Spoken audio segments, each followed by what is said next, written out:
Welcome to Sleepy Library. Tonight's story is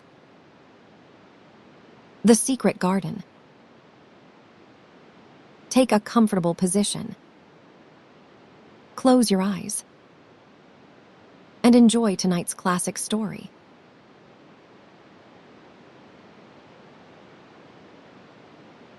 Chapter 1.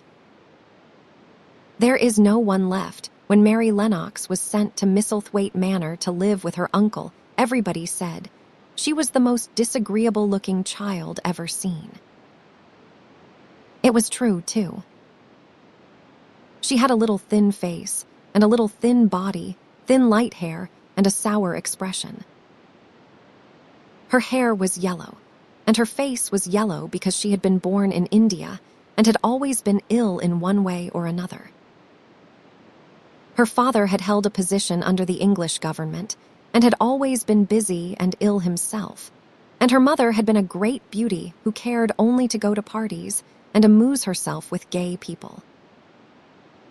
She had not wanted a little girl at all, and when Mary was born, she handed her over to the care of an ayah, who was made to understand that if she wished to please the Mem Sahib, she must keep the child out of sight as much as possible.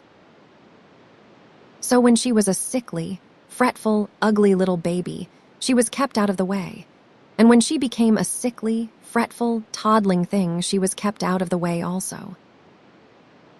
She never remembered seeing familiarly anything but the dark faces of her ayah and the other native servants, and as they always obeyed her and gave her her own way in everything, because the Mem Sahib would be angry if she was disturbed by her crying. By the time she was 6 years old, she was as tyrannical and selfish a little pig as ever lived. The young English governess who came to teach her to read and write disliked her so much that she gave up her place in 3 months, and when other governesses came to try to fill it, they always went away in a shorter time than the first one. So if Mary had not chosen to really want to know how to read books, she would never have learned her letters at all. One frightfully hot morning, when she was about 9 years old, she awakened feeling very cross, and she became crosser still when she saw that the servant who stood by her bedside was not her ayah. "Why did you come?" she said to the strange woman. "I will not let you stay." "Send my ayah to me." The woman looked frightened, but she only stammered that the ayah could not come, and when Mary threw herself into a passion and beat and kicked her, she looked only more frightened and repeated that it was not possible for the ayah to come to Missy Sahib. There was something mysterious in the air that morning. Nothing was done in its regular order, and several of the native servants seemed missing, while those whom Mary saw slunk or hurried about with ashy and scared faces. But no one would tell her anything, and her ayah did not come. She was actually left alone as the morning went on, and at last she wandered out into the garden and began to play by herself under a tree near the veranda. She pretended that she was making a flower bed, and she stuck big scarlet hibiscus blossoms into little heaps of earth, all the time growing more and more angry and muttering to herself the things she would say and the names she would call Seti when she returned. Pig. Pig. Daughter of pigs, she said, because to call a native a pig is the worst insult of all. She was grinding her teeth and saying this over and over again when she heard her mother come out on the veranda with someone. She was with a fair young man, and they stood talking together in low, strange voices. Mary knew the fair young man who looked like a boy. She had heard that he was a very young officer who had just come from England. The child stared at him, but she stared most at her mother. She always did this when she had a chance to see her, because the Mem Sahib, Mary used to call her that oftener than anything else, was such a tall, slim, pretty person and wore such lovely clothes. Her hair was like curly silk, and she had a delicate little nose which seemed to be disdaining things, and she had large, laughing eyes. All her clothes were thin and floating, and Mary said they were full of lace. They looked fuller of lace than ever this morning, but her eyes were not laughing at all. They were large and scared, and lifted imploringly to the fair boy officer's face. "Is it so very bad?" "Oh, is it?" Mary heard her say. "Awfully," the young man answered in a trembling voice. "Awfully, Mrs. Lennox. You ought to have gone to the hills 2 weeks ago." The Mem Sahib wrung her hands. "Oh, I know I ought," she cried. "I only stayed to go to that silly dinner party. What a fool I was." At that very moment, such a loud sound of wailing broke out from the servants' quarters that she clutched the young man's arm, and Mary stood shivering from head to foot. The wailing grew wilder and wilder. "What is it? What is it?" Mrs. Lennox gasped. "Someone has died," answered the boy officer. "You did not say it had broken out among your servants." "I did not know," the Mem Sahib cried. "Come with me. Come with me," and she turned and ran into the house. After that, appalling things happened, and the mysteriousness of the morning was explained to Mary. The cholera had broken out in its most fatal form, and people were dying like flies. The ayah had been taken ill in the night, and it was because she had just died that the servants had wailed in the huts. Before the next day, 3 other servants were dead, and others had run away in terror. There was panic on every side, and dying people in all the bungalows. During the confusion and bewilderment of the second day, Mary hid herself in the nursery and was forgotten by everyone. Nobody thought of her, nobody wanted her, and strange things happened of which she knew nothing. Mary alternately cried and slept through the hours. She only knew that people were ill, and that she heard mysterious and frightening sounds. Once she crept into the dining room and found it empty, though a partly finished meal was on the table, and chairs and plates looked as if they had been hastily pushed back when the diners rose suddenly for some reason. The child ate some fruit and biscuits, and being thirsty, she drank a glass of wine which stood nearly filled. It was sweet, and she did not know how strong it was. Very soon it made her intensely drowsy, and she went back to her nursery and shut herself in again, frightened by cries she heard in the huts and by the hurrying sound of feet. The wine made her so sleepy that she could scarcely keep her eyes open, and she lay down on her bed and knew nothing more for a long time. Many things happened during the hours in which she slept so heavily, but she was not disturbed by the wails and the sound of things being carried in and out of the bungalow. When she awakened, she lay and stared at the wall. The house was perfectly still. She had never known it to be so silent before. She heard neither voices nor footsteps, and wondered if everybody had got well of the cholera and all the trouble was over.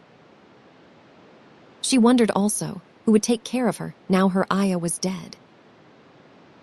There would be a new ayah, and perhaps she would know some new stories. Mary had been rather tired of the old ones. She did not cry because her nurse had died. She was not an affectionate child, and had never cared much for anyone.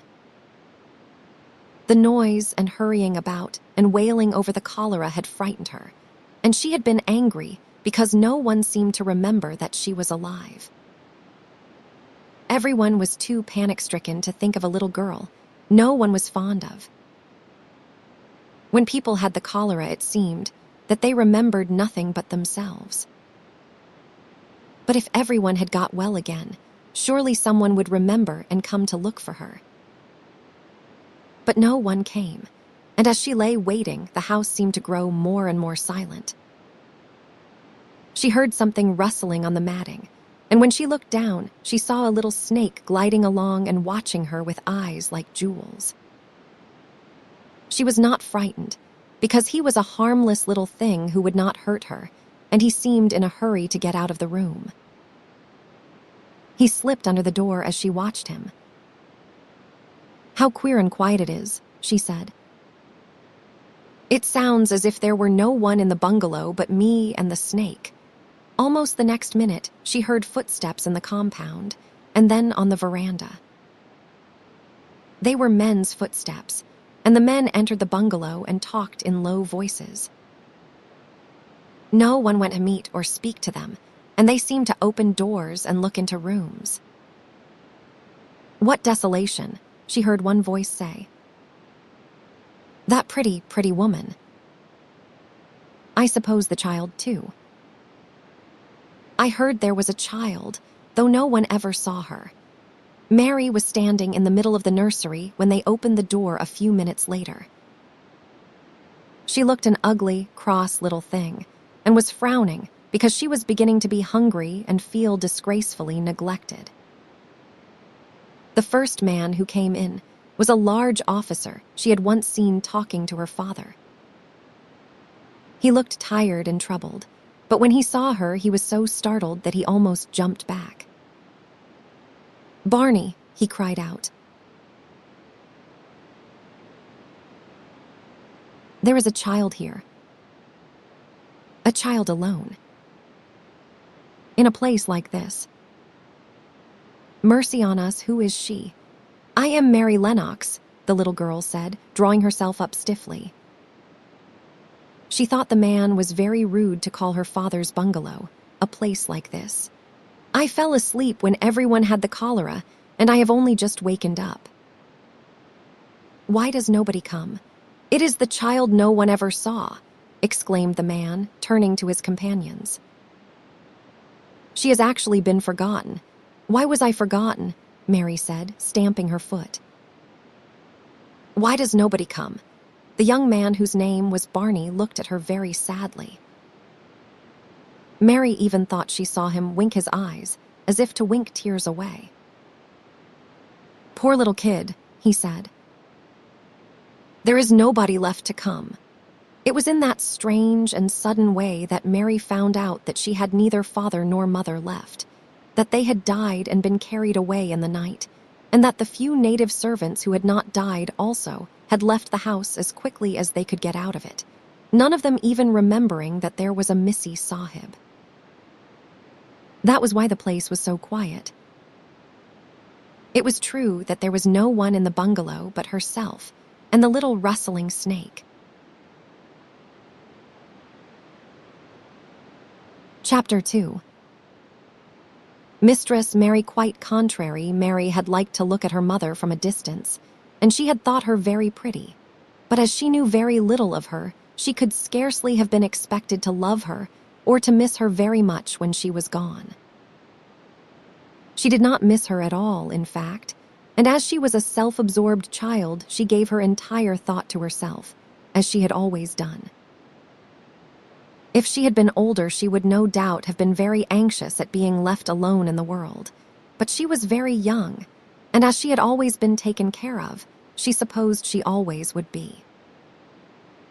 What she thought was that she would like to know if she was going to nice people, who would be polite to her and give her her own way as her ayah and the other native servants had done. She knew that she was not going to stay at the English clergyman's house, where she was taken at first. She did not want to stay. The English clergyman was poor, and he had 5 children nearly all the same age, and they wore shabby clothes, and were always quarreling and snatching toys from each other. Mary hated their untidy bungalow and was so disagreeable to them that after the first day or two, nobody would play with her. By the second day, they had given her a nickname, which made her furious. It was Basil who thought of it first. Basil was a little boy with impudent blue eyes and a turned-up nose, and Mary hated him. She was playing by herself under a tree, just as she had been playing the day the cholera broke out. She was making heaps of earth and paths for a garden, and Basil came and stood near to watch her. Presently he got rather interested and suddenly made a suggestion. "Why do not you put a heap of stones there and pretend it is a rockery?" he said. "There in the middle," and he leaned over her to point. "Go away," cried Mary. "I do not want boys." "Go away." For a moment Basil looked angry, and then he began to tease. He was always teasing his sisters. He danced round and round her and made faces, and sang and laughed. "Mistress Mary, quite contrary, how does your garden grow? With silver bells and cockle shells and marigolds all in a row." He sang it until the other children heard and laughed, too, and the crosser Mary got, the more they sang Mistress Mary, quite contrary.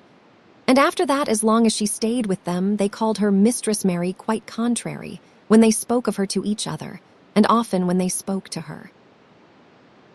"You are going to be sent home," Basil said to her, "at the end of the week." "And we are glad of it. I am glad of it too," answered Mary. "Where is home? She does not know where home is," said Basil with 7-year-old scorn. "It is England, of course. Our grandmamma lives there, and our sister Mabel was sent to her last year." "You are not going to your grandmamma." "You have none. You are going to your uncle. His name is Mr. Archibald Craven." "I do not know anything about him," snapped Mary.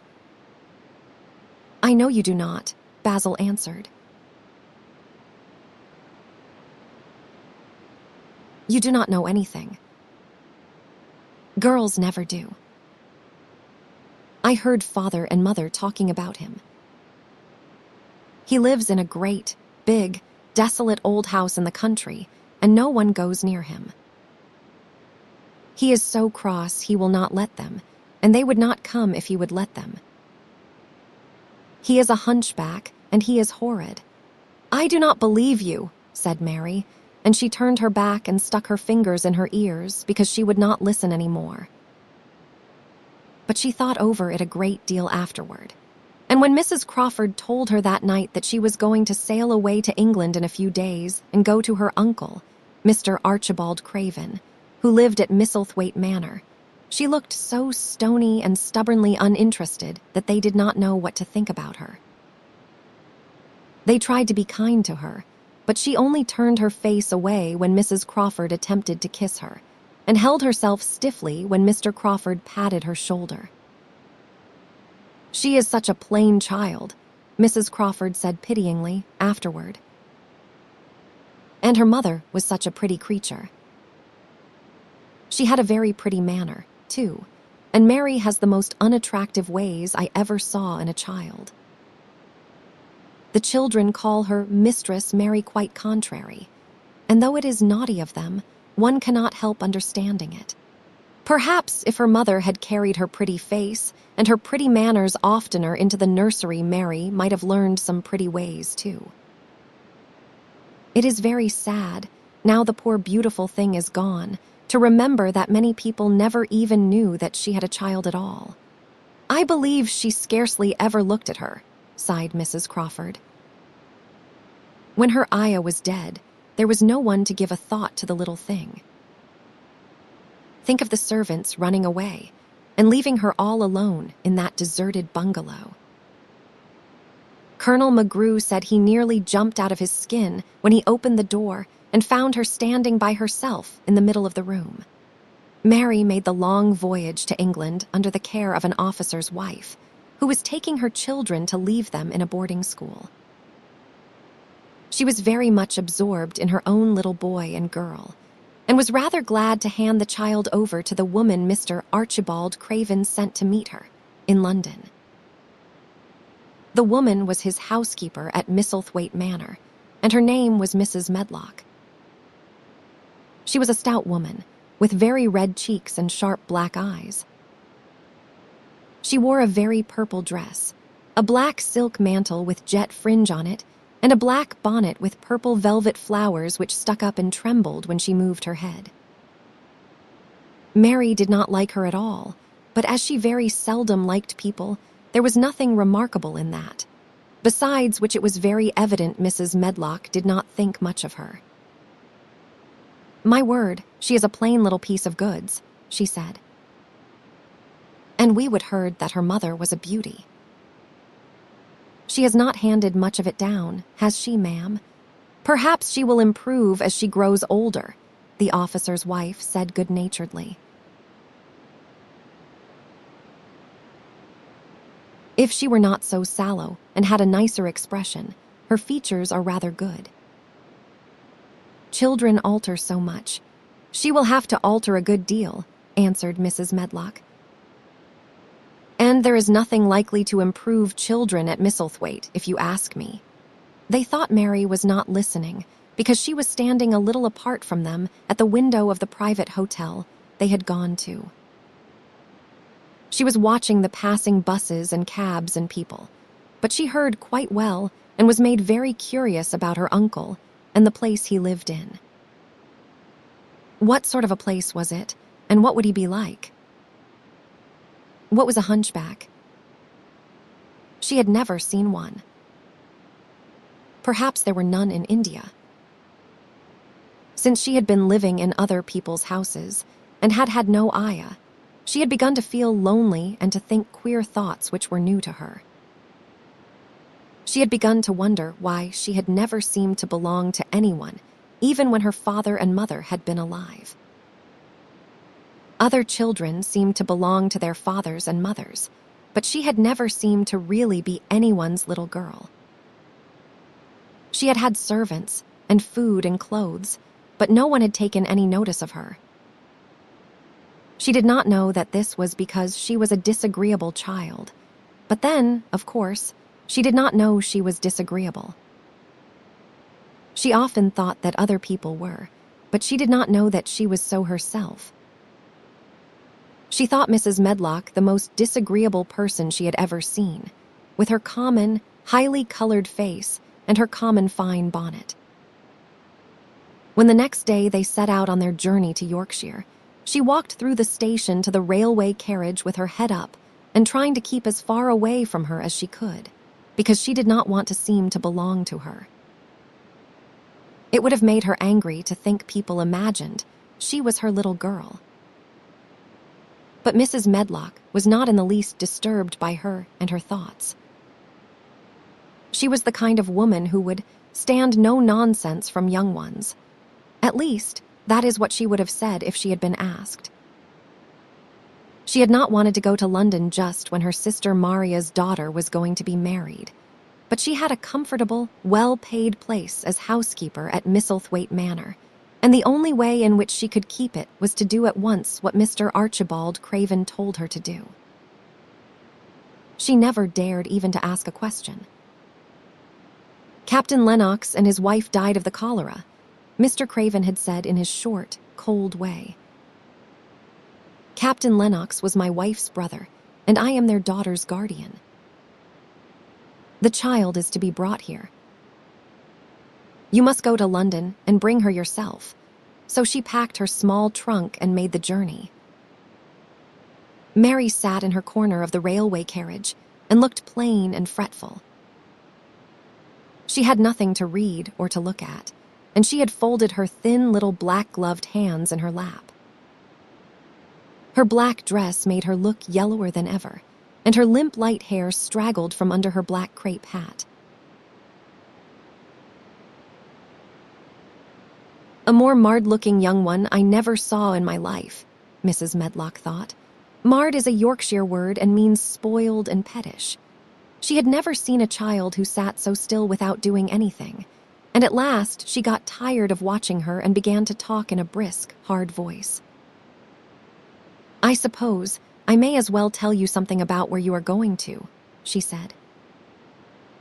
Do you know anything about your uncle? No, said Mary. Never heard your father and mother talk about him. No, said Mary, frowning.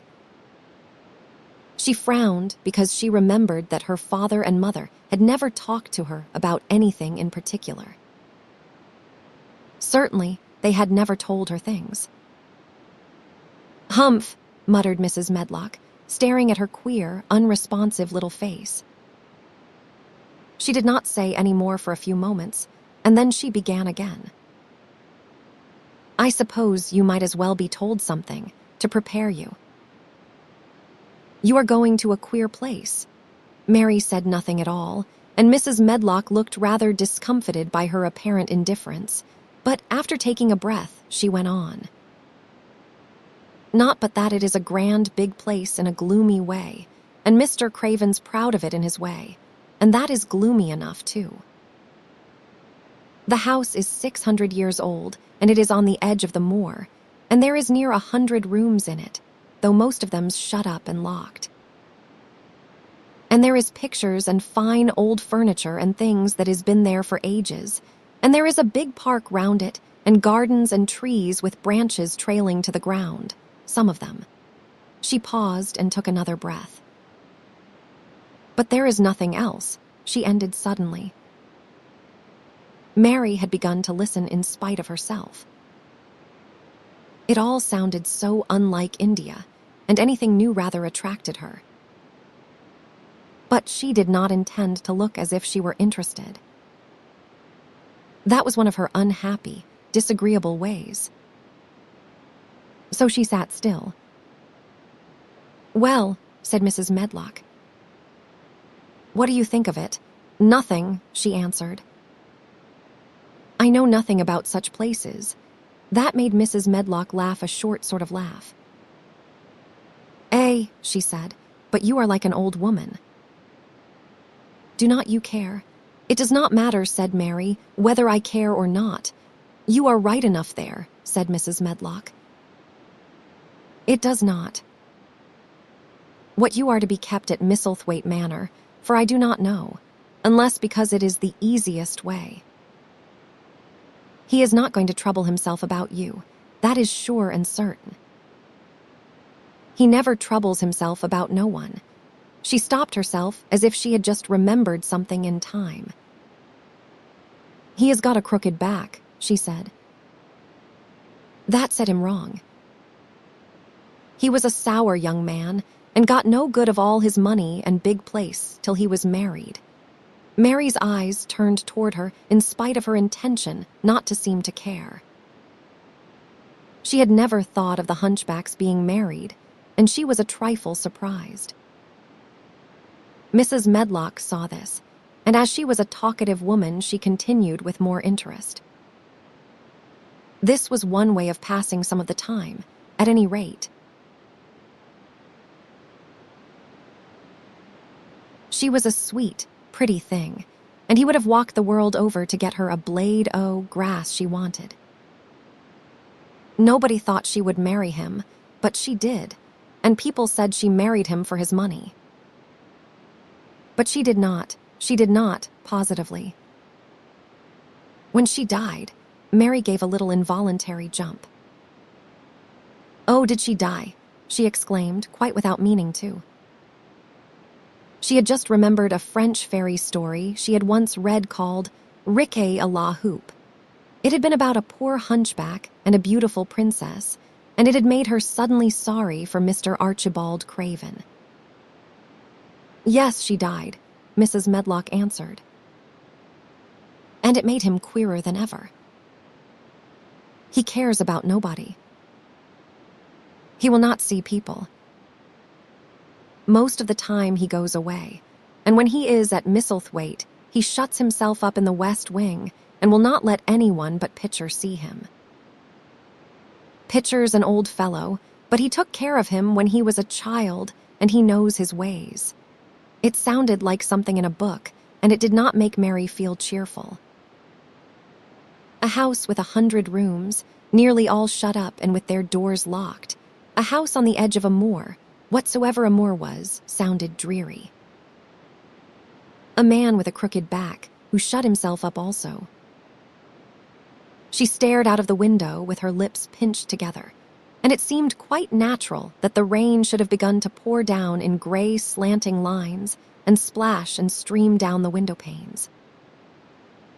If the pretty wife had been alive, she might have made things cheerful by being something like her own mother, and by running in and out and going to parties as she had done in frocks, full of lace. But she was not there anymore. "You need not expect to see him, because 10 to 1 you will not," said Mrs. Medlock. "And you must not expect that there will be people to talk to you. You will have to play about and look after yourself. You will be told what rooms you can go into and what rooms you are to keep out of. There is gardens enough. But when you are in the house, do not go wandering and poking about. Mr. Craven will not have it." "I shall not want to go poking about," said sour little Mary, and just as suddenly as she had begun to be rather sorry for Mr. Archibald Craven, she began to cease to be sorry and to think he was unpleasant enough to deserve all that had happened to him. And she turned her face toward the streaming panes of the window of the railway carriage and gazed out at the gray rainstorm, which looked as if it would go on forever and ever. She watched it so long and steadily that the grayness grew heavier and heavier before her eyes, and she fell asleep. Chapter 3. Across the moor she slept a long time, and when she awakened, Mrs. Medlock had bought a lunch basket at one of the stations, and they had some chicken and cold beef and bread and butter and some hot tea.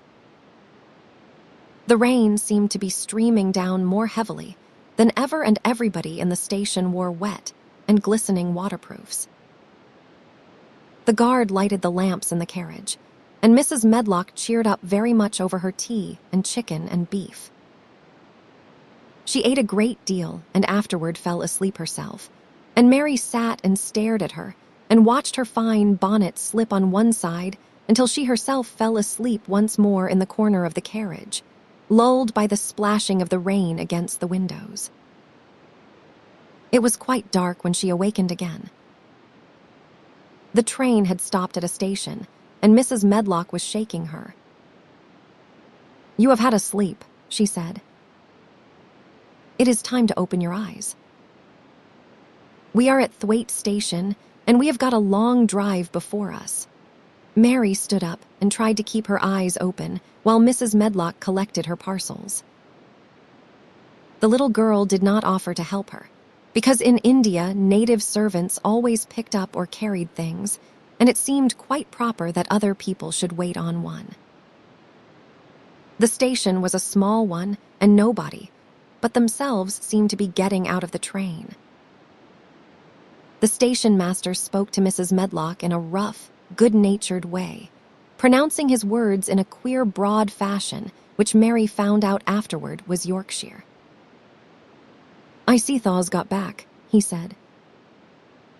"And Thaw's brout th young un with thee." "Aye, that is her," answered Mrs. Medlock, speaking with a Yorkshire accent herself and jerking her head over her shoulder toward Mary. "How's thy missus? Well, eno. Th carriage is waitin' outside for thee." A brougham stood on the road before the little outside platform. Mary saw that it was a smart carriage, and that it was a smart footman who helped her in. His long waterproof coat and the waterproof covering of his hat were shining and dripping with rain as everything was, the burly station master included. When he shut the door, mounted the box with the coachman, and they drove off, the little girl found herself seated in a comfortably cushioned corner, but she was not inclined to go to sleep again. She sat and looked out of the window, curious to see something of the road over which she was being driven to the queer place Mrs. Medlock had spoken of. She was not at all a timid child, and she was not exactly frightened, but she felt that there was no knowing what might happen in a house with 100 rooms nearly all shut up, a house standing on the edge of a moor. "What is a moor?" she said suddenly to Mrs. Medlock. "Look out of the window in about 10 minutes and you will see," the woman answered. "We have got to drive 5 miles across Misselthwaite before we get to the manor. You will not see much because it is a dark night, but you can see something." Mary asked no more questions, but waited in the darkness of her corner, keeping her eyes on the window.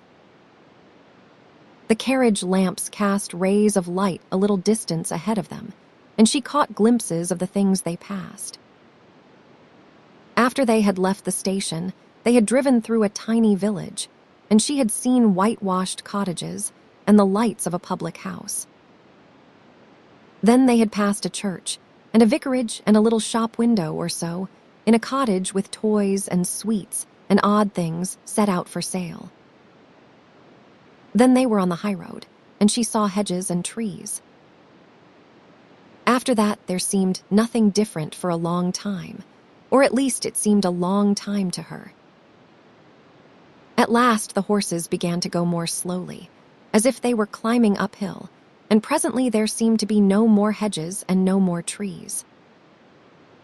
She could see nothing, in fact, but a dense darkness on either side. She leaned forward and pressed her face against the window, just as the carriage gave a big jolt. "Hey, we are on the moor now, sure enough," said Mrs. Medlock. The carriage lamps shed a yellow light on a rough-looking road, which seemed to be cut through bushes and low-growing things, which ended in the great expanse of dark, apparently spread out before and around them. A wind was rising and making a singular, wild, low, rushing sound. It is not the sea, is it?" said Mary, looking round at her companion. "No, not it," answered Mrs. Medlock. "Nor it is not fields nor mountains. It is just miles and miles and miles of wild land that nothing grows on but heather and gorse and broom, and nothing lives on but wild ponies and sheep. I feel as if it might be the sea if there were water on it," said Mary. "It sounds like the sea just now. That is the wind blowing through the bushes," Mrs. Medlock said. "It is a wild, dreary enough place to my mind, though there is plenty that likes it, particularly when the heather's in bloom." On and on they drove through the darkness, and though the rain stopped, the wind rushed by and whistled and made strange sounds. The road went up and down, and several times the carriage passed over a little bridge beneath which water rushed very fast with a great deal of noise. Mary felt as if the drive would never come to an end, and that the wide, bleak moor was a wide expanse of black ocean, through which she was passing on a strip of dry land. "I do not like it," she said to herself. "I do not like it," and she pinched her thin lips more tightly together. The horses were climbing up a hilly piece of road when she first caught sight of a light. Mrs. Medlock saw it as soon as she did and drew a long sigh of relief. I am glad to see that bit of light twinkling," she exclaimed. "It is the light in the lodge window. We shall get a good cup of tea after a bit at all events." It was after a bit. As she said, for when the carriage passed through the park gates, there was still 2 miles of avenue to drive through, and the trees, which nearly met overhead, made it seem as if they were driving through a long, dark vault. They drove out of the vault into a clear space and stopped before an immensely long but low-built house, which seemed to ramble round a stone court. At first, Mary thought that there were no lights at all in the windows, but as she got out of the carriage, she saw that one room in a corner upstairs showed a dull glow. The entrance door was a huge one made of massive, curiously shaped panels of oak, studded with big iron nails and bound with great iron bars. It opened into an enormous hall, which was so dimly lighted that the faces in the portraits on the walls and the figures in the suits of armor made Mary feel that she did not want to look at them. As she stood on the stone floor, she looked a very small, odd little black figure, and she felt as small and lost and odd as she looked. A neat, thin old man stood near the manservant who opened the door for them. "You are to take her to her room," he said in a husky voice. "He does not want to see her. He is going to London in the morning." "Very well, Mr. Pitcher," Mrs. Medlock answered. "So long as I know what is expected of me, I can manage." "What is expected of you, Mrs. Medlock," Mr. Pitcher said, "is that you make sure that he is not disturbed and that he does not see what he does not want to see." And then Mary Lennox was led up a broad staircase and down a long corridor and up a short flight of steps and through another corridor and another, until a door opened in a wall and she found herself in a room with a fire in it and a supper on a table. Mrs. Medlock said unceremoniously, "Well, here you are. This room and the next are where you will live, and you must keep to them. Do not you forget that." It was in this way Mistress Mary arrived at Misselthwaite Manor, and she had perhaps never felt quite so contrary in all her life. Chapter 4. Martha, when she opened her eyes in the morning, it was because a young housemaid had come into her room to light the fire and was kneeling on the hearthrug raking out the cinders noisily. Mary lay and watched her for a few moments and then began to look about the room. She had never seen a room at all like it and thought it curious and gloomy. The walls were covered with tapestry, with a forest scene embroidered on it. There were fantastically dressed people under the trees, and in the distance there was a glimpse of the turrets of a castle. There were hunters and horses, and dogs and ladies. Mary felt as if she were in the forest with them. Out of a deep window, she could see a great climbing stretch of land which seemed to have no trees on it, and to look rather like an endless, dull, purplish sea. "What is that?" she said, pointing out of the window. Martha, the young housemaid, who had just risen to her feet, looked and pointed also. "That there," she said. "Yes, that is more," with a good-natured grin. "Does Thaw like it?" "No," answered Mary. "I hate it. That is because Tha'et not used to it," Martha said, going back to her hearth. "Thaw thinks it is too big and bare now." "But Thaw will like it. Do you?" inquired Mary. "Aye, that I do," answered Martha, cheerfully polishing away at the grate. "I just love it. It is none bare. It is covered, why, growin' things as smells sweet. It is fair lovely in spring and summer when gorse and broom and heathers in flower. It smells honey and there is such a lot of fresh air, and sky looks so high and bees and skylarks make such a nice noise hummin' and singin'. Ay, I would not live away from more for anything." Mary listened to her with a grave, puzzled expression. The native servants she had been used to in India were not in the least like this. They were obsequious and servile, and did not presume to talk to their masters as if they were their equals. They made salams and called them protector of the poor and names of that sort. Indian servants were commanded to do things, not asked. It was not the custom to say, "Please," and "Thank you," and Mary had always slapped her ayah in the face when she was angry. She wondered a little what this girl would do if one slapped her in the face. She was a round, rosy, good-natured-looking creature, but she had a sturdy way which made Mistress Mary wonder if she might not even slap back, if the person who slapped her was only a little girl. "You are a strange servant," she said from her pillows rather haughtily.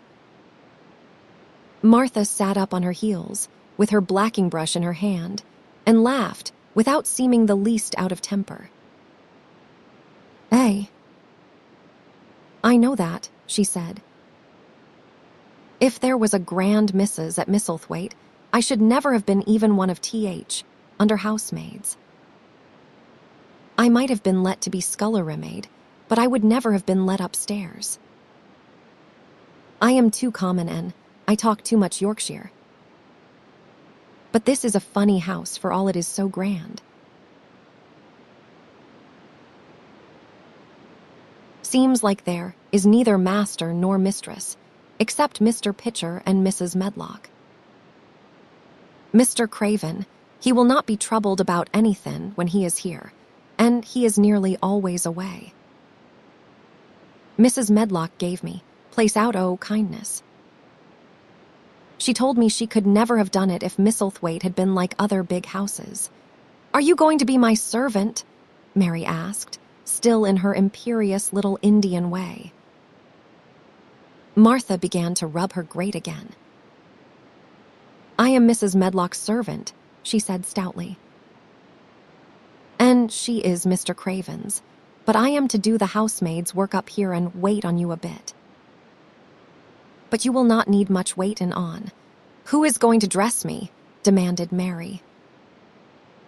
Martha sat up on her heels again and stared. She spoke in broad Yorkshire in her amazement. "Canna thaw dress thyson," she said. "What do you mean?" "I do not understand your language," said Mary. "Eh?" "I forgot," Martha said. "Mrs. Medlock told me I would have to be careful, or you would not know what I was saying." "I mean, cannot you put on your own clothes?" "No," answered Mary, quite indignantly. "I never did in my life. My eye addressed me, of course." "Well," said Martha, evidently not in the least aware that she was impudent, "it is time thaw should learn." "Thaw cannot begin younger." "It will do thee good to wait on Thyson a bit." "My mother always said she could not see why grand people's children did not turn out fair fools, what with nurses and bane, washed and dressed and took out to walk as if they was puppies." "It is different in India," said Mistress Mary disdainfully. She could scarcely stand this.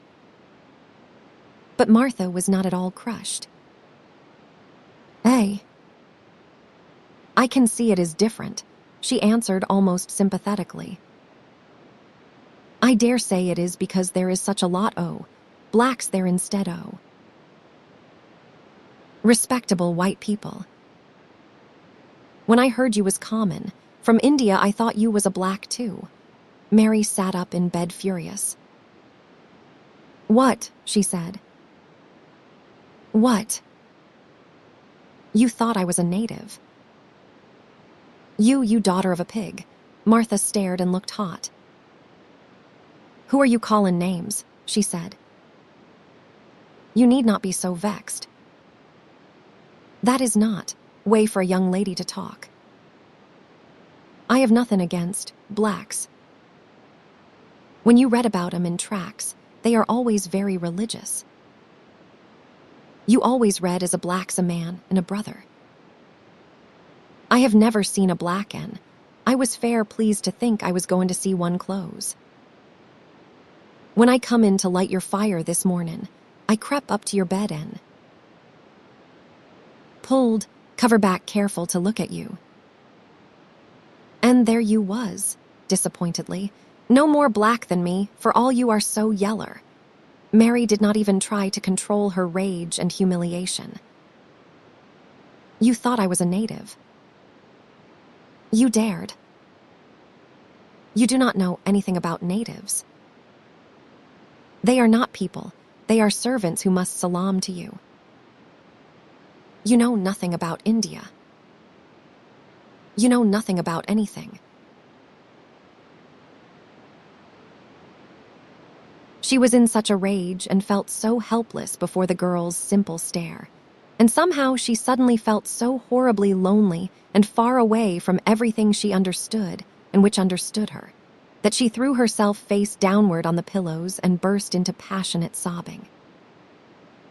She sobbed so unrestrainedly that good-natured Yorkshire Martha was a little frightened and quite sorry for her.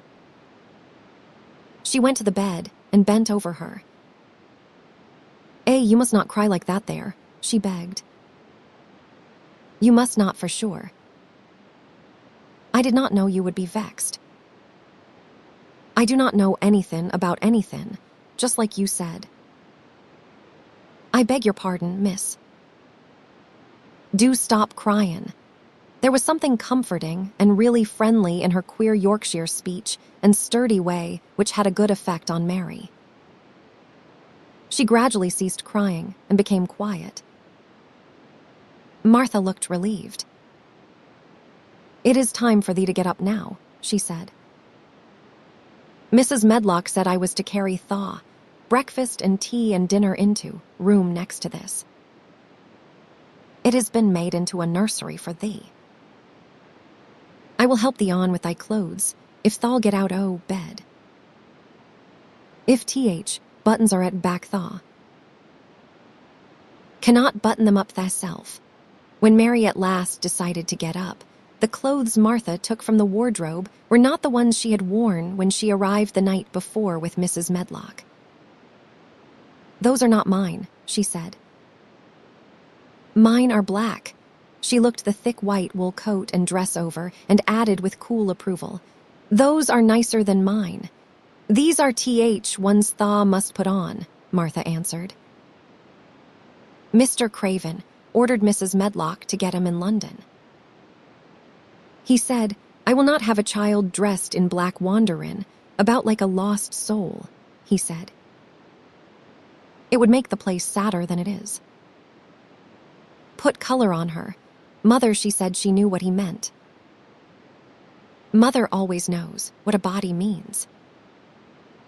She does not hold with black hersel. I hate black things," said Mary. The dressing process was one which taught them both something. Martha had buttoned up her little sisters and brothers, but she had never seen a child who stood still and waited for another person to do things for her, as if she had neither hands nor feet of her own. "Why does not Thaw put on Thaw's own shoes?" she said when Mary quietly held out her foot. "My ayah did it," answered Mary, staring. "It was the custom." She said that very often. It was the custom. The native servants were always saying it. If one told them to do a thing their ancestors had not done for 1,000 years, they gazed at one mildly and said, "It is not the custom," and one knew that was the end of the matter. It had not been the custom that Mistress Mary should do anything but stand and allow herself to be dressed like a doll. But before she was ready for breakfast, she began to suspect that her life at Misselthwaite Manor would end by teaching her a number of things quite new to her. Things such as putting on her own shoes and stockings, and picking up things she let fall. If Martha had been a well-trained, fine young lady's maid, she would have been more subservient and respectful, and would have known that it was her business to brush hair, and button boots, and pick things up and lay them away.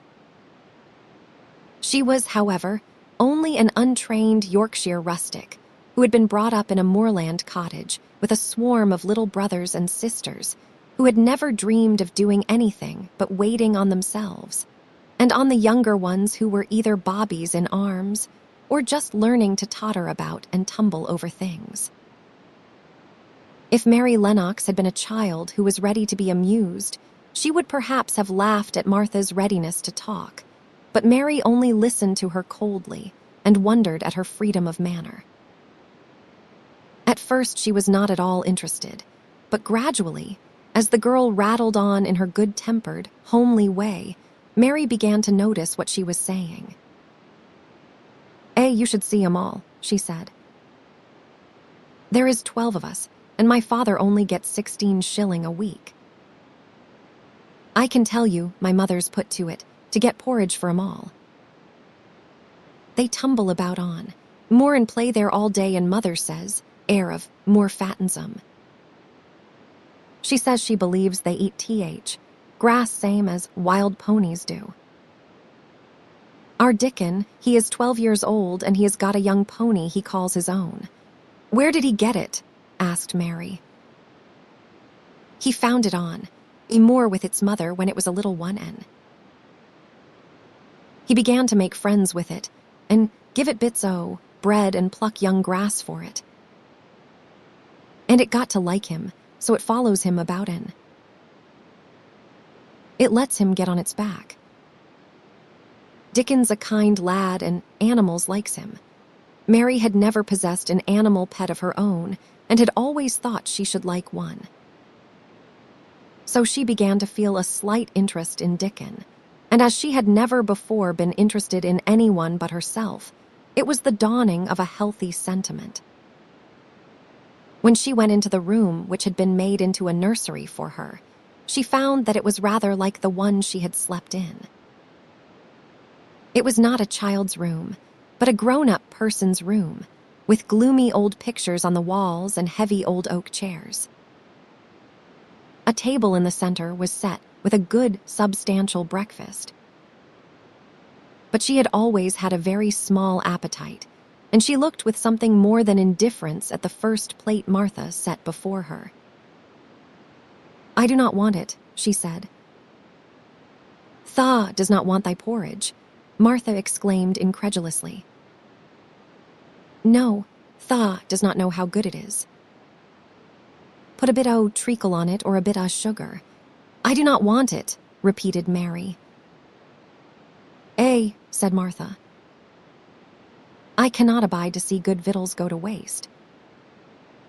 If our children was at this table, they would clean it bare in 5 minutes. Why? Said Mary coldly. Why? Echoed Martha. Because they scarce ever had their stomachs full in their lives. They are as hungry as young hawks and foxes. I do not know what it is to be hungry, said Mary, with the indifference of ignorance. Martha looked indignant. Well, it would do thee good to try it. I can see that plain enough, she said outspokenly. I have no patience with folk as sits-en, just stares at good bread and meat. My word, do not I wish Dickon and Phil and Jane and rest of 'em had what is here under their pinafores. Why do not you take it to them? Suggested Mary. It is not mine, answered Martha stoutly. And this is not my day out. I get my day out once a month, same as rest. Then I go home and clean up for Mother and give her a day's rest. Mary drank some tea and ate a little toast and some marmalade. You wrap up warm and run out and play you, said Martha. It will do you good and give you some stomach for your meat. Mary went to the window. There were gardens and paths and big trees, but everything looked dull and wintry. Out. Why should I go out on a day like this?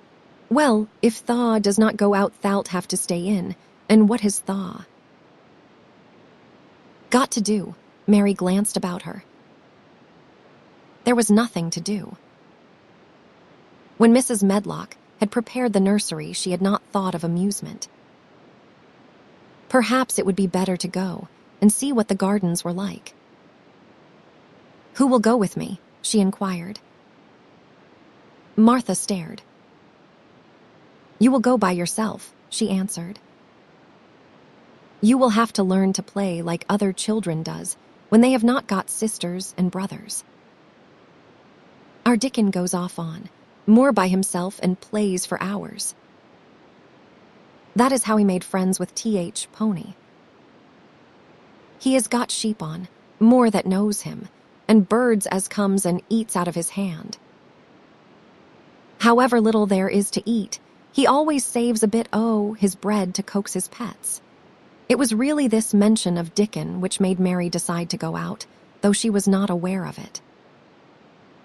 There would be birds outside, though there would not be ponies or sheep. They would be different from the birds in India, and it might amuse her to look at them. Martha found her coat and hat for her, and a pair of stout little boots, and she showed her way downstairs. "If tha goes round that way, tha'll come to gardens," she said, pointing to a gate in a wall of shrubbery. "There is lots of flowers in summertime, but there is nothin' bloomin' now."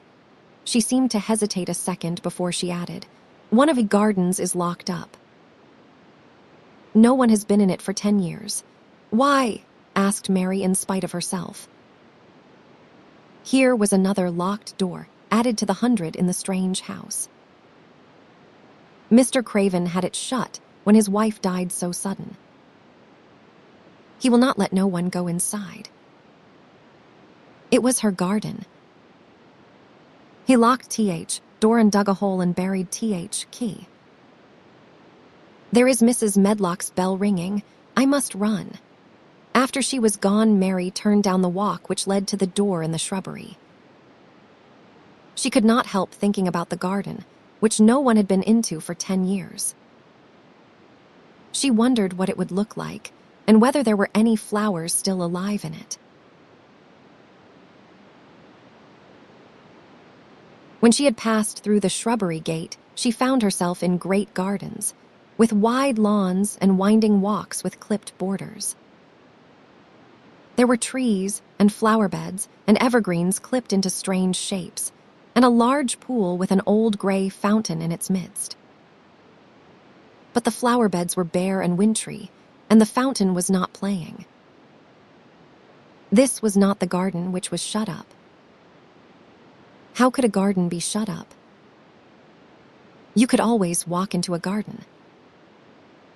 She was just thinking this when she saw that, at the end of the path she was following, there seemed to be a long wall with ivy growing over it.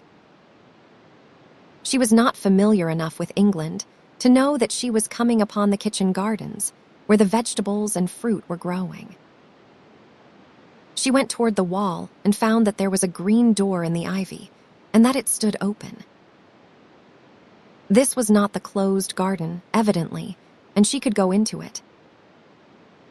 She went through the door and found that it was a garden with walls all round it, and that it was only one of several walled gardens which seemed to open into one another. She saw another open green door, revealing bushes and pathways between beds containing winter vegetables. Fruit trees were trained flat against the wall, and over some of the beds there were glass frames. The place was bare and ugly enough, Mary thought, as she stood and stared about her. It might be nicer in summer when things were green, but there was nothing pretty about it now. Presently, an old man with a spade over his shoulder walked through the door leading from the second garden. He looked startled when he saw Mary, and then touched his cap. He had a surly old face, and did not seem at all pleased to see her, but then she was displeased with his garden and wore her quite contrary expression, and certainly did not seem at all pleased to see him. "What is this place?" she asked. 1OTH Kitchen Gardens, he answered. "What is that?" said Mary, pointing through the other green door. "Another of 'em, shortly. There is another on t'other side o' th wall, and there is th orchard t'other side o' that. Can I go in them?" asked Mary. "If thou likes." But there is nowt to see. Mary made no response. She went down the path and through the second green door. There she found more walls and winter vegetables and glass frames, but in the second wall there was another green door, and it was not open. Perhaps it led into the garden, which no one had seen for 10 years. As she was not at all a timid child, and always did what she wanted to do, Mary went to the green door and turned the handle. She hoped the door would not open, because she wanted to be sure she had found the mysterious garden, but it did open quite easily, and she walked through it and found herself in an orchard. There were walls all round it also, and trees trained against them, and there were bare fruit trees growing in the winter-browned grass, but there was no green door to be seen anywhere. Mary looked for it, and yet when she had entered the upper end of the garden, she had noticed that the wall did not seem to end with the orchard, but to extend beyond it as if it enclosed a place at the other side. She could see the tops of trees above the wall, and when she stood still, she saw a bird with a bright red breast sitting on the topmost branch of one of them, and suddenly he burst into his winter song, almost as if he had caught sight of her and was calling to her. She stopped and listened to him, and somehow his cheerful, friendly little whistle gave her a pleased feeling. Even a disagreeable little girl may be lonely. And the big closed house and big bare moor and big bare gardens had made this one feel as if there was no one left in the world but herself. If she had been an affectionate child who had been used to being loved, she would have broken her heart. But even though she was Mistress Mary quite contrary, she was desolate, and the bright-breasted little bird brought a look into her sour little face which was almost a smile. She listened to him until he flew away. He was not like an Indian bird, and she liked him and wondered if she should ever see him again. Perhaps he lived in the mysterious garden and knew all about it. Perhaps it was because she had nothing whatever to do that she thought so much of the deserted garden. She was curious about it and wanted to see what it was like. Why had Mr. Archibald Craven buried the key? If he had liked his wife so much, why did he hate her garden? She wondered if she should ever see him, but she knew that if she did she should not like him, and he would not like her, and that she should only stand and stare at him and say nothing, though she should be wanting dreadfully to ask him why he had done such a queer thing. People never like me, and I never like people, she thought. And I never can talk as the Crawford children could. They were always talking and laughing and making noises. She thought of the robin and of the way he seemed to sing his song at her, and as she remembered the treetop he perched on, she stopped rather suddenly on the path. I believe that tree was in the secret garden. I feel sure it was, she said. There was a wall round the place, and there was no door. She walked back into the first kitchen garden she had entered and found the old man digging there. She went and stood beside him and watched him a few moments in her cold little way. He took no notice of her, and so at last she spoke to him. I have been into the other gardens, she said. There was nothing to prevent thee, he answered crustily. I went into the orchard. There was no dog at door to bite thee, he answered. There was no door there into the other garden, said Mary. What garden? He said in a rough voice, stopping his digging for a moment. The one on the other side of the wall, answered Mistress Mary. There are trees there. I saw the tops of them. A bird with a red breast was sitting on one of them, and he sang. To her surprise, the surly old weather-beaten face actually changed its expression. A slow smile spread over it, and the gardener looked quite different. It made her think that it was curious how much nicer a person looked when he smiled. She had not thought of it before. He turned about to the orchard side of his garden and began to whistle, a low, soft whistle. She could not understand how such a surly man could make such a coaxing sound. Almost the next moment, a wonderful thing happened. She heard a soft, little rushing flight through the air, and it was the bird with the red breast flying to them, and he actually alighted on the big clod of earth quite near to the gardener's foot. Here he is, chuckled the old man, and then he spoke to the bird as if he were speaking to a child. Where has tha been, tha cheeky little beggar? He said. I have not seen thee before today. Has tha begun tha, courtin this early in th? Season. That too forehead. The bird put his tiny head on one side and looked up at him with his soft, bright eye, which was like a black dewdrop. He seemed quite familiar, and not the least afraid. He hopped about and pecked the earth briskly, looking for seeds and insects. It actually gave Mary a queer feeling in her heart, because he was so pretty and cheerful and seemed so like a person. He had a tiny, plump body and a delicate beak and slender, delicate legs.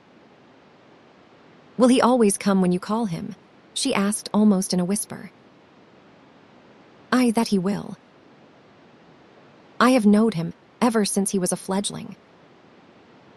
He come out of nest in other garden, and when first he flew over, while he was too weak to fly back for a few days, and we got friendly.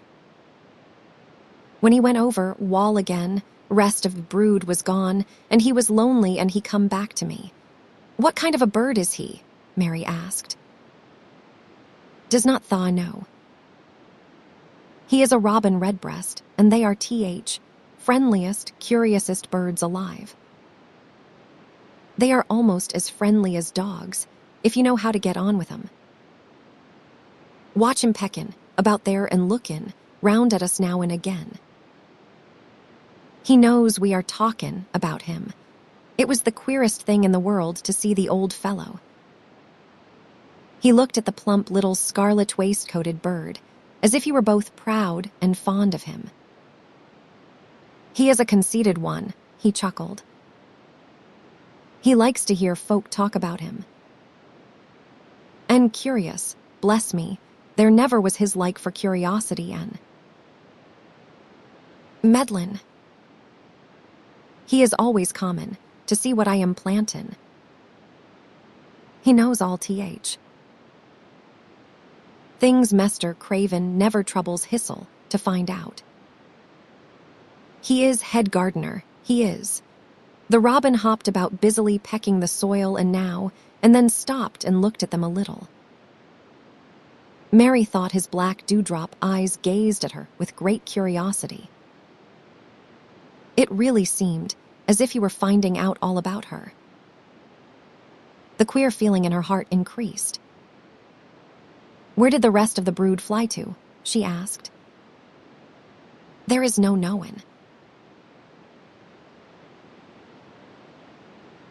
The old ones turn 'em out, their nest and make 'em fly, and they are scattered before you know it. This one was a knowin' one, and he knew he was lonely. Mistress Mary went a step nearer to the robin and looked at him very hard. I am lonely, she said. She had not known before that this was one of the things which made her feel sour and cross. She seemed to find it out when the robin looked at her, and she looked at the robin. The old gardener pushed his cap back on his bald head and stared at her a minute. Art thou little wench from India? He asked. Mary nodded. Then no wonder tha'rt lonely. Thou'lt be lonelier before thaw's done, he said. He began to dig again, driving his spade deep into the rich black garden soil, while the robin hopped about very busily employed. What is your name? Mary inquired. He stood up to answer her. Ben Weatherstaff, he answered, and then he added with a surly chuckle, I am lonely Misel except when he is with me, and he jerked his thumb toward the robin. He is only friend I have got. I have no friends at all, said Mary. I never had. My Aya did not like me, and I never played with anyone. It is a Yorkshire habit to say what you think with blunt frankness, and old Ben Weatherstaff was a Yorkshire moor man. Thaw and me are a good bit alike, he said. We was wove out of same cloth. We are neither of us good lookin', and we are both of us as sour as we look. We have got the same nasty tempers, both of us, I will warrant. This was plain speaking, and Mary Lennox had never heard the truth about herself in her life. Native servants always salaamed and submitted to you, whatever you did. She had never thought much about her looks, but she wondered if she was as unattractive as Ben Weatherstaff, and she also wondered if she looked as sour as he had looked before the robin came. She actually began to wonder also if she was nasty-tempered. She felt uncomfortable. Suddenly, a clear, rippling little sound broke out near her, and she turned round. She was standing a few feet from a young apple tree, and the robin had flown on to one of its branches and had burst out into a scrap of a song. Ben Weatherstaff laughed outright. "What did he do that for?" asked Mary. "He has made up his mind to make friends with thee," replied Ben. "Dang me if he has not took a fancy to thee." "To me," said Mary, and she moved toward the little tree softly and looked up. "Would you make friends with me?" she said to the robin, just as if she was speaking to a person. "Would you?" And she did not say it either in her hard little voice or in her imperious Indian voice, but in a tone so soft and eager and coaxing that Ben Weatherstaff was as surprised as she had been when she heard him whistle. "Why," he cried out, "Thaw said that as nice and human as if Thaw was a real child instead of a sharp old woman. Thaw said it almost like Dickon talks to his wild things on moor. Do you know Dickon?" Mary asked, turning round rather in a hurry. "Everybody knows him. Dickon's wanderin' about everywhere. Th. Very Blackberries and Heatherbells knows him. I warrant foxes shows him where their cubs lies, and Th. Skylarks does not hide their nests from him." Mary would have liked to ask some more questions. She was almost as curious about Dickon as she was about the deserted garden. But just that moment, the robin, who had ended his song, gave a little shake of his wings, spread them, and flew away. He had made his visit and had other things to do. "He has flown over the wall," Mary cried out, watching him. "He has flown into the orchard. He has flown across the other wall, into the garden where there is no door. He lives there," said old Ben. "He came out o' Th. egg there. If he is courtin', he is mackin' up to some young madam of a robin that lives among old rose trees there." "Rose trees," said Mary. "Are there rose trees?" Ben Weatherstaff took up his spade again and began to dig. "There was 10 year ago," he mumbled. "I should like to see them," said Mary. "Where is the green door?" "There must be a door somewhere." Ben drove his spade deep and looked as uncompanionable as he had looked when she first saw him. "There was 10 year ago, but there is not now," he said. "No door," cried Mary. "There must be. None as anyone can find, and none as is anyone's business. Do not you be a meddlesome wench, and poke your nose where it is no cause to go. Here I must go on with my work. Get you gone and play you. I have no more time." And he actually stopped digging, threw his spade over his shoulder, and walked off, without even glancing at her or saying goodbye. Chapter 5. The cry in the corridor at first each day which passed by for Mary Lennox was exactly like the others. Every morning she awoke in her tapestried room and found Martha kneeling upon the hearth building her fire. Every morning she ate her breakfast in the nursery, which had nothing amusing in it. And after each breakfast, she gazed out of the window across to the huge moor, which seemed to spread out on all sides and climb up to the sky. And after she had stared for a while, she realized that if she did not go out, she would have to stay in and do nothing. And so she went out. She did not know that this was the best thing she could have done, and she did not know that, when she began to walk quickly or even run along the paths and down the avenue, she was stirring her slow blood and making herself stronger by fighting with the wind which swept down from the moor. She ran only to make herself warm, and she hated the wind which rushed at her face and roared and held her back as if it were some giant she could not see. But the big breaths of rough, fresh air blown over the heather filled her lungs with something which was good for her whole thin body, and whipped some red color into her cheeks, and brightened her dull eyes when she did not know anything about it. But after a few days spent almost entirely out of doors, she wakened one morning knowing what it was to be hungry, and when she sat down to her breakfast, she did not glance disdainfully at her porridge and push it away, but took up her spoon and began to eat it and went on eating it until her bowl was empty. "They got on well enough with that this morning, did not thaw," said Martha.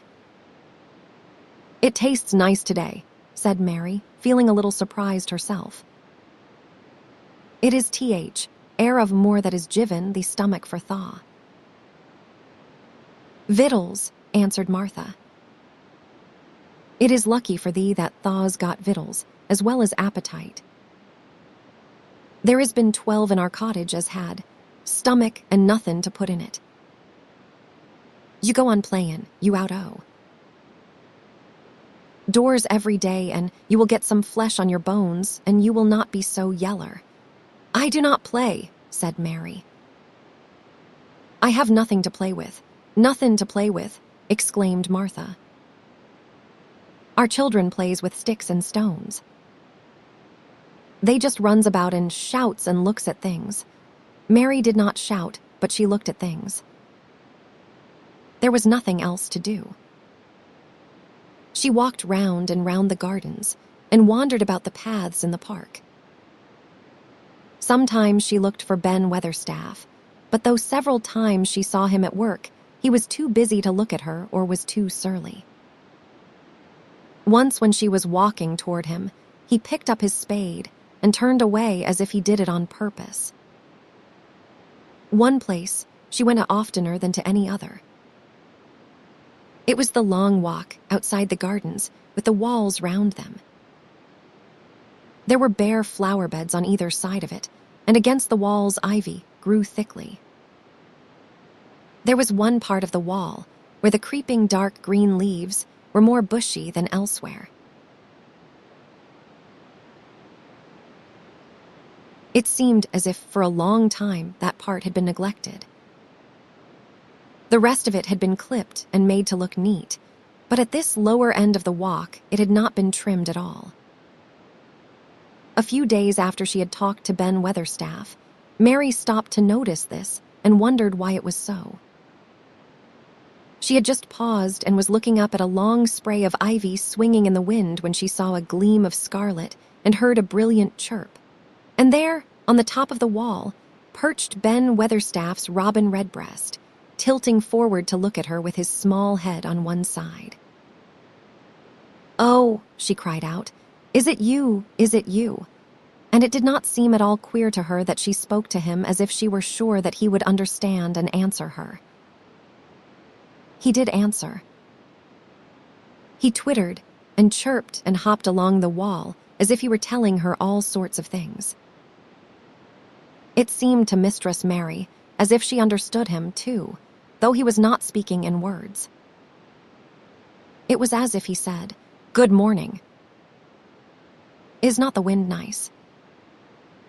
Is not the sun nice?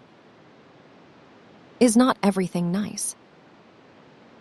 Let us both chirp and hop and twitter.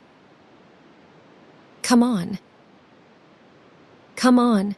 Mary began to laugh, and as he hopped and took little flights along the wall, she ran after him. Poor little thin, sallow, ugly Mary. She actually looked almost pretty for a moment. "I like you. I like you," she cried out, pattering down the walk, and she chirped and tried to whistle, which last she did not know how to do in the least. But the robin seemed to be quite satisfied and chirped and whistled back at her. At last he spread his wings and made a darting flight to the top of a tree, where he perched and sang loudly. That reminded Mary of the first time she had seen him. He had been swinging on a tree top then, and she had been standing in the orchard.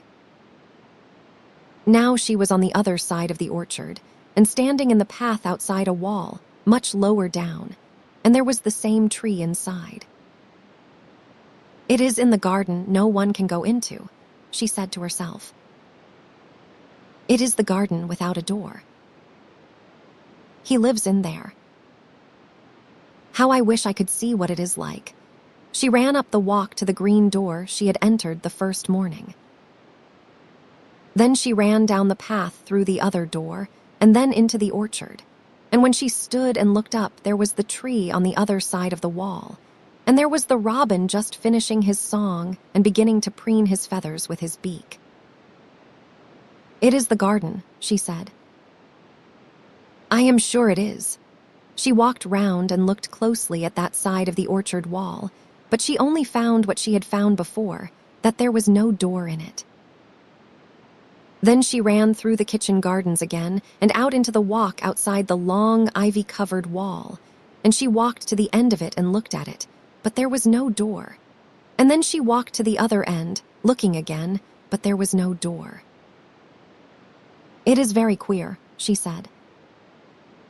"Ben Weatherstaff said there was no door, and there is no door." But there must have been one 10 years ago, because Mr. Craven buried the key. This gave her so much to think of that she began to be quite interested and feel that she was not sorry that she had come to Misselthwaite Manor. In India, she had always felt hot and too languid to care much about anything. The fact was that the fresh wind from the moor had begun to blow the cobwebs out of her young brain and to waken her up a little. She stayed out of doors nearly all day, and when she sat down to her supper at night, she felt hungry and drowsy and comfortable. She did not feel cross when Martha chattered away. She felt as if she rather liked to hear her, and at last she thought she would ask her a question. She asked it after she had finished her supper and had sat down on the hearthrug before the fire.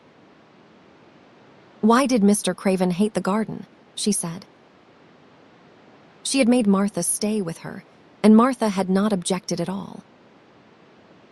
She was very young and used to a crowded cottage full of brothers and sisters, and she found it dull in the great servants' hall downstairs, where the footmen and upper housemaids made fun of her Yorkshire speech and looked upon her as a common little thing, and sat and whispered among themselves. Martha liked to talk, and the strange child who had lived in India and been waited upon by blacks was novelty enough to attract her. She sat down on the hearth herself, without waiting to be asked. "Art tha thinkin' about that garden yet?" she said. "I knew tha would. That was just the way with me when I first heard about it. Why did he hate it?" Mary persisted. Martha tucked her feet under her and made herself quite comfortable. "Listen to Wind Wutherin' round the house," she said. "You could bear stand up on the moor if you was out on it tonight." Mary did not know what wutherin' meant until she listened, and then she understood. It must mean that hollow, shuddering sort of roar which rushed round and round the house, as if the giant no one could see were buffeting it, and beating at the walls and windows to try to break in. But one knew he could not get in, and somehow it made one feel very safe and warm inside a room with a red coal fire. "But why did he hate it so?" she asked after she had listened. She intended to know if Martha did. Then Martha gave up her store of knowledge. "Mind," she said. "Mrs. Medlock said it is not to be talked about. There is lots things in this place that is not to be talked over. That is Mr. Craven's orders. His troubles are none servant's business, he says. But for T.H., garden he would not be like he is. It was Mrs. Craven's garden that she had made when first they were married, and she just loved it, and they used to tend the flowers themselves. And none o' T.H. gardeners was ever let to go in. Him and her used to go in. Shut door and stay there hours and hours, readin' and talkin'. Then she was just a bit of a girl, and there was an old tree with a branch bent like a seat on it. And she made roses grow over it, and she used to sit there. But one day when she was sittin', their T.H. branch broken. She fell on, groundin', was hurt so bad that next day she died. T.H. Doctors thought he would go out his mind and die, too. That is why he hates it. No one's never gone in since, and he will not let anyone talk about it. Mary did not ask any more questions. She looked at the red fire and listened to the wind wutherin'. It seemed to be wutherin', louder than ever. At that moment, a very good thing was happening to her. 4 good things had happened to her, in fact, since she came to Misselthwaite Manor. She had felt as if she had understood a robin and that he had understood her. She had run in the wind until her blood had grown warm. She had been healthily hungry for the first time in her life, and she had found out what it was to be sorry for someone. But as she was listening to the wind, she began to listen to something else. She did not know what it was, because at first she could scarcely distinguish it from the wind itself. It was a curious sound. It seemed almost as if a child were crying somewhere. Sometimes the wind sounded rather like a child crying, but presently Mistress Mary felt quite sure this sound was inside the house, not outside it. It was far away, but it was inside.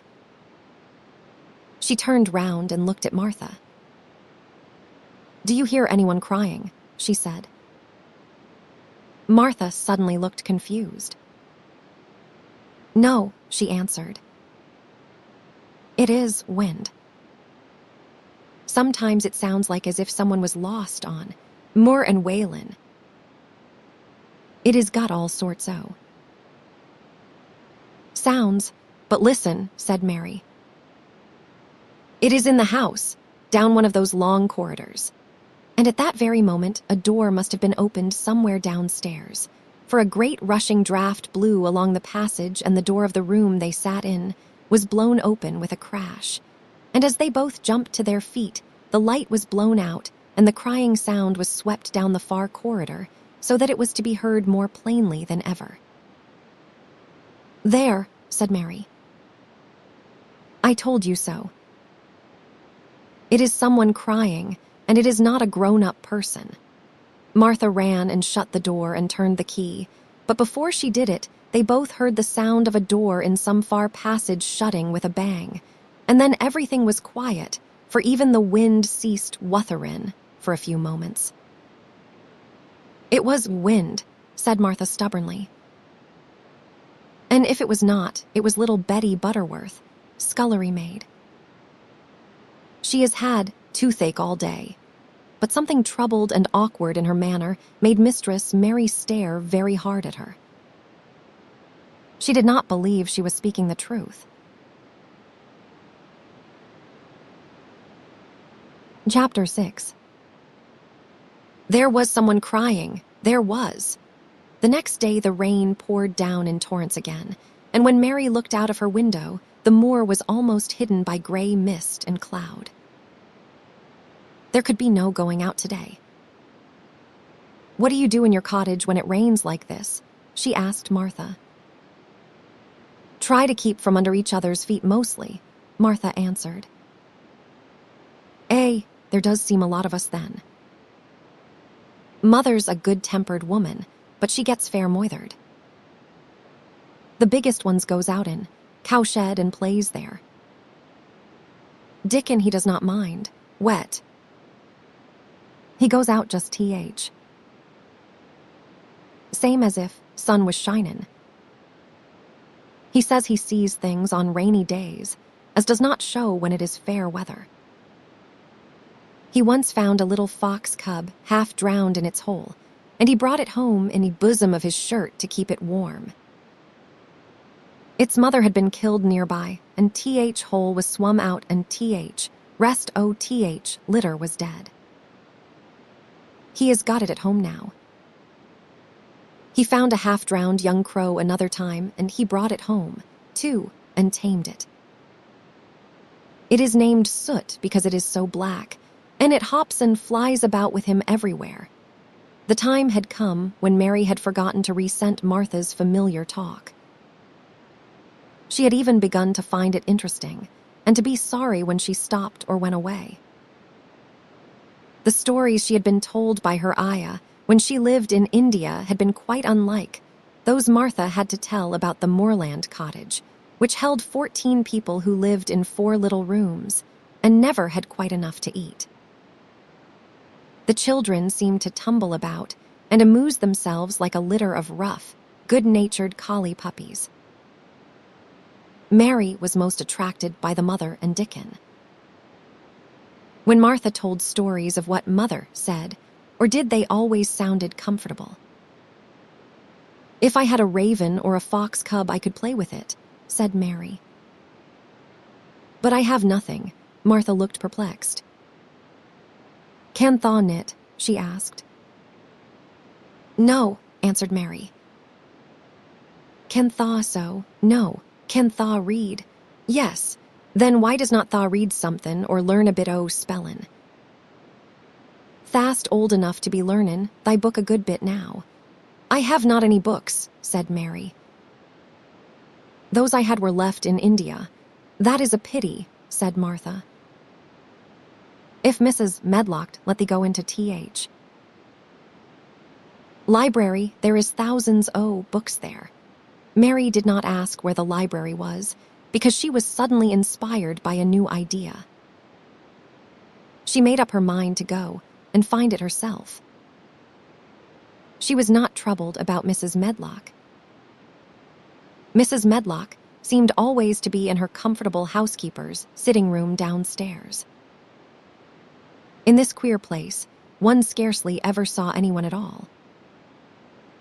In fact, there was no one to see but the servants, and when their master was away, they lived a luxurious life below stairs, where there was a huge kitchen hung about with shining brass and pewter, and a large servants' hall where there were 4 or 5 abundant meals eaten every day, and where a great deal of lively romping went on when Mrs. Medlock was out of the way.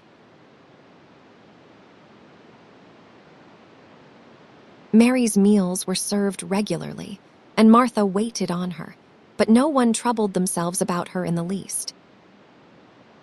Mrs. Medlock came and looked at her every day or two, but no one inquired what she did or told her what to do.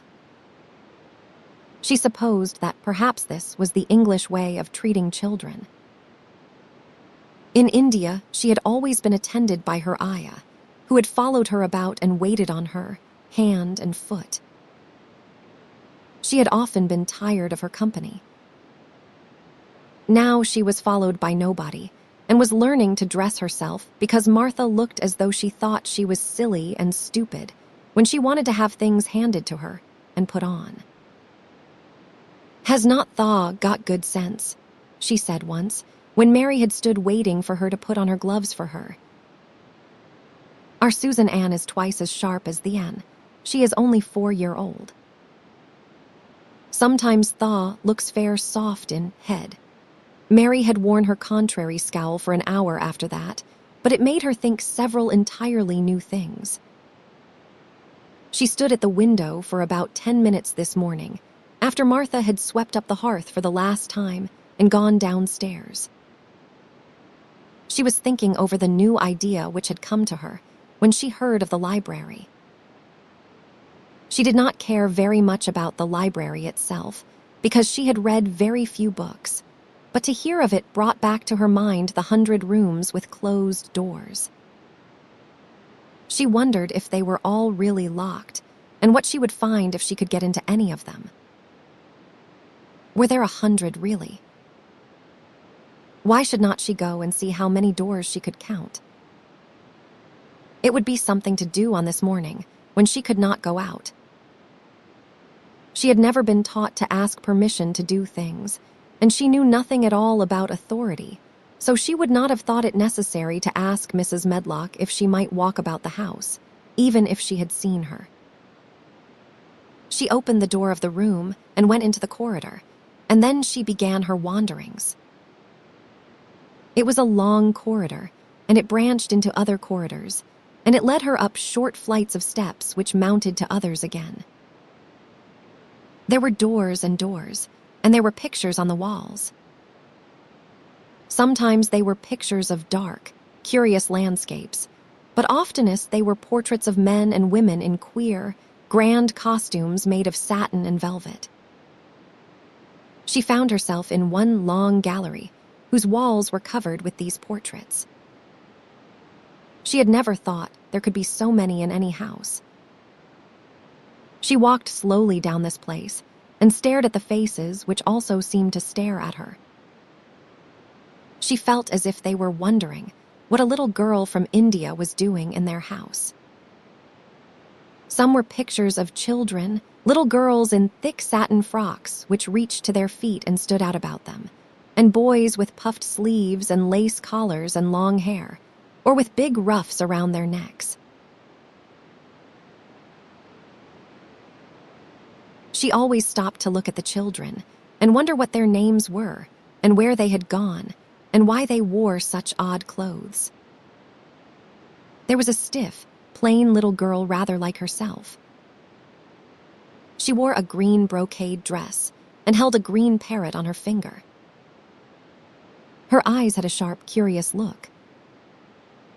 "Where do you live now?" said Mary aloud to her.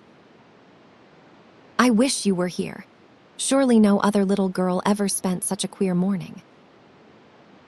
It seemed as if there was no one in all the huge, rambling house but her own small self, wandering about upstairs and down, through narrow passages and wide ones, where it seemed to her that no one but herself had ever walked. Since so many rooms had been built, people must have lived in them, but it all seemed so empty that she could not quite believe it true. It was not until she climbed to the second floor that she thought of turning the handle of a door. All the doors were shut, as Mrs. Medlock had said they were, but at last she put her hand on the handle of one of them and turned it. She was almost frightened for a moment when she felt that it turned without difficulty, and that when she pushed upon the door itself, it slowly and heavily opened. It was a massive door and opened into a big bedroom. There were embroidered hangings on the wall, and inlaid furniture such as she had seen in India stood about the room. A broad window with leaded panes looked out upon the moor, and over the mantel was another portrait of the stiff, plain little girl who seemed to stare at her more curiously than ever. "Perhaps she slept here once," said Mary. "She stares at me so that she makes me feel queer." After that, she opened more doors and more. She saw so many rooms that she became quite tired and began to think that there must be 100, though she had not counted them. In all of them, there were old pictures or old tapestries with strange scenes worked on them. There were curious pieces of furniture and curious ornaments in nearly all of them. In one room, which looked like a lady's sitting room, the hangings were all embroidered velvet, and in a cabinet were about 100 little elephants made of ivory. They were of different sizes, and some had their mahouts or palanquins on their backs. Some were much bigger than the others, and some were so tiny that they seemed only bobbies. Mary had seen carved ivory in India, and she knew all about elephants. She opened the door of the cabinet and stood on a footstool and played with these for quite a long time.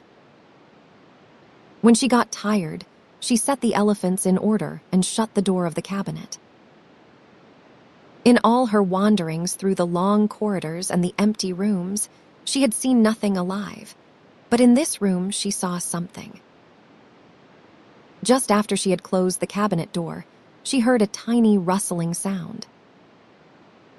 It made her jump and look around at the sofa by the fireplace, from which it seemed to come. In the corner of the sofa there was a cushion, and in the velvet which covered it there was a hole, and out of the hole peeped a tiny head with a pair of frightened eyes in it. Mary crept softly across the room to look.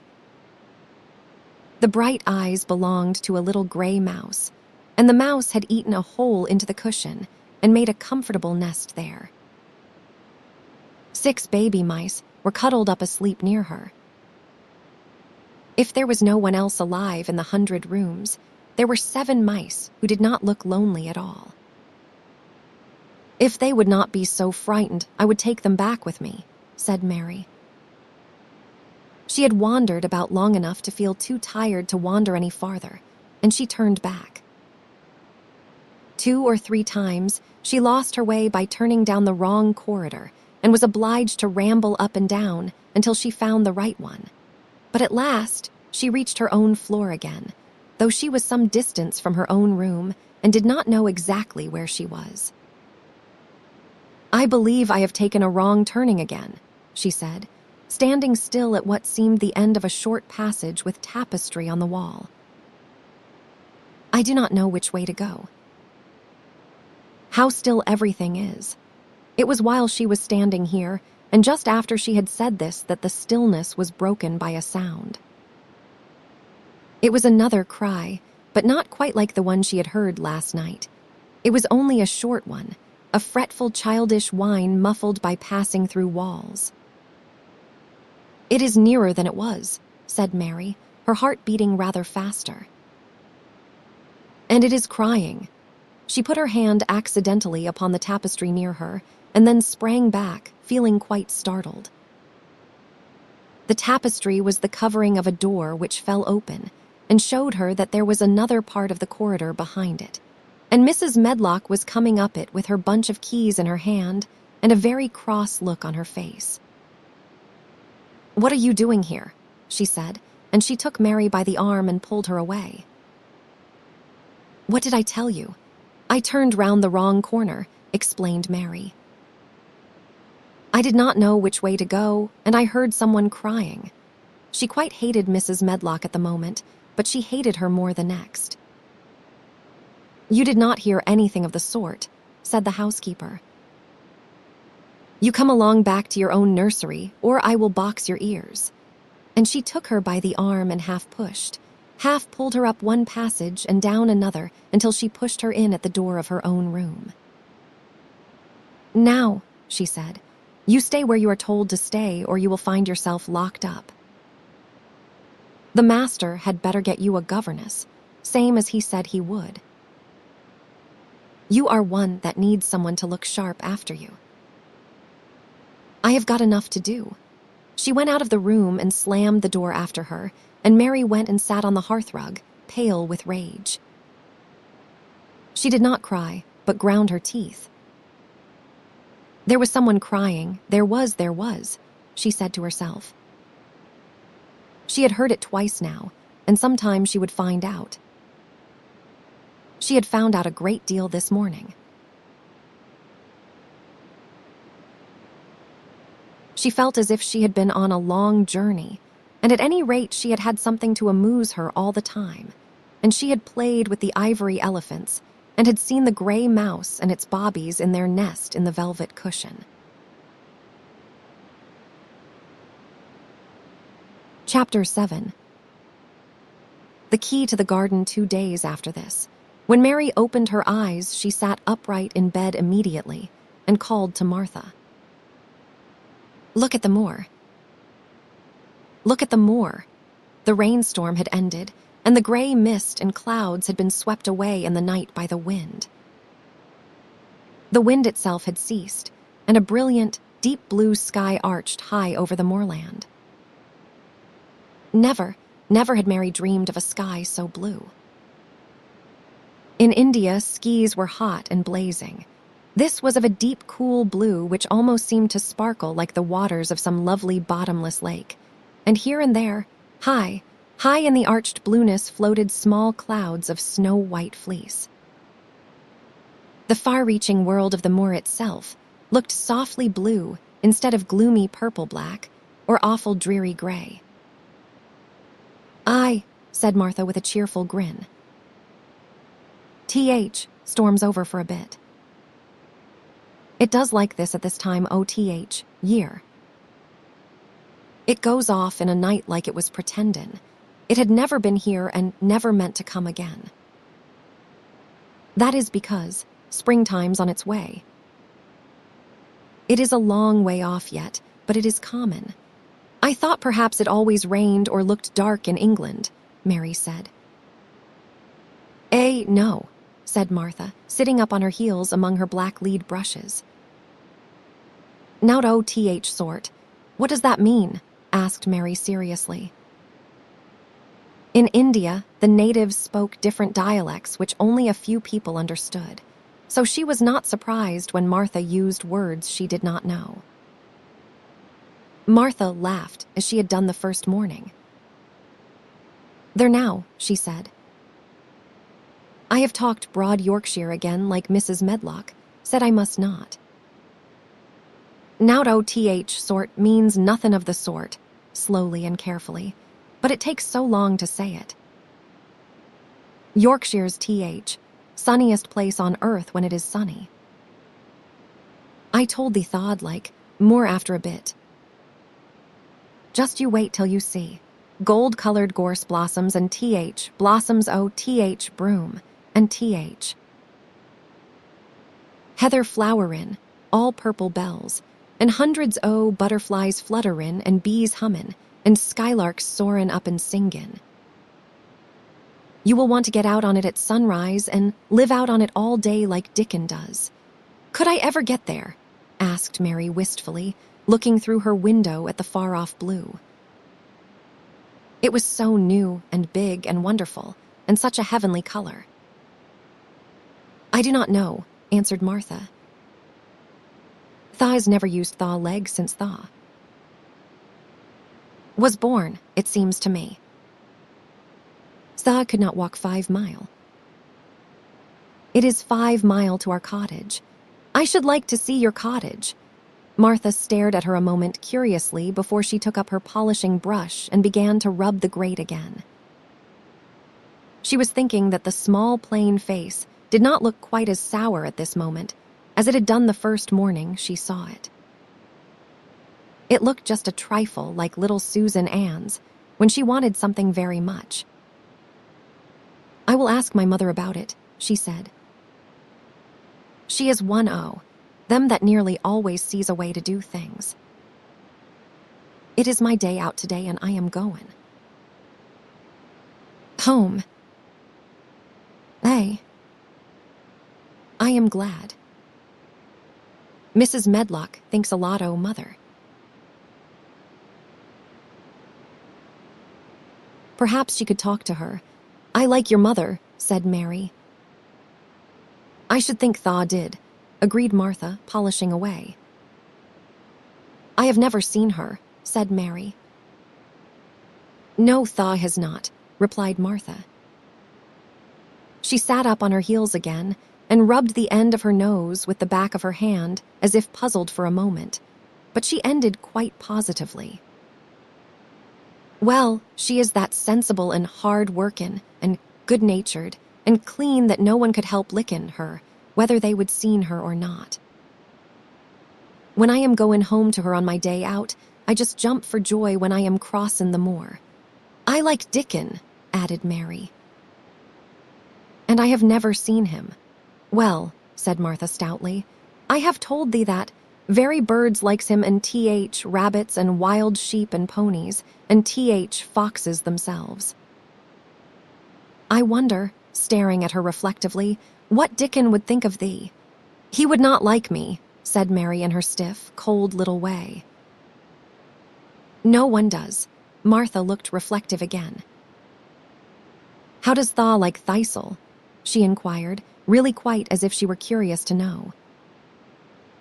Mary hesitated a moment and thought it over. Not at all, really, she answered. But I never thought of that before. Martha grinned a little as if at some homely recollection. Mother said that to me once, she said.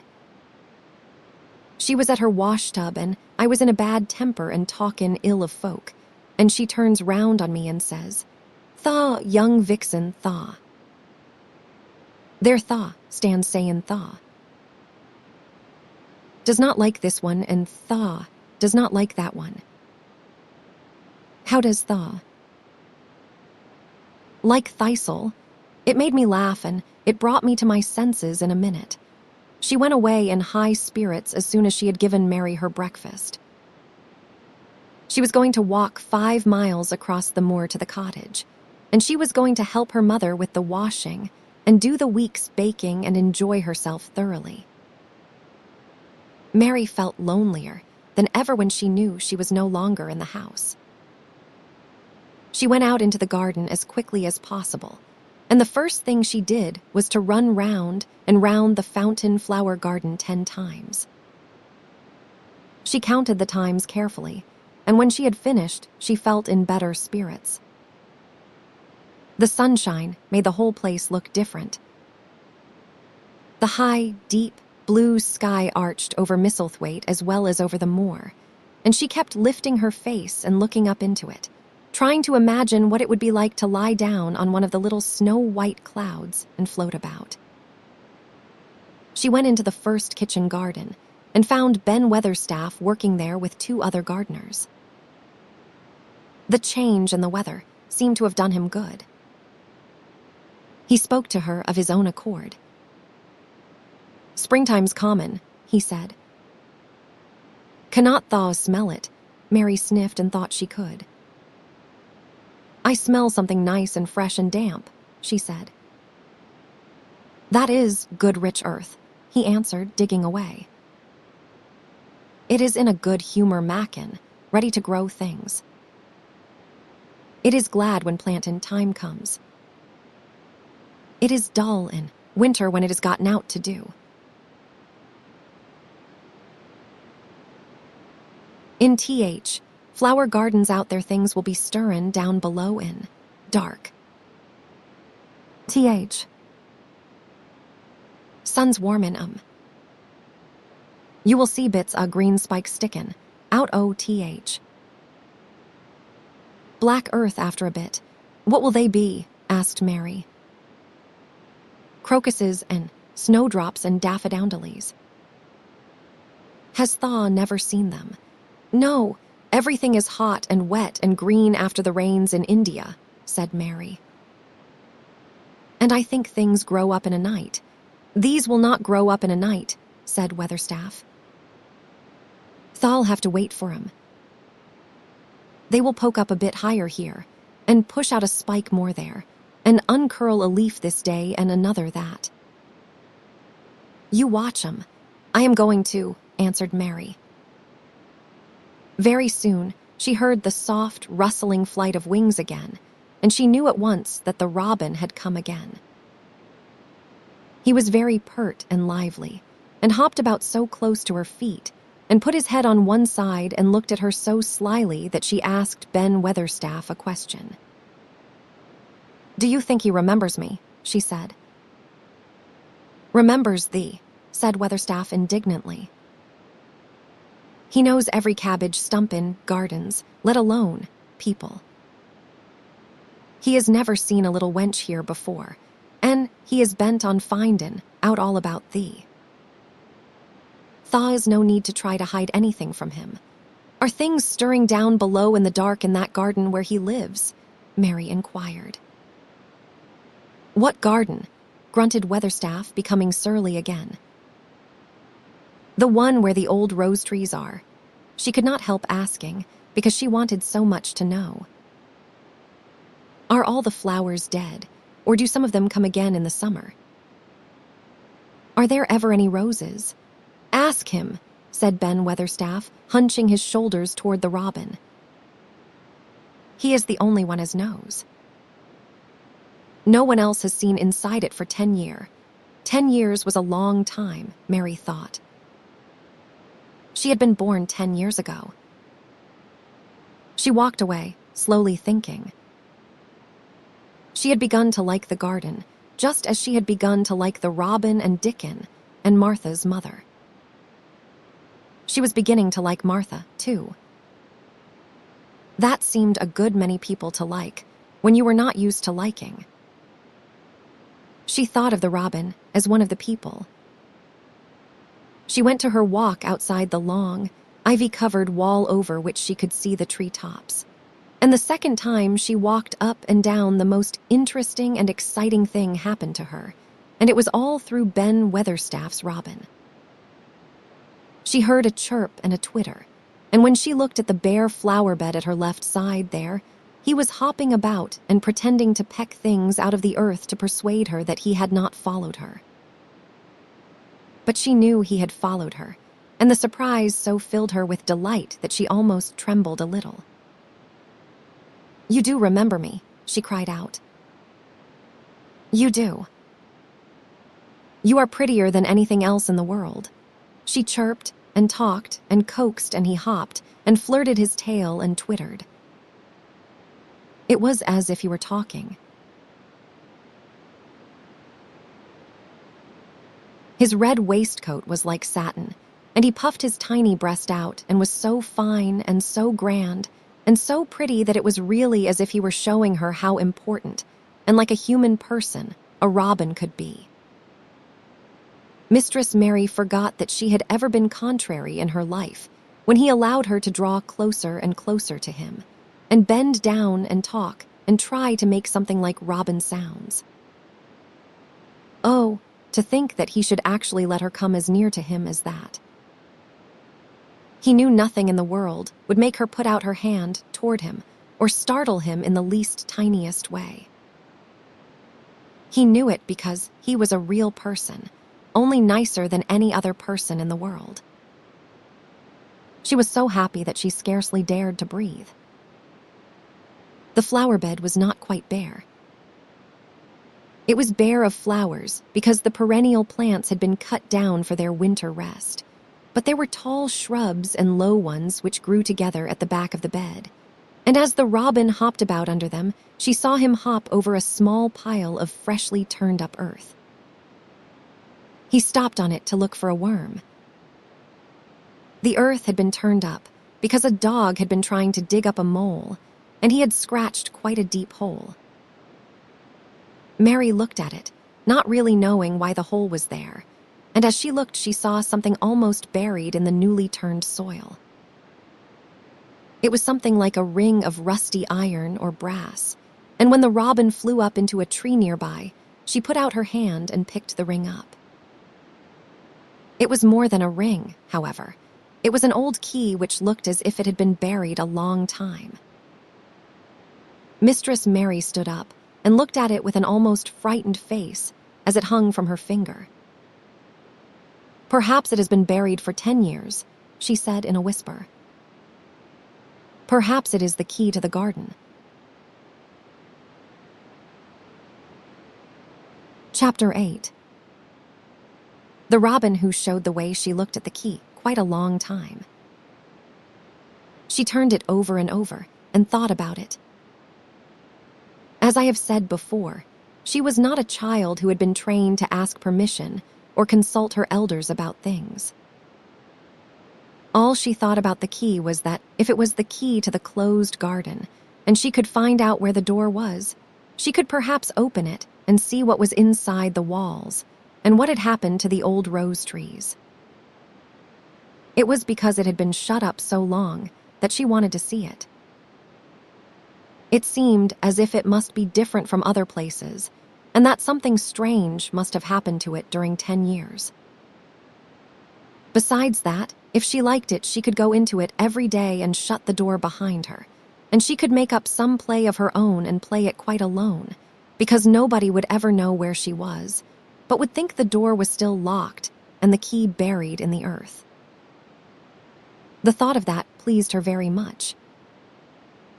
Living, as it were, all by herself in a house with 100 mysteriously closed rooms and having nothing whatever to do to amuse herself, had set her inactive brain to working and was actually awakening her imagination.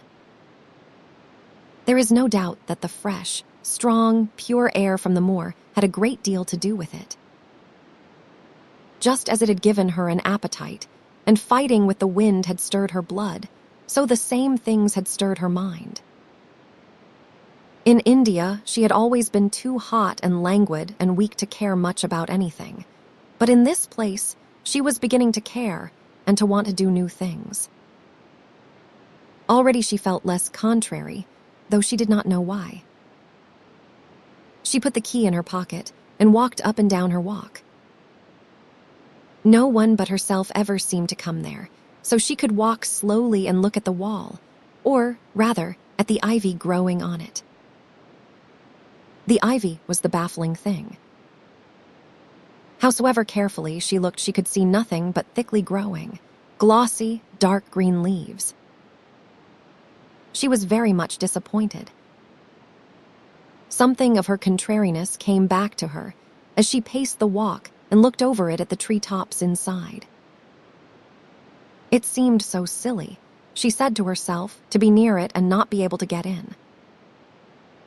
She took the key in her pocket when she went back to the house, and she made up her mind that she would always carry it with her when she went out, so that if she ever should find the hidden door, she would be ready.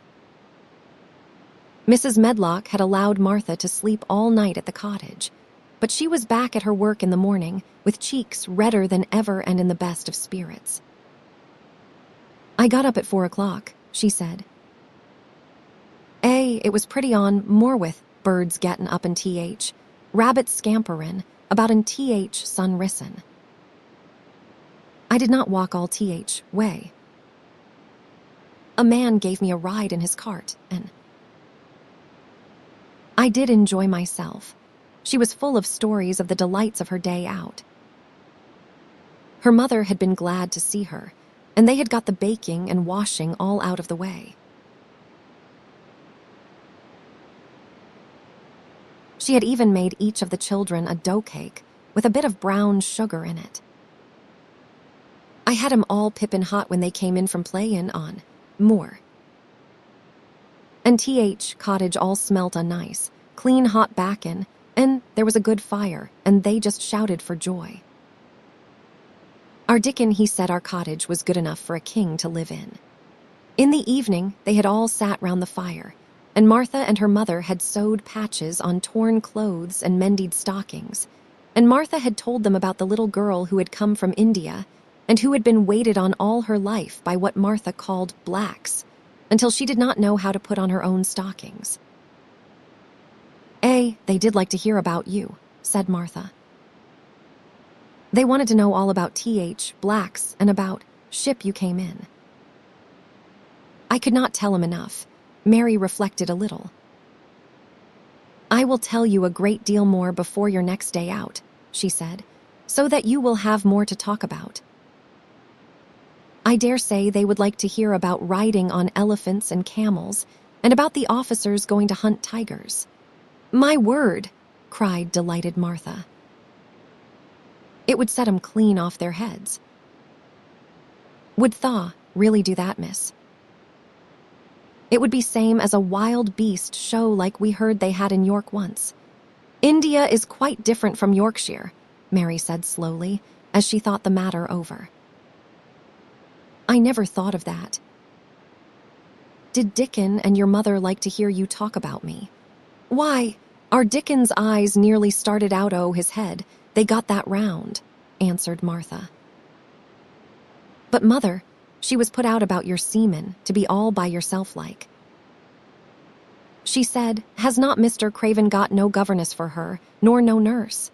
And I said, 'No, he has not, though Mrs. Medlock says he will when he thinks of it, but she says he mayn't think of it for 2 or 3 years. I do not want a governess," said Mary sharply. "But mother says you ought to be learnin' your book by this time, and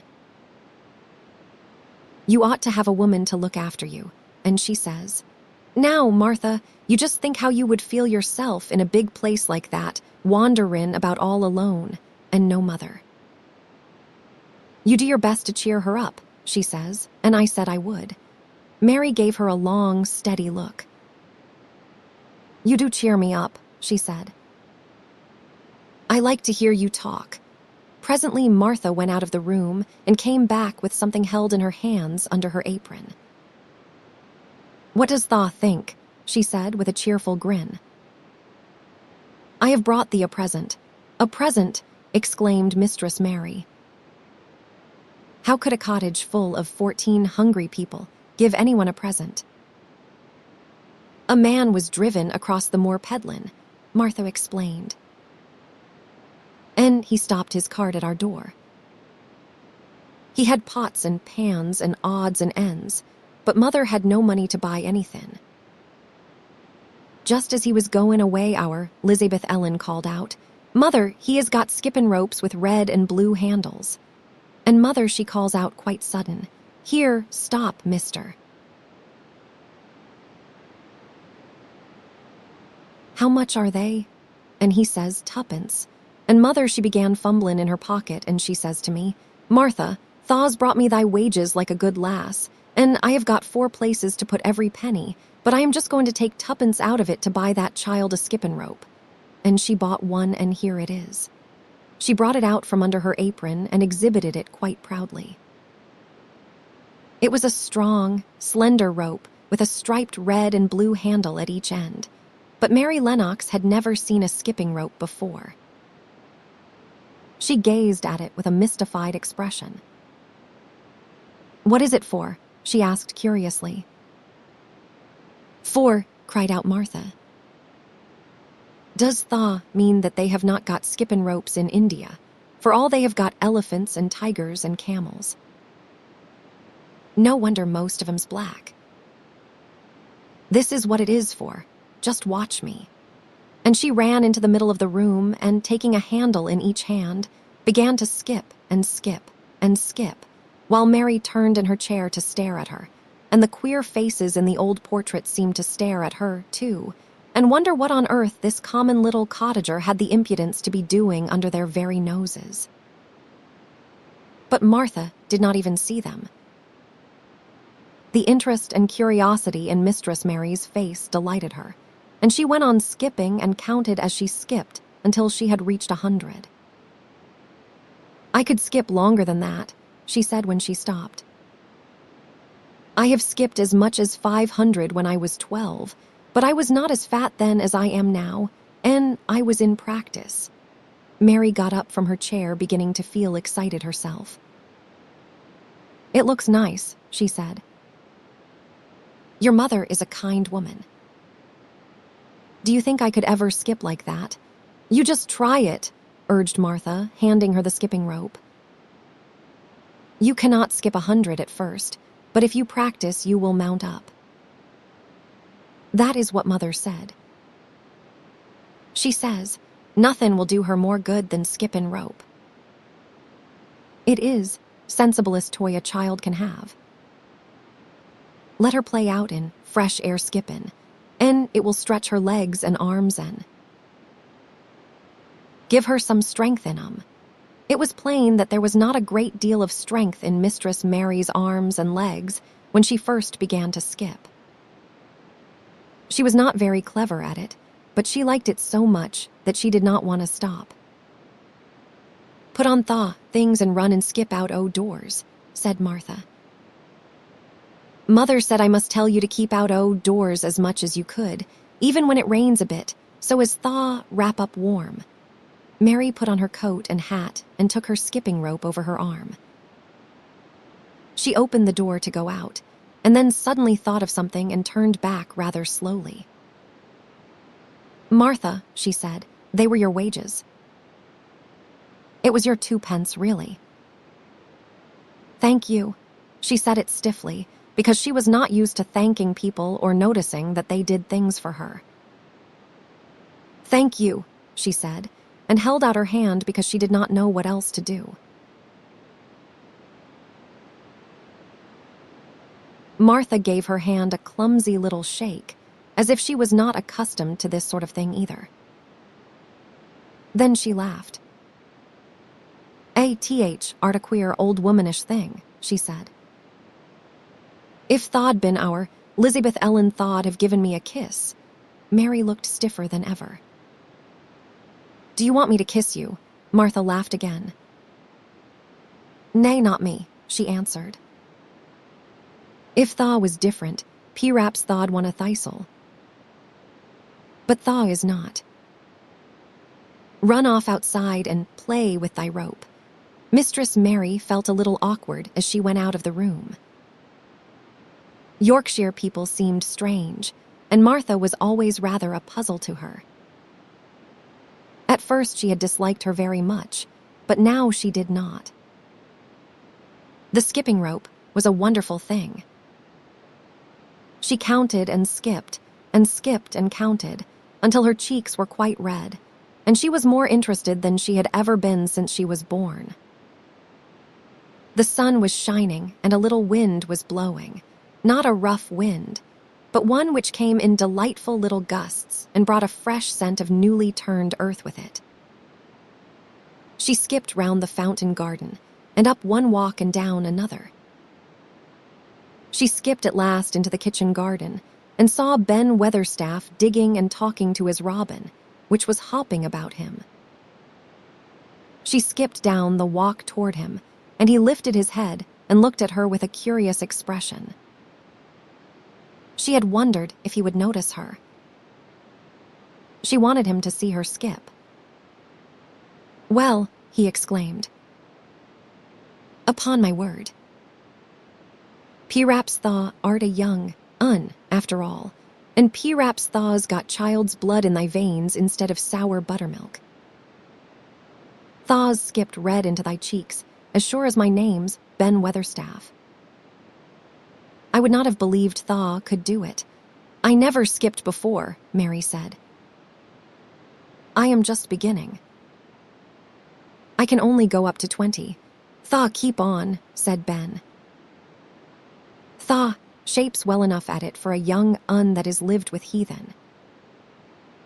Just see how he is watchin' thee, jerking his head toward the robin. He followed after the yesterday. He will be at it again today. He will be bound to find out what skip and rope is. He has never seen one. Shaking his head at the bird, Thaw curiosity will be death of thee sometime if thaw. Does not look sharp. Mary skipped round all the gardens and round the orchard, resting every few minutes. At length, she went to her own special walk and made up her mind to try if she could skip the whole length of it. It was a good long skip, and she began slowly. But before she had gone halfway down the path, she was so hot and breathless that she was obliged to stop. She did not mind much, because she had already counted up to 30. She stopped with a little laugh of pleasure, and there, lo and behold, was the robin swaying on a long branch of ivy.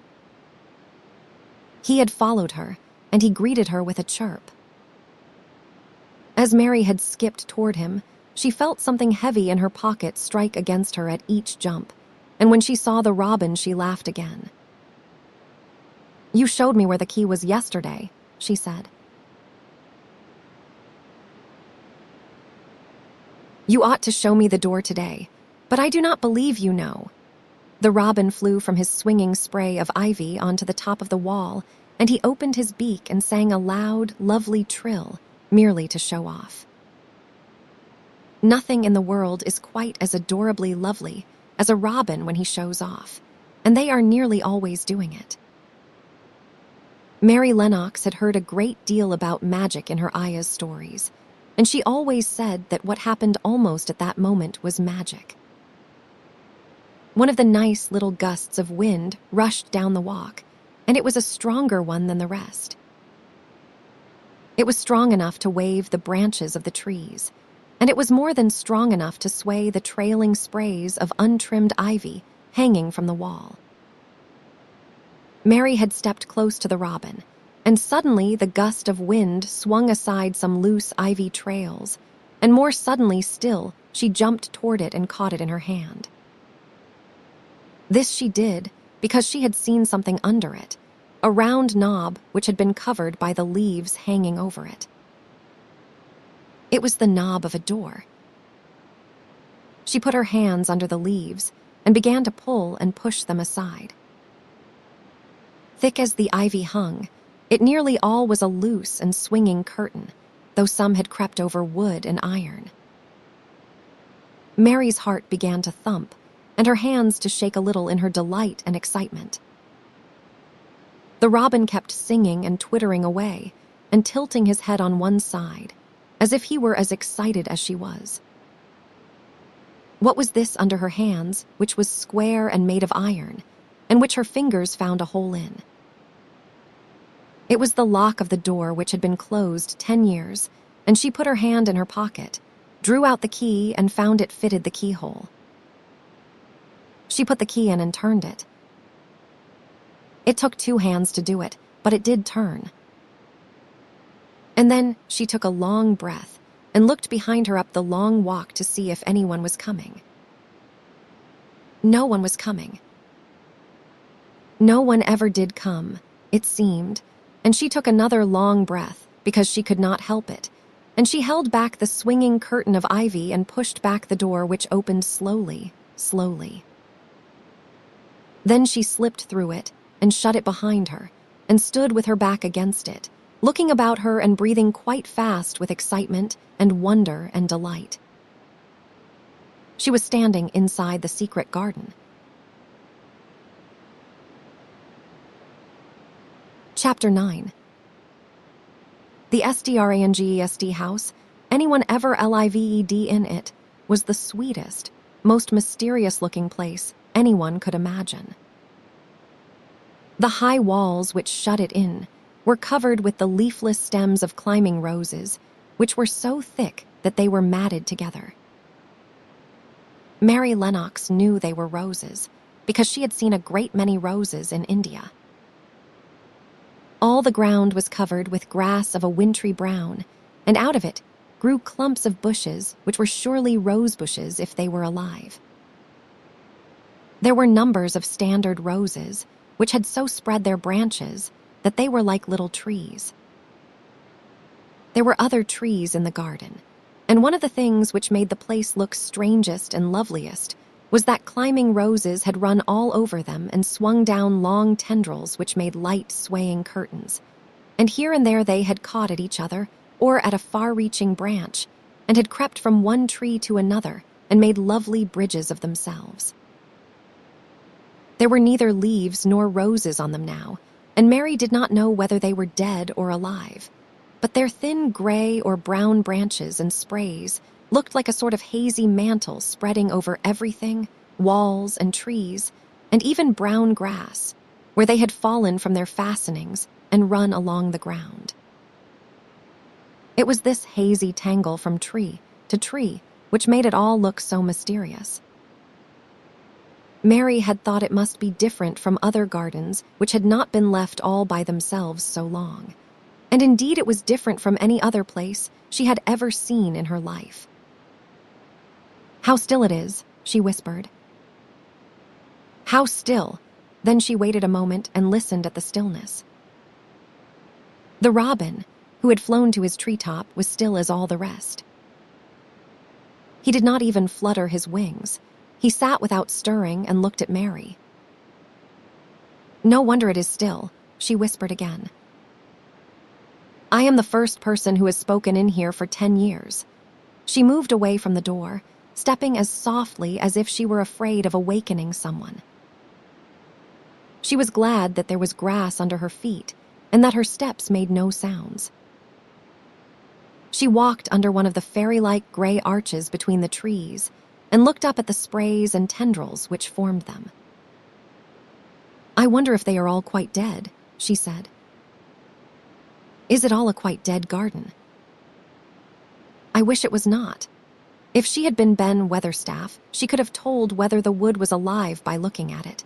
but she could only see that there were only gray or brown sprays and branches, and none showed any signs of even a tiny leaf bud anywhere.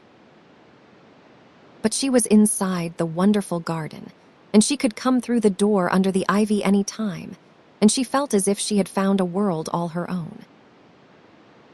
The sun was shining inside the four walls, and the high arch of blue sky over this particular piece of Misselthwaite seemed even more brilliant and soft than it was over the moor. The robin flew down from his treetop and hopped about or flew after her from one bush to another. He chirped a good deal and had a very busy air, as if he were showing her things. Everything was strange and silent, and she seemed to be hundreds of miles away from anyone, but somehow she did not feel lonely at all. All that troubled her was her wish that she knew whether all the roses were dead, or if perhaps some of them had lived and might put out leaves and buds as the weather got warmer. She did not want it to be a quite dead garden. If it were a quite alive garden, how wonderful it would be, and what thousands of roses would grow on every side. Her skipping rope had hung over her arm when she came in, and after she had walked about for a while, she thought she would skip round the whole garden, stopping when she wanted to look at things. There seemed to have been grass paths here and there, and in one or two corners there were alcoves of evergreen with stone seats or tall moss-covered flower urns in them. As she came near the second of these alcoves, she stopped skipping. There had once been a flower bed in it, and she thought she saw something sticking out of the black earth, some sharp little pale green points. She remembered what Ben Weatherstaff had said, and she knelt down to look at them. Yes, they are tiny growing things, and they might be crocuses or snowdrops or daffodils, she whispered. She bent very close to them and sniffed the fresh scent of the damp earth. She liked it very much. Perhaps there are some other ones coming up in other places, she said. I will go all over the garden and look. She did not skip, but walked. She went slowly and kept her eyes on the ground. She looked in the old border beds and among the grass, and after she had gone round, trying to miss nothing, she had found ever so many more sharp, pale green points, and she had become quite excited again. It is not a quite dead garden, she cried out softly to herself. Even if the roses are dead, there are other things alive. She did not know anything about gardening, but the grass seemed so thick in some of the places where the green points were pushing their way through that she thought they did not seem to have room enough to grow. She searched about until she found a rather sharp piece of wood and knelt down and dug and weeded out the weeds and grass until she made nice little clear places around them. Now they look as if they could breathe, she said, after she had finished with the first ones. I am going to do ever so many more. I will do all I can see. If I have not time today, I can come tomorrow. She went from place to place and dug and weeded and enjoyed herself so immensely that she was led on from bed to bed and into the grass under the trees. The exercise made her so warm that she first threw her coat off, and then her hat, and without knowing it, she was smiling down onto the grass and the pale green points all the time. The robin was tremendously busy. He was very much pleased to see gardening, begun on his own estate. He had often wondered at Ben Weatherstaff. Where gardening is done, all sorts of delightful things to eat are turned up with the soil. Now here was this new kind of creature, who was not half Ben's size, and yet had had the sense to come into his garden and begin at once. Mistress Mary worked in her garden until it was time to go to her midday dinner. In fact, she was rather late in remembering, and when she put on her coat and hat and picked up her skipping rope, She could not believe that she had been working 2 or 3 hours. She had been actually happy all the time, and dozens of the tiny, pale green points were to be seen in cleared places, looking twice as cheerful as they had looked before when the grass and weeds had been smothering them. "I shall come back this afternoon," she said, looking all round at her new kingdom and speaking to the trees and the rose bushes as if they heard her. Then she ran lightly across the grass, pushed open the slow old door, and slipped through it under the ivy. She had such red cheeks and such bright eyes, and ate such a dinner that Martha was delighted. "2 pieces o' meat and 2 helps o' rice puddin'," she said. Mother will be pleased when I tell her what skippin' rope's done for thee." In the course of her digging with her pointed stick mistress, Mary had found herself digging up a sort of white root, rather like an onion. She had put it back in its place and patted the earth carefully down on it, and just now she wondered if Martha could tell her what it was. "Martha," she said, "what are those white roots that look like onions?" "They are bulbs," answered Martha. "Lots of spring flowers grow from 'em. Very little ones are snowdrops and crocuses, and big ones are narcissuses and jonquils and daffodils. Biggest of all is lilies and purple flags. They are nice. Dickon's got a whole lot of 'em planted in our bit o' garden." "Does Dickon know all about them?" asked Mary, a new idea taking possession of her. "Our Dickon can make a flower grow out of a brick walk. Mother says he just whispers things out o' ground. Do bulbs live a long time?" "Would they live years and years if no one helped them?" inquired Mary anxiously.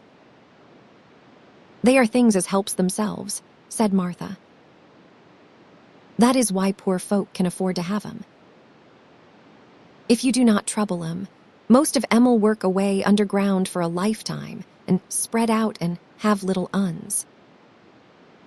There is a place in Park Woods here where there is snowdrops by thousands. They are the prettiest sight in Yorkshire when spring comes. No one knows when they was first planted. I wish the spring was here now," said Mary. "I want to see all the things that grow in England." She had finished her dinner and gone to her favorite seat on the hearthrug. I wish I had a little spade," she said. "Whatever does thaw want a spade for?" asked Martha, laughing. "Art thaw going to take to diggin'?" "I must tell Mother that too."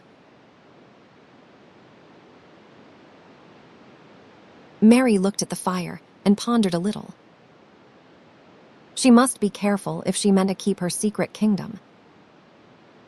She was not doing any harm, but if Mr. Craven found out about the open door, he would be fearfully angry and get a new key and lock it up forevermore.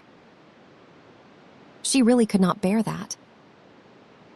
"This is such a big, lonely place," she said slowly, as if she were turning matters over in her mind. "The house is lonely, and the park is lonely, and the gardens are lonely. So many places seem shut up. I never did many things in India, but there were more people to look at, natives and soldiers marching by, and sometimes bands playing, and my ayah told me stories. There is no one to talk to here, except you and Ben Weatherstaff. And you have to do your work, and Ben Weatherstaff will not speak to me often. I thought if I had a little spade, I could dig somewhere as he does, and I might make a little garden if he would give me some seeds." Martha's face quite lighted up. "There now," she exclaimed, "if that was not one of things Mother said. She says, there is such a lot o' room in that big place. Why do not they give her a bit for herself, even if she does not plant nothin' but parsley and radishes? She would dig and rake away and be right down happy over it. Them was the very words she said." "Were they?" said Mary. How many things she knows, does not she? Said Martha. It is like she says. A woman as brings up 12 children learns something besides her A, B, C. Children's as good as arithmetic to set you findin' out things. How much would a spade cost, a little one? Mary asked. Well, was Martha's reflective answer, at Thwaite Village there is a shop or so, and I saw little garden sets with a spade and a rake and a fork all tied together for 2 shillings. And they was stout enough to work with, too. I have got more than that in my purse, said Mary. Mrs. Morrison gave me 5 shillings, and Mrs. Medlock gave me some money from Mr. Craven. Did he remember thee that much? Exclaimed Martha. Mrs. Medlock said I was to have a shilling a week to spend. She gives me one every Saturday. I did not know what to spend it on. My word, that is riches, said Martha. Thaw can buy anything in TH. World thaw wants. TH, rent of our cottage is only 1 and 3pence, and it is like pullin' eye teeth to get it. Now I have just thought of something, putting her hands on her hips. What? Said Mary eagerly. In the shop at Thwaite they sell packages flower seeds for a penny each, and our Dickon he knows which is, prettiest ones, and how to make 'em grow. He walks over to Thwaite many a day, just for fun of it. Does Thaw know how to print letters? Suddenly. I know how to write, Mary answered. Martha shook her head. Our Dickon can only read printin'. If Thaw could print, we could write a letter to him and ask him to go and buy TH, garden tools, and TH. Seeds at same time. Oh, you are a good girl, Mary cried. You are really. I did not know you were so nice. I know I can print letters if I try. Let us ask Mrs. Medlock for a pen and ink and some paper. I have got some of my own, said Martha. I bought 'em so I could print a bit of a letter to Mother of a Sunday. I will go and get it. She ran out of the room, and Mary stood by the fire and twisted her thin little hands together with sheer pleasure.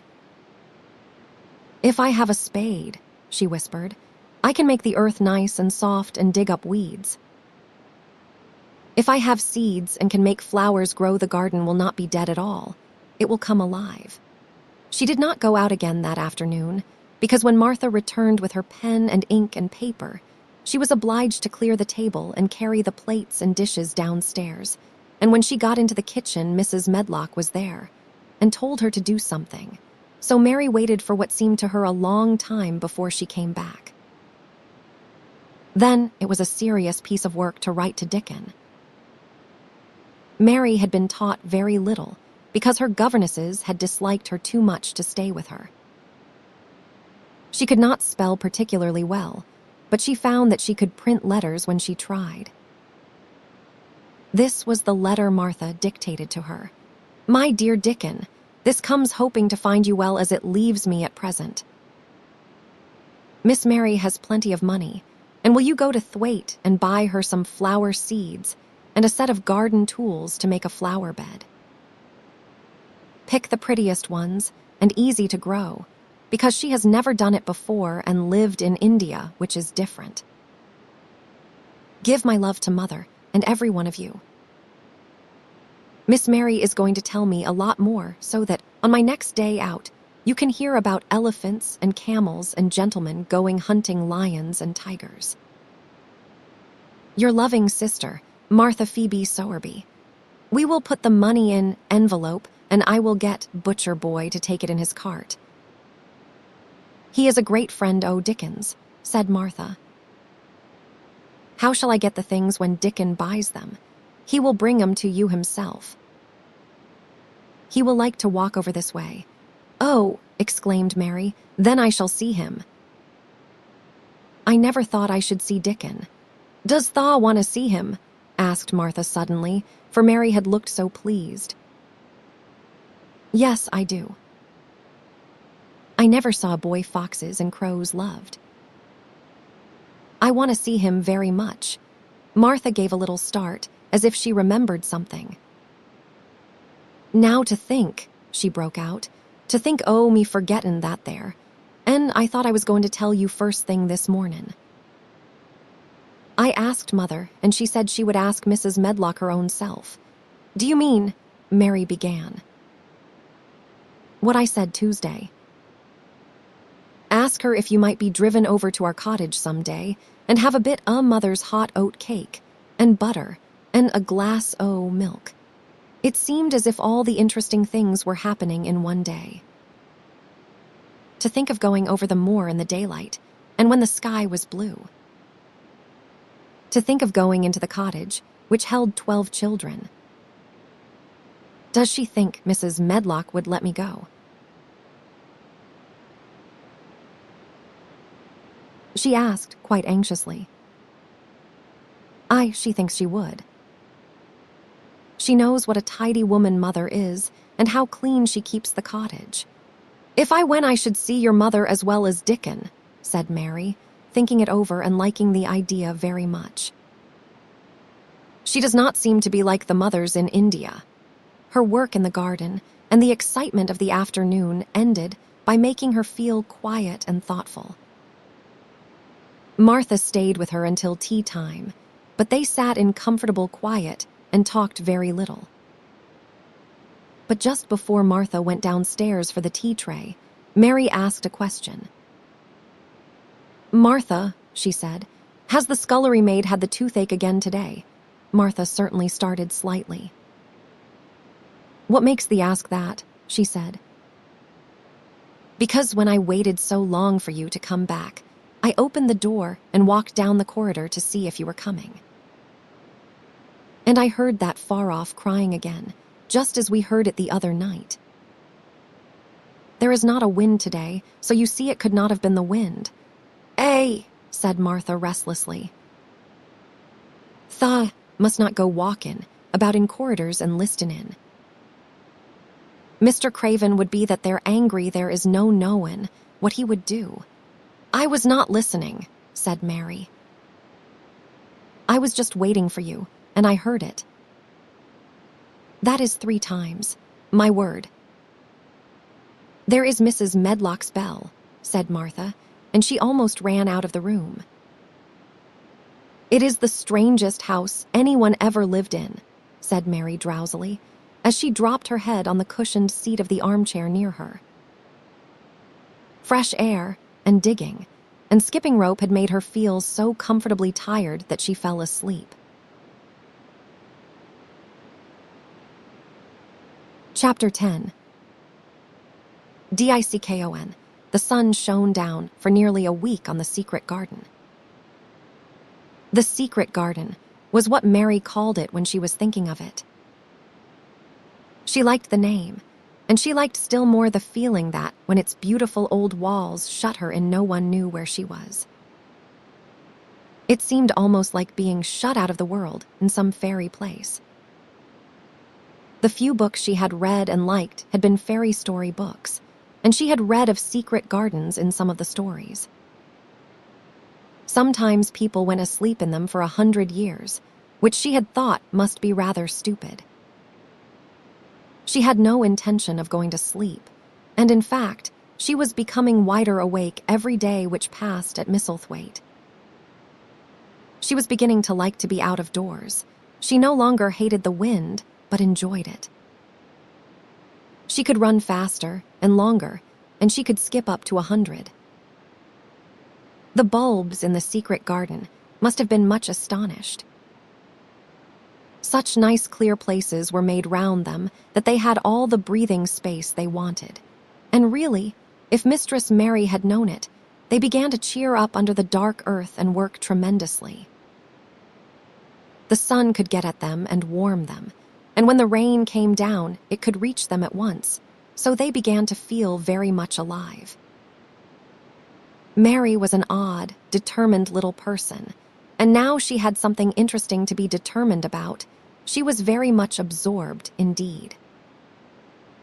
She worked and dug and pulled up weeds steadily, only becoming more pleased with her work every hour instead of tiring of it. It seemed to her like a fascinating sort of play. She found many more of the sprouting pale green points than she had ever hoped to find.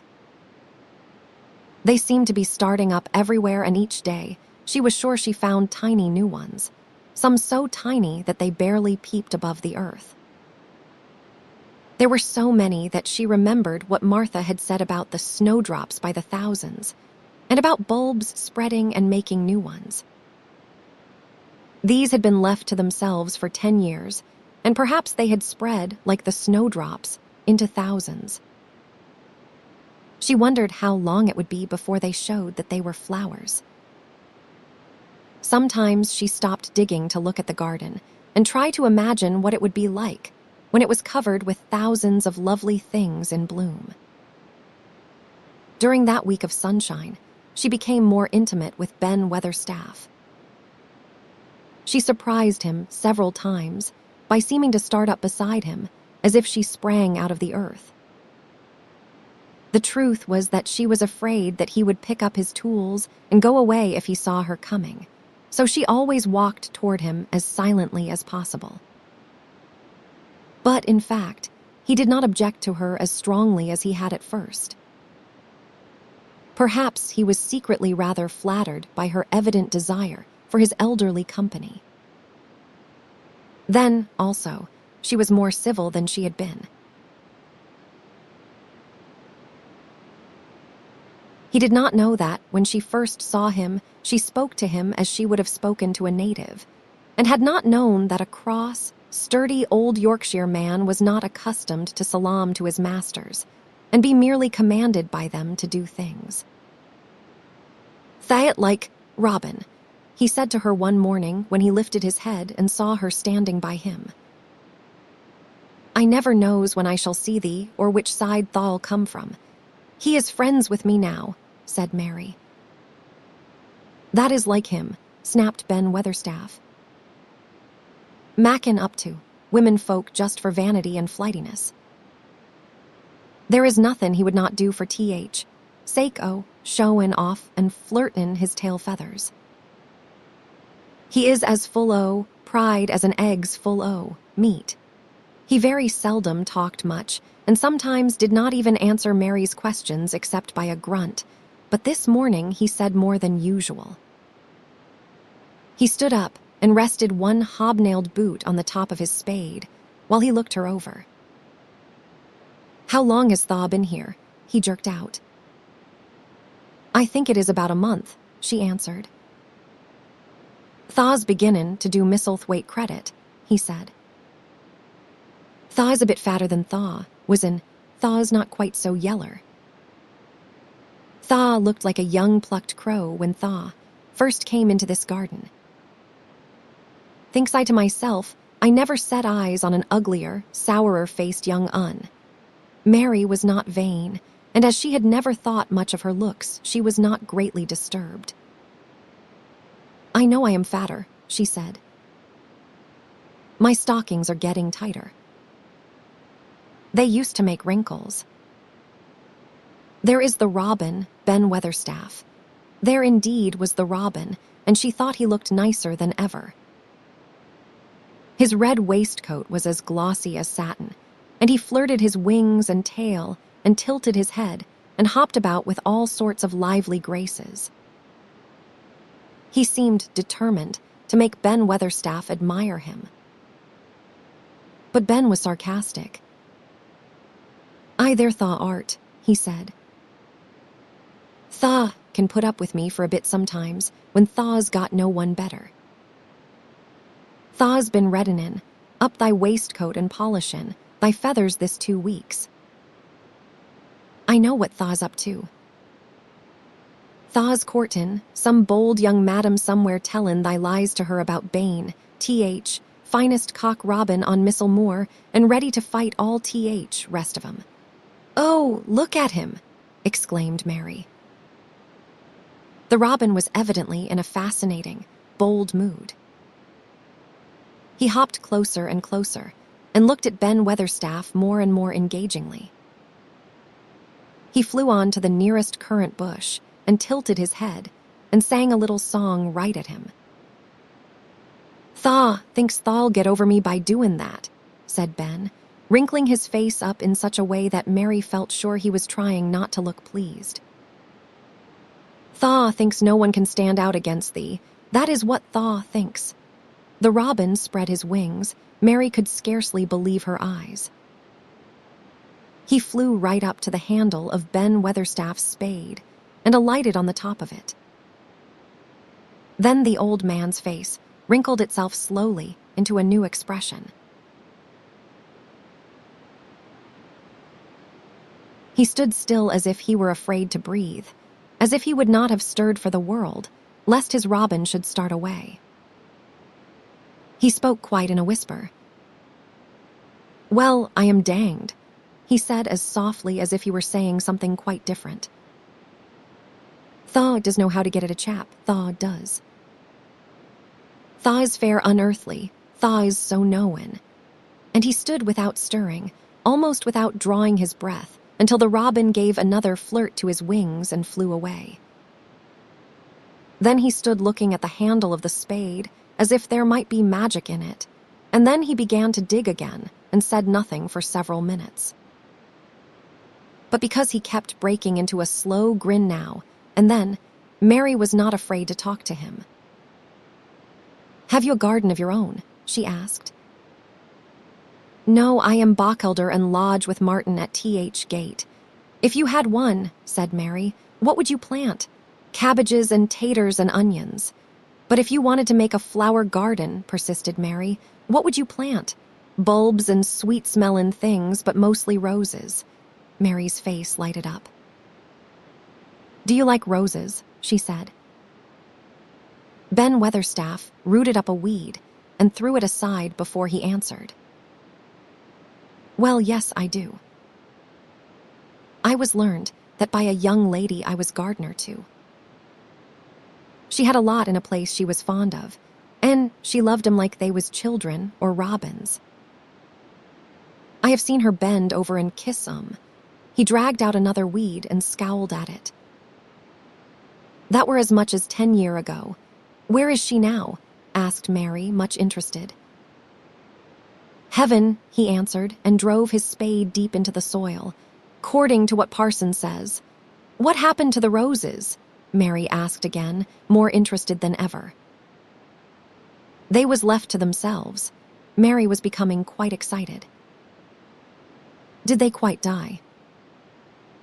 "Do roses quite die when they are left to themselves?" she ventured. "Well, I would got to like 'em, and I liked her, and she liked 'em," Ben Weatherstaff admitted reluctantly. "Once or twice a year I would go in. Work at 'em a bit, prune 'em and dig about roots. They run wild, but they was in rich soil, so some of 'em lived. When they have no leaves and look gray and brown and dry, how can you tell whether they are dead or alive?" inquired Mary. "Wait till spring gets at 'em. Wait till sun shines on rain and rain falls on sunshine, and then thaw'll find out." How?" cried Mary, forgetting to be careful. "Look along twigs and branches, and if thaw, see a bit of a brown lump swelling here and there. Watch it after warm rain and see what happens." He stopped suddenly and looked curiously at her eager face. "Why does Thaw care so much about roses and such all of a sudden?" he demanded. Mistress Mary felt her face grow red. She was almost afraid to answer. I want to play that I have a garden of my own," she stammered. There is nothing for me to do." "I have nothing and no one." "Well," said Ben Weatherstaff slowly as he watched her, "that is true. Thaw has not." He said it in such an odd way that Mary wondered if he was actually a little sorry for her. She had never felt sorry for herself. She had only felt tired and cross because she disliked people and things so much. But now the world seemed to be changing and getting nicer. If no one found out about the secret garden, she should enjoy herself always. She stayed with him for 10 or 15 minutes longer and asked him as many questions as she dared. He answered every one of them in his queer, grunting way, and he did not seem really cross and did not pick up his spade and leave her. He said something about roses just as she was going away, and it reminded her of the ones he had said he had been fond of. "Do you go and see those other roses now?" she asked. "Not been this year. My rheumatics has made me too stiff in TH. Joints." He said it in his grumbling voice, and then quite suddenly he seemed to get angry with her, though she did not see why he should. "Now look here," he said sharply. "Do not ask so many questions. That worst wench for asking questions I have ever come across. Get thee gone and play thee. I have done talkin' for today." And he said it so crossly that she knew there was not the least use in staying another minute. She went skipping slowly down the outside walk, thinking him over and saying to herself that, queer as it was, here was another person whom she liked in spite of his crossness. She liked old Ben Weatherstaff. Yes, she did like him. She always wanted to try to make him talk to her. Also, she began to believe that he knew everything in the world about flowers. There was a laurel-hedged walk which curved round the secret garden and ended at a gate which opened into a wood in the park. She thought she would slip round this walk and look into the wood and see if there were any rabbits hopping about. She enjoyed the skipping very much, and when she reached the little gate she opened it and went through because she heard a low, peculiar whistling sound and wanted to find out what it was. It was a very strange thing indeed. She quite caught her breath as she stopped to look at it. A boy was sitting under a tree, with his back against it, playing on a rough wooden pipe. He was a funny-looking boy about 12. He looked very clean, and his nose turned up, and his cheeks were as red as poppies, and never had Mistress Mary seen such round and such blue eyes in any boy's face. And on the trunk of the tree he leaned against, a brown squirrel was clinging and watching him, and from behind a bush nearby a cock pheasant was delicately stretching his neck to peep out, and quite near him were 2 rabbits sitting up and sniffing with tremulous noses, and actually it appeared as if they were all drawing near to watch him and listen to the strange, low little call his pipe seemed to make. When he saw Mary, he held up his hand and spoke to her in a voice almost as low as, and rather like his piping. "Do not move," he said.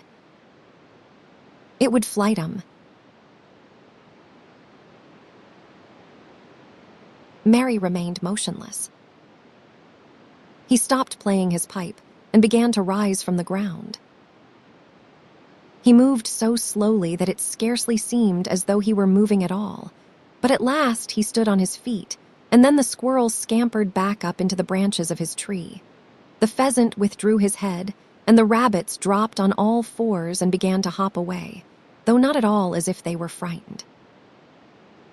"I am Dickon," the boy said.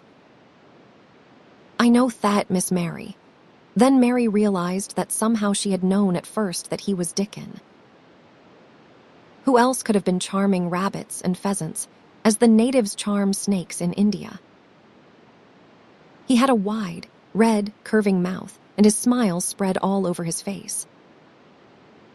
"I got up slow," he explained, "because if Thaw makes a quick move it startles 'em. A body as to move gentle and speak low when wild things is about." He did not speak to her as if they had never seen each other before, but as if he knew her quite well. Mary knew nothing about boys, and she spoke to him a little stiffly, because she felt rather shy. "Did you get Martha's letter?" she asked. He nodded his curly, rust-colored head. "That is why I come." He stooped to pick up something which had been lying on the ground beside him when he piped. "I have got garden tools. There is a little spade and rake and a fork and hoe. They are good uns. There is a trowel, too. And woman in, shop through in a packet of white poppy and 1 blue larkspur when I bought other seeds. Will you show the seeds to me?" Mary said. She wished she could talk as he did. His speech was so quick and easy. It sounded as if he liked her and was not the least afraid she would not like him, though he was only a common Moor boy, in patched clothes and with a funny face and a rough, rusty red head.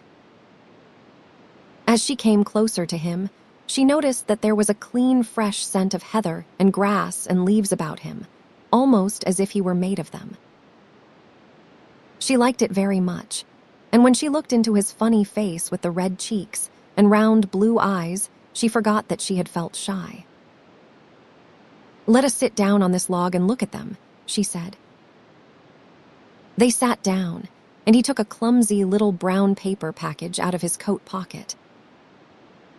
He untied the string, and inside there were ever so many neater and smaller packages, with a picture of a flower on each one. "There is a lot o' mignonette and poppies," he said. "Mignonette's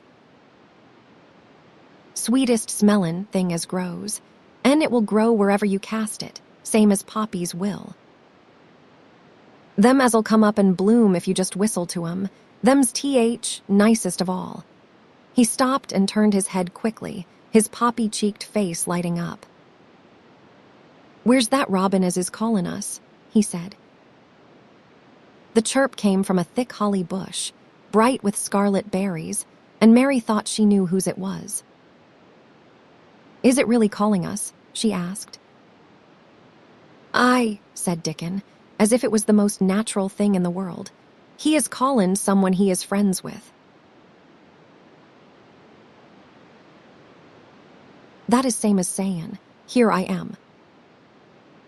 Look at me. I wants a bit of a chat. There he is in the bush." "Whose is he?" "He is Ben Weatherstaff's, but I think he knows me a little," answered Mary. "Aye, he knows thee," said Dickon in his low voice again. "And he likes thee. He has took thee on. He will tell me all about thee in a minute." He moved quite close to the bush with the slow movement Mary had noticed before, and then he made a sound almost like the robin's own twitter. The robin listened a few seconds, intently, and then answered quite as if he were replying to a question. "Aye, he is a friend o' yours," chuckled Dickon. "Do you think he is?" cried Mary eagerly. She did so want to know. "Do you think he really likes me?" "He would not come near thee if he did not," answered Dickon. "Birds is rare choosers, and a robin can flout a body worse than a man. See, he is making up to thee now. Cannot thaw see a chap, he is sayin', and it really seemed as if it must be true. He so sidled and twittered, and tilted as he hopped on his bush. "Do you understand everything birds say?" said Mary. Dickon's grin spread until he seemed all wide, red, curving mouth, and he rubbed his rough head. "I think I do, and they think I do," he said. "I have lived on Moor with him so long. I have watched him break shell and come out and fledge and learn to fly and begin to sing, till I think I am one of 'em. Sometimes I think P-raps I am a bird, or a fox, or a rabbit, or a squirrel, or even a beetle, and I do not know it." He laughed and came back to the log and began to talk about the flower seeds again. He told her what they looked like when they were flowers. He told her how to plant them and watch them, and feed and water them. "See here," he said suddenly, turning round to look at her. "I will plant them for thee myself." "Where is thy garden?" Mary's thin hands clutched each other as they lay on her lap. She did not know what to say, so for a whole minute she said nothing. She had never thought of this. She felt miserable. And she felt as if she went red, and then pale. "Thy's got a bit o' garden, has not thaw," Dickon said. It was true that she had turned red, and then pale. Dickon saw her do it, and as she still said nothing, he began to be puzzled. "Would not they give thee a bit?" he asked. "Has not thaw got any yet?" She held her hands tighter and turned her eyes toward him. "I do not know anything about boys," she said slowly. "Could you keep a secret if I told you one?" "It is a great secret. I do not know what I should do if anyone found it out. I believe I should die," she said the last sentence quite fiercely. Dickon looked more puzzled than ever and even rubbed his hand over his rough head again, but he answered quite good-humoredly. "I am keepin' secrets all time," he said. "If I could not keep secrets from other lads, secrets about foxes, cubs, and birds, nests and wild things' holes, there would be not safe on moor. I can keep secrets." Mistress Mary did not mean to put out her hand and clutch his sleeve, but she did it. "I have stolen a garden," she said very fast. "It is not mine. It is not anybody's. Nobody wants it, nobody cares for it, nobody ever goes into it. Perhaps everything is dead in it already. I do not know." She began to feel hot and as contrary as she had ever felt in her life. "I do not care, I do not care. Nobody has any right to take it from me when I care about it, and they do not. They are letting it die, all shut in by itself," she ended passionately, and she threw her arms over her face and burst out crying, poor little Mistress Mary. Dickon's curious blue eyes grew rounder and rounder. "AHH," he said, drawing his exclamation out slowly, and the way he did it meant both wonder and sympathy. "I have nothing to do," said Mary. "Nothing belongs to me. I found it myself, and I got into it myself. I was only just like the robin, and they would not take it from the robin." "Where is it?" asked Dickon in a dropped voice. Mistress Mary got up from the log at once. She knew she felt contrary again, and obstinate, and she did not care at all. She was imperious and Indian, and at the same time hot and sorrowful. "Come with me and I will show you," she said. She led him round the laurel path and to the walk where the ivy grew so thickly. Dickon followed her with a queer, almost pitying look on his face. He felt as if he were being led to look at some strange bird's nest and must move softly. When she stepped to the wall and lifted the hanging ivy, he started. There was a door, and Mary pushed it slowly open, and they passed in together, and then Mary stood and waved her hand round defiantly. "It is this," she said. "It is a secret garden, and I am the only one in the world who wants it to be alive." Dickon looked round and round about it, and round again. He almost whispered, "it is a queer, pretty place. It is like as if a body was in a dream." Chapter 11. The nest of the missel thrush. For 2 or 3 minutes he stood looking round him, while Mary watched him, and then he began to walk about softly, even more lightly than Mary had walked the first time she had found herself inside the 4 walls. His eyes seemed to be taking in everything. The gray trees with the gray creepers climbing over them and hanging from their branches, the tangle on the walls and among the grass, the evergreen alcoves with the stone seats and tall flower urns standing in them. "I never thought I would see this place," he said at last, in a whisper. "Did you know about it?" asked Mary. She had spoken aloud, and he made a sign to her. "We must talk low," he said, "or someone'll hear us and wonder what is to do in here. Oh." "I forgot," said Mary, feeling frightened and putting her hand quickly against her mouth. "Did you know about the garden?" she asked again when she had recovered herself. Dickon nodded. "Martha told me there was one as no one ever went inside," he answered. "Us used to wonder what it was like." He stopped and looked round at the lovely gray tangle about him, and his round eyes looked queerly happy. The nests as'll be here come springtime," he said. "It would be safest nestin' place in England.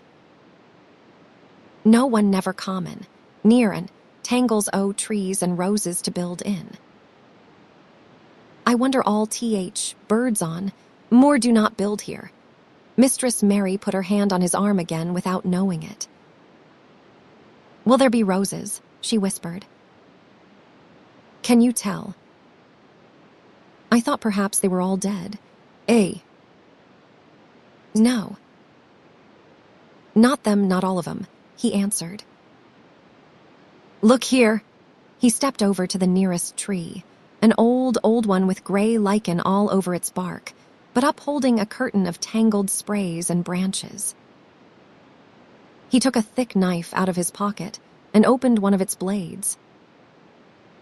"There is lots o' dead wood as ought to be cut out," he said. "Then there is a lot o' old wood, but it made some new last year. This here is a new bit," and he touched a shoot which looked brownish green instead of hard, dry gray. Mary touched it herself in an eager, reverent way. "That one," she said. "Is that one quite alive quite?" Dickon curved his wide, smiling mouth. "It is as wick as you or me," he said, and Mary remembered that Martha had told her that wick meant alive or lively. "I am glad it is wick," she cried out in her whisper. "I want them all to be wick. Let us go round the garden and count how many wick ones there are." She quite panted with eagerness, and Dickon was as eager as she was. They went from tree to tree and from bush to bush. Dickon carried his knife in his hand and showed her things which she thought wonderful. "They have run wild," he said, "but strongest ones has fair thrived on it. The delicatest ones has died out, but others has growed in.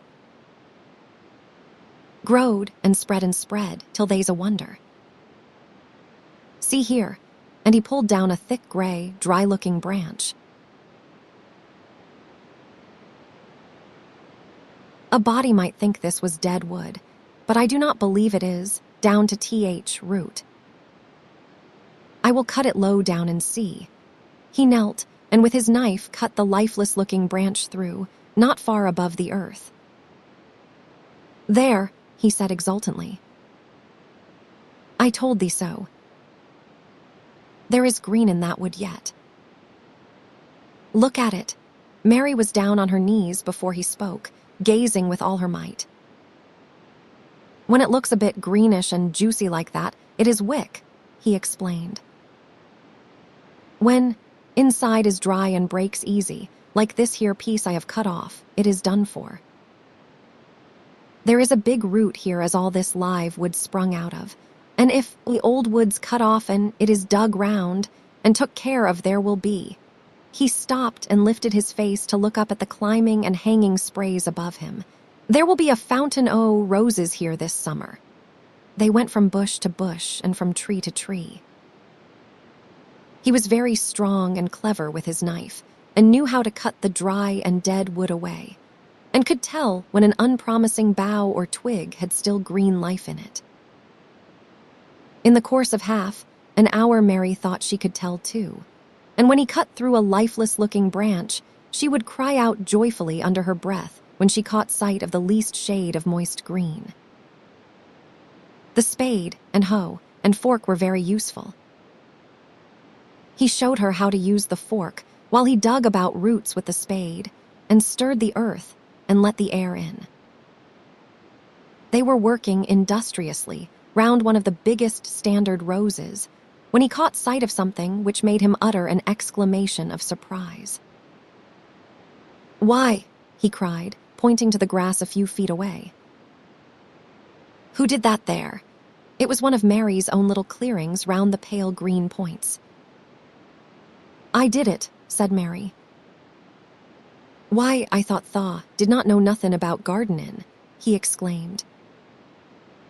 "I do not," she answered, "but they were so little, and the grass was so thick and strong, and they looked as if they had no room to breathe. So I made a place for them. I do not even know what they are." Dickon went and knelt down by them, smiling his wide smile. "Thaw was right," he said. "A gardener could not have told thee better. They will grow now like Jack's beanstalk.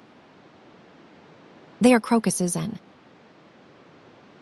snowdrops, and these here is narcissuses," turning to another patch, "and here is daffodowndilies. They will be a sight." He ran from one clearing to another. "Thaw has done a lot o' work for such a little wench," he said, looking her over. "I am growing fatter," said Mary, "and I am growing stronger. I used always to be tired. When I dig, I am not tired at all. I like to smell the earth when it is turned up. It is rare good for thee," he said, nodding his head wisely. "There is not as nice as smell o' good clean earth, except smell o' fresh growin' things when rain falls on 'em. I get out on more many a day when it is rainin', and I lie under a bush and listen to th. Soft swish drops on. Heather and I just sniff and sniff. My nose end fair quivers like a rabbit's, mother says. Do you never catch cold? Inquired Mary, gazing at him wonderingly. She had never seen such a funny boy, or such a nice one. Not me, he said, grinning. I never catched cold since I was born. I was not brought up nesh enough. I have chased about, more in all weathers same as rabbits does. Mother says I have sniffed up too much fresh air for 12 year, to ever get to sniffin' with cold. I am as tough as a white thorn knobstick. He was working all the time he was talking, and Mary was following him and helping him with her fork or the trowel. There is a lot of work to do here, he said once, looking about quite exultantly. Will you come again and help me to do it? Mary begged. I am sure I can help too. I can dig and pull up weeds, and do whatever you tell me. Oh, do come, Dickon. I will come every day if Thaw wants me, rain or shine, he answered stoutly. It is the best fun I ever had in my life, shut in herein. Wakenin' up a garden. If you will come, said Mary. If you will help me to make it alive, I will. I do not know what I will do, she ended helplessly. What could you do for a boy like that? I will tell thee what Thaw'll do, said Dickon with his happy grin. Thaw'll get fat and Thaw'll get as hungry as a young fox, and Thaw'll learn how to talk to Robin same as I do. We will have a lotto. Fun. He began to walk about, looking up in the trees and at the walls and bushes with a thoughtful expression. I would not want to make it look like a gardener's garden, all clipped and spick and span, would you? He said. It is nicer like this with things runnin' wild and swingin' and catchin' hold of each other. Do not let us make it tidy, said Mary anxiously. It would not seem like a secret garden if it was tidy. Dickon stood rubbing his rusty red head with a rather puzzled look. It is a secret garden, sure enough, he said, but seems like someone besides T.H. Robin must have been in it since it was shut up 10 years ago, but the door was locked and the key was buried, said Mary. No one could get in. That is true, he answered. It is a queer place. Seems to me as if there would been a bit o' prunin', done here and there, later than 10 years ago, but how could it have been done, said Mary. He was examining a branch of a standard rose, and he shook his head. Aye, how could it, he murmured. With door locked and T.H. key buried. Mistress Mary always felt that however many years she lived, she should never forget that first morning when her garden began to grow. Of course, it did seem to begin to grow for her that morning. When Dickon began to clear places to plant seeds, she remembered what Basil had sung at her when he wanted to tease her. Are there any flowers that look like bells? She inquired. Lilies o' Th Valley does, he answered, digging away with the trowel, and there is Canterbury bells and campanulas. Let us plant some, said Mary. There is Lilies o' Th Valley here already. I saw 'em. They will have growed too close, and we will have to separate 'em, but there is plenty. Th other ones takes 2 years to bloom from seed, but I can bring you some bits up plants from our cottage garden. Why does Thaw want 'em? Then Mary told him about Basil and his brothers and sisters in India, and of how she had hated them and of their calling her Mistress Mary Quite Contrary. They used to dance round and sing at me. They sang, Mistress Mary Quite Contrary, how does your garden grow? With silver bells and cockle shells and marigolds all in a row. I just remembered it, and it made me wonder if there were really flowers like silver bells. She frowned a little and gave her trowel a rather spiteful dig into the earth. I was not as contrary as they were, but Dickon laughed. He said, and as he crumbled the rich black soil, she saw he was sniffing up the scent of it. There does not seem to be no need for no one to be contrary when there is flowers and such like, and such lots o'. Friendly wild things runnin' about mackin' homes for themselves, or buildin' nests and singin' and whistlin', does there? Mary, kneeling by him holding the seeds, looked at him and stopped frowning. Dickon, she said, you are as nice as Martha said you were. I like you, and you make the 5th person. I never thought I should like 5 people. Dickon sat up on his heels as Martha did when she was polishing the grate. He did look funny and delightful, Mary thought, with his round blue eyes and red cheeks and happy-looking turned-up nose. Only 5 folk as Thaw likes, he said. Who is Th other 4? Your mother and Martha. Mary checked them off on her fingers, and the Robin and Ben Weatherstaff. Dickon laughed so that he was obliged to stifle the sound by putting his arm over his mouth. I know Thaw thinks I am a queer lad, he said, but I think Thaw art Th queerest little lass I ever saw. Then Mary did a strange thing. She leaned forward and asked him a question she had never dreamed of asking anyone before.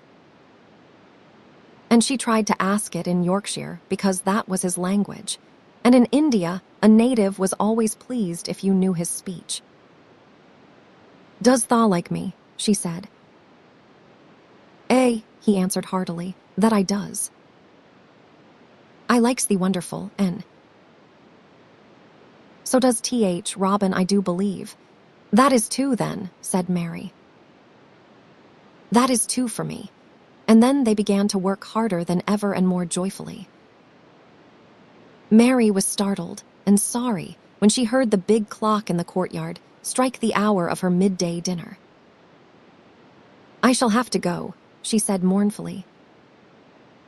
"And you will have to go too, will not you?" Dickon grinned.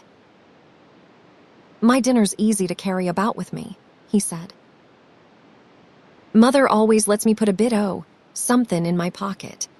He picked up his coat from the grass and brought out of a pocket a lumpy little bundle tied up in a quite clean, coarse, blue and white handkerchief.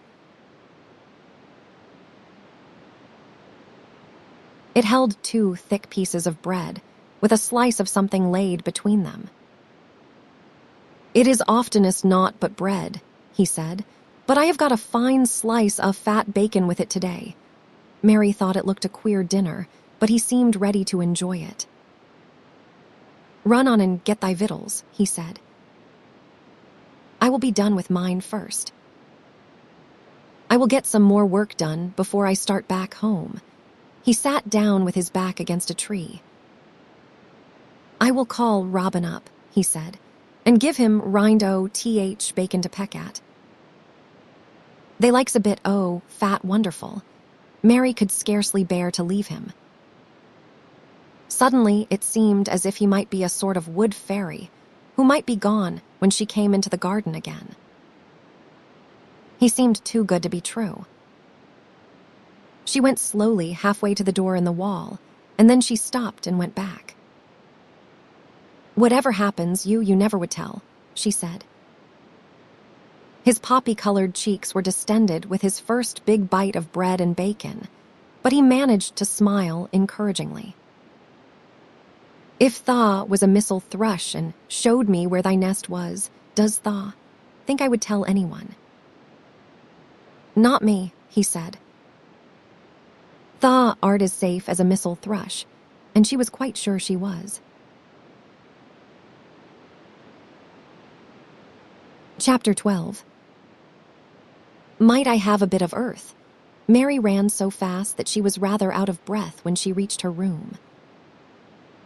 Her hair was ruffled on her forehead, and her cheeks were bright pink.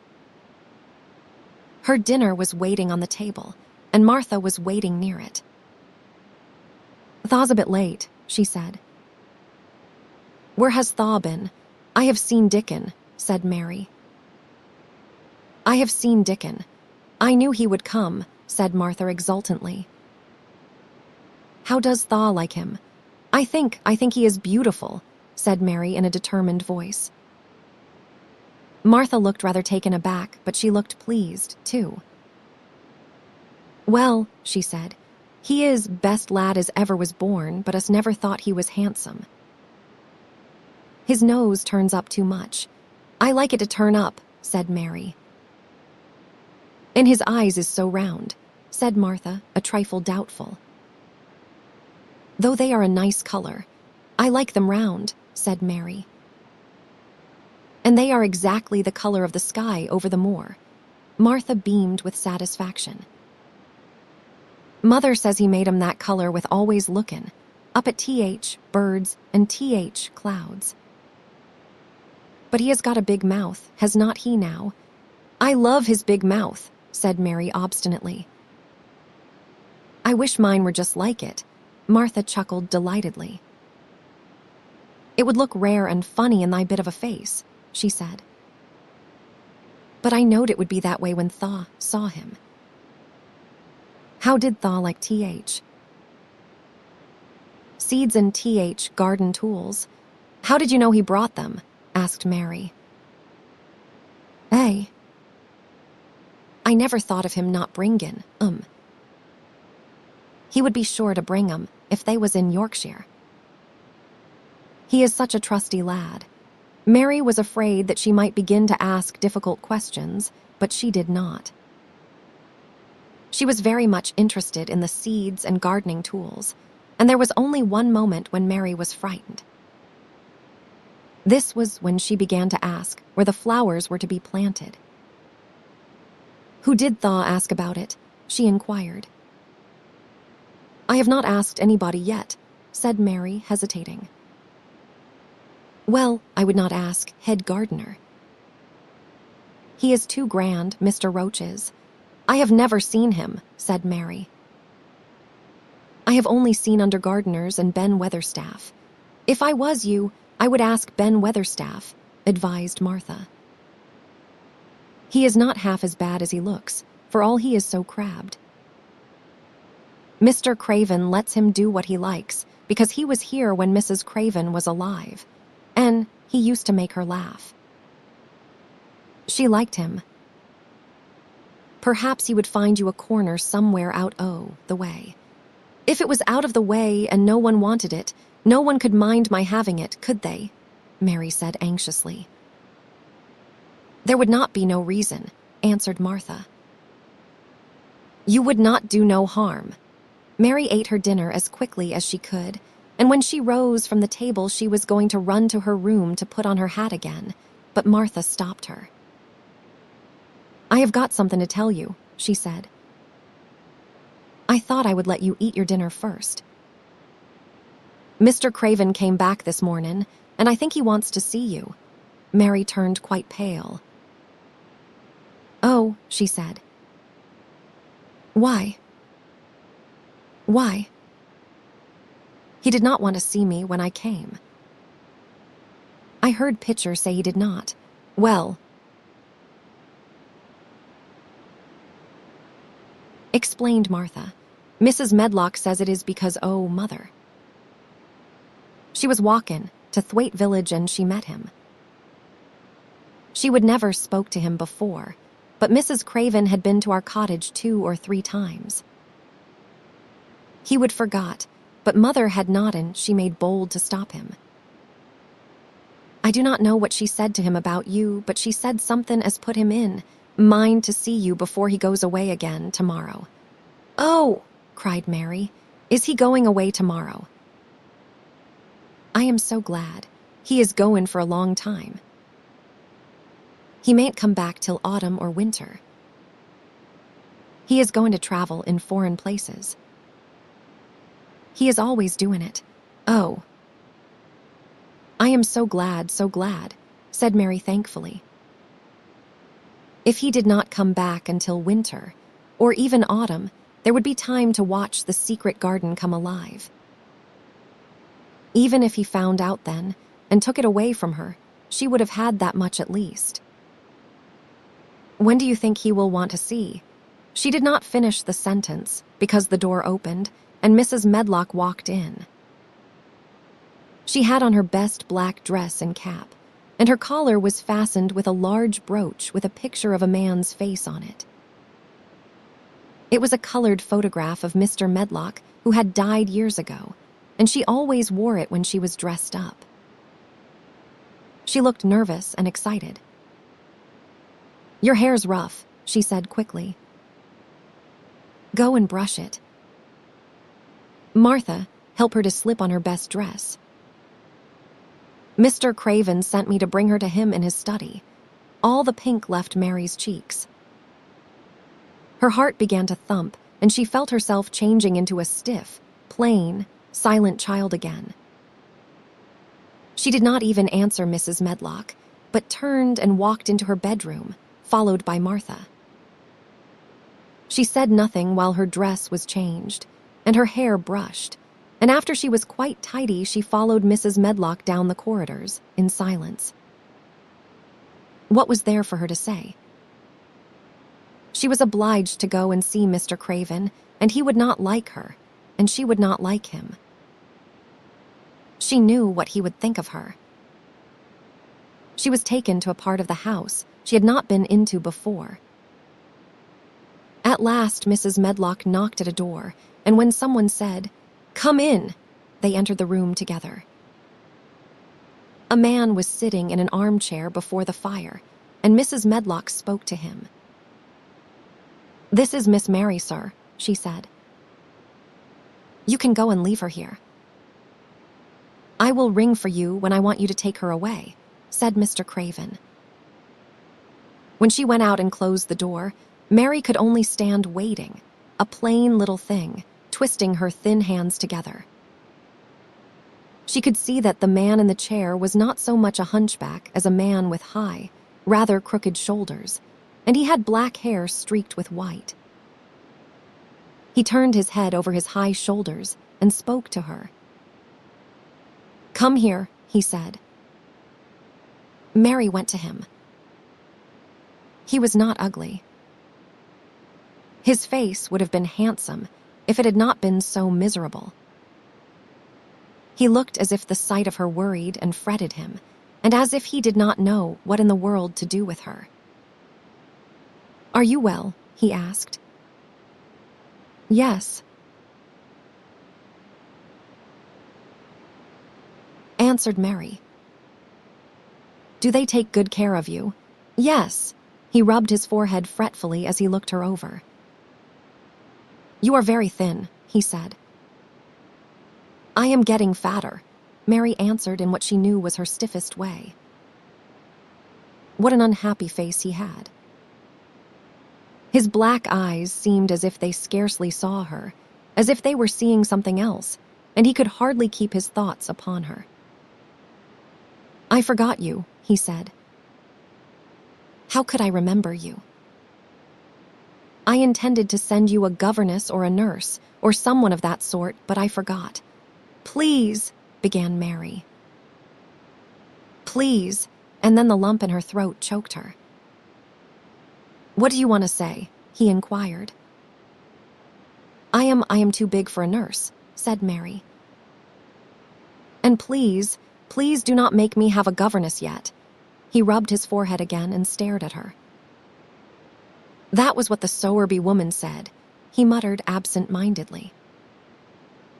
Then Mary gathered a scrap of courage. Is she Martha's mother?" she stammered. "Yes, I think so," he replied. "She knows about children," said Mary. "She has 12. "She knows." He seemed to rouse himself. "What do you want to do?" "I want to play out of doors," Mary answered, hoping that her voice did not tremble. "I never liked it in India. It makes me hungry here, and I am getting fatter." He was watching her. "Mrs. Sowerby said it would do you good." "Perhaps it will," he said. "She thought you had better get stronger before you had a governess." "It makes me feel strong when I play and the wind comes over the moor," argued Mary. "Where do you play?" he asked next. "Everywhere," gasped Mary. "Martha's mother sent me a skipping rope. I skip and run, and I look about to see if things are beginning to stick up out of the earth. I do not do any harm. Do not look so frightened," he said in a worried voice. "You could not do any harm, a child like you. You may do what you like." Mary put her hand up to her throat because she was afraid he might see the excited lump which she felt jump into it. She came a step nearer to him. "May I?" she said tremulously. Her anxious little face seemed to worry him more than ever. "Do not look so frightened," he exclaimed. "Of course you may. I am your guardian, though I am a poor one for any child. I cannot give you time or attention. I am too ill and wretched and distracted, but I wish you to be happy and comfortable.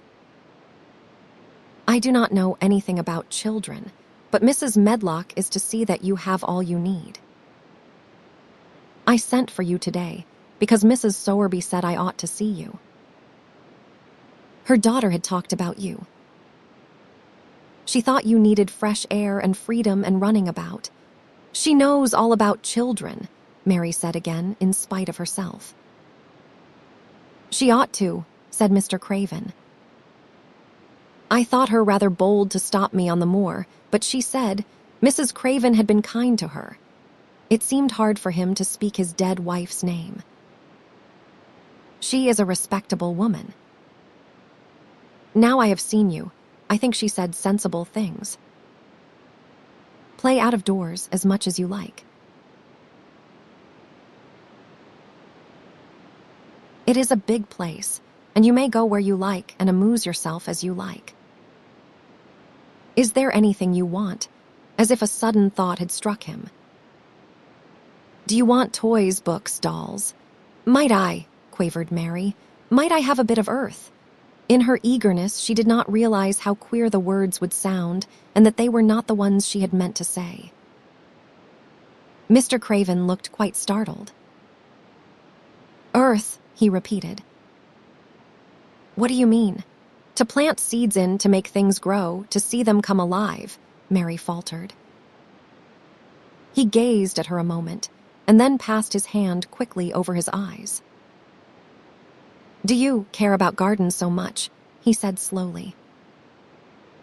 I did not know about them in India, said Mary. I was always ill and tired, and it was too hot. I sometimes made little beds in the sand and stuck flowers in them. But here it is different. Mr. Craven got up and began to walk slowly across the room. A bit of earth, he said to himself, and Mary thought that somehow she must have reminded him of something. When he stopped and spoke to her, his dark eyes looked almost soft and kind. You can have as much earth as you want, he said. You remind me of someone else who loved the earth and things that grow. When you see a bit of earth you want, with something like a smile, take it, child, and make it come alive. May I take it from anywhere if it is not wanted? Anywhere, he answered. There. You must go now. I am tired. He touched the bell to call Mrs. Medlock. Goodbye. I shall be away all summer. Mrs. Medlock came so quickly that Mary thought she must have been waiting in the corridor. Mrs. Medlock, Mr. Craven said to her, now I have seen the child, I understand what Mrs. Sowerby meant. She must be less delicate before she begins lessons. Give her simple, healthy food. Let her run wild in the garden. Do not look after her too much. She needs liberty and fresh air and romping about. Mrs. Sowerby is to come and see her now and then, and she may sometimes go to the cottage. Mrs. Medlock looked pleased. She was relieved to hear that she need not look after Mary too much.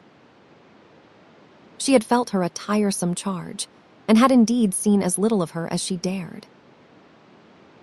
In addition to this, she was fond of Martha's mother. Thank you, sir, she said.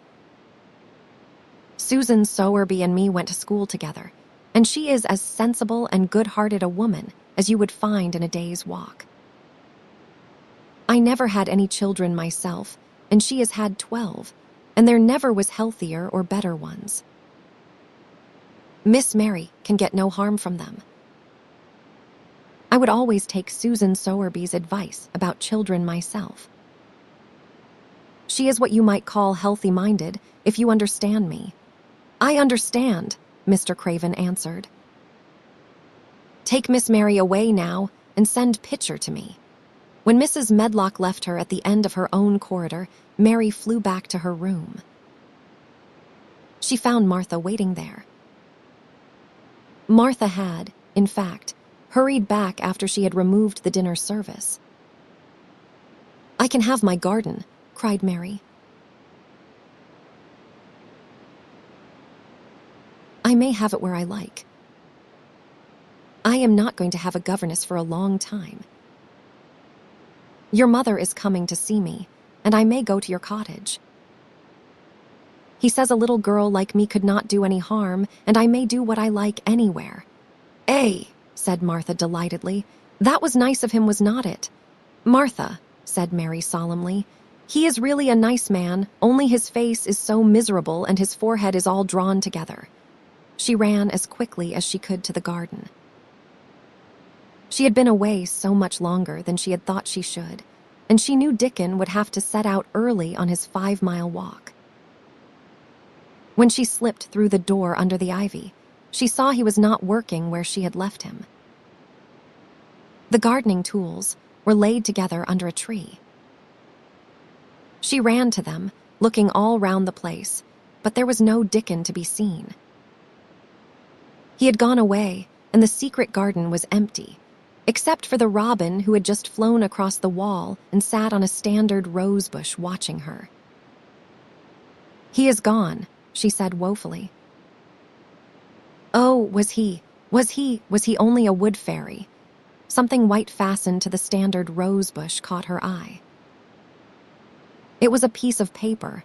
In fact, it was a piece of the letter she had printed for Martha to send to Dickon. It was fastened on the bush with a long thorn, and in a minute she knew Dickon had left it there. There were some roughly printed letters on it, and a sort of picture. At first she could not tell what it was. Then she saw it was meant for a nest, with a bird sitting on it. Underneath were the printed letters, and they said, "I will come back." Chapter 13. I am Colin. Mary took the picture back to the house when she went to her supper, and she showed it to Martha. "Eh," said Martha with great pride. "I never knew our Dickon was as clever as that. That there is a picture of a missel thrush on her nest, as large as life and twice as natural." Then Mary knew Dickon had meant the picture to be a message. He had meant that she might be sure he would keep her secret. Her garden was her nest, and she was like a missel thrush. Oh, how she did like that queer, common boy. She hoped he would come back the very next day, and she fell asleep looking forward to the morning. But you never know what the weather will do in Yorkshire, particularly in the springtime. She was awakened in the night by the sound of rain beating with heavy drops against her window. It was pouring down in torrents, and the wind was wuthering round the corners and in the chimneys of the huge old house. Mary sat up in bed and felt miserable and angry. "The rain is as contrary as I ever was," she said. "It came because it knew I did not want it." She threw herself back on her pillow and buried her face. She did not cry, but she lay and hated the sound of the heavily beating rain. She hated the wind and its wuthering. She could not go to sleep again. The mournful sound kept her awake because she felt mournful herself. If she had felt happy, it would probably have lulled her to sleep. How it wuthered, and how the big raindrops poured down and beat against the pane.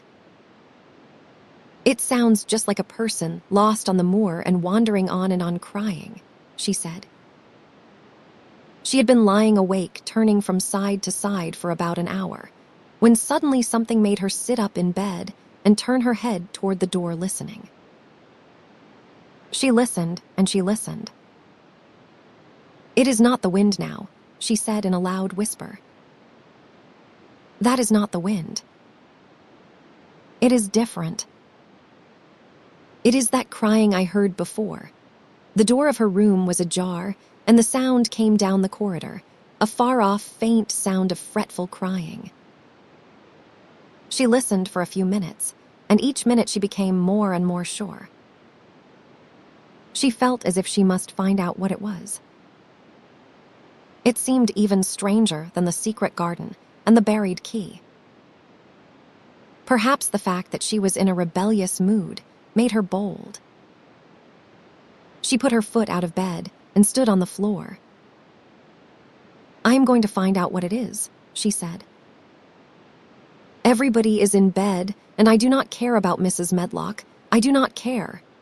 There was a candle by her bedside, and she took it up and went softly out of the room. The corridor looked very long and dark, but she was too excited to mind that. She thought she remembered the corners. She must turn to find the short corridor with the door covered with tapestry, the one Mrs. Medlock had come through the day she lost herself. The sound had come up that passage. So she went on with her dim light, almost feeling her way, her heart beating so loud that she fancied she could hear it. The far-off faint crying went on and led her. Sometimes it stopped for a moment or so, and then began again. Was this the right corner to turn? She stopped and thought. Yes, it was. Down this passage, and then to the left, and then up 2 broad steps, and then to the right again. Yes, there was the tapestry door. She pushed it open very gently and closed it behind her, and she stood in the corridor and could hear the crying quite plainly, though it was not loud. It was on the other side of the wall at her left, and a few yards farther on there was a door. She could see a glimmer of light coming from beneath it. The someone was crying in that room, and it was quite a young someone. So she walked to the door and pushed it open, and there she was standing in the room. It was a big room with ancient, handsome furniture in it. There was a low fire glowing faintly on the hearth, and a night light burning by the side of a carved 4-posted bed hung with brocade, and on the bed was lying a boy, crying fretfully. Mary wondered if she was in a real place, or if she had fallen asleep again and was dreaming without knowing it. The boy had a sharp, delicate face the color of ivory, and he seemed to have eyes too big for it. He had also a lot of hair which tumbled over his forehead in heavy locks and made his thin face seem smaller. He looked like a boy who had been ill, but he was crying more as if he were tired and cross than as if he were in pain. Mary stood near the door with her candle in her hand, holding her breath. Then she crept across the room, and as she drew nearer, the light attracted the boy's attention, and he turned his head on his pillow and stared at her, his gray eyes opening so wide that they seemed immense. "Who are you?" he said at last in a half-frightened whisper. "Are you a ghost?" "No, I am not," Mary answered, her own whisper sounding half-frightened. "Are you one?" He stared and stared and stared. Mary could not help noticing what strange eyes he had. They were agate gray, and they looked too big for his face, because they had black lashes all round them. "No," he replied after waiting a moment or so. "I am Colin." "Who is Colin?" she faltered. "I am Colin Craven." "Who are you?" "I am Mary Lennox." "Mr. Craven is my uncle." "He is my father," said the boy. "Your father?" gasped Mary. "No one ever told me he had a boy." "Why did not they?" "Come here," he said, still keeping his strange eyes fixed on her with an anxious expression. She came close to the bed, and he put out his hand and touched her. "You are real, are not you?" he said. "I have such real dreams very often." "You might be one of them." Mary had slipped on a woolen wrapper before she left her room, and she put a piece of it between his fingers. "Rub that and see how thick and warm it is," she said. "I will pinch you a little if you like, to show you how real I am." "For a minute I thought you might be a dream too. Where did you come from?" he asked. "From my own room." The wind wuthered so I could not go to sleep, and I heard someone crying and wanted to find out who it was. "What were you crying for?" "Because I could not go to sleep either and my head ached." "Tell me your name again." "Mary Lennox." "Did no one ever tell you I had come to live here?" He was still fingering the fold of her wrapper, but he began to look a little more as if he believed in her reality. "No," he answered. "They dare not." "Why?" asked Mary. "Because I should have been afraid you would see me." "I will not let people see me and talk me over." "Why?" Mary asked again, feeling more mystified every moment. "Because I am like this always, ill and having to lie down." "My father, will not let people talk me over either. The servants are not allowed to speak about me. If I live, I may be a hunchback, but I shall not live. My father hates to think I may be like him. Oh, what a queer house this is, Mary said. What a queer house. Everything is a kind of secret. Rooms are locked up and gardens are locked up, and you. Have you been locked up? No, I stay in this room because I do not want to be moved out of it. It tires me too much. Does your father come and see you? Mary ventured.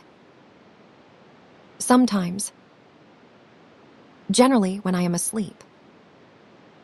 He does not want to see me. Why? Mary could not help asking again. A sort of angry shadow passed over the boy's face. My mother died when I was born, and it makes him wretched to look at me. He thinks I do not know, but I have heard people talking. He almost hates me. He hates the garden because she died, said Mary, half speaking to herself. What garden? The boy asked. Oh, just a garden she used to like, Mary stammered. Have you been here always? Nearly always. Sometimes I have been taken to places at the seaside, but I will not stay because people stare at me.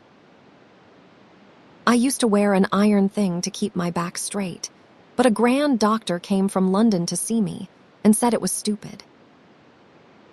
He told them to take it off and keep me out in the fresh air. I hate fresh air and I do not want to go out. I did not when first I came here, said Mary. Why do you keep looking at me like that? Because of the dreams that are so real, he answered rather fretfully. Sometimes when I open my eyes, I do not believe I am awake. We are both awake, said Mary. She glanced round the room with its high ceiling and shadowy corners and dim firelight. It looks quite like a dream, and it is the middle of the night, and everybody in the house is asleep, everybody but us. We are wide awake. I do not want it to be a dream, the boy said restlessly. Mary thought of something all at once. If you do not like people to see you, she began, do you want me to go away? He still held the fold of her wrapper and he gave it a little pull. No, he said. I should be sure you were a dream if you went. If you are real, sit down on that big footstool and talk. I want to hear about you. Mary put down her candle on the table near the bed and sat down on the cushioned stool. She did not want to go away at all. She wanted to stay in the mysterious hidden-away room and talk to the mysterious boy. What do you want me to tell you? She said. He wanted to know how long she had been at Misselthwaite. He wanted to know which corridor her room was on. He wanted to know what she had been doing, if she disliked the moor as he disliked it, where she had lived before she came to Yorkshire. She answered all these questions, and many more, and he lay back on his pillow and listened. He made her tell him a great deal about India and about her voyage across the ocean. She found out that, because he had been an invalid, he had not learned things as other children had. One of his nurses had taught him to read when he was quite little, and he was always reading and looking at pictures in splendid books. Though his father rarely saw him when he was awake, he was given all sorts of wonderful things to amuse himself with. He never seemed to have been amused, however. He could have anything he asked for, and was never made to do anything he did not like to do. Everyone is obliged to do what pleases me, he said indifferently. It makes me ill to be angry.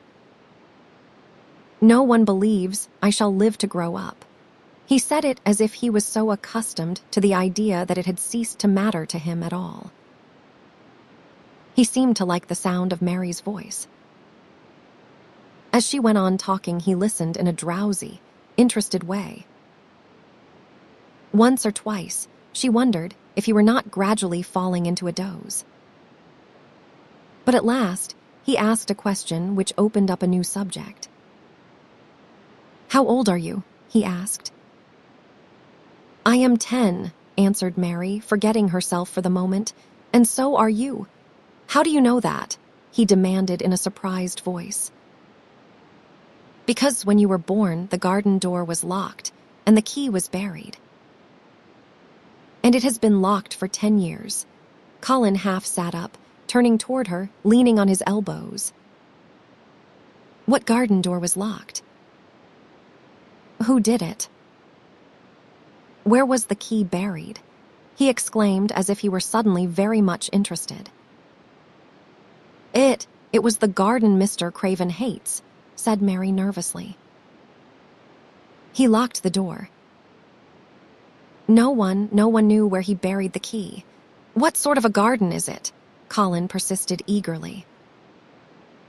"No one has been allowed to go into it for 10 years, was Mary's careful answer. But it was too late to be careful. He was too much like herself. He too had had nothing to think about, and the idea of a hidden garden attracted him as it had attracted her. He asked question after question. Where was it? Had she never looked for the door? Had she never asked the gardeners? "They will not talk about it," said Mary. "I think they have been told not to answer questions. I would make them," said Colin. "Could you?" Mary faltered, beginning to feel frightened. If he could make people answer questions, who knew what might happen? "Everyone is obliged to please me." "I told you that," he said. "If I were to live, this place would sometime belong to me. They all know that. I would make them tell me." Mary had not known that she herself had been spoiled, but she could see quite plainly that this mysterious boy had been. He thought that the whole world belonged to him. How peculiar he was, and how coolly he spoke of not living. "Do you think you will not live?" she asked, partly because she was curious and partly in hope of making him forget the garden. "I do not suppose I shall," he answered as indifferently as he had spoken before. "Ever since I remember anything, I have heard people say I shall not. At first, they thought I was too little to understand, and now they think I do not hear.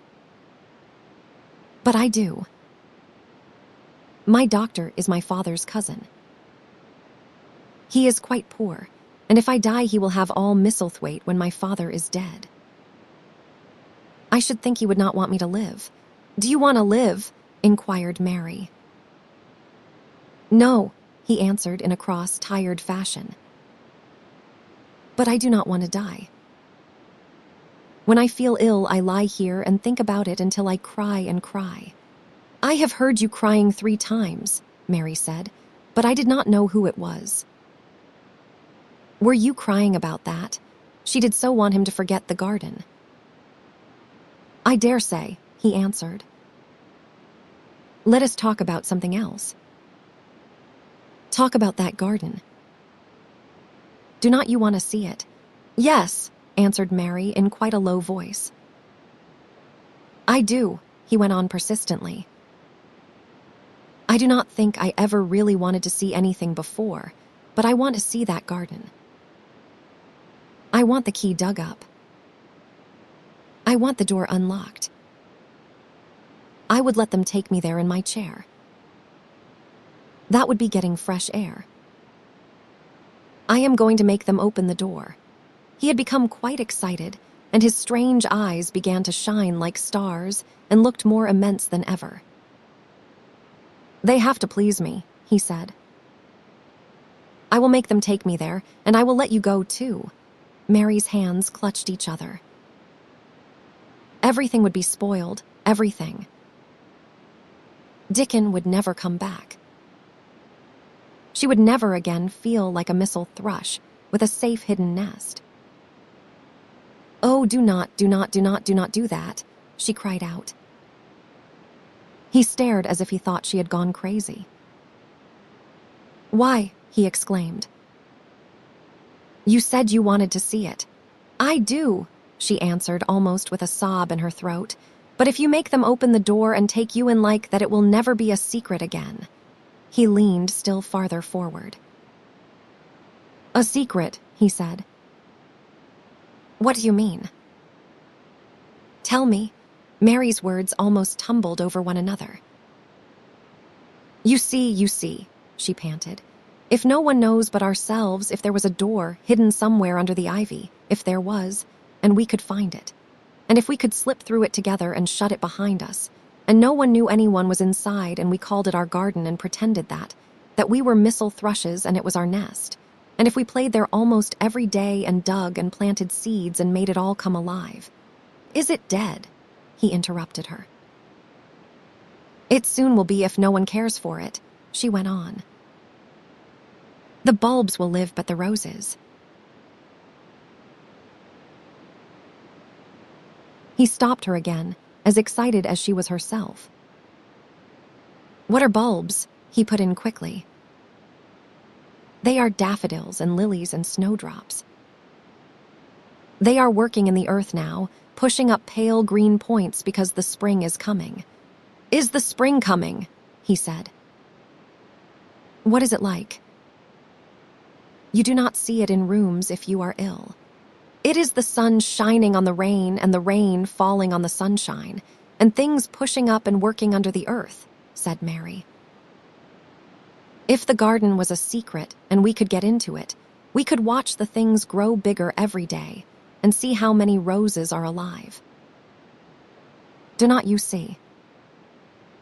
Oh, do not you see how much nicer it would be if it was a secret?" He dropped back on his pillow and lay there with an odd expression on his face. "I never had a secret," he said, "except that one about not living to grow up. They do not know I know that, so it is a sort of secret. But I like this kind better." "If you will not make them take you to the garden," pleaded Mary, "perhaps, I feel almost sure I can find out how to get in sometime.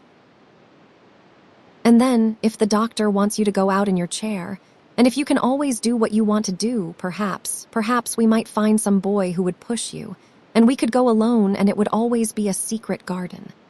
"I should like that," he said very slowly, his eyes looking dreamy. "I should like that. I should not mind fresh air in a secret garden." Mary began to recover her breath and feel safer, because the idea of keeping the secret seemed to please him. She felt almost sure that if she kept on talking and could make him see the garden in his mind, as she had seen it, he would like it so much that he could not bear to think that everybody might tramp into it when they chose. "I will tell you what I think it would be like if we could go into it," she said. "It has been shut up so long things have grown into a tangle, perhaps." He lay quite still and listened while she went on talking about the roses which might have clambered from tree to tree and hung down, about the many birds which might have built their nests there, because it was so safe. And then she told him about the robin and Ben Weatherstaff, and there was so much to tell about the robin, and it was so easy and safe to talk about it that she ceased to be afraid. The robin pleased him so much that he smiled until he looked almost beautiful, and at first Mary had thought that he was even plainer than herself, with his big eyes and heavy locks of hair. "I did not know birds could be like that," he said. "But if you stay in a room, you never see things." "What a lot of things you know." "I feel as if you had been inside that garden." She did not know what to say, so she did not say anything. He evidently did not expect an answer, and the next moment he gave her a surprise. "I am going to let you look at something," he said. "Do you see that rose-colored silk curtain hanging on the wall over the mantelpiece?" Mary had not noticed it before, but she looked up and saw it. It was a curtain of soft silk, hanging over what seemed to be some picture. "Yes," she answered. "There is a cord hanging from it," said Colin. "Go and pull it." Mary got up, much mystified, and found the cord. When she pulled it, the silk curtain ran back on rings, and when it ran back, it uncovered a picture. It was the picture of a girl with a laughing face. She had bright hair tied up with a blue ribbon, and her gay, lovely eyes were exactly like Colin's unhappy ones, agate gray, and looking twice as big as they really were because of the black lashes all round them. "She is my mother," said Colin complainingly. "I do not see why she died. Sometimes I hate her for doing it." "How queer," said Mary. "If she had lived, I believe I should not have been ill always," he grumbled. "I dare say I should have lived too. And my father would not have hated to look at me. I dare say I should have had a strong back." "Draw the curtain again." Mary did as she was told and returned to her footstool. "She is much prettier than you," she said, "but her eyes are just like yours. At least they are the same shape and color." "Why is the curtain drawn over her?" He moved uncomfortably. "I made them do it," he said. "Sometimes I do not like to see her looking at me. She smiles too much when I am ill and miserable. Besides, she is mine, and I do not want everyone to see her." There were a few moments of silence, and then Mary spoke. "What would Mrs. Medlock do if she found out that I had been here?" she inquired. "She would do as I told her to do," he answered. "And I should tell her that I wanted you to come here and talk to me every day." "I am glad you came." "So am I," said Mary. "I will come as often as I can, but," she hesitated, "I shall have to look every day for the garden door." "Yes, you must," said Colin, "and you can tell me about it afterward." He lay thinking a few minutes, as he had done before, and then he spoke again. "I think you shall be a secret too," he said. "I will not tell them until they find out. I can always send the nurse out of the room and say that I want to be by myself." "Do you know Martha?" "Yes, I know her very well," said Mary. "She waits on me." He nodded his head toward the outer corridor. "She is the one who is asleep in the other room. The nurse went away yesterday to stay all night with her sister, and she always makes Martha attend to me when she wants to go out. Martha shall tell you when to come here." Then Mary understood Martha's troubled look when she had asked questions about the crying. "Martha knew about you all the time," she said. "Yes, she often attends to me. The nurse likes to get away from me, and then Martha comes." "I have been here a long time," said Mary. "Shall I go away now?"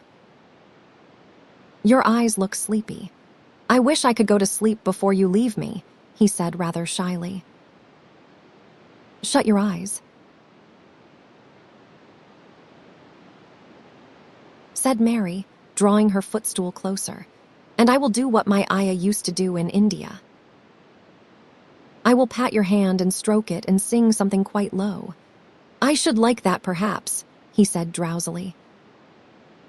Somehow she was sorry for him and did not want him to lie awake, so she leaned against the bed and began to stroke and pat his hand and sing a very low little chanting song in Hindustani. "That is nice," he said more drowsily still, and she went on chanting and stroking. But when she looked at him again, his black lashes were lying close against his cheeks, for his eyes were shut and he was fast asleep. So she got up softly, took her candle, and crept away without making a sound. Chapter 14. A young Raja the Moor was hidden in mist when the morning came, and the rain had not stopped pouring down. There could be no going out of doors. Martha was so busy that Mary had no opportunity of talking to her, but in the afternoon, she asked her to come and sit with her in the nursery. She came bringing the stocking. She was always knitting when she was doing nothing else. "What is the matter with thee?" she asked as soon as they sat down. "Thaw looks as if thaw'd something to say." "I have found out what the crying was," said Mary. Martha let her knitting drop on her knee and gazed at her with startled eyes. "Thaw has not," she exclaimed. "Never. I heard it in the night," Mary went on. "And I got up and went to see where it came from. It was Colin. I found him." Martha's face became red with fright. "Eh?" "Miss Mary," she said, half crying. "Thaw should not have done it, Thaw should not. Tha'll get me in trouble. I never told thee nothin' about him, but Tha'll get me in trouble. I shall lose my place, and what will Mother do?" "You will not lose your place," said Mary. "He was glad I came. We talked and talked, and he said he was glad I came." "Was he?" cried Martha. "Art Thaw sure?" "Thaw does not know what he is like when anything vexes him. He is a big lad to cry like a baby, but when he is in a passion he will fair scream just to frighten us. He knows us dare not call our souls our own." "He was not vexed," said Mary. "I asked him if I should go away, and he made me stay. He asked me questions, and I sat on a big footstool and talked to him about India and about the robin and gardens. He would not let me go. He let me see his mother's picture. Before I left him, I sang him to sleep." Martha fairly gasped with amazement. "I can scarcely believe thee," she protested. "It is as if Tha'd walked straight into a lion's den. If he would been like, he is most times he would have throwed himself into one of his tantrums and roused. House. He will not let strangers look at him. He let me look at him. I looked at him all the time, and he looked at me." "We stared," said Mary. "I do not know what to do," cried agitated Martha. "If Mrs. Medlock finds out, she will think I broke orders and told thee, and I shall be packed back to Mother. He is not going to tell Mrs. Medlock anything about it yet. It is to be a sort of secret just at first," said Mary firmly. "And he says everybody is obliged to do as he pleases." "Aye, that is true enough, bad lad," sighed Martha, wiping her forehead with her apron. "He says Mrs. Medlock must. And he wants me to come and talk to him every day. And you are to tell me when he wants me." "Me," said Martha. "I shall lose my place, I shall for sure.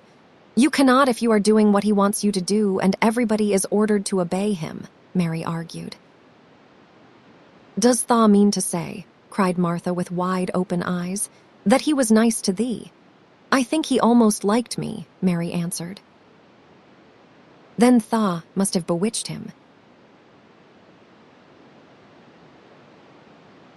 decided Martha, drawing a long breath.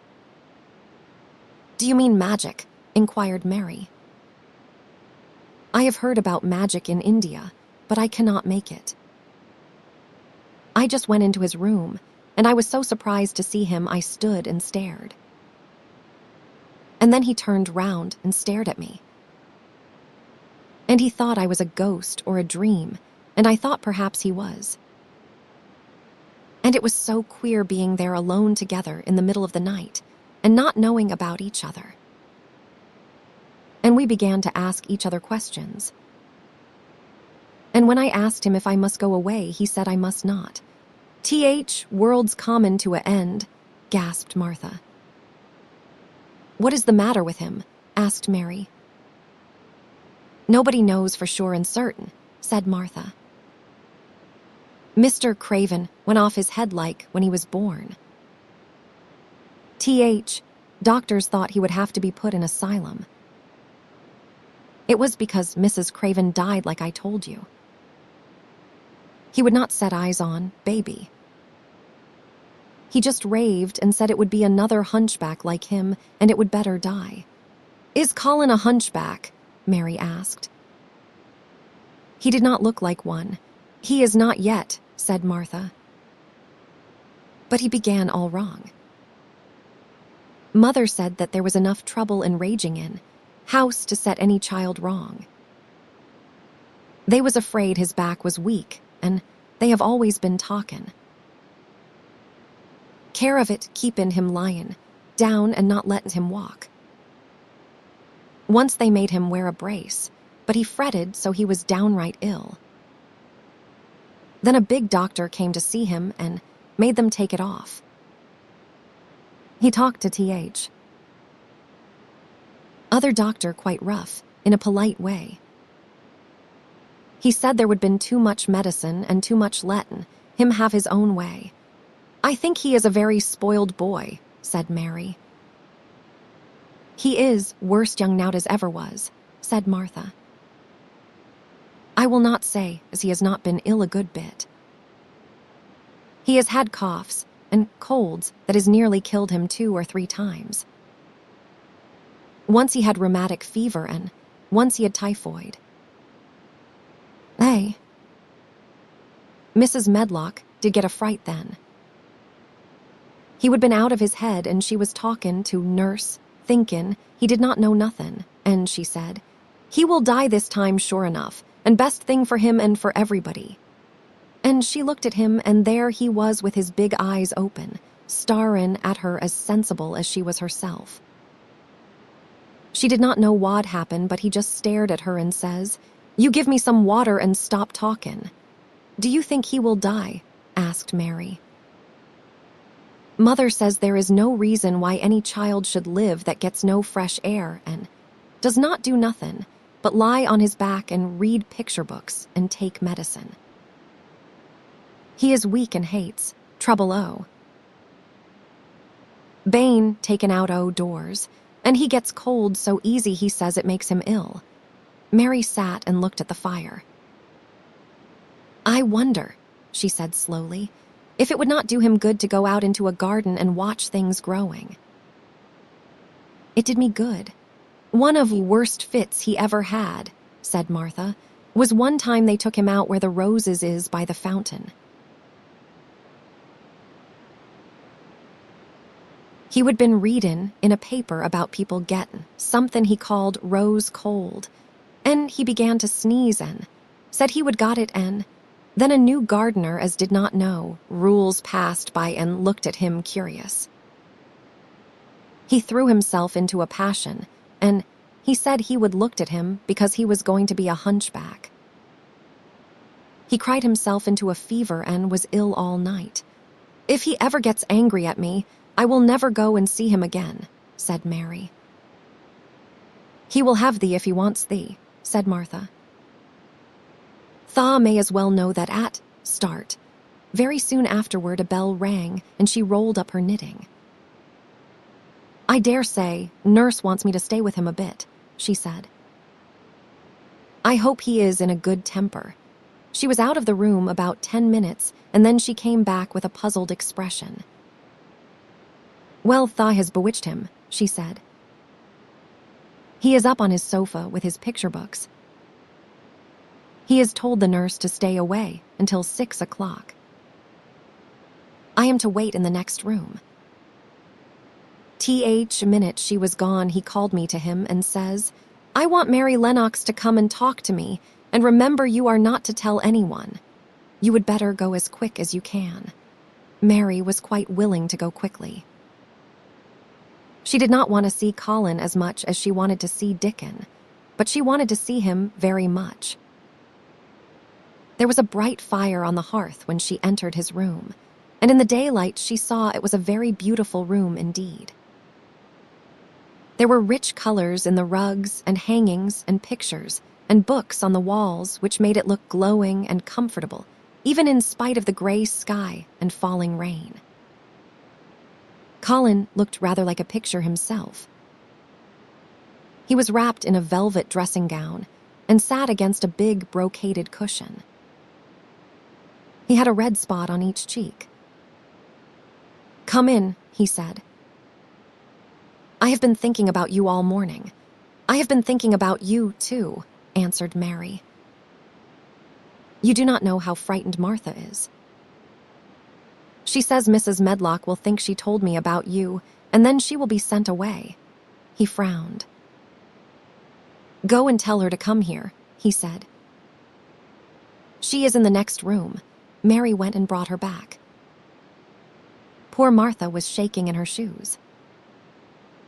Colin was still frowning. "Have you to do what I please, or have you not?" he demanded.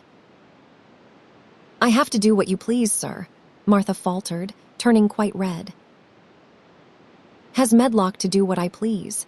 "Everybody has, sir," said Martha. "Well, then, if I order you to bring Miss Mary to me, how can Medlock send you away if she finds it out?" "Please do not let her, sir," pleaded Martha.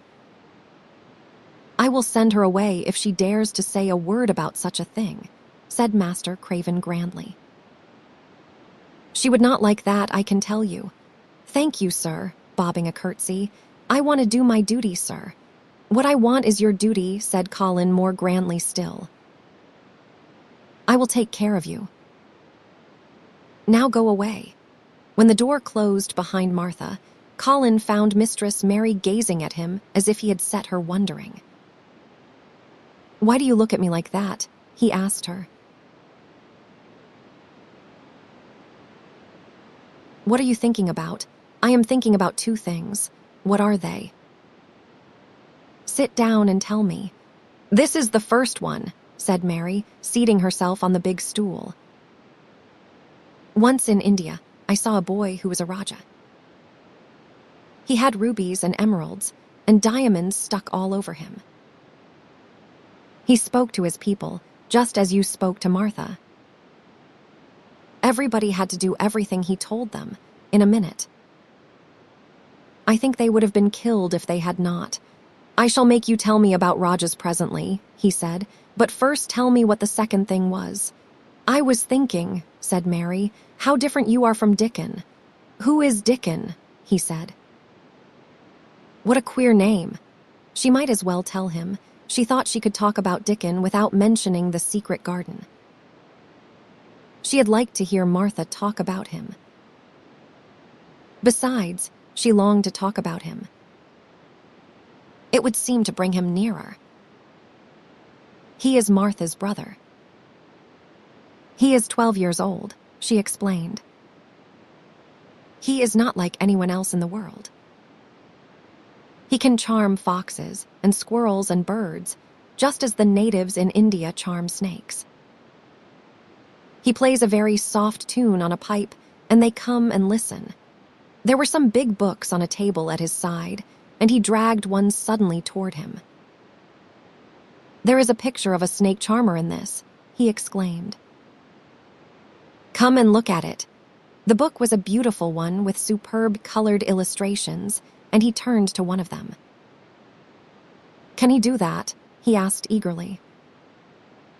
"He played on his pipe and they listened," Mary explained.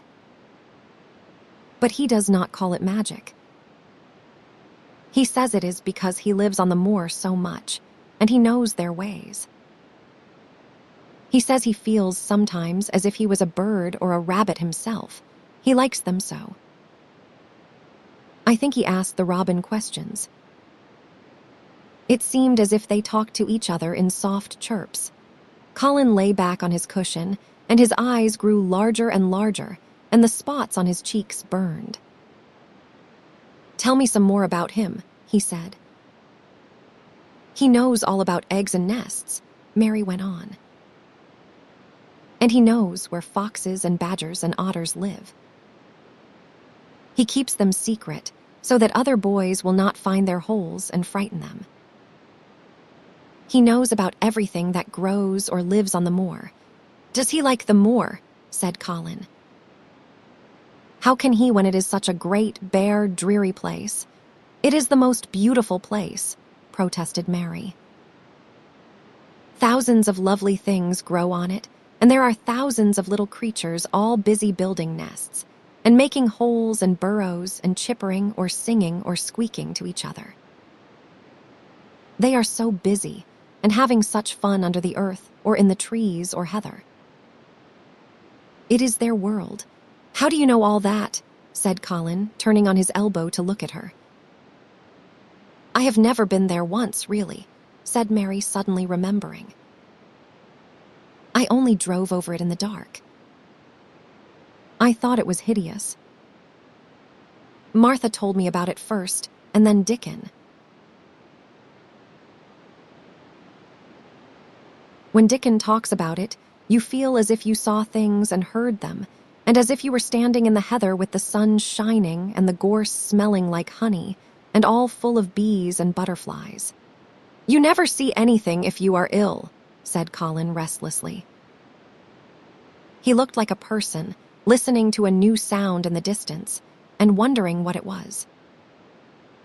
You cannot if you stay in a room, said Mary. I could not go on the moor, he said in a resentful tone. Mary was silent for a minute, and then she said something bold. You might sometime.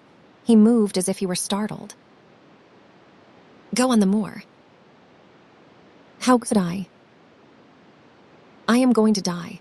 How do you know? Said Mary unsympathetically. She did not like the way he had of talking about dying. She did not feel very sympathetic. She felt rather as if he almost boasted about it. Oh, I have heard it ever since I remember, he answered crossly. They are always whispering about it and thinking I do not notice. They wish I would, too. Mistress Mary felt quite contrary. She pinched her lips together. If they wished I would, she said, I would not. Who wishes you would? The servants, and of course Dr. Craven, because he would get Misselthwaite and be rich instead of poor. He dare not say so, but he always looks cheerful when I am worse. When I had typhoid fever, his face got quite fat. I think my father wishes it too. I do not believe he does, said Mary quite obstinately. That made Colin turn and look at her again. Do not you? He said. And then he lay back on his cushion and was still, as if he were thinking. And there was quite a long silence. Perhaps they were both of them thinking strange things children do not usually think of. I like the grand doctor from London because he made them take the iron thing off, said Mary at last. Did he say you were going to die? No. What did he say? He did not whisper, Colin answered. Perhaps he knew I hated whispering. I heard him say one thing quite aloud. He said, the lad might live if he would make up his mind to it. Put him in the humor. It sounded as if he was in a temper. I will tell you who would put you in the humor, perhaps, said Mary, reflecting. She felt as if she would like this thing to be settled one way or the other. I believe Dickon would. He is always talking about live things. He never talks about dead things or things that are ill. He is always looking up in the sky to watch birds flying, or looking down at the earth to see something growing. He has such round blue eyes, and they are so wide open with looking about. And he laughs such a big laugh with his wide mouth, and his cheeks are as red as cherries. She pulled her stool nearer to the sofa, and her expression quite changed at the remembrance of the wide curving mouth and wide open eyes. See here, she said. Do not let us talk about dying. I do not like it. Let us talk about living. Let us talk and talk about Dickon. And then we will look at your pictures. It was the best thing she could have said. To talk about Dickon meant to talk about the moor and about the cottage and the 14 people who lived in it on 16 shillings a week, and the children who got fat on the moor grass like the wild ponies. And about Dickon's mother, and the skipping rope, and the moor with the sun on it, and about pale green points sticking up out of the black sod.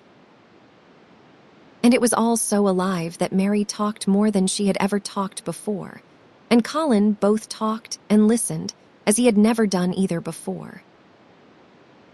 And they both began to laugh over nothings, as children will when they are happy together.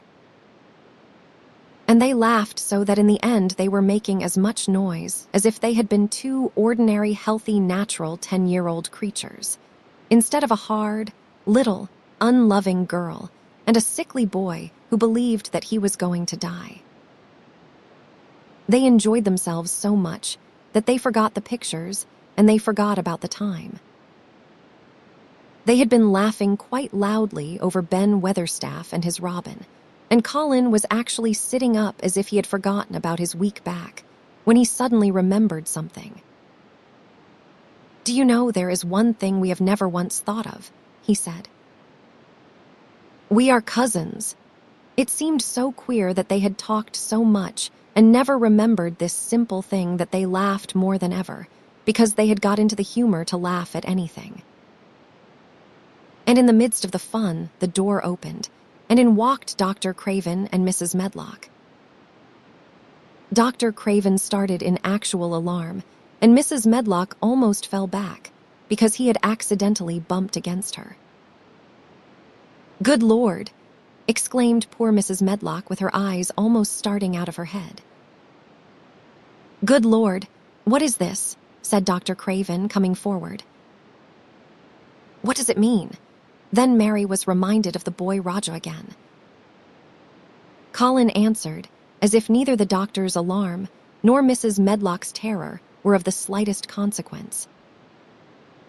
He was as little disturbed or frightened as if an elderly cat and dog had walked into the room. "This is my cousin Mary Lennox," he said. "I asked her to come and talk to me. I like her.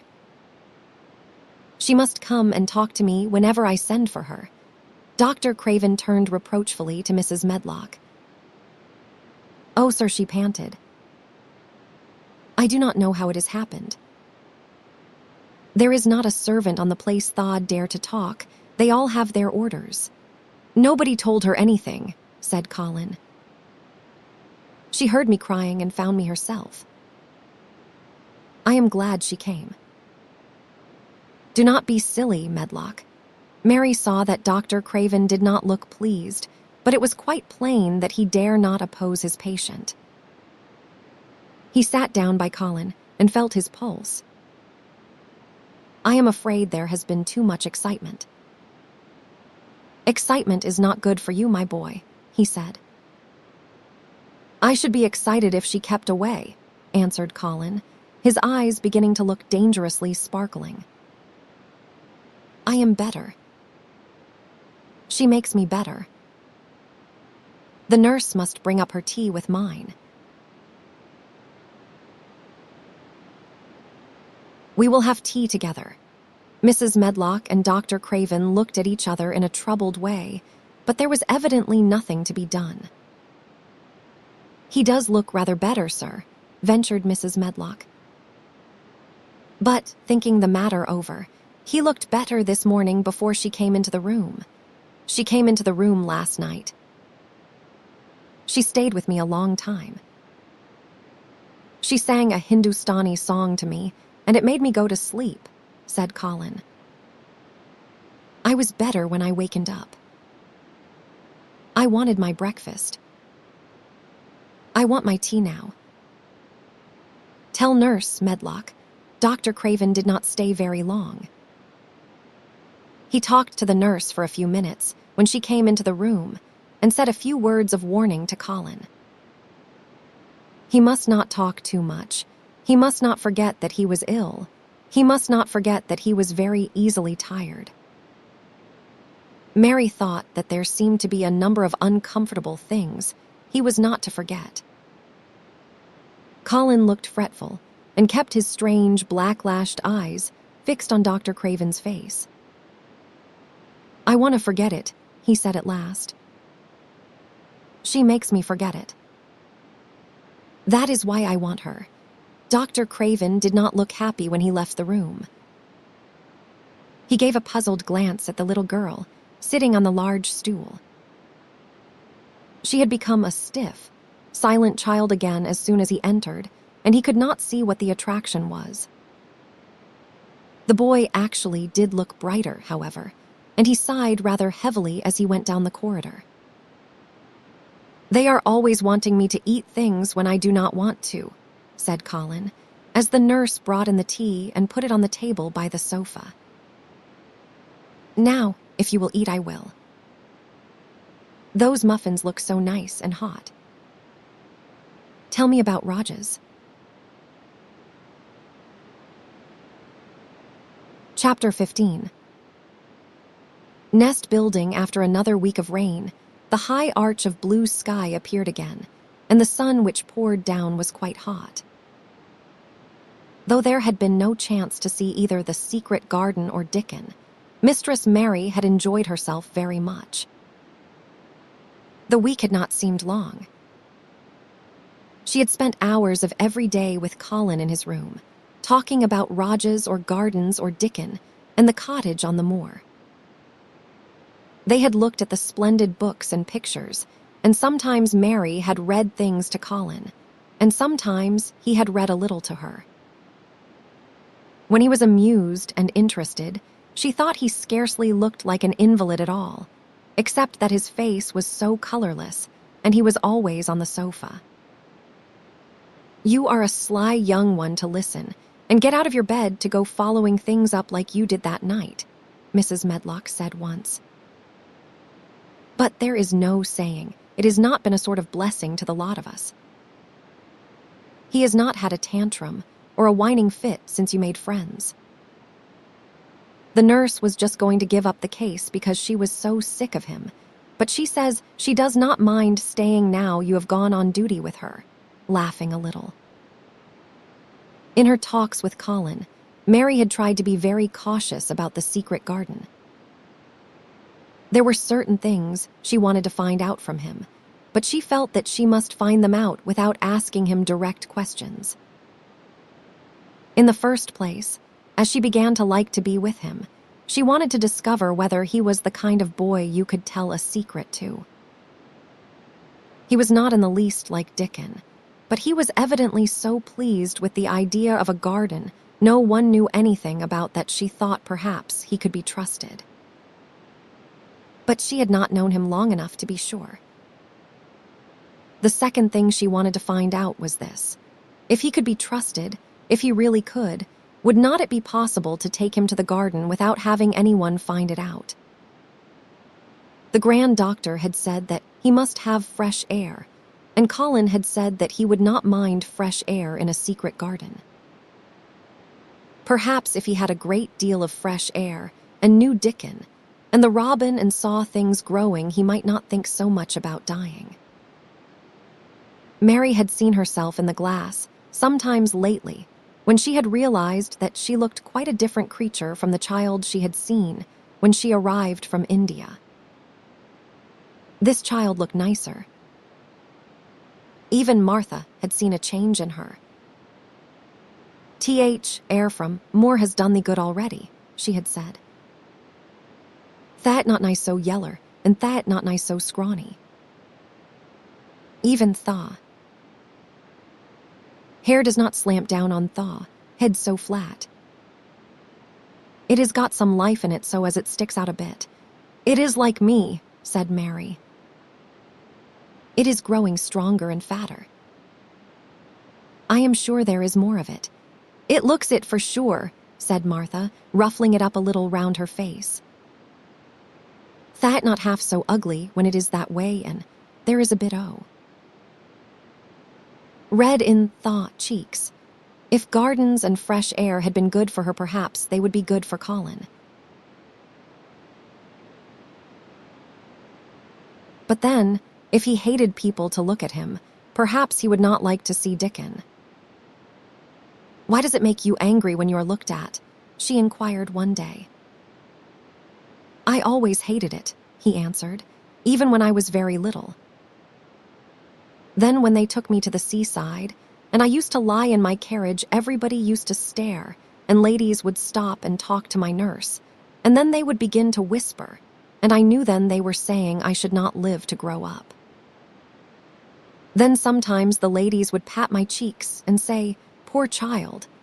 Once when a lady did that, I screamed out loud and bit her hand. She was so frightened she ran away. She thought you had gone mad like a dog," said Mary, not at all admiringly. "I do not care what she thought," said Colin, frowning. "I wonder why you did not scream and bite me when I came into your room," said Mary. Then she began to smile slowly. "I thought you were a ghost or a dream," he said. "You cannot bite a ghost or a dream, and if you scream, they do not care. Would you hate it if a boy looked at you?" Mary asked uncertainly. He lay back on his cushion and paused thoughtfully. "There is one boy," he said quite slowly, as if he were thinking over every word. "There is one boy I believe I should not mind. It is that boy who knows where the foxes live, Dickon. I am sure you would not mind him," said Mary. "The birds do not, and other animals," he said, still thinking it over. "Perhaps that is why I should not. He is a sort of animal charmer, and I am a boy animal." Then he laughed, and she laughed too. In fact, it ended in their both laughing a great deal and finding the idea of a boy animal hiding in his hole very funny indeed.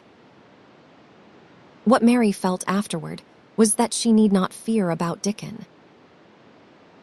On that first morning, when the sky was blue again, Mary wakened very early. The sun was pouring in slanting rays through the blinds, and there was something so joyous in the sight of it that she jumped out of bed and ran to the window. She drew up the blinds and opened the window itself, and a great waft of fresh, scented air blew in upon her.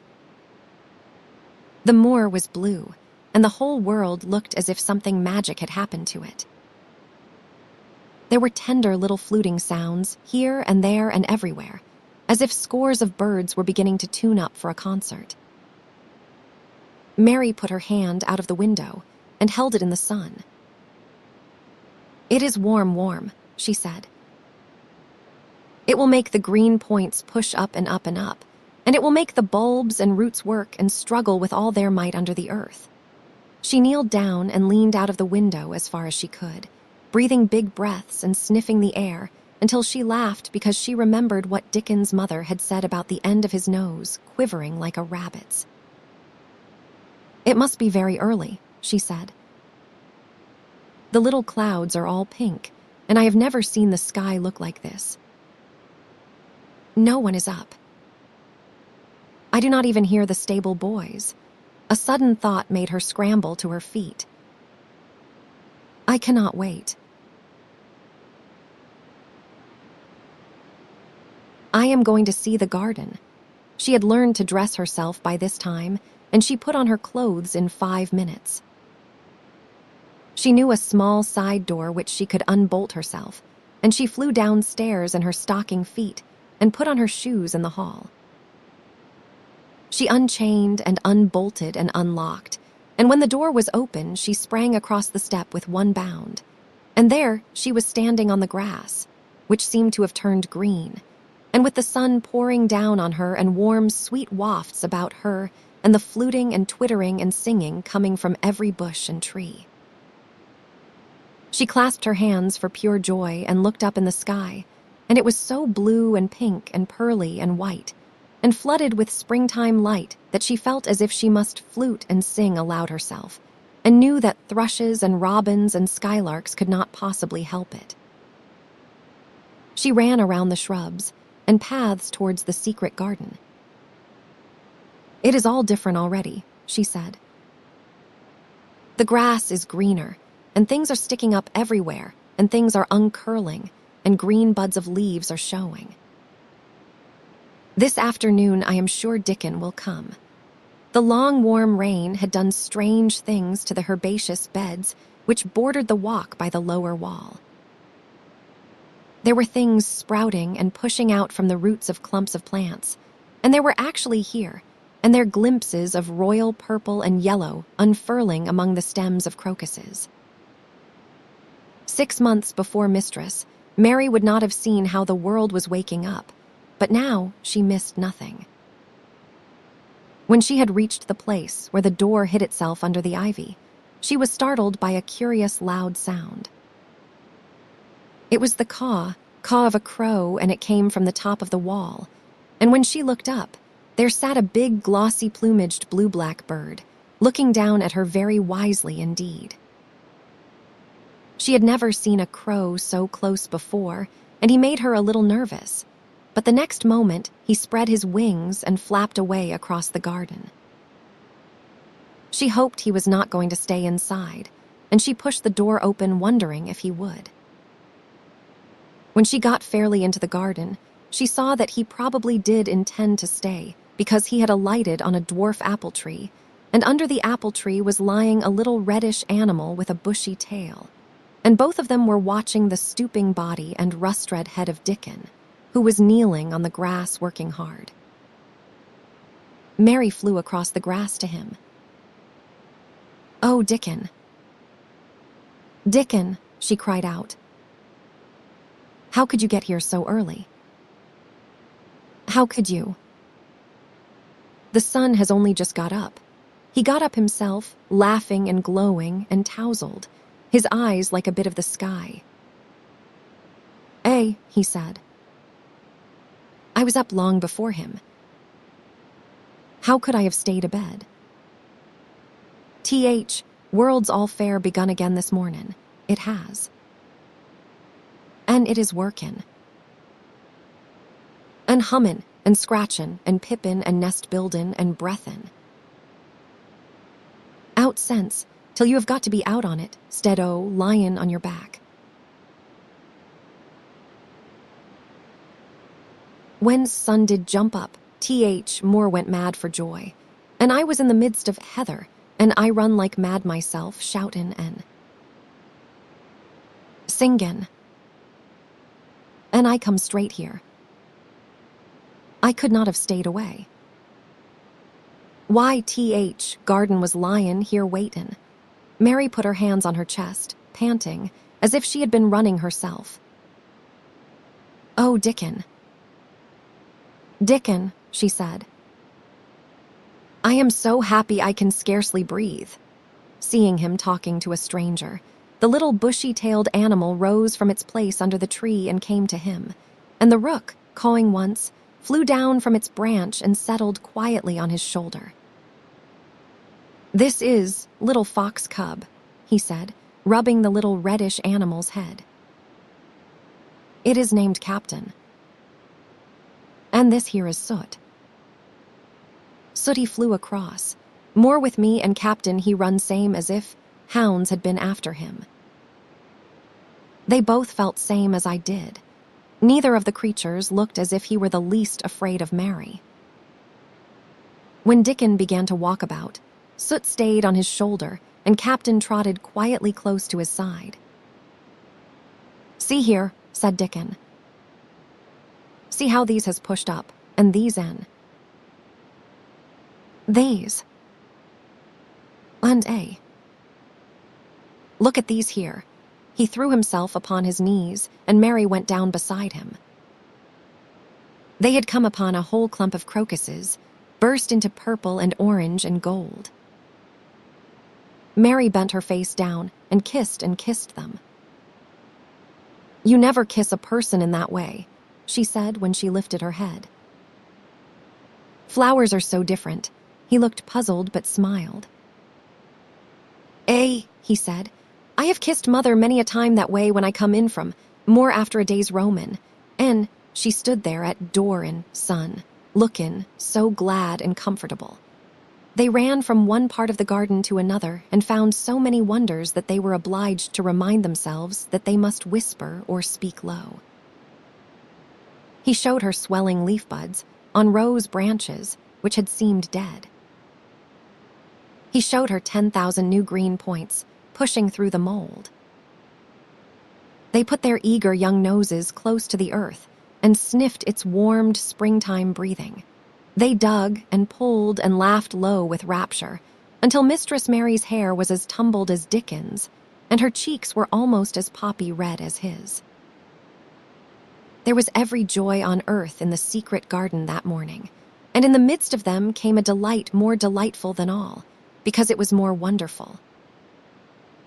Swiftly something flew across the wall and darted through the trees to a close-grown corner, a little flare of red-breasted bird with something hanging from its beak.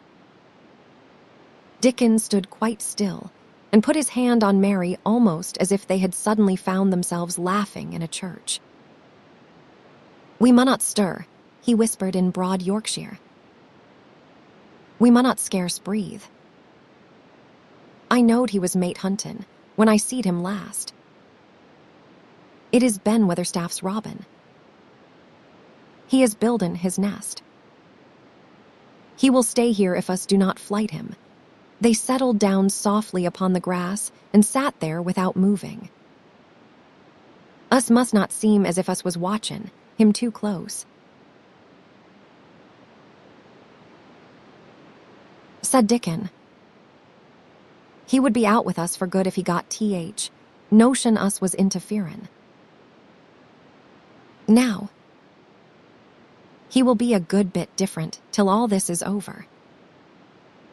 He is settin' up housekeepin'. He will be shyer and readier to take things ill. He has got no time for visitin' and gossipin'. Us must keep still a bitin'. Try to look as if us was grass and trees and bushes. Then when he has got used to seein' us, I will chirp a bit and he will know us'll not be in his way." Mistress Mary was not at all sure that she knew, as Dickens seemed to, how to try to look like grass and trees and bushes. But he had said the queer thing as if it were the simplest and most natural thing in the world, and she felt it must be quite easy to him, and indeed she watched him for a few minutes carefully, wondering if it was possible for him to quietly turn green and put out branches and leaves. But he only sat wonderfully still, and when he spoke dropped his voice to such a softness that it was curious that she could hear him, but she could. "It is part o' springtime, this nest buildin' is," he said. "I warrant it has been goin' on in, same way every year since world was begun. They have got their way a-thinkin' and doin' things, and a body had better not meddle. You can lose a friend in springtime easier than any other season if you are too curious. If we talk about him, I cannot help looking at him," Mary said as softly as possible. "We must talk of something else. There is something I want to tell you. He will like it better if us talks o' somethin' else," said Dickon. "What is it Thaw's got to tell me?" "Well, do you know about Colin?" she whispered. He turned his head to look at her. "What does Thaw know about him?" he asked.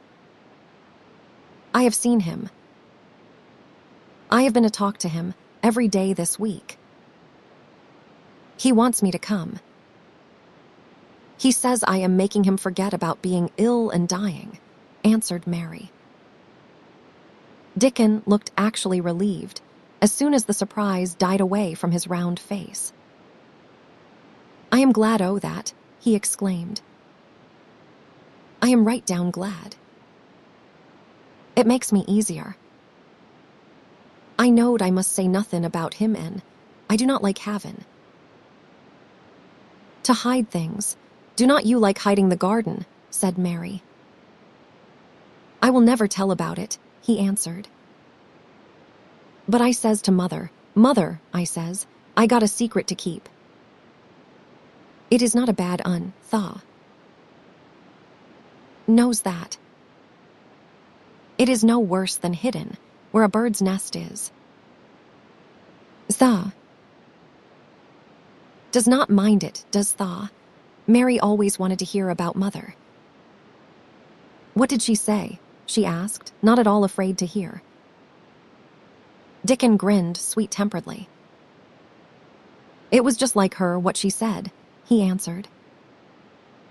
She give my head a bit of a rub and laughed, and she says, lad, Thaw can have all th.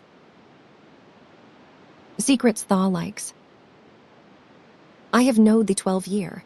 How did you know about Colin? Asked Mary. Everybody as knowed about Mester Craven knowed. There was a little lad as was like to be a cripple, and they knowed Mester Craven did not like him to be talked about. Folks is sorry for Mester Craven, because Mrs. Craven was such a pretty young lady, and they was so fond of each other. Mrs. Medlock stops in our cottage whenever she goes to Thwaite, and she does not mind talkin' to Mother before us children, because she knows us has been brought up to be trusty. How did Thaw find out about him? Martha was in fine trouble last time she came home. She said Tha'd heard him frettin', and Thaw was askin' questions, and she did not know what to say. Mary told him her story about the midnight wuthering of the wind which had wakened her, and about the faint far-off sounds of the complaining voice which had led her down the dark corridors with her candle, and had ended with her opening of the door of the dimly lighted room with the carven four-posted bed in the corner. When she described the small ivory-white face and the strange black-rimmed eyes, Dickon shook his head. Them's just like his mother's eyes, only hers was always laughin', they say, he said. They say as Mr. Craven cannot bear to see him when he is awaken. It is because his eyes is so like his mother's, and yet looks so different in his miserable bit of a face. Do you think he wants to die? Whispered Mary. No, but he wishes he would never been born. Mother, she says that is th. Worst thing on earth for a child. Them, as is not wanted scarce ever thrives. Mester Craven he would buy anything, as money could buy for th. Poor lad, but he would like to forget as he is on earth. For one thing, he is afraid he will look at him some day and find he is growed hunchback. Colin's so afraid of it himself that he will not sit up, said Mary. He says he is always thinking that if he should feel a lump coming, he should go crazy and scream himself to death. He oughtn't to lie there thinking things like that, said Dickon. No lad could get well as thought them sort o' things. The fox was lying on the grass close by him, looking up to ask for a pat now and then, and Dickon bent down and rubbed his neck softly and thought a few minutes in silence. Presently, he lifted his head and looked round the garden. When first we got in here, he said, it seemed like everything was gray. Look round now and tell me if Thaw does not see a difference. Mary looked and caught her breath a little. Why, she cried, the gray wall is changing. It is, as if a green mist were creeping over it. It is almost like a green gauze veil. Aye, said Dickon. And it will be greener and greener till gray's all gone. Can Thaw guess what I was thinkin'? I know it was something nice, said Mary eagerly. I believe it was something about Colin. I was thinkin' that if he was out here, he would not be watchin' for lumps to grow on his back. He would be watchin' for buds to break on th. Rose bushes, and he would likely be healthier, explained Dickon. I was wonderin' if us could ever get him in humor to come out herein. Lie under trees in his carriage. I have been wondering that myself. I have thought of it almost every time I have talked to him, said Mary. I have wondered if he could keep a secret, and I have wondered if we could bring him here without anyone seeing us. I thought perhaps you could push his carriage. The doctor said he must have fresh air, and if he wants us to take him out, no one dare disobey him. He will not go out for other people, and perhaps they will be glad if he will go out with us. He could order the gardeners to keep away so they would not find out. Dickon was thinking very hard as he scratched Captain's back. It would be good for him, I will warrant, he said. Us not be thinkin'. He would better never been born. Us'd be just two children watchin' a garden grow, and he would be another. Two lads and a little lass just lookin' on at springtime. I warrant it would be better than doctor's stuff. He has been lying in his room so long, and he has always been so afraid of his back that it has made him queer, said Mary. He knows a good many things out of books, but he does not know anything else. He says he has been too ill to notice things, and he hates going out of doors and hates gardens and gardeners. But he likes to hear about this garden because it is a secret. I dare not tell him much, but he said he wanted to see it. Us'll have him out here sometime for sure, said Dickon. I could push his carriage well enough. Has Thaw noticed how Robin and his mate has been workin' while we have been sittin' here? Look at him perched on that branch wonderin', where it would be best to put that twig he has got in his beak. He made one of his low, whistling calls, and the robin turned his head and looked at him inquiringly, still holding his twig. Dickon spoke to him as Ben Weatherstaff did, but Dickon's tone was one of friendly advice. Wheresoever Thaw puts it, he said, it will be all right. Thaw knew how to build Thaw nest before Thaw came out o-th egg. Get on with thee, lad. Thast got no time to lose. Oh, I do like to hear you talk to him, Mary said, laughing delightedly. Ben Weatherstaff scolds him and makes fun of him, and he hops about and looks as if he understood every word, and I know he likes it. Ben Weatherstaff says he is so conceited he would rather have stones thrown at him than not be noticed. Dickon laughed too and went on talking. Thaw knows us will not trouble thee, he said to the robin. Us is near bane wild things ourselves. Us is nest buildin', too, bless thee. Look out Thaw does not tell on us. And though the robin did not answer, because his beak was occupied, Mary knew that when he flew away with his twig to his own corner of the garden, the darkness of his dew-bright eye meant that he would not tell their secret for the world. Chapter 16. I will not, said Mary. They found a great deal to do that morning, and Mary was late in returning to the house, and was also in such a hurry to get back to her work that she quite forgot Colin until the last moment. Tell Colin that I cannot come and see him yet, she said to Martha. I am very busy in the garden. Martha looked rather frightened. Eh? Miss Mary, she said, it may put him all out of humor when I tell him that. But Mary was not as afraid of him as other people were, and she was not a self-sacrificing person. I cannot stay, she answered. Dickon's waiting for me, and she ran away. The afternoon was even lovelier and busier than the morning had been. Already nearly all the weeds were cleared out of the garden, and most of the roses and trees had been pruned or dug about. Dickon had brought a spade of his own, and he had taught Mary to use all her tools, so that by this time it was plain that though the lovely wild place was not likely to become a gardener's garden, it would be a wilderness of growing things before the springtime was over. There will be apple blossoms and cherry blossoms overhead, Dickon said, working away with all his might. And there will be peach and plum trees in bloom against walls, and Grass'll be a carpet of flowers." The little fox and the rook were as happy and busy as they were, and the robin and his mate flew backward and forward like tiny streaks of lightning. Sometimes the rook flapped his black wings and soared away over the treetops in the park. Each time he came back and perched near Dickon and cawed several times as if he were relating his adventures, and Dickon talked to him just as he had talked to the robin. Once when Dickon was so busy that he did not answer him at first, Soot flew on to his shoulders and gently tweaked his ear with his large beak.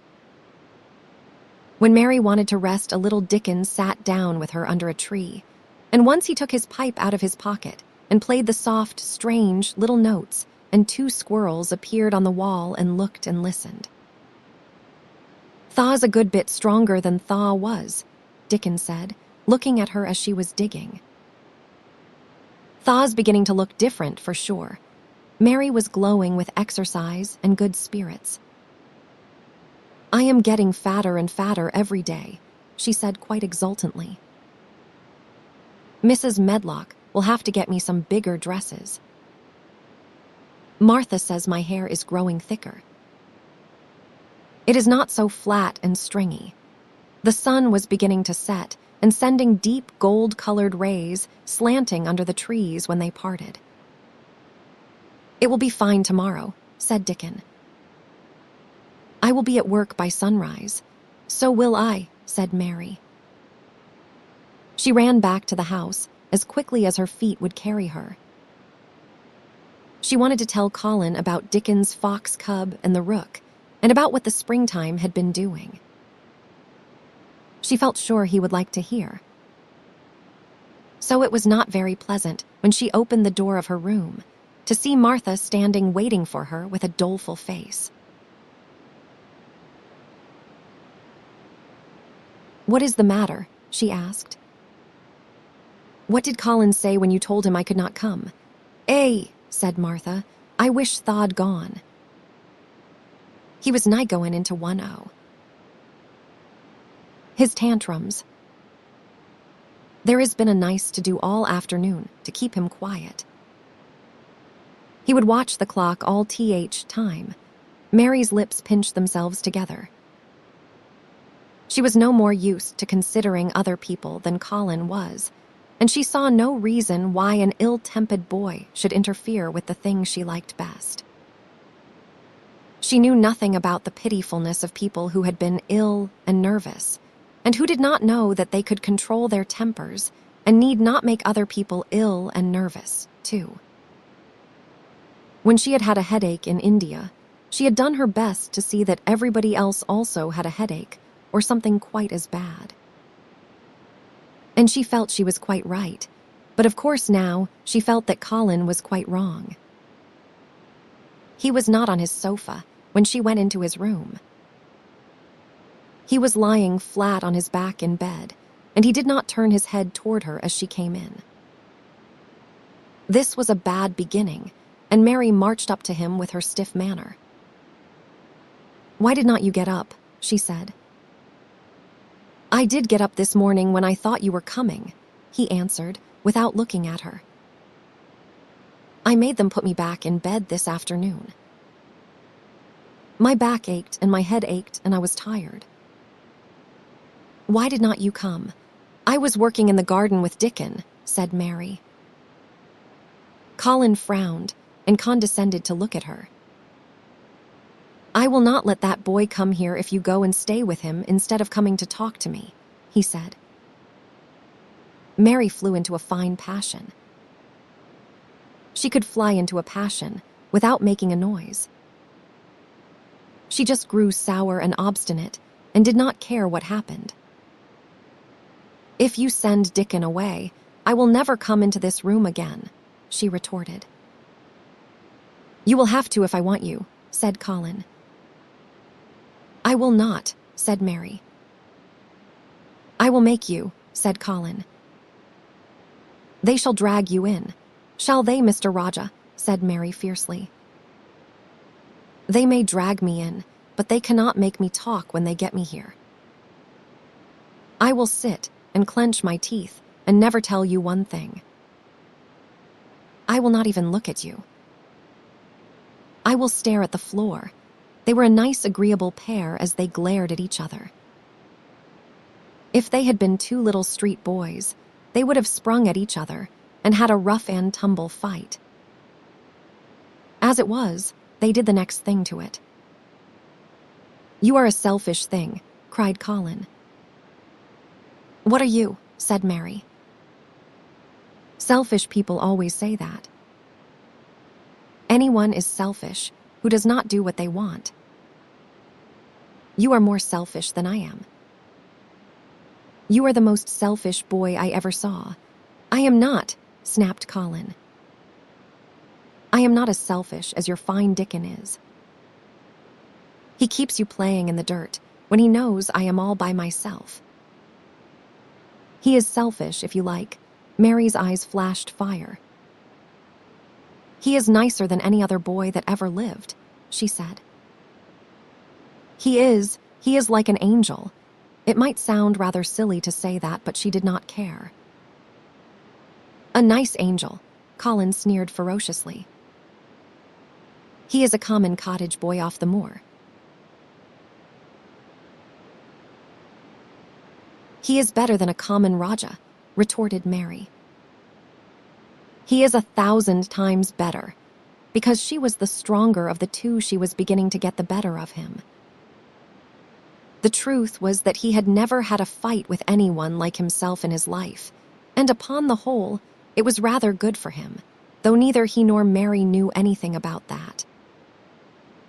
He turned his head on his pillow and shut his eyes, and a big tear was squeezed out and ran down his cheek. He was beginning to feel pathetic and sorry for himself, not for anyone else. "I am not as selfish as you, because I am always ill, and I am sure there is a lump coming on my back," he said. "And I am going to die besides." "You are not," contradicted Mary unsympathetically. He opened his eyes, quite wide with indignation. He had never heard such a thing said before. He was at once furious and slightly pleased, if a person could be both at one time. "I am not," he cried. "I am. You know I am. Everybody says so." "I do not believe it," said Mary sourly. "You just say that to make people sorry. I believe you are proud of it." "I do not believe it. If you were a nice boy, it might be true, but you are too nasty." In spite of his invalid back, Colin sat up in bed in quite a healthy rage. "Get out of the room," he shouted, and he caught hold of his pillow and threw it at her. He was not strong enough to throw it far, and it only fell at her feet, but Mary's face looked as pinched as a nutcracker. "I am going," she said. "And I will not come back." She walked to the door, and when she reached it, she turned round and spoke again. "I was going to tell you all sorts of nice things," she said. "Dickon brought his fox and his rook, and I was going to tell you all about them. Now I will not tell you a single thing."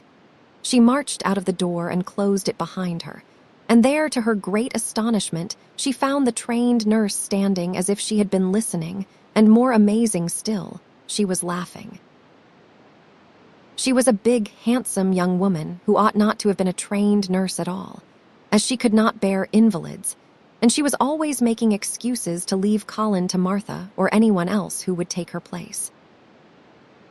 Mary had never liked her, and she simply stood and gazed up at her as she stood giggling into her handkerchief. "What are you laughing at?" she asked her. "At you two young ones," said the nurse. "It is the best thing that could happen to the sickly, pampered thing to have someone to stand up to him that is as spoiled as himself," and she laughed into her handkerchief again. "If he would had a young vixen of a sister to fight with, it would have been the saving of him. Is he going to die? I do not know, and I do not care," said the nurse. Hysterics and temper are half what ails him.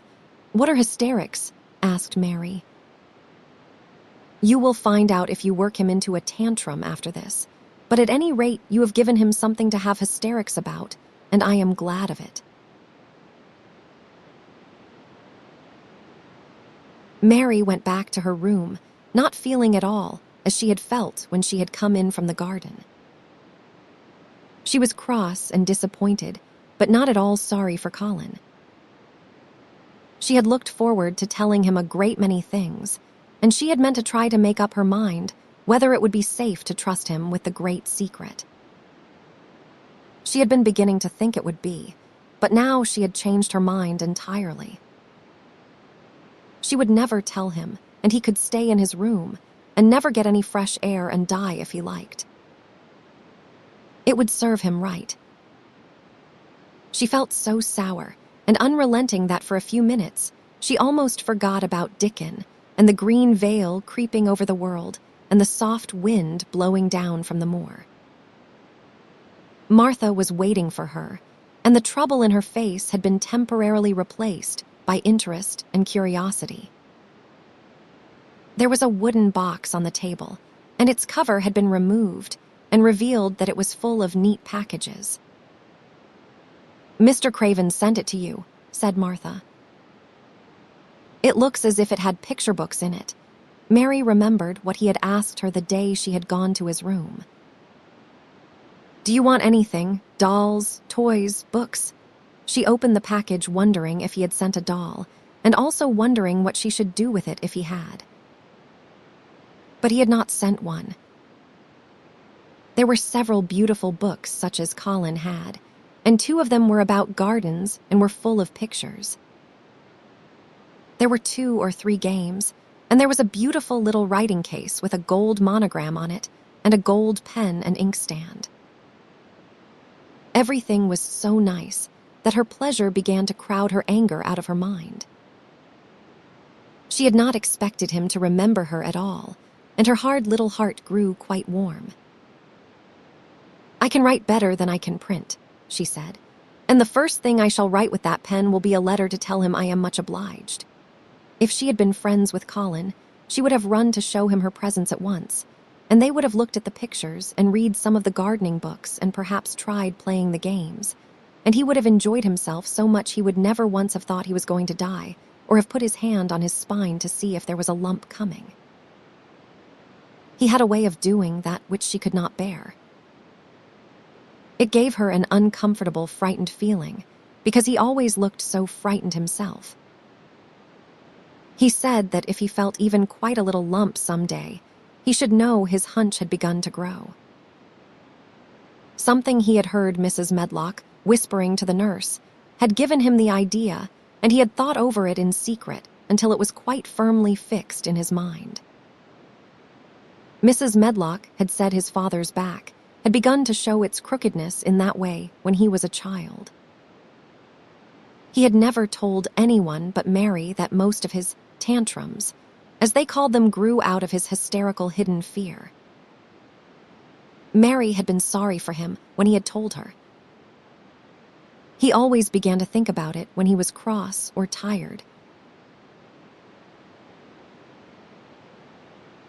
She said to herself, and he has been cross today.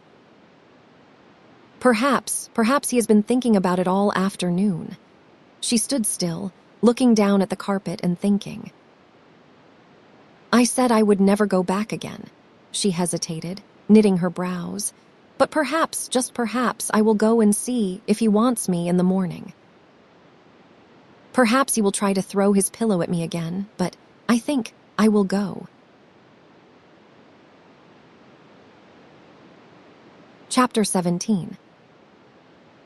A tantrum. She had got up very early in the morning and had worked hard in the garden, and she was tired and sleepy. So as soon as Martha had brought her supper and she had eaten it, she was glad to go to bed. As she laid her head on the pillow, she murmured to herself, I will go out before breakfast and work with Dickon, and then afterward, I believe, I will go to see him. She thought it was the middle of the night when she was awakened by such dreadful sounds that she jumped out of bed in an instant. What was it? What was it? The next minute, she felt quite sure she knew. Doors were opened and shut, and there were hurrying feet in the corridors, and someone was crying and screaming at the same time, screaming and crying in a horrible way. "It is Colin," she said. "He is having one of those tantrums the nurse called hysterics." How awful it sounds. As she listened to the sobbing screams, she did not wonder that people were so frightened that they gave him his own way in everything rather than hear them. She put her hands over her ears and felt sick and shivering. "I do not know what to do. I do not know what to do," she kept saying. "I cannot bear it." Once she wondered if he would stop if she dared go to him, and then she remembered how he had driven her out of the room and thought that perhaps the sight of her might make him worse. Even when she pressed her hands more tightly over her ears, she could not keep the awful sounds out. She hated them so and was so terrified by them that suddenly they began to make her angry, and she felt as if she should like to fly into a tantrum herself and frighten him as he was frightening her. She was not used to anyone's tempers but her own. She took her hands from her ears and sprang up and stamped her foot. He ought to be stopped. Somebody ought to make him stop. Somebody ought to beat him, she cried out. Just then she heard feet almost running down the corridor, and her door opened, and the nurse came in. She was not laughing now by any means. She even looked rather pale. "He has worked himself into hysterics," she said in a great hurry. "He will do himself harm. No one can do anything with him. You come and try, like a good child. He likes you. He turned me out of the room this morning," said Mary, stamping her foot with excitement. The stamp rather pleased the nurse. The truth was that she had been afraid she might find Mary crying and hiding her head under the bedclothes. "That is right," she said. "You are in the right humor. You go and scold him. Give him something new to think of. Do go, child, as quick as ever you can." It was not until afterward that Mary realized that the thing had been funny as well as dreadful, that it was funny that all the grown-up people were so frightened that they came to a little girl just because they guessed she was almost as bad as Colin himself. She flew along the corridor, and the nearer she got to the screams, the higher her temper mounted. She felt quite wicked by the time she reached the door. She slapped it open with her hand and ran across the room to the four-posted bed. "You stop," she almost shouted. "You stop. I hate you. Everybody hates you. I wish everybody would run out of the house and let you scream yourself to death. You will scream yourself to death in a minute, and I wish you would." A nice, sympathetic child could neither have thought nor said such things, but it just happened that the shock of hearing them was the best possible thing for this hysterical boy whom no one had ever dared to restrain or contradict. He had been lying on his face, beating his pillow with his hands, and he actually almost jumped around. He turned so quickly at the sound of the furious little voice. His face looked dreadful, white and red and swollen, and he was gasping and choking. But savage little Mary did not care an atom. "If you scream another scream," she said, "I will scream too, and I can scream louder than you can, and I will frighten you, I will frighten you." He actually had stopped screaming because she had startled him so. The scream which had been coming almost choked him. The tears were streaming down his face, and he shook all over. "I cannot stop. He gasped and sobbed. I cannot. You can, shouted Mary. Half that ails you is hysterics and temper. Just hysterics. And she stamped each time she said it. I felt the lump, I felt it, choked out Colin. I knew I should. I shall have a hunch on my back, and then I shall die. And he began to writhe again and turned on his face and sobbed and wailed, but he did not scream. You did not feel a lump, contradicted Mary fiercely. If you did, it was only a hysterical lump. Hysterics makes lumps. There is nothing the matter with your horrid back, nothing but hysterics. Turn over and let me look at it. She liked the word, hysterics, and felt somehow as if it had an effect on him. He was probably like herself, and had never heard it before. Nurse, she commanded, come here and show me his back this minute. The nurse, Mrs. Medlock, and Martha had been standing huddled together near the door staring at her, their mouths half open. All three had gasped with fright more than once. The nurse came forward, as if she were half afraid. Colin was heaving with great breathless sobs. Perhaps he will not let me, she hesitated in a low voice. Colin heard her, however, and he gasped out between two sobs. Show her. She will see then. It was a poor thin back to look at when it was bared. Every rib could be counted, and every joint of the spine, though Mistress Mary did not count them as she bent over and examined them with a solemn, savage little face. She looked so sour and old-fashioned that the nurse turned her head aside to hide the twitching of her mouth. There was just a minute's silence, for even Colin tried to hold his breath while Mary looked up and down his spine, and down and up, as intently as if she had been the great doctor from London. There is not a single lump there, she said at last. There is not a lump as big as a pin, except backbone lumps, and you can only feel them because you are thin. I have got backbone lumps myself, and they used to stick out as much as yours do, until I began to get fatter, and I am not fat enough yet to hide them. There is not a lump as big as a pin. If you ever say there is again, I shall laugh. No one but Colin himself knew what effect those crossly spoken childish words had on him. If he had ever had anyone to talk to about his secret terrors, if he had ever dared to let himself ask questions, if he had had childish companions and had not lain on his back in the huge closed house, breathing an atmosphere heavy with the fears of people who were most of them ignorant and tired of him, he would have found out that most of his fright and illness was created by himself.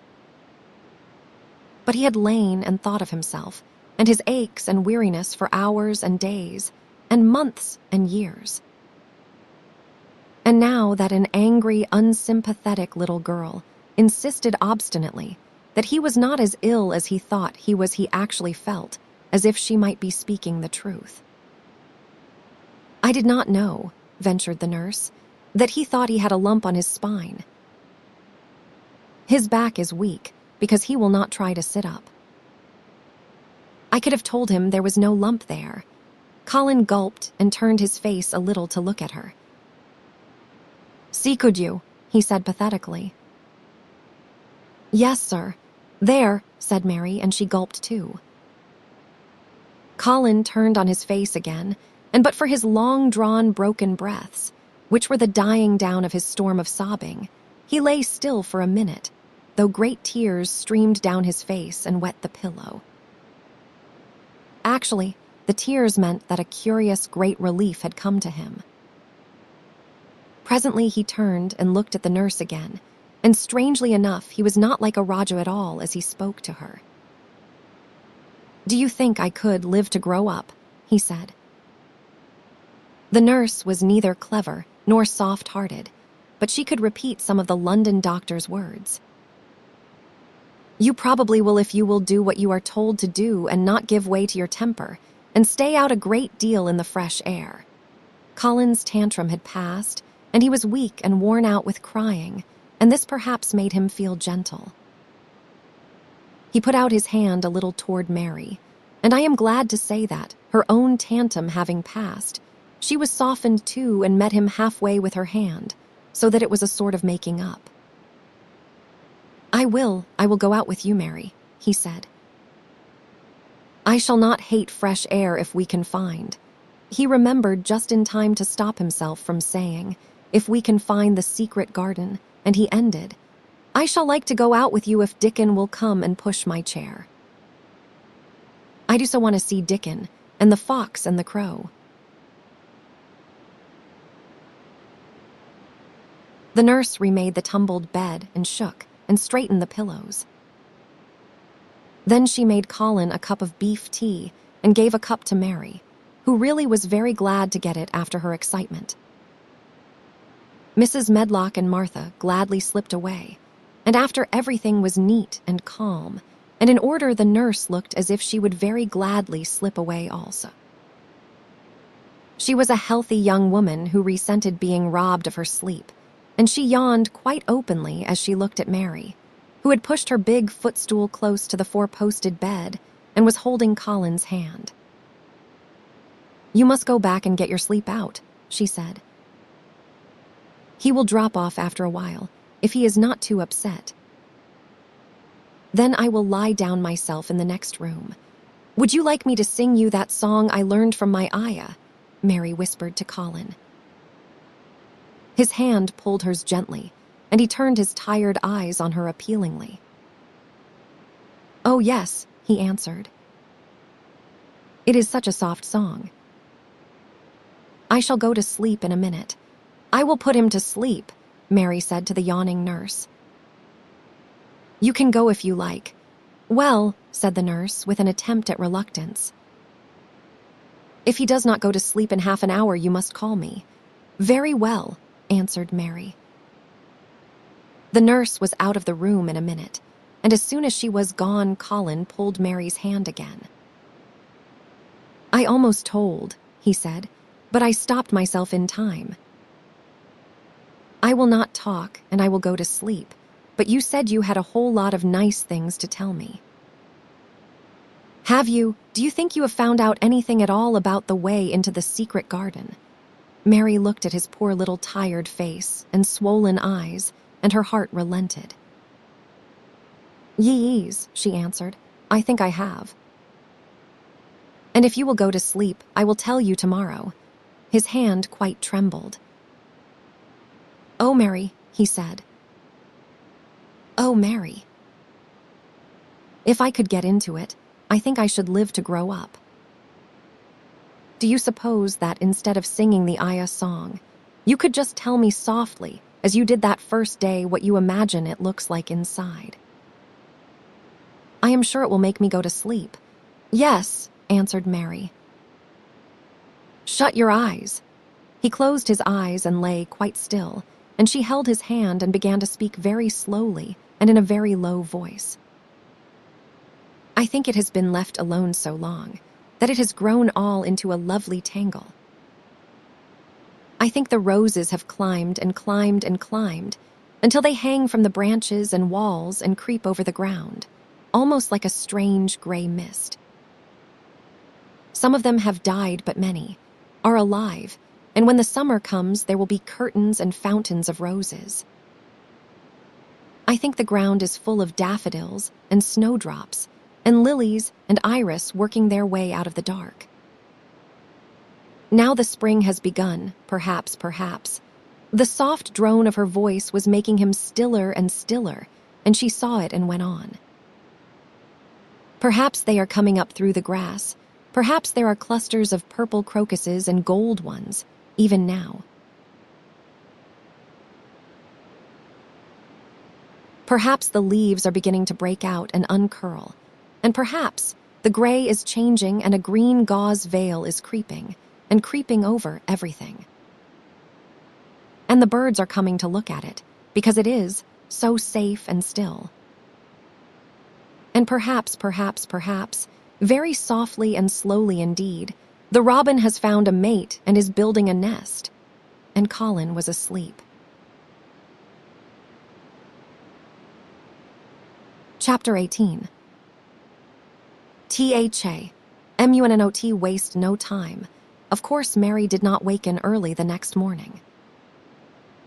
She slept late because she was tired. And when Martha brought her breakfast, she told her that though Colin was quite quiet, he was ill and feverish, as he always was, after he had worn himself out with a fit of crying. Mary ate her breakfast slowly as she listened. He says he wishes Thaw would please go and see him as soon as Thaw can, Martha said. It is queer what a fancy he has took to thee. Thaw did give it him last night for sure, did not Thaw? Nobody else would have dared to do it. Poor lad. He has been spoiled till salt will not save him. Mother says as 2 worst things as can happen to a child is never to have his own way, or always to have it. She does not know which is worst. Thaw was in a fine temper thyself, too. But he says to me when I went into his room, please ask Miss Mary if she will please come and talk to me. Think, him saying please. Will you go, miss? I will run and see Dickon first, said Mary. No, I will go and see Colin first and tell him. I know what I will tell him, with a sudden inspiration. She had her hat on when she appeared in Colin's room, and for a second he looked disappointed. He was in bed. His face was pitifully white, and there were dark circles round his eyes. I am glad you came, he said. My head aches, and I ache all over because I am so tired. Are you going somewhere? Mary went and leaned against his bed. I will not be long, she said. I am going to Dickon, but I will come back. Colin, it is something about the garden. His whole face brightened, and a little color came into it. Oh, is it? He cried out. I dreamed about it all night. I heard you say something about gray changing into green, and I dreamed I was standing in a place all filled with trembling little green leaves, and there were birds on nests everywhere, and they looked so soft and still. I will lie and think about it until you come back. In 5 minutes, Mary was with Dickon in their garden. The fox and the crow were with him again, and this time he had brought 2 tame squirrels. I came over on the pony this morning, he said. He is a good little chap, Jump is. I brought these 2 in my pockets. This here one he is called Nut, and this here other one's called Shell. When he said, Nut, one squirrel leaped onto his right shoulder, and when he said Shell, the other one leaped onto his left shoulder. When they sat down on the grass with Captain curled at their feet, Soot solemnly listening on a tree and Nut and Shell nosing about close to them, it seemed to Mary that it would be scarcely bearable to leave such delightfulness. But when she began to tell her story, somehow the look in Dickon's funny face gradually changed her mind. She could see he felt sorrier for Colin than she did. He looked up at the sky and all about him. Just listen to them birds, world seems full of 'em all whistlin'. And Pippin, he said. Look at 'em dartin' about, and hearken at 'em callin' to each other. Come springtime seems like as if all world's callin'. The leaves is uncurlin', so you can see 'em and, my word, Nice smells there is about, sniffing with his happy turned-up nose. And that poor lad lyin', shut up and seein', so little that he gets to thinkin', things as sets him screamin'. My, we mun get him out here, we mun get him watchin' and listenin', and sniffin' up Aaron. Get him just soaked through sunshine. And we munnot lose no time about it. When he was very much interested, he often spoke quite broad Yorkshire, though at other times he tried to modify his dialect so that Mary could better understand. But she loved his broad Yorkshire, and had in fact been trying to learn to speak it herself. So she spoke a little now. "Aye, that we mun," she said, which meant, "Yes, indeed, we must." "I will tell thee what us'll do first," she proceeded, and Dickon grinned, because when the little wench tried to twist her tongue into speaking Yorkshire, it amused him very much. "He has took a gradely fancy to thee. He wants to see thee, and he wants to see Soot and Captain. When I go back to the house to talk to him, I will ax him if thaw canna. Come and see him tomorrow mornin', and bring thaw creatures thee en. Then, in a bit, when there is more leaves out, and happen a bud or two, we will get him to come out, and thaw shall push him in his chair en. We will bring him here and show him everything." When she stopped, she was quite proud of herself. She had never made a long speech in Yorkshire before, and she had remembered very well. "Thigh mun talk a bit Yorkshire like that to Mester Colin," Dickon chuckled. "Tha'll make him laughin'. There is nowt as good for ill folk as laughin' is. Mother says she believes as half a hour's good laugh every mornin'. You'd cure a chap as was mackin' ready for typhus fever. I am going to talk Yorkshire to him this very day," said Mary, chuckling herself. The garden had reached the time when every day and every night, it seemed, as if magicians were passing through it, drawing loveliness out of the earth and the boughs with wands. It was hard to go away and leave it all, particularly as Nut had actually crept onto her dress, and Shell had scrambled down the trunk of the apple tree they sat under, and stayed there looking at her with inquiring eyes. But she went back to the house, and when she sat down close to Colin's bed, he began to sniff as Dickon did, though not in such an experienced way. "You smell like flowers and fresh things," he cried out quite joyously. "What is it you smell of?" "It is cool and warm and sweet all at the same time. It is wind from moor," said Mary. "It comes sittin' on grass under a tree Dickon and Captain and Soot and Nuttin'. Shell. It is springtime and out doors and sunshine as smells so gradely." She said it as broadly as she could, and you do not know how broadly Yorkshire sounds until you have heard someone speak it. Colin began to laugh. "What are you doing?" he said. "I never heard you talk like that before. How funny it sounds." "I am jivin' thee a bit Yorkshire," answered Mary triumphantly. "I canna talk as gradely as Dickon and Martha can, but thaw sees I can shape a bit. Does not thaw understand a bit Yorkshire when thaw hears it? And thaw a Yorkshire lad thistle, bred and born. Eh? I wonder that not ashamed thy face."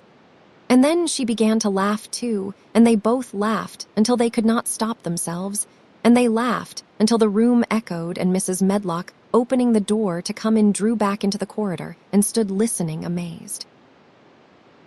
"Well, upon my word," she said, speaking rather broad Yorkshire herself because there was no one to hear her, and she was so astonished.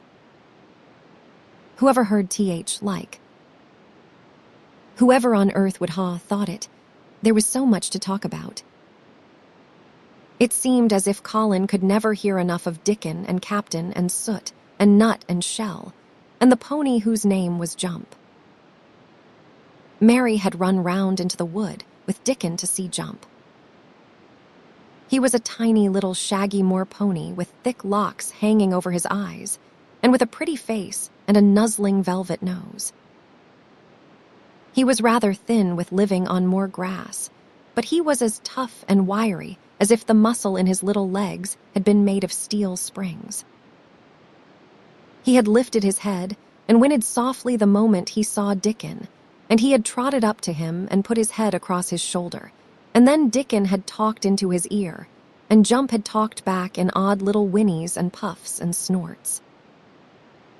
Dickon had made him give Mary his small front hoof and kiss her on her cheek with his velvet muzzle. "Does he really understand everything Dickon says?" Colin asked. "It seems as if he does," answered Mary. "Dickon says anything will understand if you are friends with it for sure, but you have to be friends for sure." Colin lay quiet a little while, and his strange gray eyes seemed to be staring at the wall, but Mary saw he was thinking. "I wish I was friends with things," he said at last, "but I am not. I never had anything to be friends with, and I cannot bear people." "Cannot you bear me?" asked Mary. "Yes, I can," he answered. "It is funny, but I even like you. Ben Weatherstaff said I was like him," said Mary. "He said he would warrant we would both got the same nasty tempers." "I think you are like him too. We are all three alike, you and I and Ben Weatherstaff. He said we were neither of us much to look at, and we were as sour as we looked. But I do not feel as sour as I used to before I knew the Robin and Dickon. Did you feel as if you hated people?" "Yes," answered Mary without any affectation. "I should have detested you if I had seen you before I saw the Robin and Dickon." Colin put out his thin hand and touched her. "Mary." He said, "I wish I had not said what I did about sending Dickon away. I hated you when you said he was like an angel, and I laughed at you, but perhaps he is." "Well, it was rather funny to say it," she admitted frankly, "because his nose does turn up and he has a big mouth and his clothes have patches all over them and he talks broad Yorkshire. But if an angel did come to Yorkshire and live on the moor, if there was a Yorkshire angel, I believe he would understand the green things and know how to make them grow, and he would know how to talk to the wild creatures as Dickon does, and they would know he was friends for sure." "I should not mind Dickon looking at me," said Colin. "I want to see him." "I am glad you said that," answered Mary, because quite suddenly it came into her mind that this was the minute to tell him. Colin knew something new was coming. "Because what?" he cried eagerly. Mary was so anxious that she got up from her stool and came to him and caught hold of both his hands. "Can I trust you?" "I trusted Dickon because birds trusted him." "Can I trust you for sure, she implored. Her face was so solemn that he almost whispered his answer. Yes. Well, Dickon will come to see you tomorrow morning, and he will bring his creatures with him." Oh, Colin cried out in delight. "But that is not all," Mary went on, almost pale with solemn excitement. "The rest is better. There is a door into the garden. I found it. It is under the ivy on the wall. If he had been a strong, healthy boy, Colin would probably have shouted, 'Hooray!' Hooray! Hooray!" But he was weak and rather hysterical. His eyes grew bigger and bigger, and he gasped for breath. "Oh, Mary," he cried out with a half-sob. "Shall I see it? Shall I get into it? Shall I live to get into it?" And he clutched her hands and dragged her toward him. "Of course you will see it," snapped Mary indignantly. "Of course you will live to get into it. Do not be silly." And she was so unhysterical and natural and childish that she brought him to his senses, and he began to laugh at himself and a few minutes afterwards she was sitting on her stool again, telling him not what she imagined the secret garden to be like, but what it really was. And Colin's aches and tiredness were forgotten, and he was listening enraptured. "It is just what you thought it would be," he said at last. "It sounds just as if you had really seen it." "You know, I said that when you told me first." Mary hesitated about 2 minutes and then boldly spoke the truth. "I had seen it and I had been in," she said. "I found the key and got in weeks ago. But I dare not tell you. I dare not because I was so afraid I could not trust you, for sure." Chapter 19. It has come. Of course, Dr. Craven had been sent for the morning after Colin had had his tantrum. He was always sent for at once when such a thing occurred, and he always found, when he arrived, a white shaken boy lying on his bed, sulky and still so hysterical that he was ready to break into fresh sobbing at the least word. In fact, Dr. Craven dreaded and detested the difficulties of these visits. On this occasion, he was away from Misselthwaite Manor until afternoon. "How is he?" he asked Mrs. Medlock rather irritably when he arrived. "He will break a blood vessel in one of those fits some day. The boy is half insane with hysteria and self-indulgence." "Well, sir," answered Mrs. Medlock, "you will scarcely believe your eyes when you see him. That plain, sour-faced child, that is almost as bad as himself, has just bewitched him. How she has done it, there is no telling. The Lord knows she is nothing to look at, and you scarcely ever hear her speak, but she did what none of us dare do. She just flew at him like a little cat last night, and stamped her feet and ordered him to stop screaming, and somehow she startled him so that he actually did stop. And this afternoon, well, just come up and see, sir. It is past crediting. The scene which Dr. Craven beheld when he entered his patient's room was indeed rather astonishing to him. As Mrs. Medlock opened the door, he heard laughing and chattering. Colin was on his sofa in his dressing gown, and he was sitting up quite straight looking at a picture in one of the garden books, and talking to the plain child who at that moment could scarcely be called plain at all, because her face was so glowing with enjoyment. "Those long spires of blue ones, we will have a lot of those," Colin was announcing. "They are called delphiniums.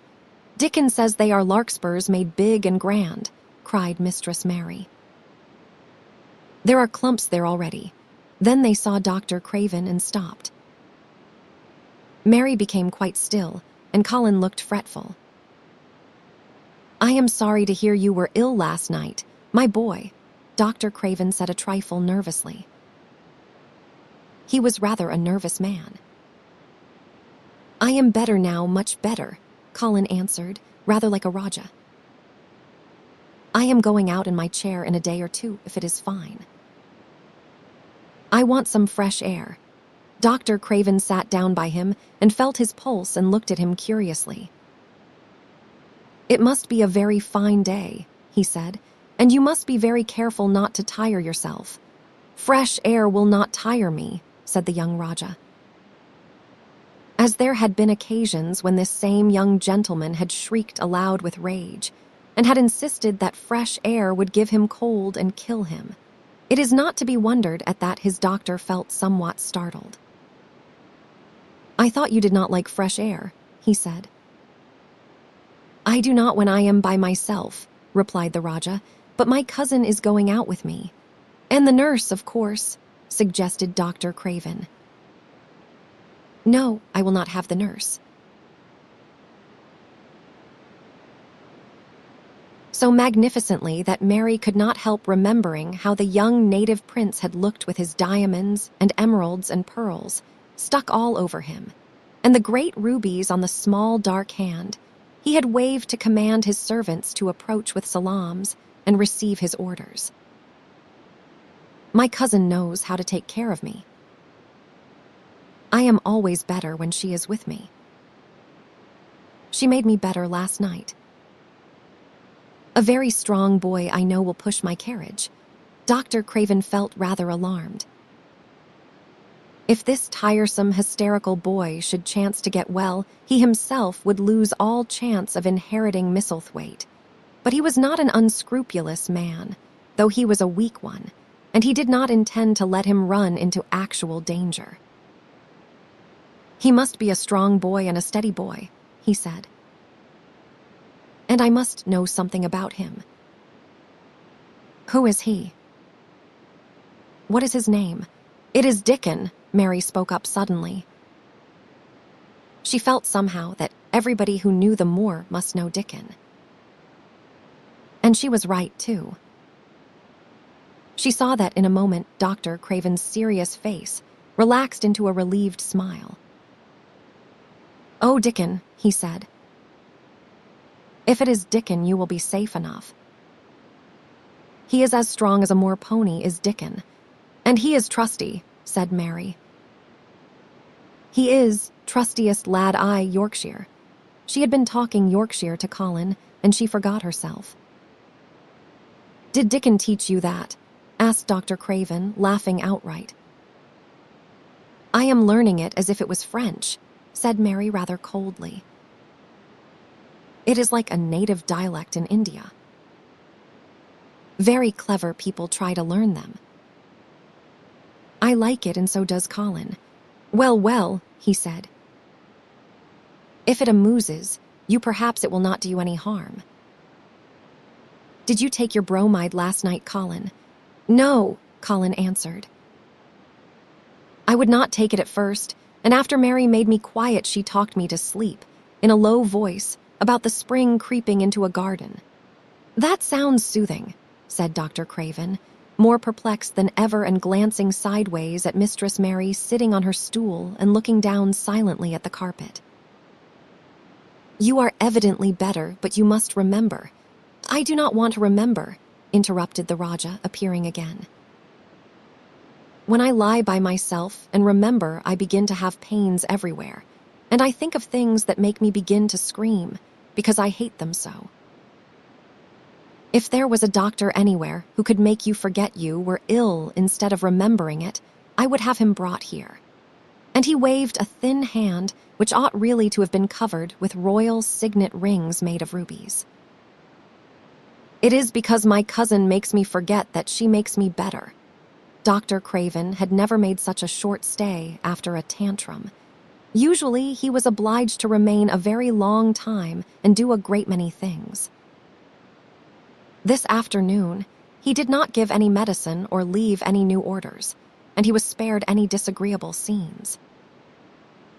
When he went downstairs, he looked very thoughtful, and when he talked to Mrs. Medlock in the library, she felt that he was a much puzzled man. Well, sir, she ventured, could you have believed it? It is certainly a new state of affairs, said the doctor. And there is no denying it is better than the old one. I believe Susan Sowerby's right, I do that, said Mrs. Medlock. I stopped in her cottage on my way to Thwaite yesterday and had a bit of talk with her. And she says to me, well, Sarah Ann, she mayn't be a good child, and she mayn't be a pretty one, but she is a child, and children needs children. We went to school together, Susan Sowerby and me. She is the best sick nurse I know, said Dr. Craven. When I find her in a cottage, I know the chances are that I shall save my patient. Mrs. Medlock smiled. She was fond of Susan Sowerby. She has got away with her, has Susan, she went on quite volubly. I have been thinking all morning of one thing she said yesterday. She says, once when I was jiven, children a bit of a preach after they would been fightin', I says to 'em all, when I was at school my geography told as world was shaped like a orange, and I found out before I was 10 that whole orange does not belong to nobody. No one owns more than his bit of a quarter, and There is times it seems like there is not eno quarters to go round.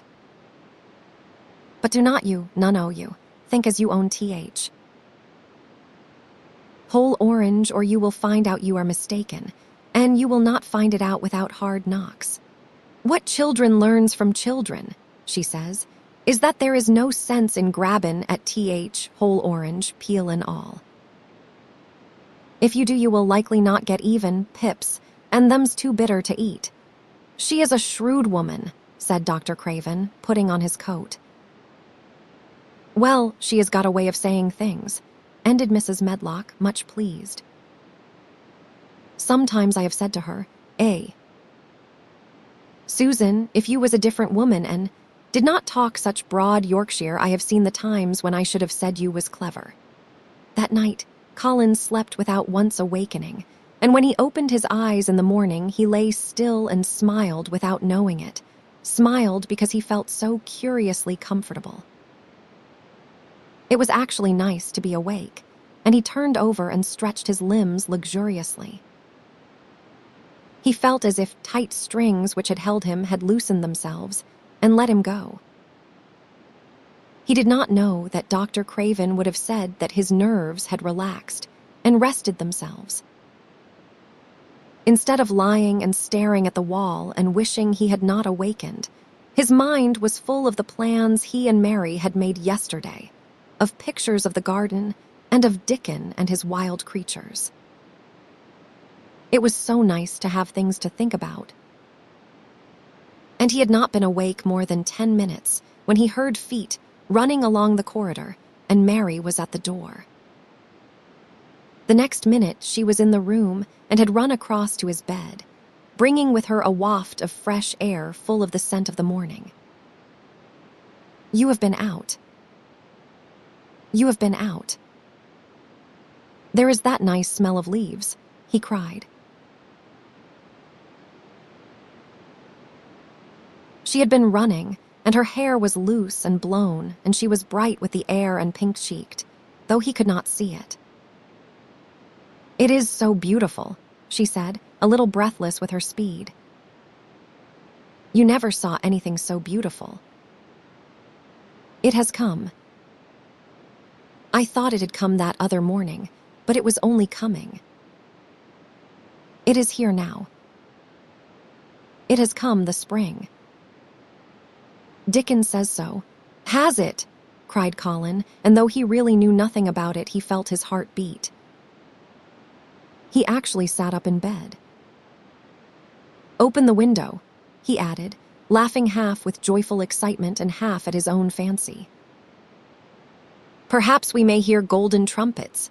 And though he laughed, Mary was at the window in a moment, and in a moment more it was opened wide, and freshness and softness and scents and birds' songs were pouring through. That is fresh air, she said.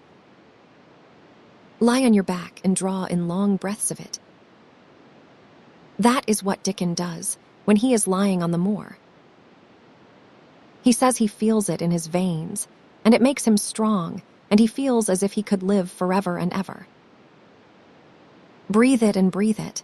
She was only repeating what Dickon had told her, but she caught Colin's fancy. Forever and ever. Does it make him feel like that? He said, and he did as she told him, drawing in long, deep breaths over and over again until he felt that something quite new and delightful was happening to him. Mary was at his bedside again. Things are crowding up out of the earth, she ran on in a hurry. And there are flowers uncurling and buds on everything, and the green veil has covered nearly all the gray, and the birds are in such a hurry about their nests for fear they may be too late that some of them are even fighting for places in the secret garden. And the rose bushes look as wick can be, and there are primroses in the lanes and woods, and the seeds we planted are up, and Dickon has brought the fox and the crow and the squirrels and a newborn lamb. And then she paused for breath. The newborn lamb Dickon had found 3 days before lying by its dead mother among the gorse bushes on the moor. It was not the first motherless lamb he had found, and he knew what to do with it.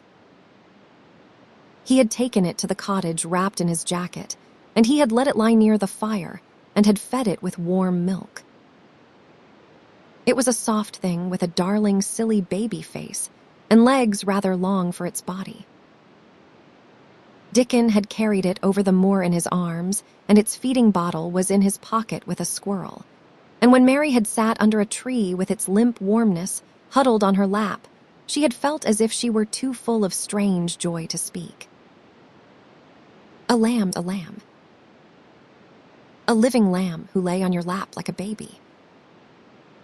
She was describing it with great joy, and Colin was listening and drawing in long breaths of air when the nurse entered. She started a little at the sight of the open window. She had sat stifling in the room many a warm day because her patient was sure that open windows gave people cold. "Are you sure you are not chilly, Master Colin?" she inquired. "No," was the answer. "I am breathing long breaths of fresh air. It makes you strong. I am going to get up to the sofa for breakfast. My cousin will have breakfast with me." The nurse went away, concealing a smile, to give the order for 2 breakfasts. She found the servants' hall a more amusing place than the invalid's chamber, and just now everybody wanted to hear the news from upstairs. There was a great deal of joking about the unpopular young recluse who, as the cook said, had found his master, and good for him. The servants' hall had been very tired of the tantrums, and the butler, who was a man with a family, had more than once expressed his opinion that the invalid would be all the better for a good hiding. When Colin was on his sofa, and the breakfast for 2 was put upon the table, he made an announcement to the nurse in his most Roger-like manner. "A boy and a fox and a crow and 2 squirrels and a newborn lamb are coming to see me this morning. I want them brought upstairs as soon as they come," he said. "You are not to begin playing with the animals in the servants' hall and keep them there. I want them here." The nurse gave a slight gasp and tried to conceal it with a cough. "Yes, sir," she answered. "I will tell you what you can do," added Colin, waving his hand. "You can tell Martha to bring them here. The boy is Martha's brother. His name is Dickon, and he is an animal charmer. I hope the animals will not bite, Master Colin," said the nurse. "I told you he was a charmer," said Colin austerely. "Charmers' animals never bite. There are snake charmers in India," said Mary. "And they can put their snakes' heads in their mouths. Goodness," shuddered the nurse. They ate their breakfast, with the morning air pouring in upon them. Colin's breakfast was a very good one, and Mary watched him with serious interest. "You will begin to get fatter just as I did," she said. "I never wanted my breakfast when I was in India, and now I always want it.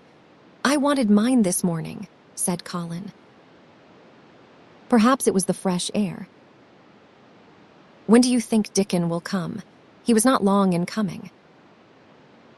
In about 10 minutes, Mary held up her hand. "Listen," she said. "Did you hear a caw?" Colin listened and heard it, the oddest sound in the world to hear inside a house, a hoarse caw-caw. "Yes," he answered. "That is soot," said Mary. "Listen again." "Do you hear a bleat, a tiny one?" "Oh, yes," cried Colin, quite flushing. "That is the newborn lamb," said Mary. "He is coming."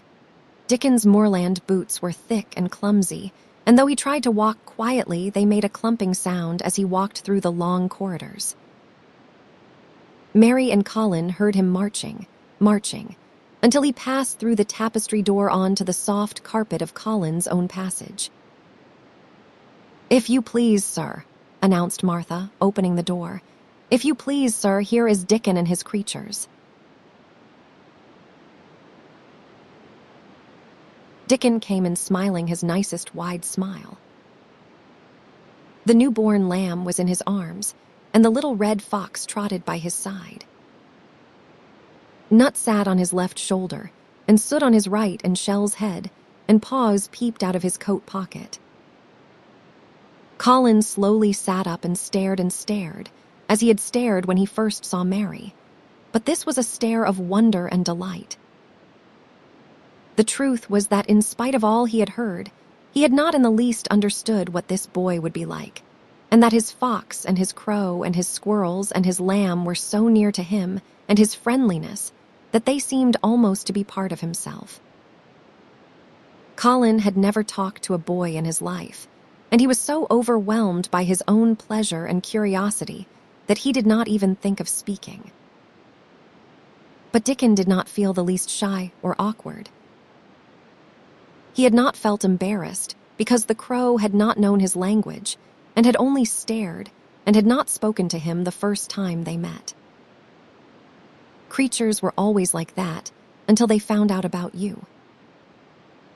He walked over to Colin's sofa and put the newborn lamb quietly on his lap, and immediately the little creature turned to the warm velvet dressing gown and began to nuzzle and nuzzle into its folds and butt its tight-curled head with soft impatience against his side.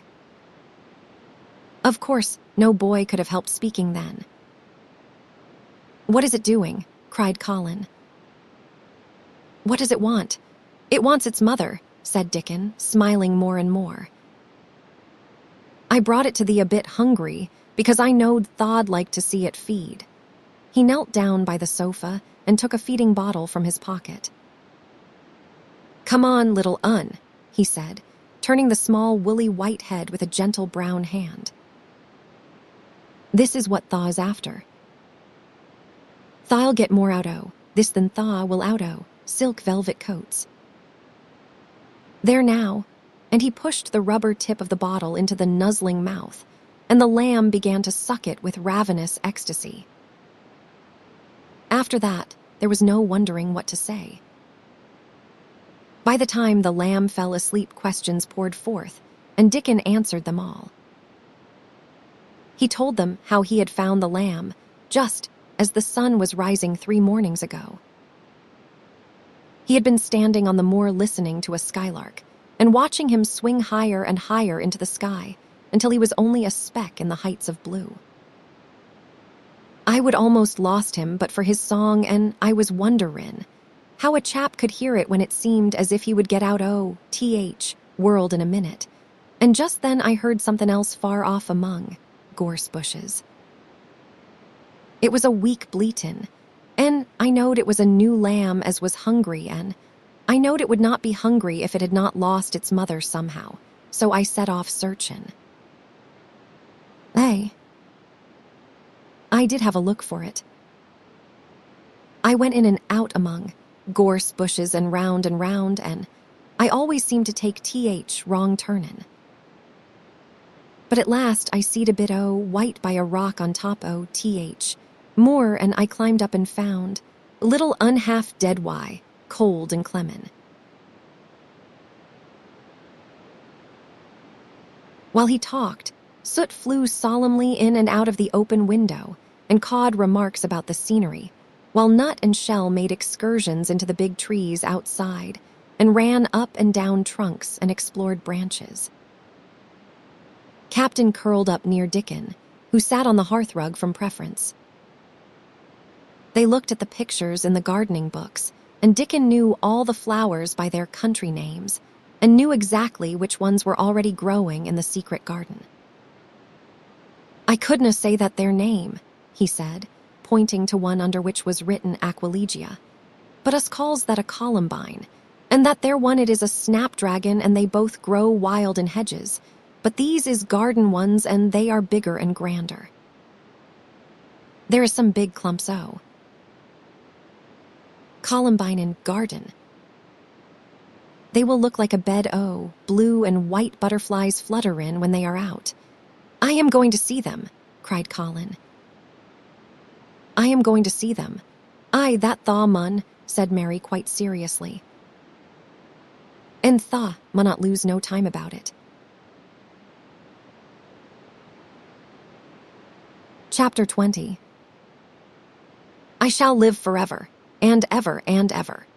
But they were obliged to wait more than a week, because first there came some very windy days, and then Colin was threatened with a cold, which two things happening one after the other would no doubt have thrown him into a rage, but that there was so much careful and mysterious planning to do, and almost every day Dickon came in, if only for a few minutes, to talk about what was happening on the moor and in the lanes and hedges and on the borders of streams. The things he had to tell about otters and badgers and water rats' houses, not to mention birds. Nests and field mice and their burrows were enough to make you almost tremble with excitement when you heard all the intimate details from an animal charmer, and realized with what thrilling eagerness and anxiety the whole busy underworld was working. "They are same as us," said Dickon, "only they have to build their homes every year. And it keeps 'em so busy they fair scuffle to get 'em done." The most absorbing thing, however, was the preparations to be made before Colin could be transported with sufficient secrecy to the garden. No one must see the chair carriage and Dickon and Mary after they turned a certain corner of the shrubbery and entered upon the walk outside the ivied walls. As each day passed, Colin had become more and more fixed in his feeling that the mystery surrounding the garden was one of its greatest charms. Nothing must spoil that. No one must ever suspect that they had a secret. People must think that he was simply going out with Mary and Dickon because he liked them and did not object to their looking at him. They had long and quite delightful talks about their route. They would go up this path and down that one and cross the other and go round among the fountain flower beds as if they were looking at the bedding out plants the head gardener, Mr. Roach, had been having arranged. That would seem such a rational thing to do that no one would think it at all mysterious. They would turn into the shrubbery walks and lose themselves until they came to the long walls. It was almost as serious and elaborately thought out as the plans of march made by great generals in time of war. Rumors of the new and curious things which were occurring in the invalids' apartments had of course filtered through the servants' hall into the stable yards and out among the gardeners. But notwithstanding this, Mr. Roach was startled one day when he received orders from Master Colin's room to the effect that he must report himself in the apartment no outsider had ever seen, as the invalid himself desired to speak to him. "Well, well," he said to himself as he hurriedly changed his coat, "what is to do now?" His Royal Highness, that was not to be looked at calling up a man he has never set eyes on. Mr. Roach was not without curiosity. He had never caught even a glimpse of the boy, and had heard a dozen exaggerated stories about his uncanny looks and ways and his insane tempers. The thing he had heard oftenest was that he might die at any moment, and there had been numerous fanciful descriptions of a humped back and helpless limbs, given by people who had never seen him. "Things are changing in this house, Mr. Roach," said Mrs. Medlock, as she led him up the back staircase to the corridor on to which opened the hitherto mysterious chamber. "Let us hope they are changing for the better, Mrs. Medlock," he answered. "They could not well change for the worse," she continued, "and queer as it all is there is them as finds their duties made a lot easier to stand up under. Do not you be surprised, Mr. Roach, if you find yourself in the middle of a menagerie and Martha Sowerby's Dickon more at home than you or me could ever be. There really was a sort of magic about Dickon, as Mary always privately believed." When Mr. Roach heard his name, he smiled quite leniently. "He would be at home in Buckingham Palace or at the bottom of a coal mine," he said. "And yet it is not impudence, either. He is just fine, is that lad. It was perhaps well he had been prepared, or he might have been startled. When the bedroom door was opened, a large crow, which seemed quite at home perched on the high back of a carven chair, announced the entrance of a visitor by saying "caw, caw" quite loudly. In spite of Mrs. Medlock's warning, Mr. Roach only just escaped being sufficiently undignified to jump backward. The young Raja was neither in bed nor on his sofa. He was sitting in an armchair, and a young lamb was standing by him, shaking its tail in feeding lamb fashion, as Dickon knelt, giving it milk from its bottle. A squirrel was perched on Dickon's bent back, attentively nibbling a nut. The little girl from India was sitting on a big footstool looking on. "Here is Mr. Roach, Master Colin," said Mrs. Medlock. The young Raja turned and looked his servitor over. At least that was what the head gardener felt happened. "Oh, you are Roach, are you?" he said. "I sent for you to give you some very important orders." "Very good, sir," answered Roach, wondering if he was to receive instructions to fell all the oaks in the park or to transform the orchards into water gardens. "I am going out in my chair this afternoon," said Colin. "If the fresh air agrees with me, I may go out every day. When I go, none of the gardeners are to be anywhere near the long walk by the garden walls. No one is to be there. I shall go out about 2 o'clock, and everyone must keep away until I send word that they may go back to their work." "Very good, sir," replied Mr. Roach, much relieved to hear that the oaks might remain and that the orchards were safe. "Mary," said Colin, turning to her, "what is that thing you say in India when you have finished talking and want people to go? You say, 'You have my permission to go.'" Answered Mary. The Raja waved his hand. "You have my permission to go, Roach," he said. "But remember, this is very important." "Caw, caw," remarked the crow hoarsely but not impolitely. "Very good, sir." "Thank you, sir," said Mr. Roach, and Mrs. Medlock took him out of the room. Outside in the corridor, being a rather good-natured man, he smiled until he almost laughed. "My word," he said, "he has got a fine lordly way with him, has not he? You would think he was a whole royal family rolled into one, prince consort and all." "Eh," protested Mrs. Medlock, "we have had to let him trample all over every one of us ever since he had feet, and he thinks that is what folks was born for. Perhaps he will grow out of it if he lives," suggested Mr. Roach. "Well, there is one thing pretty sure," said Mrs. Medlock. "If he does live, and that Indian child stays here, I will warrant she teaches him that the whole orange does not belong to him, as Susan Sowerby says. And he will be likely to find out the size of his own quarter." Inside the room, Colin was leaning back on his cushions. "It is all safe now," he said. "And this afternoon I shall see it. This afternoon I shall be in it." Dickon went back to the garden with his creatures, and Mary stayed with Colin. She did not think he looked tired, but he was very quiet before their lunch came, and he was quiet while they were eating it. She wondered why, and asked him about it. "What big eyes you have got, Colin," she said. "When you are thinking, they get as big as saucers." "What are you thinking about now?" "I cannot help thinking about what it will look like," he answered. "The garden?" asked Mary. "The springtime," he said. "I was thinking that I have really never seen it before. I scarcely ever went out, and when I did go, I never looked at it. I did not even think about it. I never saw it in India because there was not any," said Mary.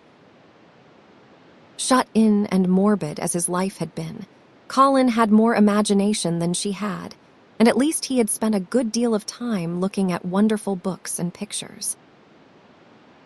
That morning when you ran in and said, 'It is come.' It is come. You made me feel quite queer. It sounded as if things were coming with a great procession and big bursts and wafts of music. I have a picture like it in one of my books. Crowds of lovely people and children with garlands and branches with blossoms on them. Everyone laughing and dancing and crowding and playing on pipes. That was why I said, 'Perhaps we shall hear golden trumpets,' and told you to throw open the window." "How funny," said Mary. "That is really just what it feels like. And if all the flowers and leaves and green things and birds and wild creatures danced past at once, what a crowd it would be. I am sure they would dance and sing and flute, and that would be the wafts of music." They both laughed, but it was not because the idea was laughable, but because they both so liked it. A little later, the nurse made Colin ready. She noticed that instead of lying like a log while his clothes were put on, he sat up and made some efforts to help himself, and he talked and laughed with Mary all the time. "This is one of his good days, sir," she said to Dr. Craven, who dropped in to inspect him. "He is in such good spirits that it makes him stronger.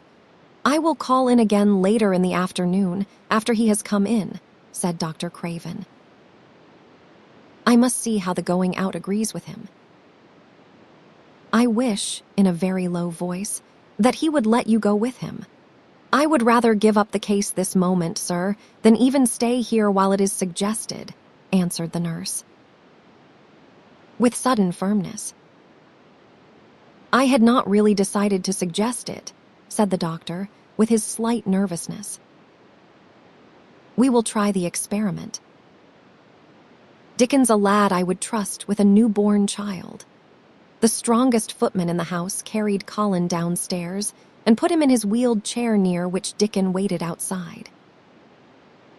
After the manservant had arranged his rugs and cushions, the Rajah waved his hand to him and to the nurse. "You have my permission to go," he said, and they both disappeared quickly, and it must be confessed giggled when they were safely inside the house. Dickon began to push the wheeled chair slowly and steadily. Mistress Mary walked beside it, and Colin leaned back and lifted his face to the sky. The arch of it looked very high, and the small, snowy clouds seemed like white birds floating on outspread wings below its crystal blueness. The wind swept in soft, big breaths down from the moor, and was strange with a wild, clear, scented sweetness. Colin kept lifting his thin chest to draw it in, and his big eyes looked as if it were they which were listening instead of his ears. "There are so many sounds of singing and humming and calling out," he said. "What is that scent the puffs of wind bring?" "It is gorson, more that is open in out," answered Dickon. "A-th. Bees are at it wonderful today. Not a human creature was to be caught sight of in the paths they took. In fact, every gardener or gardener's lad had been witched away. But they wound in and out among the shrubbery and out and round the fountain beds, following their carefully planned route for the mere mysterious pleasure of it. But when at last they turned into the long walk by the ivied walls, the excited sense of an approaching thrill made them, for some curious reason they could not have explained, begin to speak in whispers. "This is it," breathed Mary. "This is where I used to walk up and down and wonder and wonder." "Is it?" cried Colin, and his eyes began to search the ivy with eager curiousness. "But I can see nothing," he whispered. "There is no door. That is what I thought," said Mary.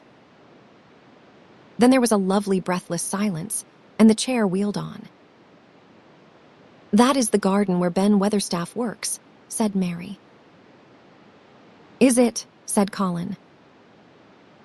A few yards more, and Mary whispered again. "This is where the robin flew over the wall," she said. "Is it?" cried Colin. "Oh. I wish he would come again. And that," said Mary with solemn delight, pointing under a big lilac bush, "is where he perched on the little heap of earth and showed me the key." Then Colin sat up. "Where? Where?" "There," he cried, and his eyes were as big as the wolf's in Red Riding Hood, when Red Riding Hood felt called upon to remark on them. Dickon stood still, and the wheeled chair stopped. "And this," said Mary, stepping onto the bed close to the ivy, "is where I went to talk to him when he chirped at me from the top of the wall. And this is the ivy the wind blew back," and she took hold of the hanging green curtain. "Oh, is it?" gasped Colin. "And here is the handle, and here is the door." "Dickon, push him in quickly." And Dickon did it with one strong, steady, splendid push. But Colin had actually dropped back against his cushions, even though he gasped with delight, and he had covered his eyes with his hands and held them there, shutting out everything until they were inside, and the chair stopped as if by magic and the door was closed. Not till then did he take them away and look round and round as Dickon and Mary had done. And over walls and earth and trees and swinging sprays and tendrils, the fair green veil of tender little leaves had crept. And in the grass under the trees, and the gray urns in the alcoves, and here and there, everywhere were touches or splashes of gold and purple and white, and the trees were showing pink and snow above his head, and there were fluttering of wings and faint sweet pipes and humming and scents and scents. And the sun fell warm upon his face like a hand, with a lovely touch. And in wonder Mary and Dickon stood and stared at him. He looked so strange and different because a pink glow of color had actually crept all over him, ivory face and neck and hands and all. "I shall get well. I shall get well," he cried out. "Mary. Dickon. I shall get well. And I shall live forever and ever and ever." Chapter 21. Ben Weathersdff.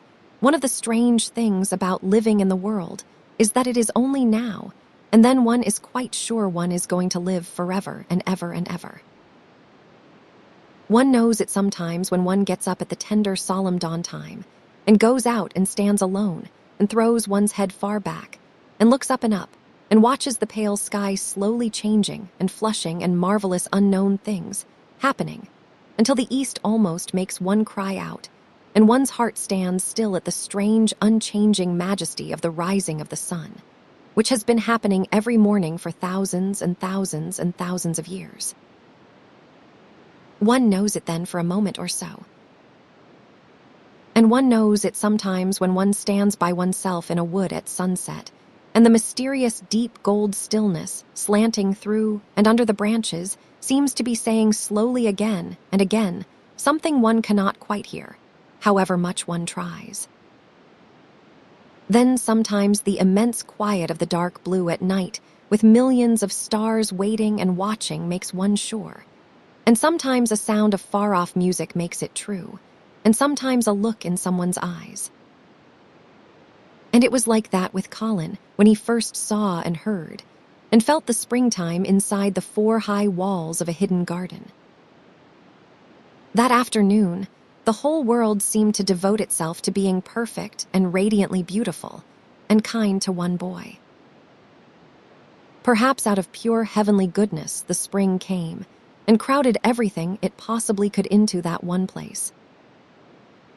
More than once Dickon paused in what he was doing and stood still with a sort of growing wonder in his eyes, shaking his head softly. "It is Gradely," he said. "I am 12 going on 13 in." There is a lot o' afternoons in 13 years, but seems to me like I never seed one as gradely as this air."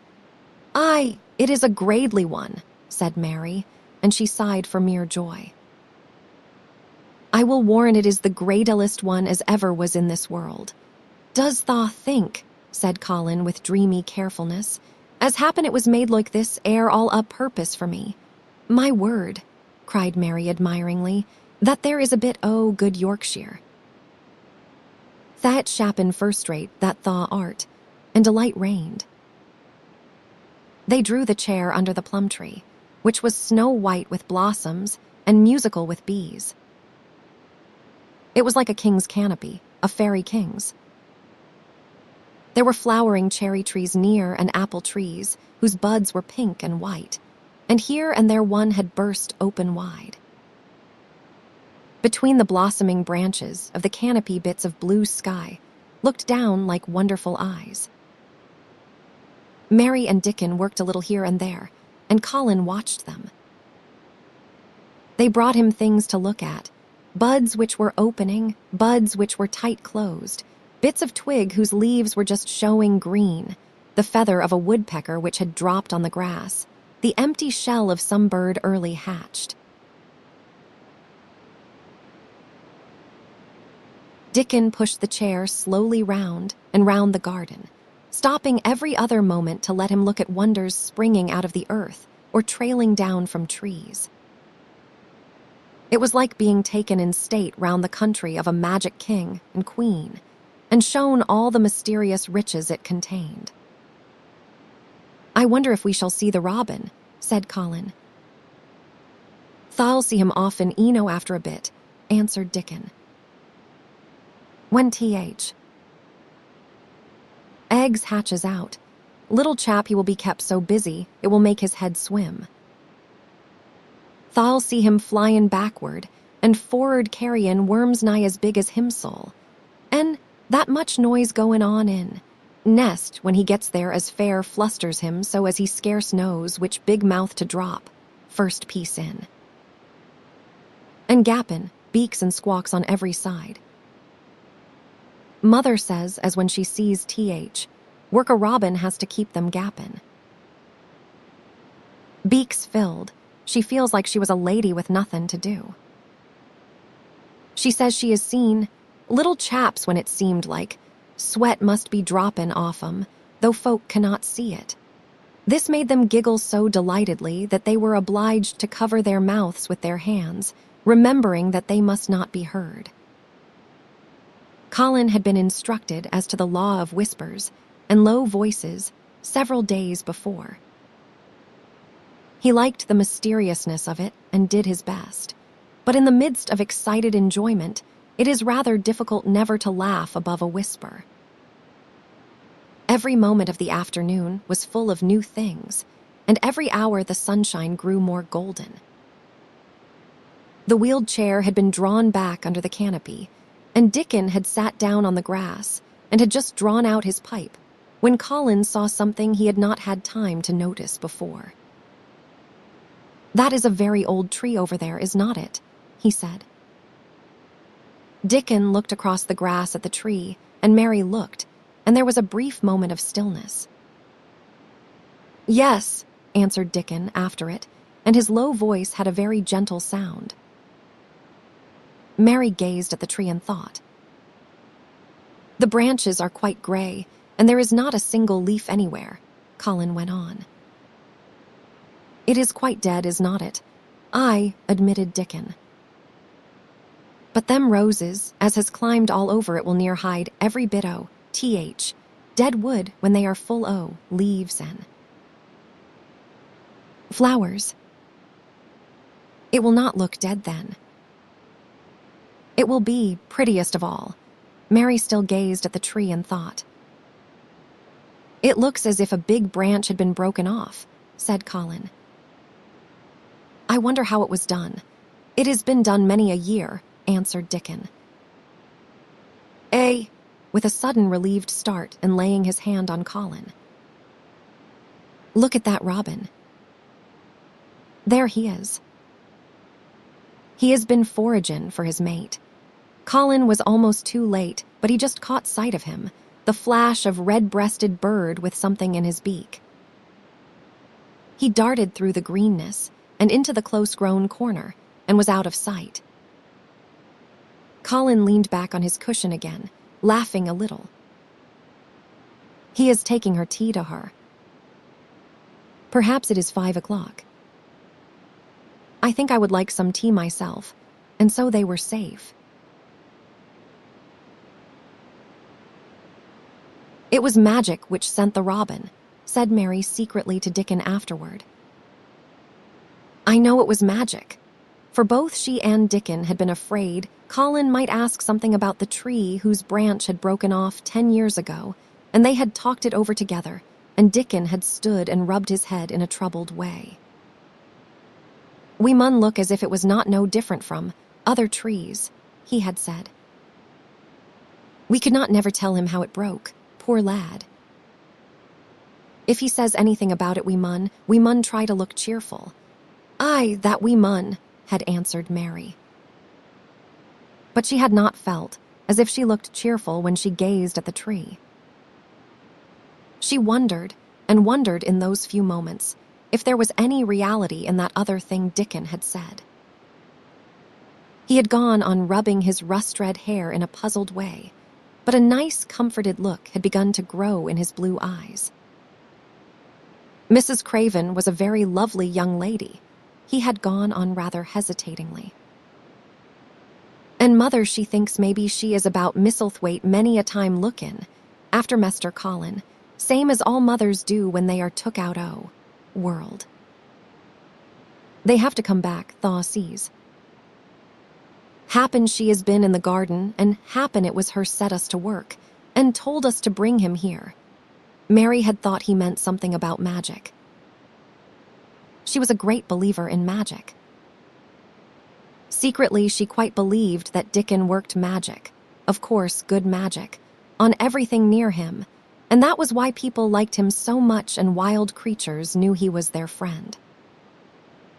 She wondered, indeed, if it were not possible that his gift had brought the robin just at the right moment when Colin asked that dangerous question.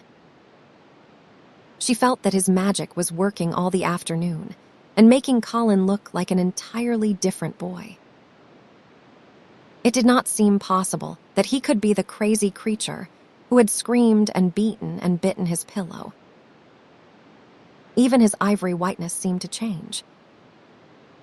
The faint glow of color which had shone on his face and neck and hands when he first got inside the garden really never quite died away. He looked as if he were made of flesh instead of ivory or wax. They saw the robin carry food to his mate 2 or 3 times, and it was so suggestive of afternoon tea that Colin felt they must have some. Go and make one of the men servants bring some in a basket to the rhododendron walk, he said. And then you and Dickon can bring it here. It was an agreeable idea, easily carried out, and when the white cloth was spread upon the grass, with hot tea and buttered toast and crumpets, a delightfully hungry meal was eaten, and several birds on domestic errands paused to inquire what was going on and were led into investigating crumbs with great activity. Nut and Shell whisked up trees with pieces of cake and soot, took the entire half of a buttered crumpet into a corner, and pecked at and examined, and turned it over and made hoarse remarks about it, until he decided to swallow it all joyfully in one gulp. The afternoon was dragging towards its mellow hour. The sun was deepening the gold of its lances, the bees were going home, and the birds were flying past less often. Dickon and Mary were sitting on the grass. The tea basket was repacked ready to be taken back to the house, and Colin was lying against his cushions with his heavy locks pushed back from his forehead and his face looking quite a natural color. I do not want this afternoon to go, he said, but I shall come back tomorrow, and the day after, and the day after, and the day after. You will get plenty of fresh air, will not you? Said Mary. I am going to get nothing else, he answered. I have seen the spring now, and I am going to see the summer. I am going to see everything grow here. I am going to grow here myself. That thaw will, said Dickon. Us'll have thee walkin' about herein. Diggin, same as other folk afore long. Colin flushed tremendously. Walk, he said. Dig. Shall I? Dickon's glance at him was delicately cautious. Neither he nor Mary had ever asked if anything was the matter with his legs. For sure Thaw will, he said stoutly. Thaw's got legs o' thine own, same as other folks. Mary was rather frightened until she heard Colin's answer. Nothing really ails them, he said, but they are so thin and weak. They shake so that I am afraid to try to stand on them. Both Mary and Dickon drew a relieved breath. When Thaw stops bane afraid thou'lt stand on 'em, Dickon said with renewed cheer. And thou'lt stop bane afraid in a bit. I shall, said Colin, and he lay still as if he were wondering about things. They were really very quiet for a little while. The sun was dropping lower. It was that hour when everything stills itself, and they really had had a busy and exciting afternoon. Colin looked as if he were resting luxuriously. Even the creatures had ceased moving about and had drawn together and were resting near them. Soot had perched on a low branch and drawn up one leg and dropped the gray film drowsily over his eyes. Mary privately thought he looked as if he might snore in a minute. In the midst of this stillness, it was rather startling when Colin half lifted his head and exclaimed in a loud, suddenly alarmed whisper, "Who is that man?" Dickon and Mary scrambled to their feet. Man, they both cried in low, quick voices. Colin pointed to the high wall. Look, he whispered excitedly. Just look. Mary and Dickon wheeled about and looked. There was Ben Weatherstaff's indignant face, glaring at them over the wall from the top of a ladder. He actually shook his fist at Mary. If I was not a Bachelder, and Thaw was a wench o' mine, he cried, I would give thee a hidden. He mounted another step threateningly, as if it were his energetic intention to jump down and deal with her. But as she came toward him, he evidently thought better of it and stood on the top step of his ladder, shaking his fist down at her. I never thought much o' thee, he harangued. I couldna abide thee, th. First time I set eyes on thee. A scrawny, buttermilk-faced young besom, aloo's askin' questions and pockin' Thaw knows where it wasna, wanted. I never knowed how Thaw got so thick why, me. If it hadna been for th. Robin drat him. Ben Weatherstaff, called out Mary, finding her breath. She stood below him and called up to him with a sort of gasp.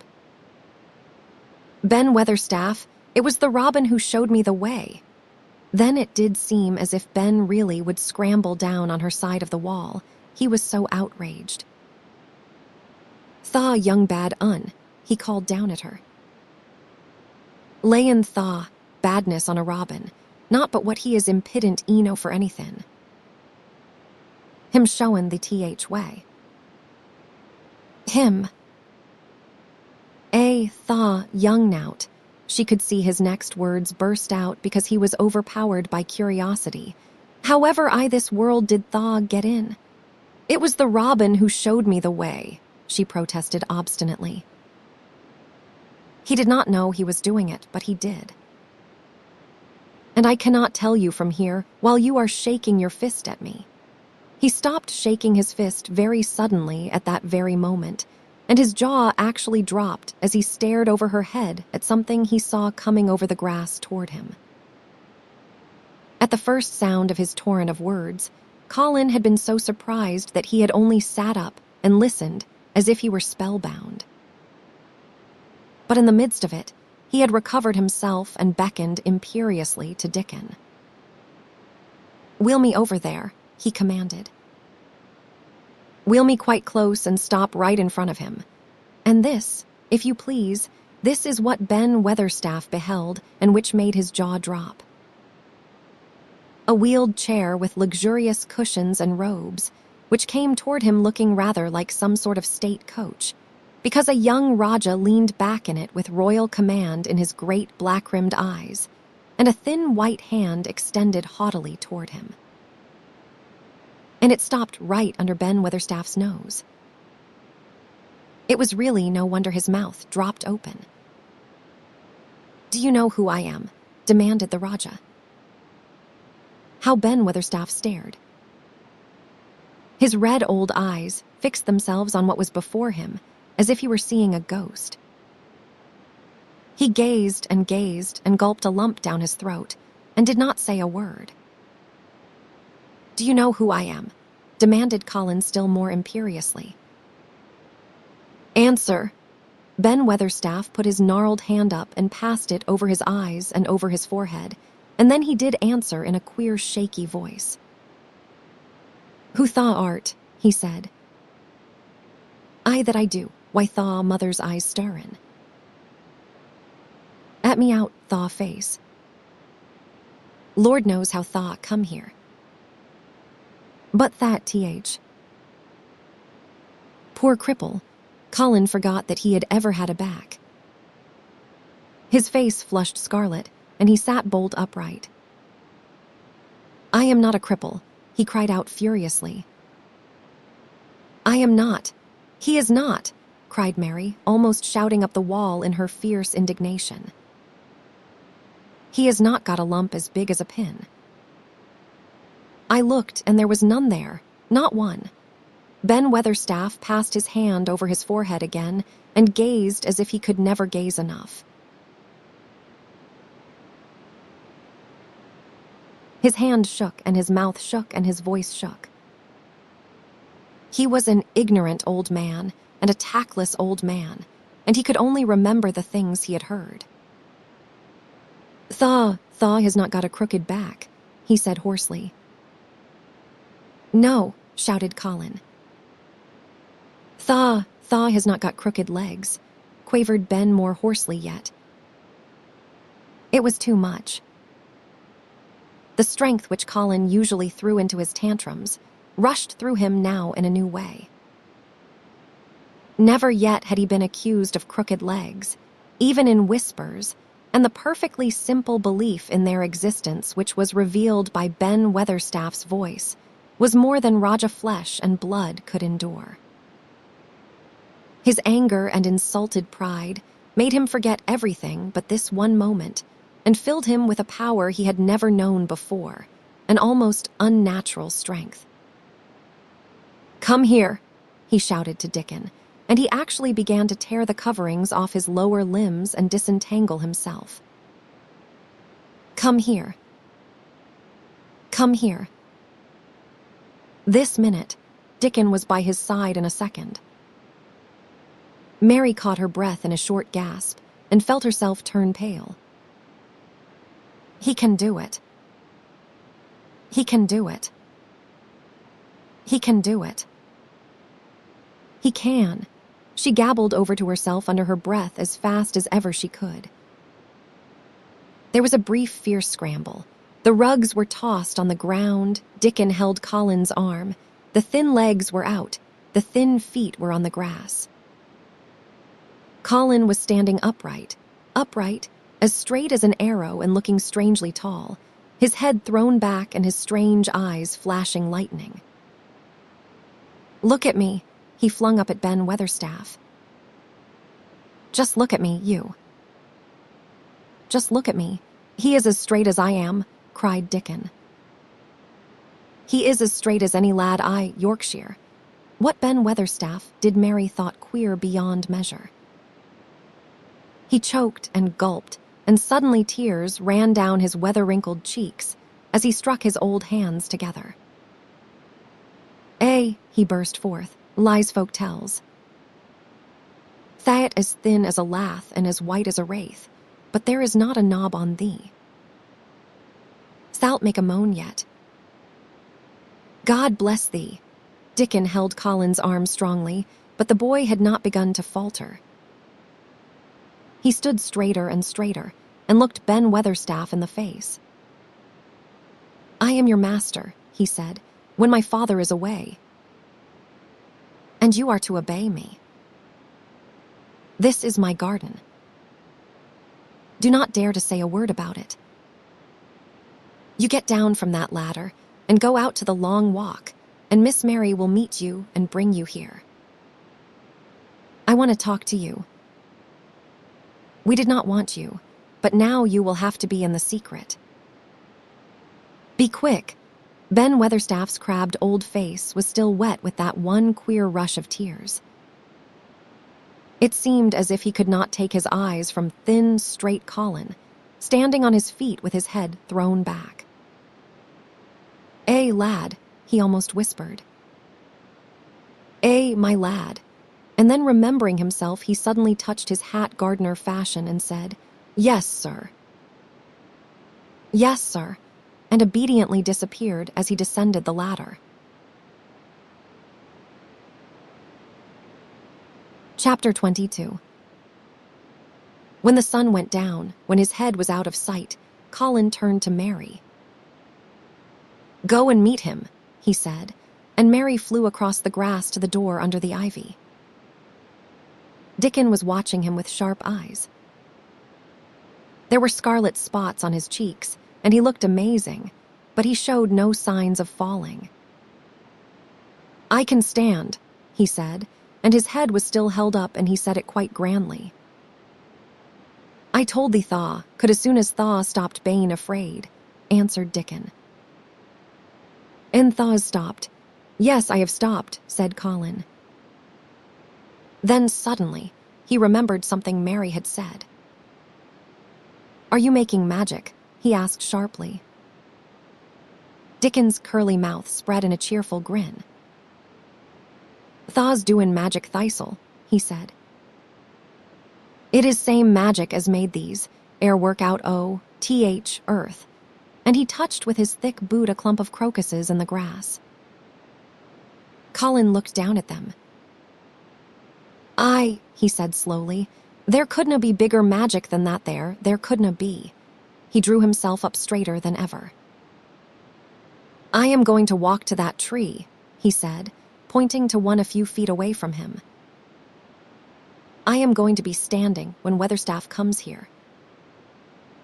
I can rest against the tree if I like. When I want to sit down, I will sit down, but not before. Bring a rug from the chair. He walked to the tree, and though Dickon held his arm, he was wonderfully steady. When he stood against the tree trunk, it was not too plain that he supported himself against it, and he still held himself so straight that he looked tall. When Ben Weatherstaff came through the door in the wall, he saw him standing there, and he heard Mary muttering something under her breath. What art sayin'? He asked rather testily, because he did not want his attention distracted from the long, thin, straight boy figure and proud face. But she did not tell him. What she was saying was this: You can do it. You can do it. I told you could. You can do it. You can do it. You can. She was saying it to Colin because she wanted to make magic and keep him on his feet looking like that. She could not bear that he should give in before Ben Weatherstaff. He did not give in.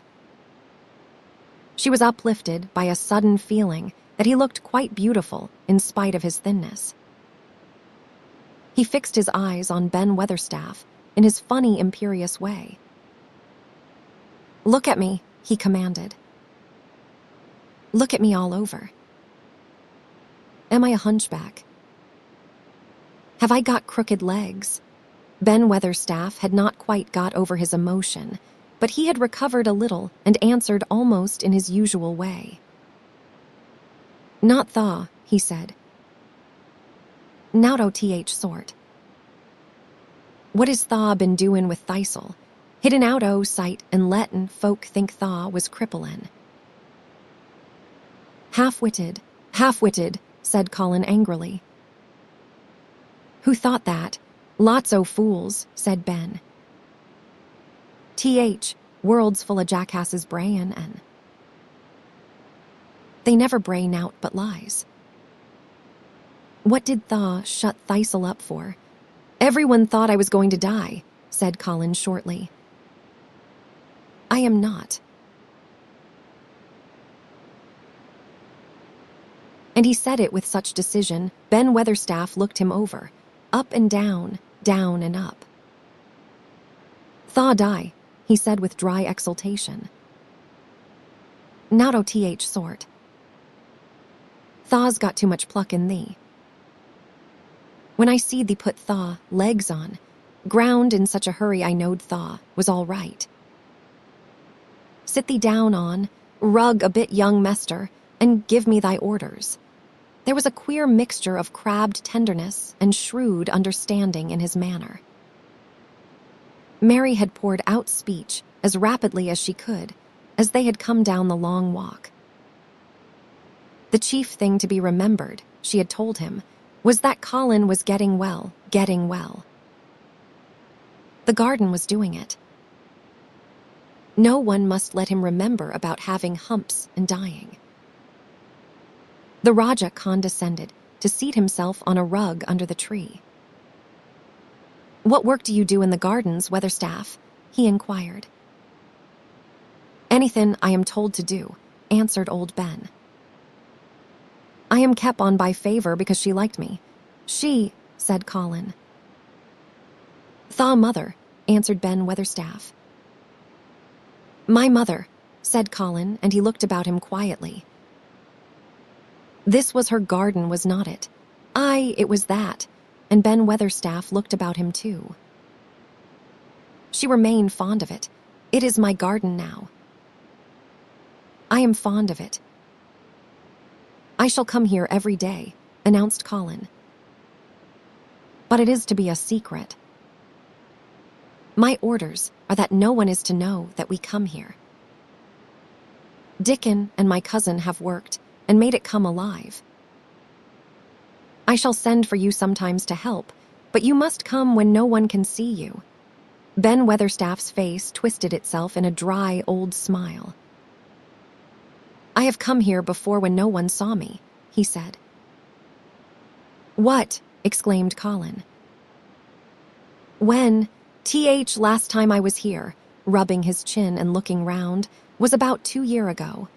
But no one has been in it for 10 years, cried Colin. There was no door. I am no one, said old Ben dryly. And I did not come through door. I come over wall. Rheumatics held me back last 2 year. Thaw come and did a bit o' prunin', cried Dickon. I could not make out how it had been done. She was so fond of it, she was, said Ben Weatherstaff slowly. And she was such a pretty young thing. She says to me once, Ben, says she laughin', if ever I am ill or if I go away you must take care of my roses. When she did go away, orders was no one was ever to come nigh.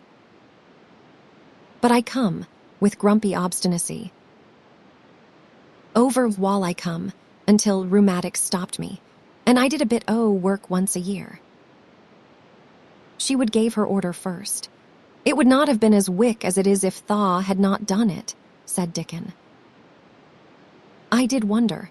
I am glad you did it, Weatherstaff, said Colin. You will know how to keep the secret. I will know, sir, answered Ben.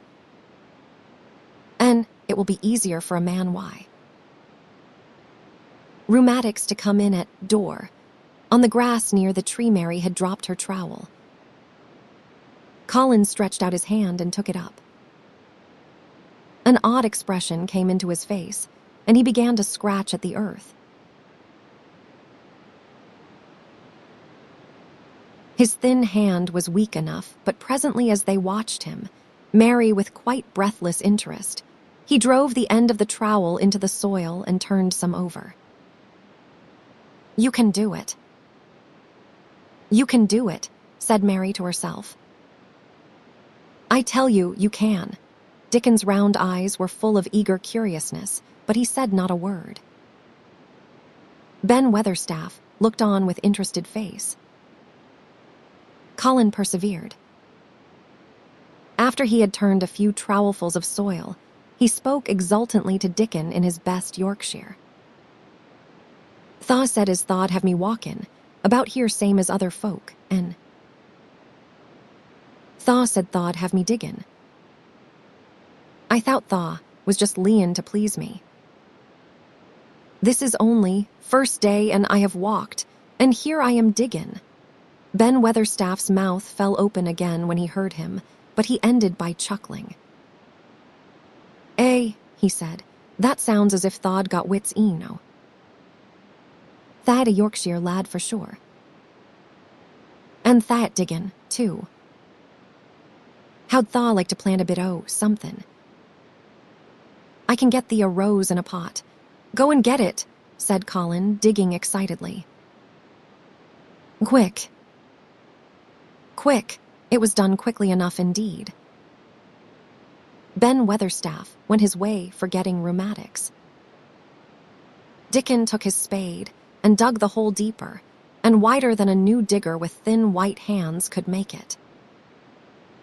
Mary slipped out to run and bring back a watering can. When Dickon had deepened the hole, Colin went on turning the soft earth over and over. He looked up at the sky, flushed and glowing with the strangely new exercise, slight as it was. "I want to do it before the sun goes quite down," he said. Mary thought that perhaps the sun held back a few minutes just on purpose. Ben Weatherstaff brought the rose in its pot from the greenhouse. He hobbled over the grass as fast as he could. He had begun to be excited, too. He knelt down by the hole and broke the pot from the mold. "Here, lad," he said, handing the plant to Colin. "Set it in the earth thistle, same as King does when he goes to a new place." The thin white hands shook a little, and Colin's flush grew deeper as he set the rose in the mold and held it while old Ben made firm the earth. It was filled in and pressed down and made steady. Mary was leaning forward on her hands and knees. Soot had flown down and marched forward to see what was being done. Nut and Shell chattered about it from a cherry tree. "It is planted," said Colin at last. "And the sun is only slipping over the edge. Help me up, Dickon. I want to be standing when it goes." That is part of the magic. And Dickon helped him, and the magic, or whatever it was, so gave him strength that when the sun did slip over the edge and end the strange, lovely afternoon for them there, he actually stood on his 2 feet, laughing.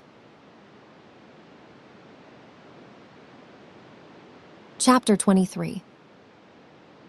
Magic Dr. Craven had been waiting some time at the house when they returned to it.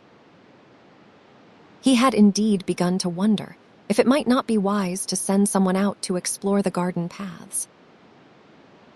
When Colin was brought back to his room, the poor man looked him over seriously. "You should not have stayed so long," he said. "You must not overexert yourself. I am not tired at all," said Colin. "It has made me well. Tomorrow I am going out in the morning as well as in the afternoon." "I am not sure that I can allow it," answered Dr. Craven. "I am afraid it would not be wise. It would not be wise to try to stop me," said Colin quite seriously. "I am going." Even Mary had found out that one of Colin's chief peculiarities was that he did not know in the least what a rude little brute he was with his way of ordering people about. He had lived on a sort of desert island all his life, and as he had been the king of it, he had made his own manners and had had no one to compare himself with. Mary had indeed been rather like him herself, and since she had been at Misselthwaite had gradually discovered that her own manners had not been of the kind which is usual or popular. Having made this discovery, she naturally thought it of enough interest to communicate to Colin. So she sat and looked at him curiously for a few minutes after Dr. Craven had gone. She wanted to make him ask her why she was doing it, and of course she did. "What are you looking at me for?" he said. "I am thinking that I am rather sorry for Dr. Craven." "So am I," said Colin calmly, but not without an air of some satisfaction. "He will not get Misselthwaite at all now. I am not going to die." "I am sorry for him because of that, of course," said Mary. "But I was thinking just then that it must have been very horrid to have had to be polite for 10 years to a boy who was always rude." "I would never have done it. Am I rude?" Colin inquired undisturbedly.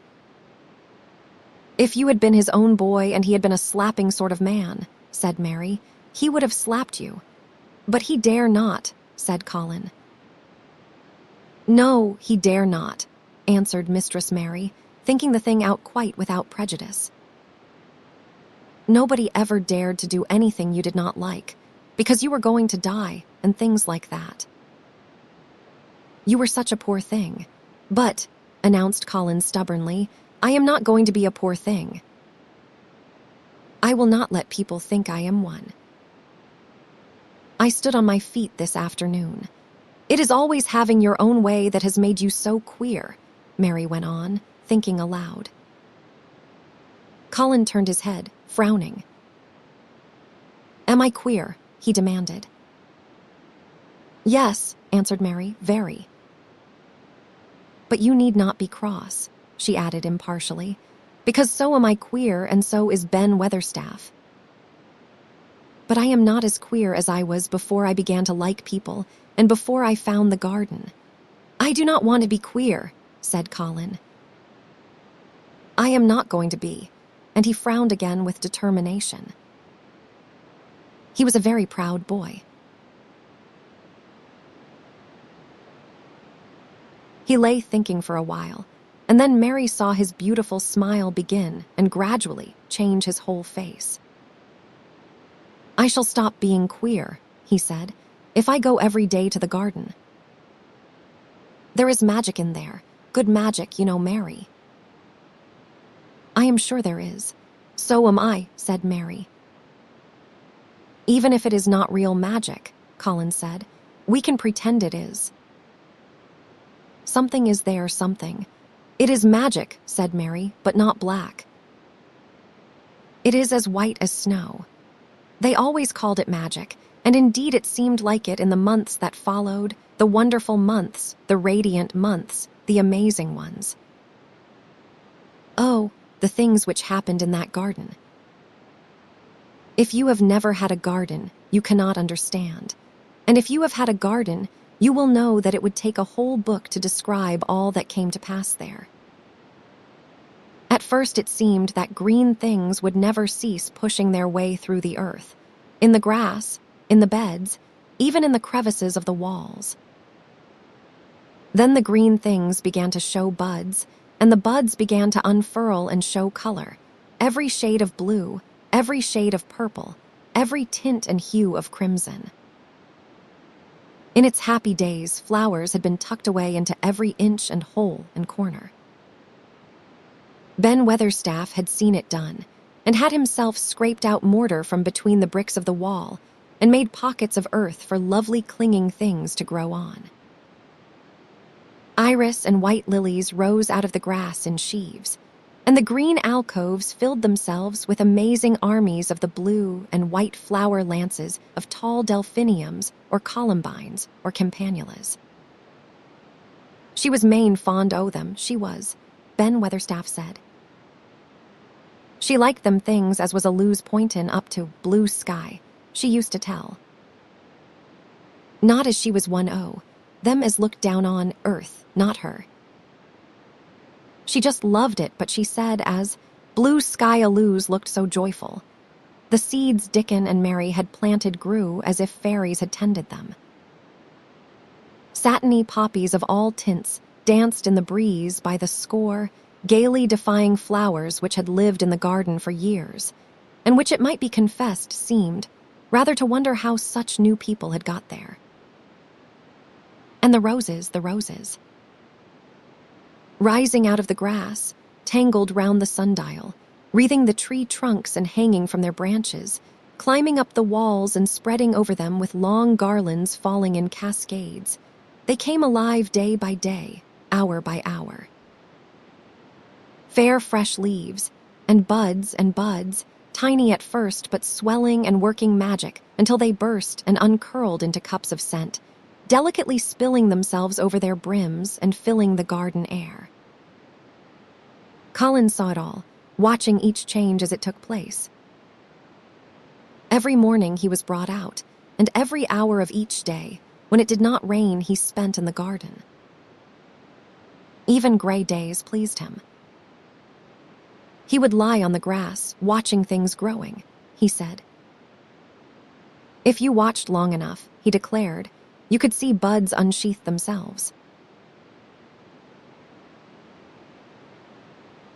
Also, you could make the acquaintance of strange, busy insect things, running about on various unknown but evidently serious errands, sometimes carrying tiny scraps of straw or feather or food, or climbing blades of grass, as if they were trees from whose tops one could look out to explore the country. A mole throwing up its mound at the end of its burrow, and making its way out at last with the long-nailed paws which looked so like elfish hands, had absorbed him one whole morning. Ants' ways, beetles' ways, bees' ways, frogs' ways, birds' ways, plants' ways, gave him a new world to explore, and when Dickon revealed them all and added foxes' ways, otters' ways, ferrets' ways, squirrels' ways, and trout, and water rats and badgers' ways, there was no end to the things to talk about and think over. And this was not the half of the magic. The fact that he had really once stood on his feet had set Colin thinking tremendously, and when Mary told him of the spell she had worked, he was excited and approved of it greatly. He talked of it constantly. Of course, there must be lots of magic in the world, he said wisely one day, but people do not know what it is like or how to make it. Perhaps the beginning is just to say nice things are going to happen until you make them happen. I am going to try and experiment. The next morning, when they went to the secret garden, he sent at once for Ben Weatherstaff. Ben came as quickly as he could, and found the Rajah standing on his feet under a tree, and looking very grand, but also very beautifully smiling.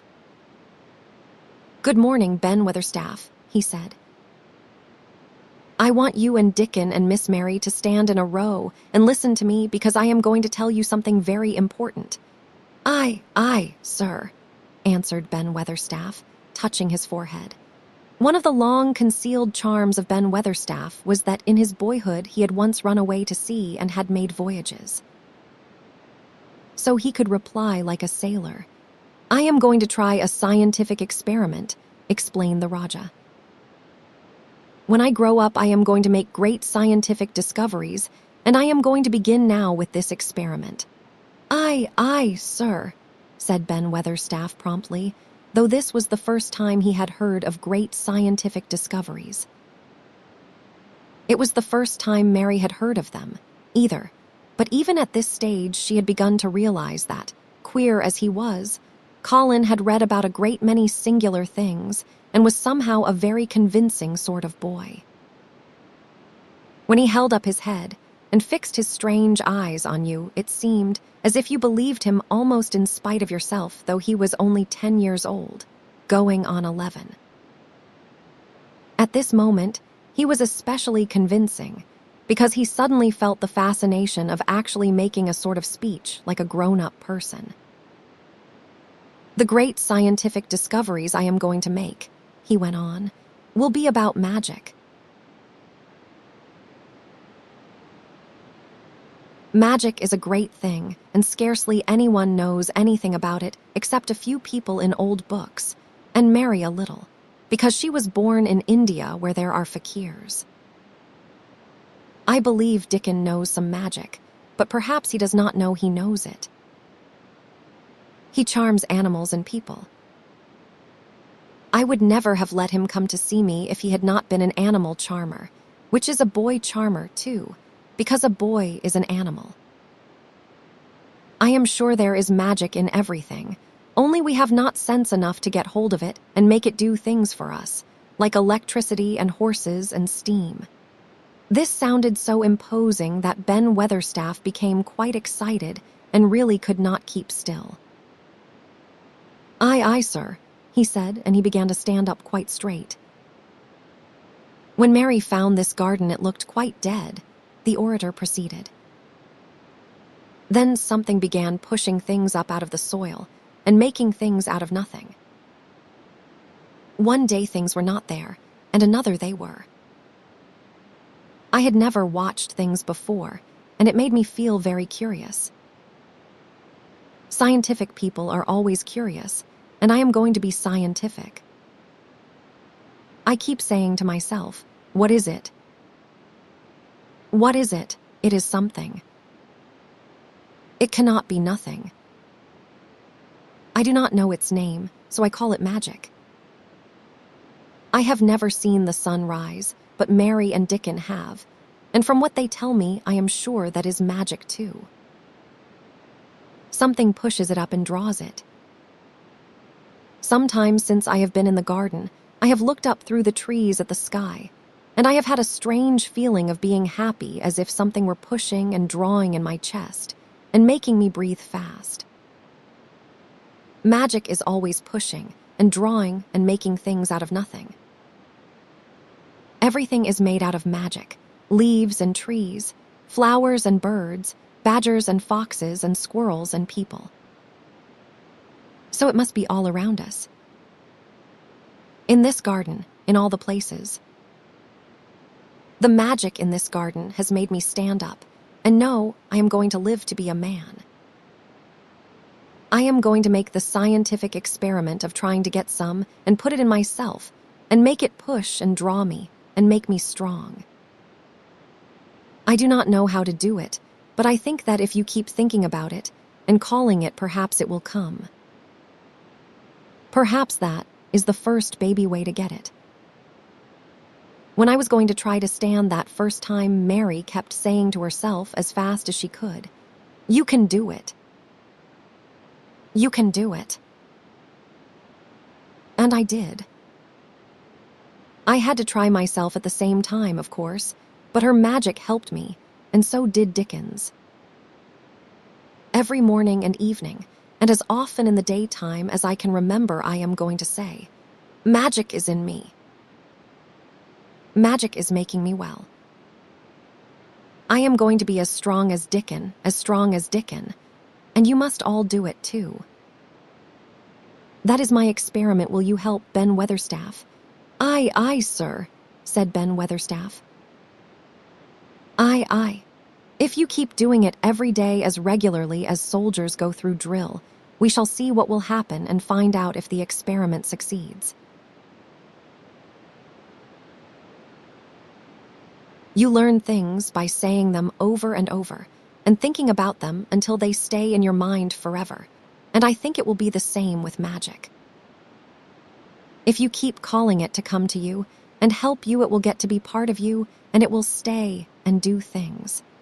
I once heard an officer in India tell my mother that there were fakirs who said words over and over thousands of times, said Mary. I have heard Jem Fettleworth's wife say, same thing over thousands times, callin' Jem a drunken brute, said Ben Weatherstaff dryly. Some at a lose come o' that, sure enough. He gave her a good hidden, and went to Blue Lion and got as drunk as a lord. Colin drew his brows together and thought a few minutes. Then he cheered up. Well, he said, you see something did come of it. She used the wrong magic until she made him beat her. If she would use the right magic and had said something nice, perhaps he would not have got as drunk as a lord, and perhaps he might have bought her a new bonnet. Ben Weatherstaff chuckled, and there was shrewd admiration in his little old eyes. "Tha'd a clever lad as well as a straight-legged one, Mester Colin," he said. "Next time I see Bess Fettleworth, I will give her a bit of a hint what magic will do for her. She would be rare and pleased if scientific experiment worked, and so you gem." Dickon had stood listening to the lecture, his round eyes shining with curious delight. Nut and Shell were on his shoulders, and he held a long-eared white rabbit in his arm and stroked it softly, while it laid its ears along its back and enjoyed itself. "Do you think the experiment will work?" Colin asked him, wondering what he was thinking. He so often wondered what Dickon was thinking when he saw him looking at him, or at one of his creatures, with his happy, wide smile. He smiled now, and his smile was wider than usual. "Aye," he answered, "that I do. It will work same as seeds do when sun shines on 'em. It will work for sure. Shall us begin it now?" Colin was delighted, and so was Mary. Fired by recollections of fakirs and devotees in illustrations, Colin suggested that they should all sit cross-legged under the tree which made a canopy. "It will be like sitting in a sort of temple," said Colin. "I am rather tired and I want to sit down." "Eh," said Dickon, "tha must not begin by saying tha'et tired. Tha might spoil magic." Colin turned and looked at him, into his innocent round eyes. "That is true," he said slowly. "I must only think of the magic." It all seemed most majestic and mysterious when they sat down in their circle. Ben Weatherstaff felt as if he had somehow been led into appearing at a prayer meeting. Ordinarily, he was very fixed in being what he called agent prayer meetins, but this being the Raja's affair, he did not resent it, and was indeed inclined to be gratified at being called upon to assist. Mistress Mary felt solemnly enraptured. Dickon held his rabbit in his arm, and perhaps he made some charmer's signal no one heard, for when he sat down, cross-legged like the rest, the crow, the fox, the squirrels, and the lambs slowly drew near and made part of the circle, settling each into a place of rest as if of their own desire. "The creatures have come," said Colin gravely. "They want to help us." Colin really looked quite beautiful, Mary thought. He held his head high, as if he felt like a sort of priest, and his strange eyes had a wonderful look in them. The light shone on him through the tree canopy. "Now we will begin," he said. "Shall we sway backward and forward, Mary, as if we were dervishes?" "I canna do no swayin' back'ard and for'ard," said Ben Weatherstaff. "I have got rheumatics. The magic will take them away," said Colin in a high priest tone, "but we will not sway until it has done it. We will only chant." "I canna do no chantin'," said Ben Weatherstaff a trifle testily. "They turned me out church choir only time I ever tried it." No one smiled. They were all too much in earnest. Colin's face was not even crossed by a shadow. He was thinking only of the magic. "Then I will chant," he said. And he began, looking like a strange boy spirit. "The sun is shining, the sun is shining. That is the magic. The flowers are growing, the roots are stirring. That is the magic. Being alive is the magic, being strong is the magic. The magic is in me, the magic is in me. It is in me. It is in me. It is in every one of us. It is in Ben Weatherstaff's back. Magic. Magic. Come and help. He said it a great many times, not 1,000 times, but quite a goodly number. Mary listened entranced. She felt as if it were at once queer and beautiful, and she wanted him to go on and on. Ben Weatherstaff began to feel soothed into a sort of dream, which was quite agreeable. The humming of the bees and the blossoms mingled with the chanting voice and drowsily melted into a doze. Dickon sat cross-legged with his rabbit asleep on his arm and a hand resting on the lamb's back. Soot had pushed away a squirrel and huddled close to him on his shoulder. The gray film dropped over his eyes. At last Colin stopped. "Now I am going to walk round the garden," he announced. Ben Weatherstaff's head had just dropped forward, and he lifted it with a jerk. "You have been asleep," said Colin. "Nowt O.T.H. sort," mumbled Ben.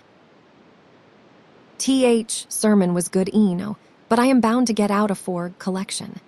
He was not quite awake yet. "You are not in church," said Colin. "Not me," said Ben, straightening himself. "Who said I were?" "I heard every bit of it." "You said magic was in my back." "T.H. doctor calls it rheumatics." The Raja waved his hand. "That was the wrong magic," he said. "You will get better. You have my permission to go to your work. But come back tomorrow.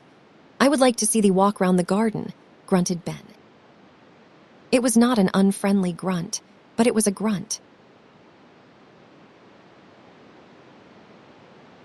In fact, being a stubborn old party and not having entire faith in magic, he had made up his mind that if he were sent away, he would climb his ladder and look over the wall so that he might be ready to hobble back if there were any stumbling.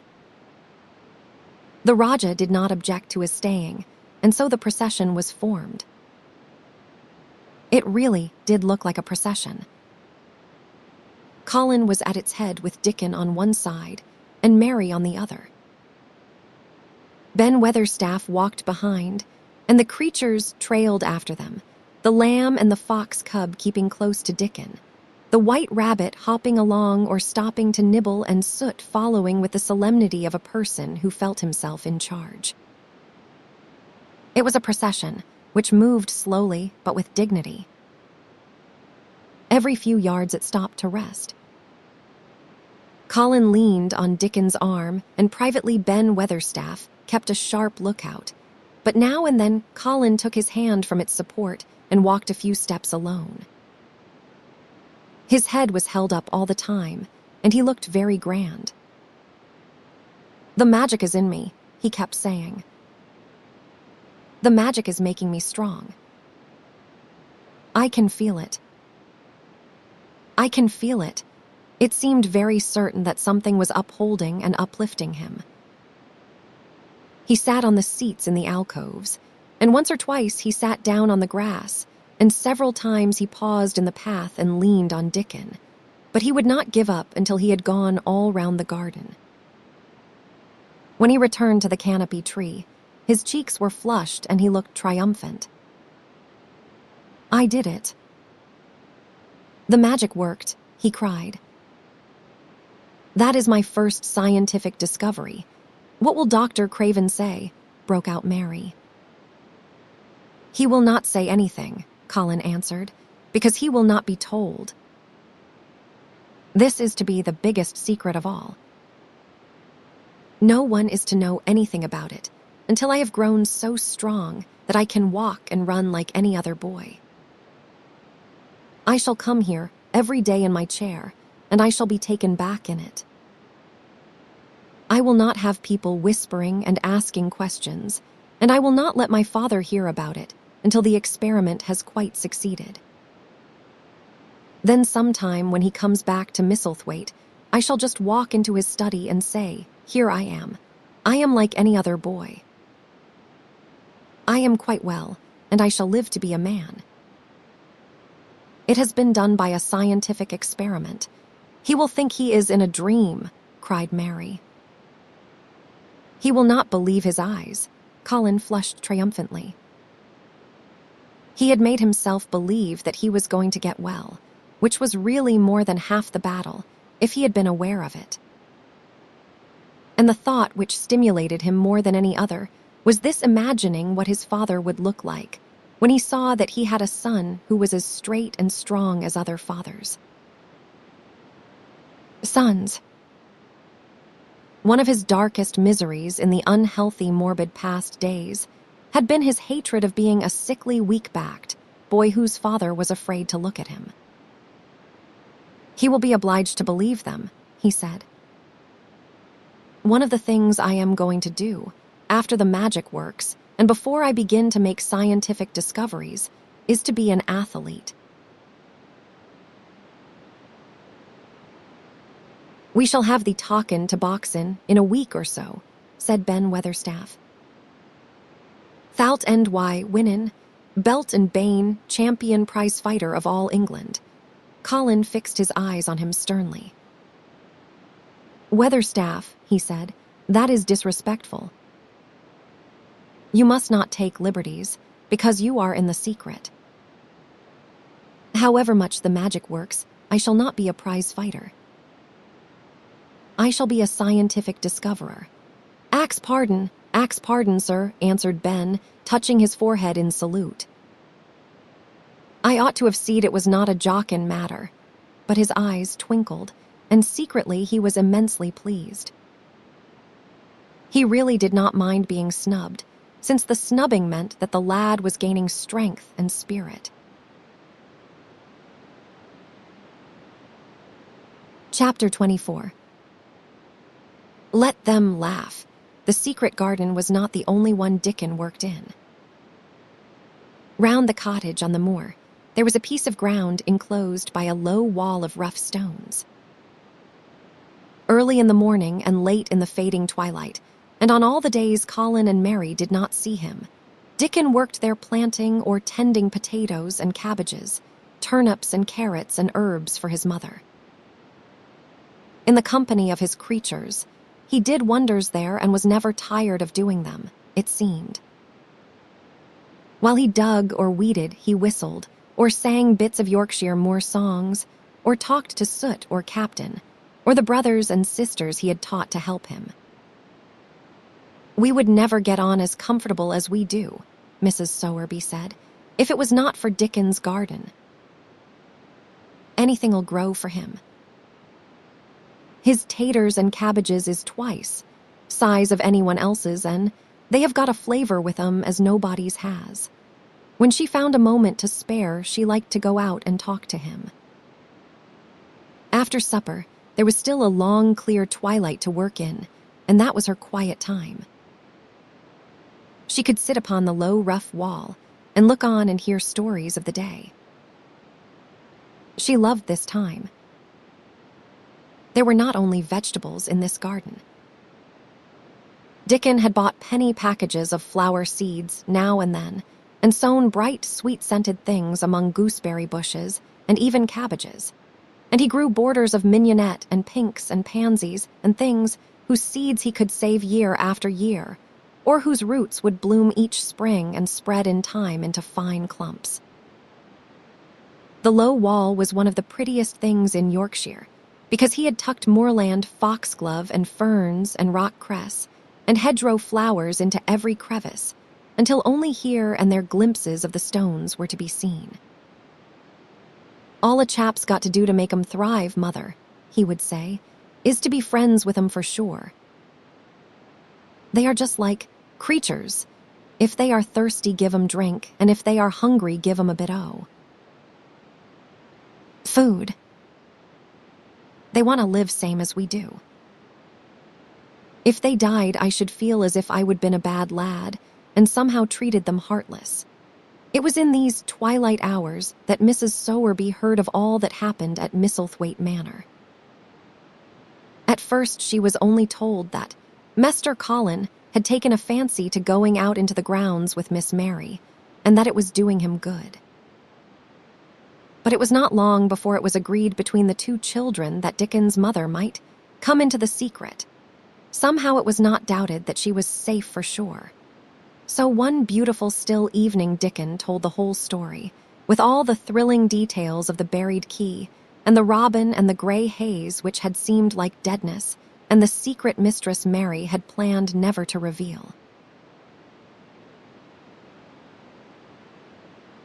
The coming of Dickon, and how it had been told to him, the doubt of Mr. Colin, and the final drama of his introduction to the hidden domain, combined with the incident of Ben Weatherstaff's angry face peering over the wall, and Mr. Colin's sudden indignant strength, made Mrs. Sowerby's nice-looking face quite change color several times.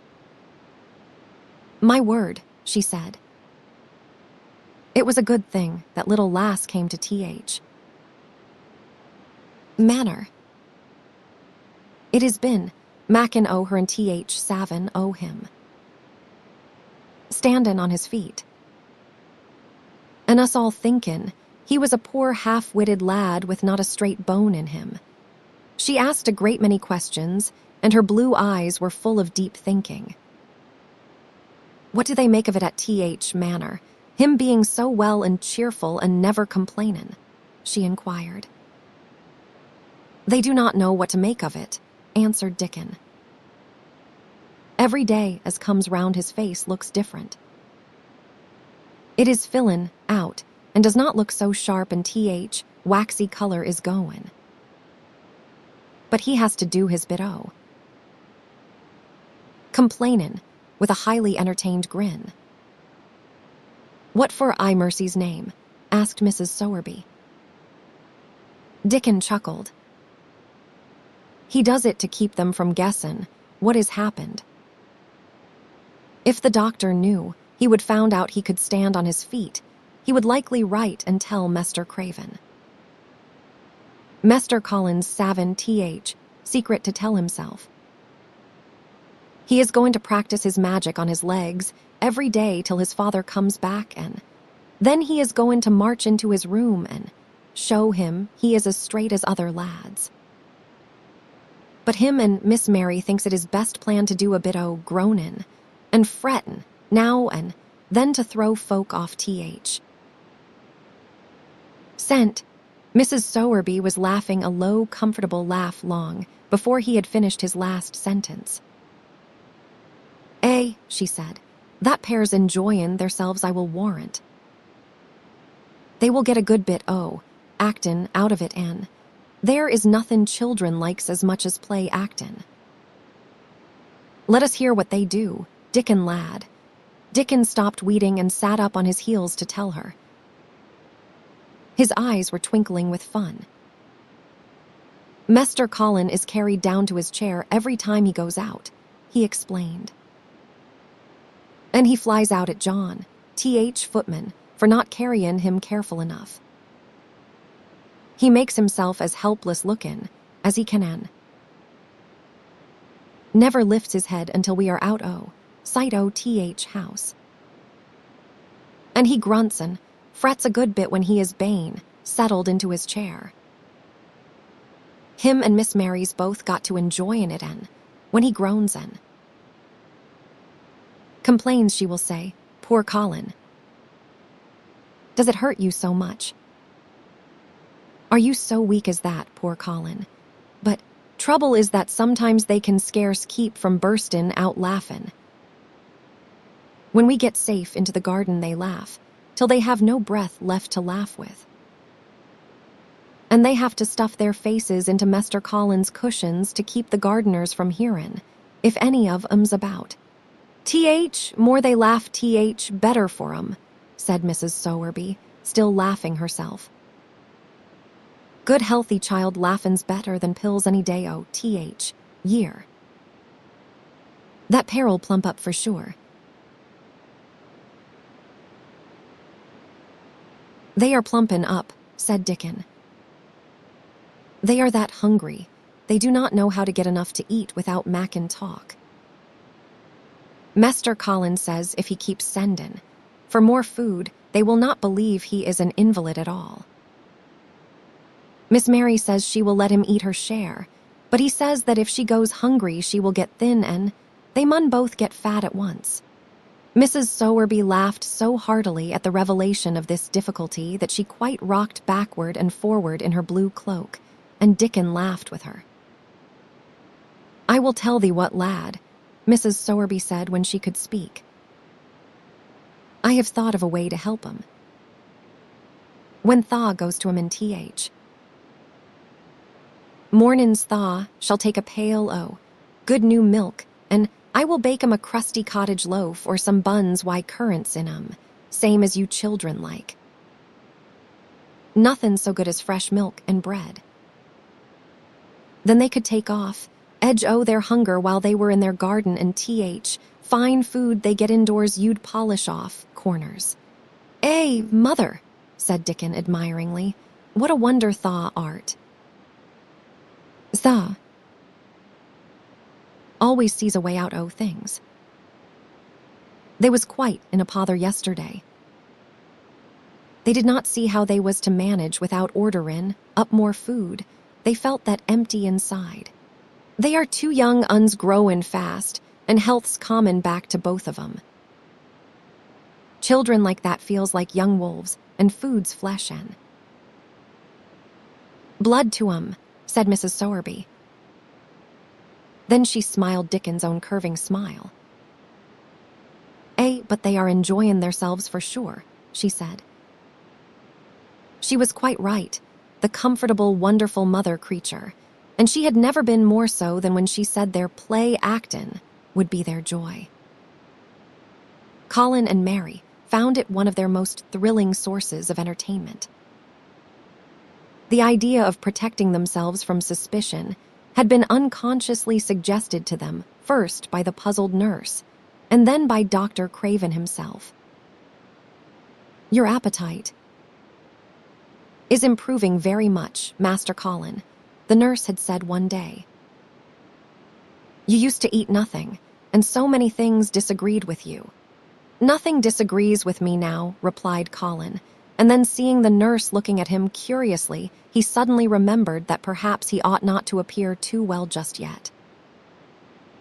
"At least things do not so often disagree with me. It is the fresh air." "Perhaps it is," said the nurse, still looking at him with a mystified expression. "But I must talk to Dr. Craven about it. How she stared at you," said Mary when she went away. "As if she thought there must be something to find out. I will not have her finding out things," said Colin. "No one must begin to find out yet." When Dr. Craven came that morning, he seemed puzzled also. He asked a number of questions, to Colin's great annoyance. "You stay out in the garden a great deal," he suggested. "Where do you go?" Colin put on his favorite air of dignified indifference to opinion. "I will not let anyone know where I go," he answered. "I go to a place I like. Everyone has orders to keep out of the way. I will not be watched and stared at. You know that. You seem to be out all day, but I do not think it has done you harm. I do not think so. The nurse says that you eat much more than you have ever done before." "Perhaps," said Colin, prompted by a sudden inspiration, "perhaps it is an unnatural appetite." "I do not think so, as your food seems to agree with you," said Dr. Craven. "You are gaining flesh rapidly and your color is better." Perhaps I am bloated and feverish," said Colin, assuming a discouraging air of gloom. "People who are not going to live are often different." Dr. Craven shook his head. He was holding Colin's wrist, and he pushed up his sleeve and felt his arm. "You are not feverish," he said thoughtfully, "and such flesh as you have gained is healthy. If you can keep this up, my boy, We need not talk of dying. Your father will be happy to hear of this remarkable improvement. I will not have him told, Colin broke forth fiercely. It will only disappoint him if I get worse again, and I may get worse this very night. I might have a raging fever. I feel as if I might be beginning to have one now. I will not have letters written to my father. I will not. You are making me angry, and you know that is bad for me. I feel hot already. I hate being written about and being talked over as much as I hate being stared at. Hush, H, my boy, Dr. Craven soothed him. Nothing shall be written without your permission. You are too sensitive about things. You must not undo the good which has been done. He said no more about writing to Mr. Craven, and when he saw the nurse, he privately warned her that such a possibility must not be mentioned to the patient. The boy is extraordinarily better, he said. His advance seems almost abnormal. But of course, he is doing now of his own free, what we could not make him do before. Still, he excites himself very easily, and nothing must be said to irritate him. Mary and Colin were much alarmed and talked together anxiously. From this time dated their plan of play actin. I may be obliged to have a tantrum, said Colin regretfully. I do not want to have one, and I am not miserable enough now to work myself into a big one. Perhaps I could not have one at all. That lump does not come in my throat now, and I keep thinking of nice things instead of horrible ones. But if they talk about writing to my father, I shall have to do something. He made up his mind to eat less, but unfortunately it was not possible to carry out this brilliant idea when he wakened each morning with an amazing appetite, and the table near his sofa was set with a breakfast of homemade bread and fresh butter, snow-white eggs, raspberry jam, and clotted cream. Mary always breakfasted with him, and when they found themselves at the table, particularly if there were delicate slices of sizzling ham sending forth tempting odors from under a hot silver cover, they would look into each other's eyes in desperation. I think we shall have to eat it all this morning, Mary, Colin always ended by saying. We can send away some of the lunch and a great deal of the dinner. But they never found they could send away anything, and the highly polished condition of the empty plates returned to the pantry awakened much comment. I do wish, Colin would say also, I do wish the slices of ham were thicker, and one muffin each is not enough for anyone.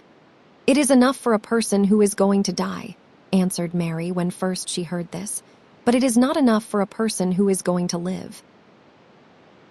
I sometimes feel as if I could eat 3, when those nice fresh heather and gorse smells from the moor come pouring in at the open window. The morning that Dickon, after they had been enjoying themselves in the garden for about 2 hours, went behind a big rose bush and brought forth 2 tin pails and revealed that one was full of rich new milk with cream on the top of it, and that the other held cottage-made currant buns folded in a clean blue and white napkin, buns so carefully tucked in that they were still hot. There was a riot of surprised joyfulness. What a wonderful thing for Mrs. Sowerby to think of. What a kind, clever woman she must be. How good the buns were. And what delicious fresh milk. Magic is in her just as it is in Dickon, said Colin. It makes her think of ways to do things, nice things. She is a magic person. Tell her we are grateful, Dickon, extremely grateful. He was given to using rather grown-up phrases at times. He enjoyed them. He liked this so much that he improved upon it. Tell her she has been most bounteous, and our gratitude is extreme. And then, forgetting his grandeur, he fell to and stuffed himself with buns and drank milk out of the pail in copious draughts in the manner of any hungry little boy who had been taking unusual exercise and breathing in moorland air, and whose breakfast was more than 2 hours behind him. This was the beginning of many agreeable incidents of the same kind. They actually awoke to the fact that, as Mrs. Sowerby had 14 people to provide food, for she might not have enough to satisfy 2 extra appetites every day. So they asked her to let them send some of their shillings to buy things. Dickon made the stimulating discovery that in the wood in the park, outside the garden where Mary had first found him piping to the wild creatures, there was a deep little hollow where you could build a sort of tiny oven with stones and roast potatoes and eggs in it. Roasted eggs were a previously unknown luxury, and very hot potatoes with salt and fresh butter in them were fit for a woodland king, besides being deliciously satisfying. You could buy both potatoes and eggs, and eat as many as you liked without feeling as if you were taking food out of the mouths of 14 people. Every beautiful morning, the magic was worked by the mystic circle under the plum tree, which provided a canopy of thickening green leaves after its brief blossom time was ended. After the ceremony, Colin always took his walking exercise, and throughout the day, he exercised his newly found power at intervals. Each day he grew stronger and could walk more steadily and cover more ground. And each day his belief in the magic grew stronger, as well it might. He tried one experiment after another as he felt himself gaining strength, and it was Dickon who showed him the best things of all. "Yesterday," he said one morning after an absence, "I went athwait for mother and near Blue Cow in I seed Bob Howarth. He is the strongest chap on moor. He is the champion wrestler, and he can jump higher than any other chap and throw hammer farther. He has gone all way to Scotland for sports some years. He has knowed me ever since I was a little and he is a friendly sort, and I asked him some questions. Gentry calls him a athlete, and I thought, oh, thee, Mester Colin, and I says, how did thaw make thaw muscles stick out that way, Bob? Did thaw do anything extra to make Thistle so strong? And he says, well, yes, lad, I did. A strong man in a show that came to Thwaite once showed me how to exercise my arms and legs and every muscle in my body. And I says, could a delicate chap make himself stronger with 'em, Bob? And he laughed and says, art thaw delicate chap?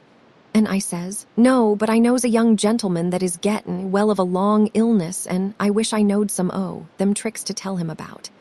I did not say no names, and he did not ask none. He is friendly same as I said, and he stood up and showed me good-natured like, and I imitated what he did till I knowed it by heart. Colin had been listening excitedly. Can you show me? He cried. Will you? Aye, to be sure, Dickon answered, getting up. But he says, thaw, mun do 'em gentle at first, and be careful not to tire Thistle. Rest in between times and take deep breaths and do not overdo. I will be careful, said Colin. Show me. Show me. Dickon, you are the most magic boy in the world. Dickon stood up on the grass and slowly went through a carefully practical but simple series of muscle exercises. Colin watched them with widening eyes. He could do a few while he was sitting down. Presently, he did a few gently, while he stood upon his already steadied feet. Mary began to do them also. Soot, who was watching the performance, became much disturbed and left his branch and hopped about restlessly because he could not do them too. From that time, the exercises were part of the day's duties as much as the magic was. It became possible for both Colin and Mary to do more of them each time they tried. And such appetites were the results that, but for the basket Dickon put down behind the bush each morning, when he arrived they would have been lost. But the little oven in the hollow and Mrs. Sowerby's bounties were so satisfying that Mrs. Medlock and the nurse and Dr. Craven became mystified again. You can trifle with your breakfast and seem to disdain your dinner if you are full to the brim with roasted eggs and potatoes, and richly frothed new milk and oatcakes and buns, and heather honey and clotted cream. They are eating next to nothing, said the nurse. They will die of starvation if they cannot be persuaded to take some nourishment. And yet see how they look. Look, exclaimed Mrs. Medlock indignantly. I am moithered to death with them. They are a pair of young Satans, bursting their jackets one day and the next turning up their noses at the best meals cook can tempt them with. Not a mouthful of that lovely young fowl and bread sauce did they set a fork into yesterday, and the poor woman fair invented a pudding for them, and back it is sent. She almost cried. She is afraid she will be blamed if they starve themselves into their graves. Dr. Craven came and looked at Colin long and carefully. He wore an extremely worried expression when the nurse talked with him and showed him the almost untouched tray of breakfast she had saved for him to look at. But it was even more worried when he sat down by Colin's sofa and examined him. He had been called to London on business and had not seen the boy for nearly 2 weeks. When young things begin to gain health, they gain it rapidly. The waxen tinge had left. Colin's skin and a warm rose showed through it. His beautiful eyes were clear, and the hollows under them and in his cheeks and temples had filled out. His once dark, heavy locks had begun to look as if they sprang healthily from his forehead and were soft and warm with life. His lips were fuller and of a normal color. In fact, as an imitation of a boy who was a confirmed invalid, he was a disgraceful sight. Dr. Craven held his chin in his hand and thought him over. "I am sorry to hear that you do not eat anything," he said. "That will not do. You will lose all you have gained, and you have gained amazingly. You ate so well a short time ago. I told you it was an unnatural appetite," answered Colin. Mary was sitting on her stool nearby, and she suddenly made a very queer sound, which she tried so violently to repress that she ended by almost choking. "What is the matter?" said Dr. Craven, turning to look at her. Mary became quite severe in her manner. "It was something between a sneeze and a cough," she replied with reproachful dignity, "and it got into my throat. But," she said afterward to Colin, "I could not stop myself. It just burst out because all at once I could not help remembering that last big potato you ate, and the way your mouth stretched when you bit through that thick, lovely crust with jam and clotted cream on it. Is there any way in which those children can get food secretly?" Dr. Craven inquired of Mrs. Medlock. "There is no way unless they dig it out of the earth or pick it off the trees," Mrs. Medlock answered. "They stay out in the grounds all day and see no one but each other. And if they want anything different to eat from what is sent up to them, they need only ask for it." "Well," said Dr. Craven, "so long as going without food agrees with them, we need not disturb ourselves. The boy is a new creature. So is the girl," said Mrs. Medlock. "She has begun to be downright pretty since she is filled out and lost her ugly little sour look. Her hair's grown thick and healthy looking, and she has got a bright color. The glummest, ill-natured little thing she used to be, and now her and Master Colin laugh together like a pair of crazy young ones. Perhaps they are growing fat on that, "Perhaps they are," said Dr. Craven. "Let them laugh." Chapter 25. The curtain and the secret garden bloomed, and every morning revealed new miracles. In the robin's nest, there were eggs, and the robin's mate sat upon them, keeping them warm with her feathery little breast and careful wings. At first, she was very nervous, and the robin himself was indignantly watchful. Even Dickon did not go near the close-grown corner in those days, but waited until by the quiet working of some mysterious spell, he seemed to have conveyed to the soul of the little pair that in the garden there was nothing which was not quite like themselves, nothing which did not understand the wonderfulness of what was happening to them, the immense, tender, terrible, heartbreaking beauty and solemnity of eggs. If there had been one person in that garden who had not known through all his or her innermost being that if an egg were taken away or hurt, the whole world would whirl round and crash through space and come to an end. If there had been even one who did not feel it and act accordingly, there could have been no happiness even in that golden springtime air. But they all knew it, and felt it, and the robin and his mate knew they knew it. At first the robin watched Mary, and Colin with sharp anxiety. For some mysterious reason, he knew he need not watch Dickon. The first moment he set his dew-bright black eye on Dickon, he knew he was not a stranger, but a sort of robin without beak or feathers. He could speak robin, which is a quite distinct language not to be mistaken for any other. To speak robin to a robin is like speaking French to a Frenchman. Dickon always spoke it to the robin himself, so the queer gibberish he used when he spoke to humans did not matter in the least. The robin thought he spoke this gibberish to them because they were not intelligent enough to understand feathered speech.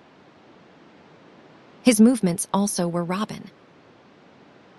They never startled one by being sudden enough to seem dangerous or threatening. Any robin could understand Dickon, so his presence was not even disturbing.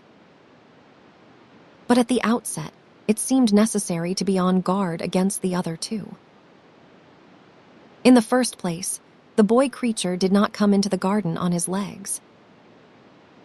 He was pushed in on a thing with wheels, and the skins of wild animals were thrown over him. That in itself was doubtful. Then, when he began to stand up and move about, he did it in a queer, unaccustomed way, and the others seemed to have to help him. The robin used to secrete himself in a bush and watch this anxiously, his head tilted first on one side and then on the other. He thought that the slow movements might mean that he was preparing to pounce, as cats do. When cats are preparing to pounce, they creep over the ground very slowly.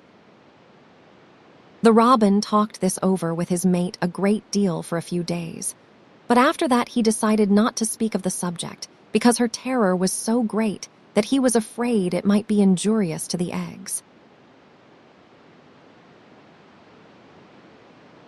When the boy began to walk by himself, and even to move more quickly, it was an immense relief. But for a long time, or it seemed a long time to the robin, he was a source of some anxiety. He did not act as the other humans did. He seemed very fond of walking, but he had a way of sitting or lying down for a while, and then getting up in a disconcerting manner to begin again. One day, the robin remembered that, when he himself had been made to learn to fly by his parents, he had done much the same sort of thing. He had taken short flights of a few yards, and then had been obliged to rest. So it occurred to him that this boy was learning to fly, or rather to walk.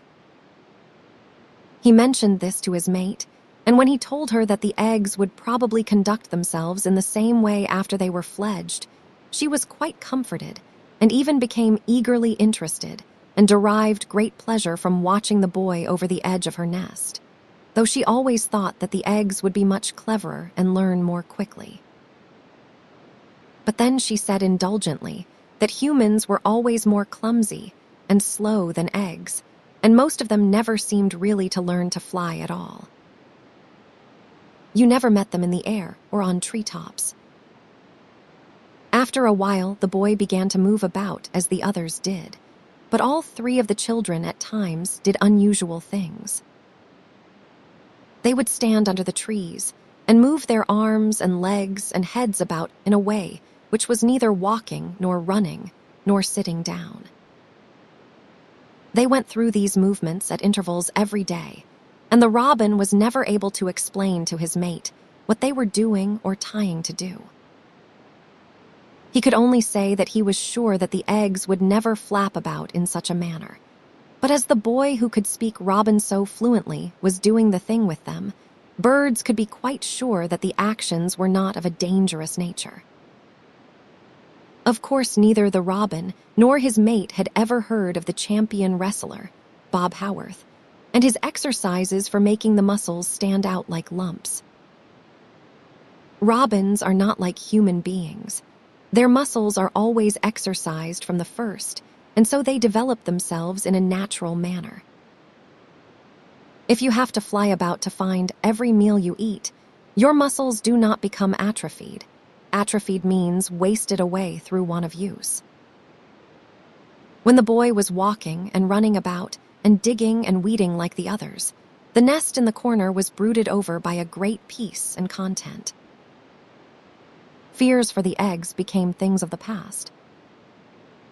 Knowing that your eggs were as safe as if they were locked in a bank vault, and the fact that you could watch so many curious things going on made setting a most entertaining occupation. On wet days, the egg's mother sometimes felt even a little dull, because the children did not come into the garden. But even on wet days, it could not be said that Mary and Colin were dull.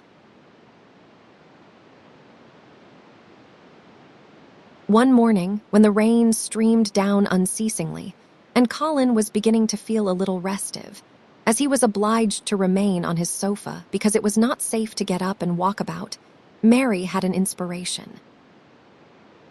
"Now that I am a real boy," Colin had said, "my legs and arms and all my body are so full of magic that I cannot keep them still. They want to be doing things all the time.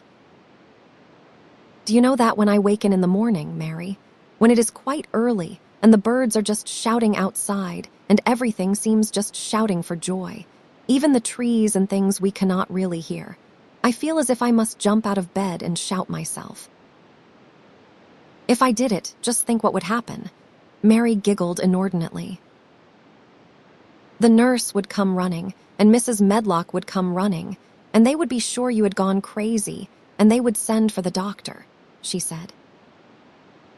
Colin giggled himself.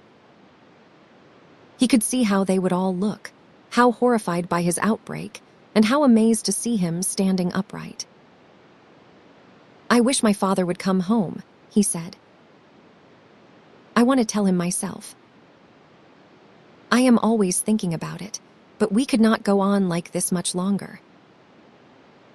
I cannot stand lying still and pretending, and besides, I look too different. I wish it was not raining today." It was then Mistress Mary had her inspiration. "Colin," she began mysteriously, "do you know how many rooms there are in this house?" "About 1,000, I suppose," he answered. "There is about 100 no one ever goes into," said Mary. "And one rainy day, I went and looked into ever so many of them. No one ever knew, though Mrs. Medlock nearly found me out. I lost my way when I was coming back, and I stopped at the end of your corridor. That was the second time I heard you crying." Colin started up on his sofa. 100 rooms no one goes into," he said. "It sounds almost like a secret garden. Suppose we go and look at them. Wheel me in my chair and nobody would know we went." "That is what I was thinking," said Mary. No one would dare to follow us. There are galleries where you could run. We could do our exercises. There is a little Indian room where there is a cabinet full of ivory elephants.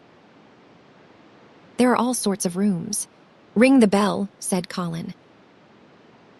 When the nurse came in, he gave his orders. I want my chair, he said. Miss Mary and I are going to look at the part of the house which is not used.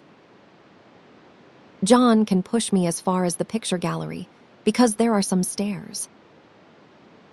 Then he must go away and leave us alone until I send for him again. Rainy days lost their terrors that morning. When the footman had wheeled the chair into the picture gallery and left the two together in obedience to orders, Colin and Mary looked at each other delighted. As soon as Mary had made sure that John was really on his way back to his own quarters below stairs, Colin got out of his chair. I am going to run from one end of the gallery to the other, he said, and then I am going to jump, and then we will do Bob Howarth's exercises. And they did all these things and many others. They looked at the portraits and found the plain little girl dressed in green brocade and holding the parrot on her finger. All these, said Colin, must be my relations. They lived a long time ago. That parrot one, I believe, is one of my great-great-great-great-aunts. She looks rather like you, Mary, not as you look now, but as you looked when you came here. Now you are a great deal fatter and better looking. So are you, said Mary, and they both laughed. They went to the Indian room and amused themselves with the ivory elephants. They found the rose-colored brocade boudoir and the hole in the cushion the mouse had left, but the mice had grown up and run away, and the hole was empty. They saw more rooms and made more discoveries than Mary had made on her first pilgrimage. They found new corridors and corners and flights of steps, and new old pictures they liked and weird old things they did not know the use of. It was a curiously entertaining morning, and the feeling of wandering about in the same house with other people, but at the same time feeling as if one were miles away from them, was a fascinating thing. I am glad we came, Colin said.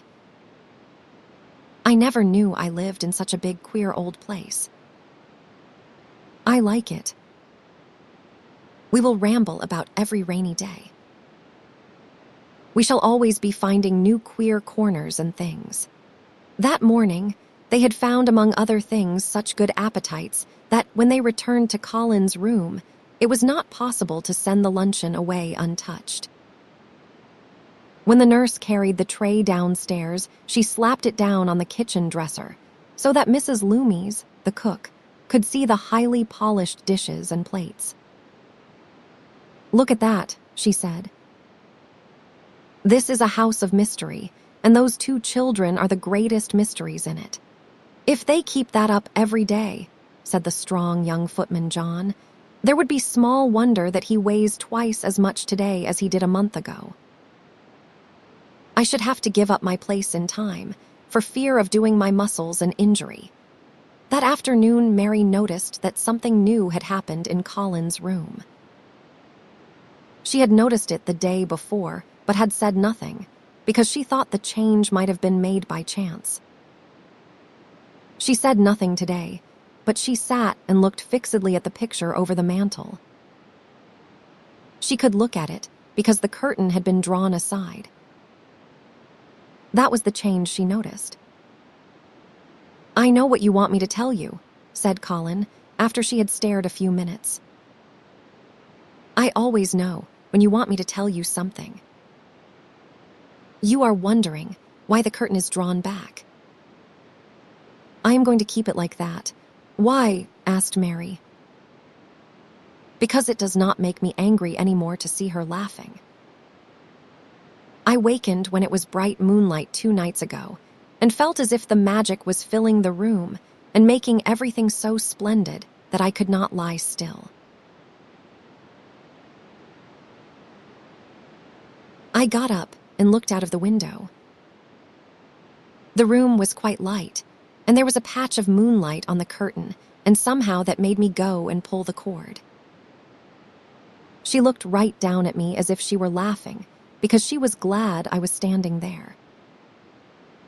It made me like to look at her. I want to see her laughing like that all the time. I think she must have been a sort of magic person, perhaps. "You are so like her now," said Mary, "that sometimes I think perhaps you are her ghost made into a boy." That idea seemed to impress Colin. He thought it over, and then answered her slowly. "If I were her ghost, my father would be fond of me," he said. "Do you want him to be fond of you?" inquired Mary. "I used to hate it because he was not fond of me. If he grew fond of me, I think I should tell him about the magic. It might make him more cheerful." Chapter 26. It is mother. Their belief in the magic was an abiding thing. After the morning's incantations, Colin sometimes gave them magic lectures. "I like to do it," he explained, "because when I grow up and make great scientific discoveries, I shall be obliged to lecture about them, and so this is practice. I can only give short lectures now because I am very young, and besides Ben Weatherstaff would feel as if he were in church and he would go to sleep." Best thing about lecturin'," said Ben, "is that a chap can get up and say aught he pleases, and no other chap can answer him back. I would not be agin lecturin', a bit misel, sometimes. But when Colin held forth under his tree, old Ben fixed devouring eyes on him and kept them there. He looked him over with critical affection. It was not so much the lecture which interested him as the legs which looked straighter and stronger each day, the boyish head which held itself up so well, the once sharp chin and hollow cheeks which had filled and rounded out, and the eyes which had begun to hold the light he remembered in another pair.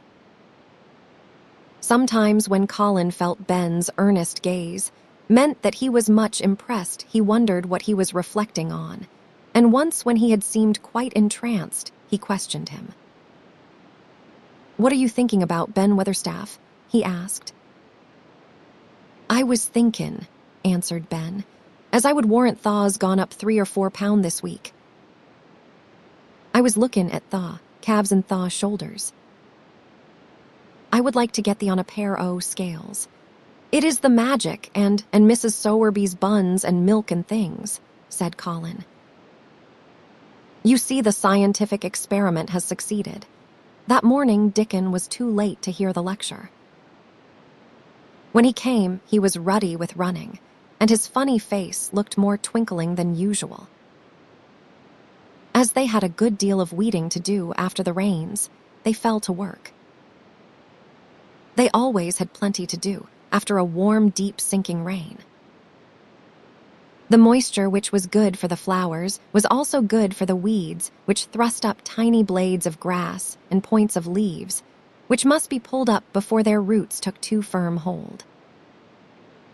Colin was as good at weeding as anyone in these days, and he could lecture while he was doing it.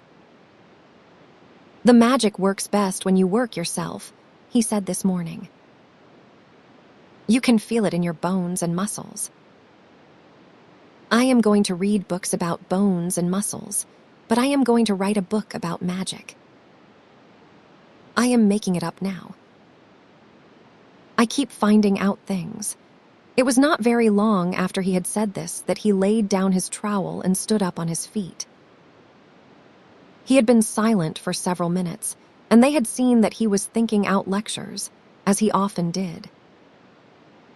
When he dropped his trowel and stood upright, it seemed to Mary and Dickon as if a sudden strong thought had made him do it. He stretched himself out to his tallest height, and he threw out his arms exultantly. Color glowed in his face, and his strange eyes widened with joyfulness. All at once, he had realized something to the full. Mary. Dickon, he cried. Just look at me. They stopped their weeding and looked at him. Do you remember that first morning you brought me in here? He demanded. Dickon was looking at him very hard. Being an animal charmer, he could see more things than most people could, and many of them were things he never talked about. He saw some of them now in this boy. Aye, that we do, he answered. Mary looked hard too, but she said nothing. Just this minute, said Colin. All at once I remembered it myself, when I looked at my hand digging with the trowel, and I had to stand up on my feet to see if it was real. And it is real. I am well, I am well. Aye, that art, said Dickon.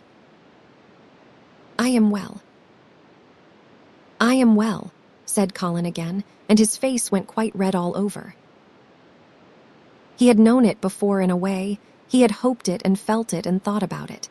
But just at that minute, something had rushed all through him, a sort of rapturous belief and realization, and it had been so strong that he could not help calling out.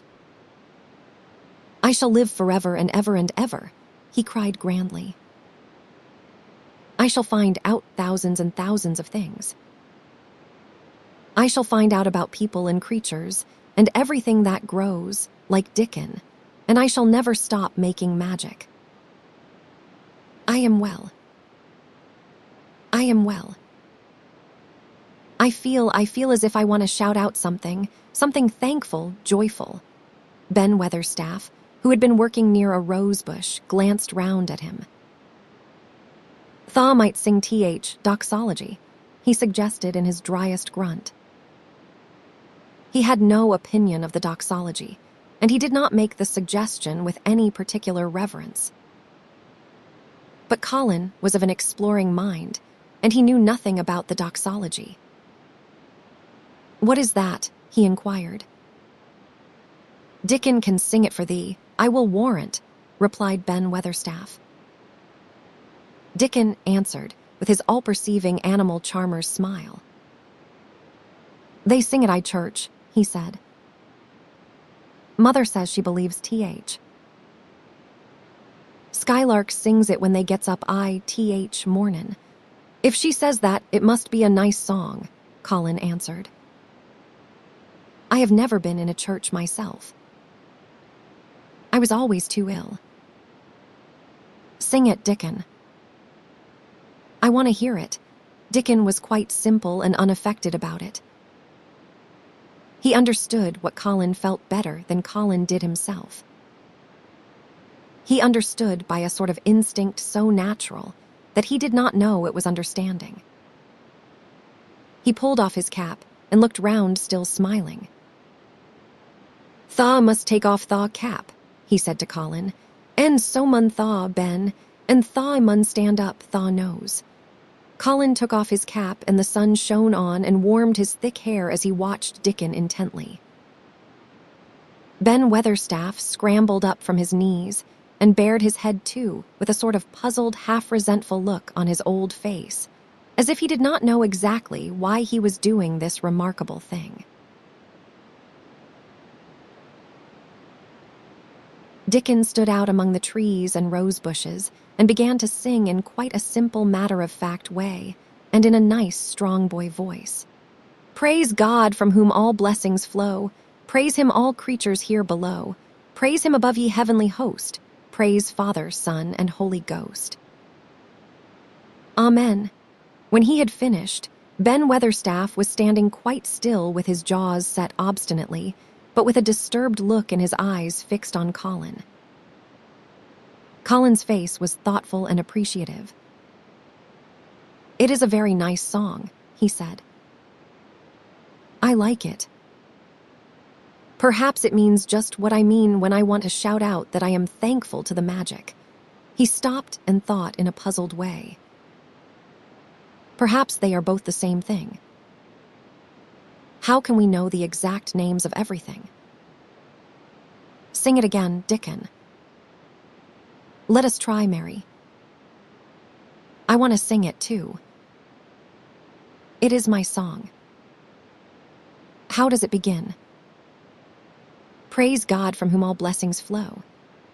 And they sang it again, and Mary and Colin lifted their voices as musically as they could, and Dickens swelled quite loud and beautiful. And at the second line, Ben Weatherstaff raspingly cleared his throat, and at the third line, he joined in with such vigor that it seemed almost savage. And when the Amen came to an end, Mary observed that the very same thing had happened to him which had happened when he found out that Colin was not a cripple. His chin was twitching, and he was staring and winking, and his leathery old cheeks were wet. I never seed no sense in doxology afore, he said hoarsely, but I may change my mind time. I should say thaw'd gone up £5 this week, Mester Colin. 5 on 'em.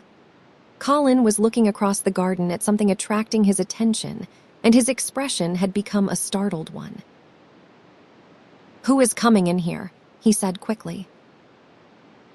Who is it? The door in the ivied wall had been pushed gently open, and a woman had entered.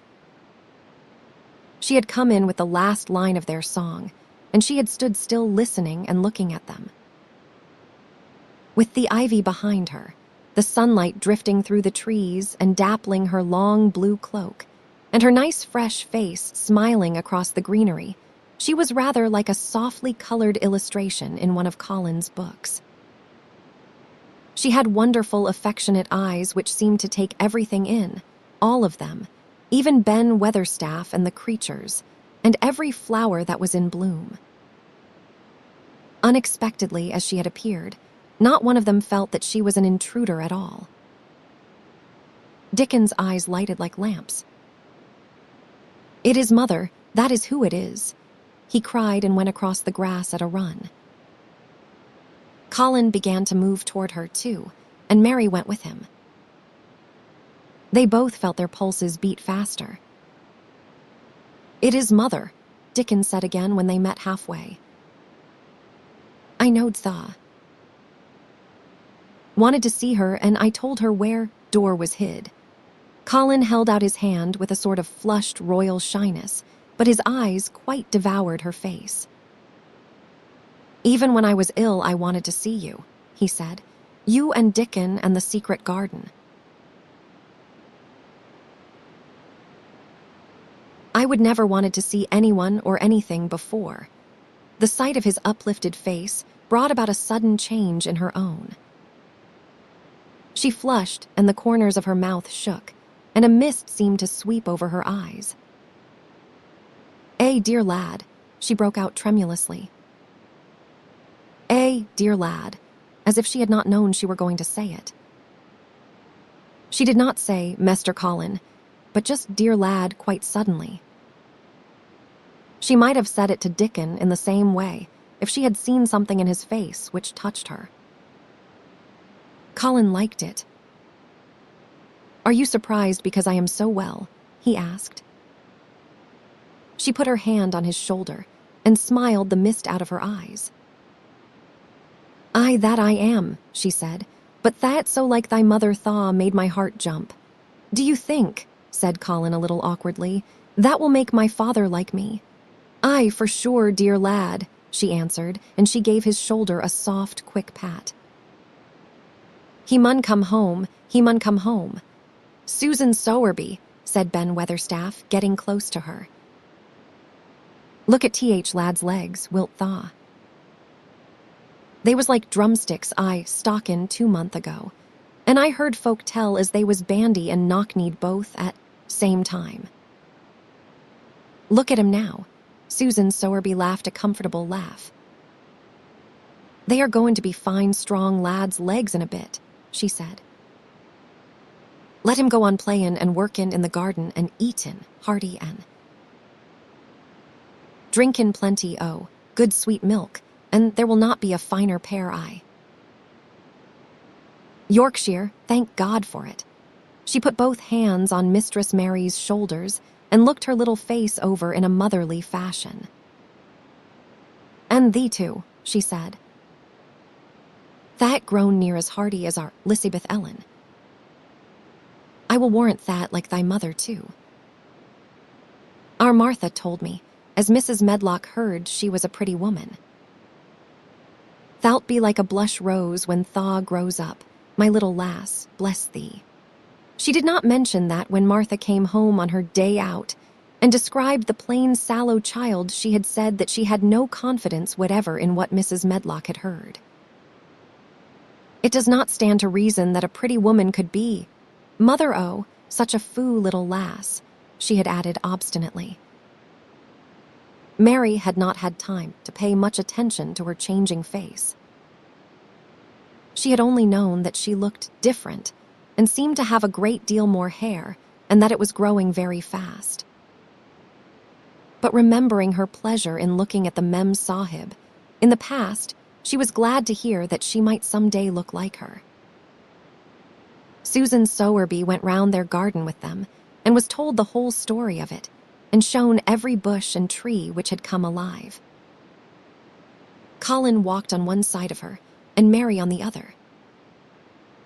Each of them kept looking up at her comfortable rosy face, secretly curious about the delightful feeling she gave them, a sort of warm, supported feeling. It seemed as if she understood them as Dickon understood his creatures. She stooped over the flowers and talked about them as if they were children. Soot followed her, and once or twice cawed at her and flew upon her shoulder as if it were Dickens. When they told her about the robin and the first flight of the young ones, she laughed a motherly little mellow laugh in her throat. I suppose learnin' to fly is like learnin' children to walk, but I am feared I should be all in a worrit if mine had wings instead o'. Legs, she said. It was because she seemed such a wonderful woman in her nice moorland cottage, way that at last she was told about the magic. Do you believe in magic? Asked Colin after he had explained about Indian fakirs. I do hope you do. That I do, lad, she answered. I never knowed it by that name, but what does th, name matter? I warrant they call it a different name, I. France and a different one, I, Germany. Th, same thing as set. Seeds swellin' and th, sun shinin' made thee a well lad and it is th, good thing. It is not like us poor fools as think it matters if us is called out of our names. Th, big good thing does not stop to worrit, bless thee. It goes on mackin' worlds by million, worlds like us. Never thee stop believin' in th, big good thing and knowin', worlds full of it, and call it what thaw likes. Thaw wert singin' to it when I come into garden. I felt so joyful, said Colin, opening his beautiful strange eyes at her. Suddenly I felt how different I was, how strong my arms and legs were, you know, and how I could dig and stand, and I jumped up and wanted to shout out something to anything that would listen. Th, magic listened when Thaw sung th, doxology. It would listen to anything Thaw'd sung. It was joy that mattered. Lad, what is name's to Joy Maker? And she gave his shoulders a quick soft pat again. She had packed a basket which held a regular feast this morning, and when the hungry hour came and Dickon brought it out from its hiding place, she sat down with them under their tree and watched them devour their food, laughing and quite gloating over their appetites. She was full of fun and made them laugh at all sorts of odd things. She told them stories in broad Yorkshire and taught them new words. She laughed as if she could not help it when they told her of the increasing difficulty there was in pretending that Colin was still a fretful invalid. You see, we cannot help laughing nearly all the time when we are together, explained Colin. And it does not sound ill at all. We try to choke it back, but it will burst out, and that sounds worse than ever. There is one thing that comes into my mind so often, said Mary, and I can scarcely ever hold in when I think of it suddenly. I keep thinking, suppose Colin's face should get to look like a full moon. It is not like one yet, but he gets a tiny bit fatter every day, and suppose some morning it should look like one. What should we do? Bless us all, I can see Thaw has a good bit o' play actin' to do, said Susan Sowerby. But Thaw will not have to keep it up much longer. Mester Craven'll come home. Do you think he will? Asked Colin. Why? Susan Sowerby chuckled softly. I suppose it. You'd nigh break thy heart if he found out before Thaw, told him in Thaw own way, she said. Thaw's laid awake nights plannin' it. I could not bear anyone else to tell him, said Colin. I think about different ways every day. I think now I just want to run into his room. That would be a fine start for him, said Susan Sowerby. I would like to see his face, lad. I would that. He mun come back, that he mun. One of the things they talked of was the visit they were to make to her cottage. They planned it all. They were to drive over the moor and lunch out of doors among the heather. They would see all the 12 children and Dickens' garden and would not come back until they were tired. Susan Sowerby got up at last to return to the house, and Mrs. Medlock. It was time for Colin to be wheeled back also. But before he got into his chair, he stood quite close to Susan and fixed his eyes on her with a kind of bewildered adoration, and he suddenly caught hold of the fold of her blue cloak and held it fast. You are just what I wanted, he said. I wish you were my mother, as well as Dickens.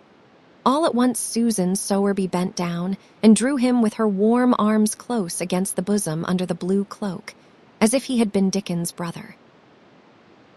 The quick mist swept over her eyes. Dear lad, she said. Thy own mother's in this, ere very garden, I do believe. She couldna keep out of it. Thy father mun come back to thee, he mun. Chapter 27. In the garden, in each century, since the beginning of the world, wonderful things have been discovered. In the last century, more amazing things were found out than in any century before. In this new century, hundreds of things still more astounding will be brought to light.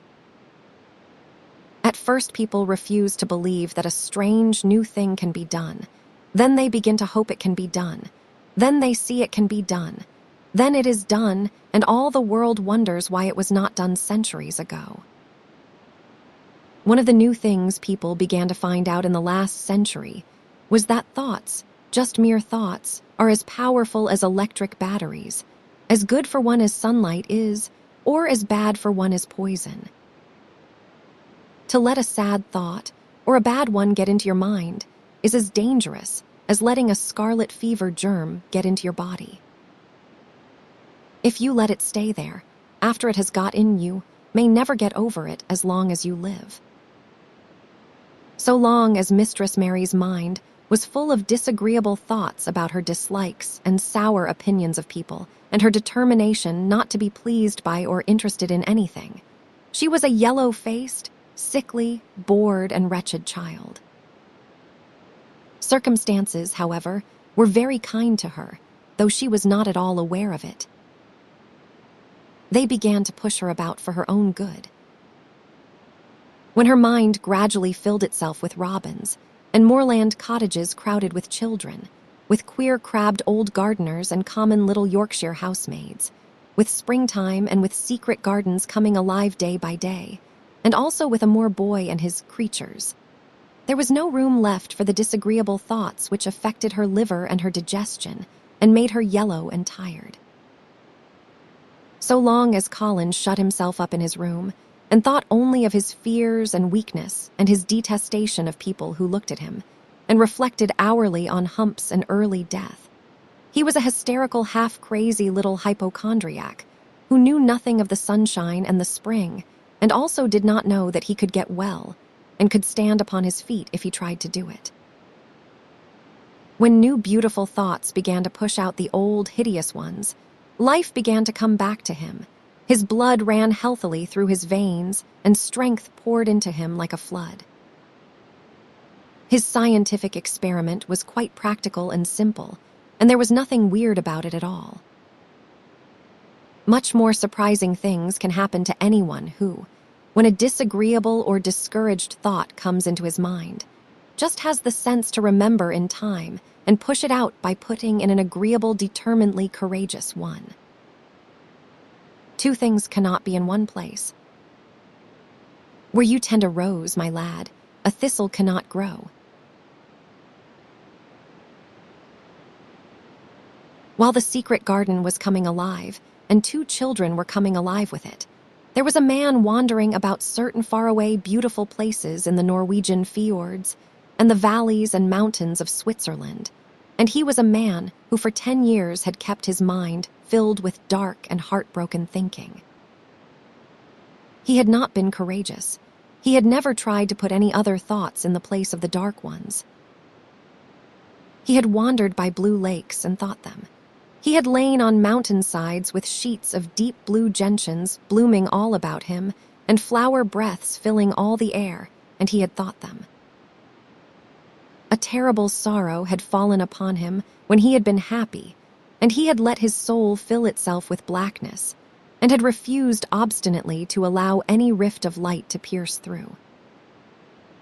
He had forgotten and deserted his home and his duties. When he traveled about, darkness so brooded over him that the sight of him was a wrong done to other people, because it was as if he poisoned the air about him with gloom. Most strangers thought he must be either half mad or a man with some hidden crime on his soul. He was a tall man with a drawn face and crooked shoulders, and the name he always entered on hotel registers was Archibald Craven, Misselthwaite Manor, Yorkshire, England. He had traveled far and wide since the day he saw Mistress Mary in his study and told her she might have her bit of earth. He had been in the most beautiful places in Europe, though he had remained nowhere more than a few days. He had chosen the quietest and remotest spots. He had been on the tops of mountains whose heads were in the clouds, and had looked down on other mountains when the sun rose, and touched them with such light as made it seem as if the world were just being born. But the light had never seemed to touch himself until one day when he realized that, for the first time in 10 years, a strange thing had happened. He was in a wonderful valley in the Austrian Tyrol, and he had been walking alone through such beauty as might have lifted any man's soul out of shadow. He had walked a long way, and it had not lifted his. But at last, he had felt tired and had thrown himself down to rest on a carpet of moss by a stream. It was a clear little stream, which ran quite merrily along on its narrow way through the luscious, damp greenness. Sometimes it made a sound, rather like very low laughter, as it bubbled over and round stones. He saw birds come and dip their heads to drink in it, and then flick their wings and fly away. It seemed like a thing alive, and yet its tiny voice made the stillness seem deeper. The valley was very, very still. As he sat gazing into the clear running of the water, Archibald Craven gradually felt his mind and body both grow quiet as the valley itself. He wondered if he were going to sleep, but he was not. He sat and gazed at the sunlit water, and his eyes began to see things growing at its edge. There was one lovely mass of blue forget-me-nots, growing so close to the stream that its leaves were wet, and at these he found himself looking as he remembered he had looked at such things years ago. He was actually thinking tenderly how lovely it was, and what wonders of blue its hundreds of little blossoms were. He did not know that just that simple thought was slowly filling his mind, filling and filling it until other things were softly pushed aside. It was as if a sweet, clear spring had begun to rise in a stagnant pool, and had risen and risen until at last it swept the dark water away. But of course, he did not think of this himself. He only knew that the valley seemed to grow quieter and quieter as he sat and stared at the bright, delicate blueness. He did not know how long he sat there or what was happening to him, but at last he moved as if he were awakening, and he got up slowly and stood on the moss carpet, drawing a long, deep, soft breath and wondering at himself. Something seemed to have been unbound and released in him, very quietly. "What is it?" he said, almost in a whisper, and he passed his hand over his forehead. "I almost feel as if I were alive. I do not know enough about the wonderfulness of undiscovered things to be able to explain how this had happened to him. Neither does anyone else yet." He did not understand it all himself, but he remembered this strange hour months afterward when he was at Misselthwaite again, and he found out quite by accident that on this very day Colin had cried out as he went into the secret garden, "I am going to live forever and ever and ever." The singular calmness remained with him the rest of the evening, and he slept a new reposeful sleep, but it was not with him very long.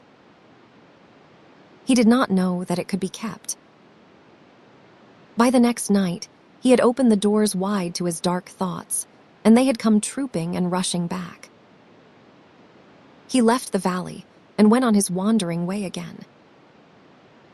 But strange as it seemed to him, there were minutes, sometimes half hours, when, without his knowing why, the black burden seemed to lift itself again, and he knew he was a living man and not a dead one.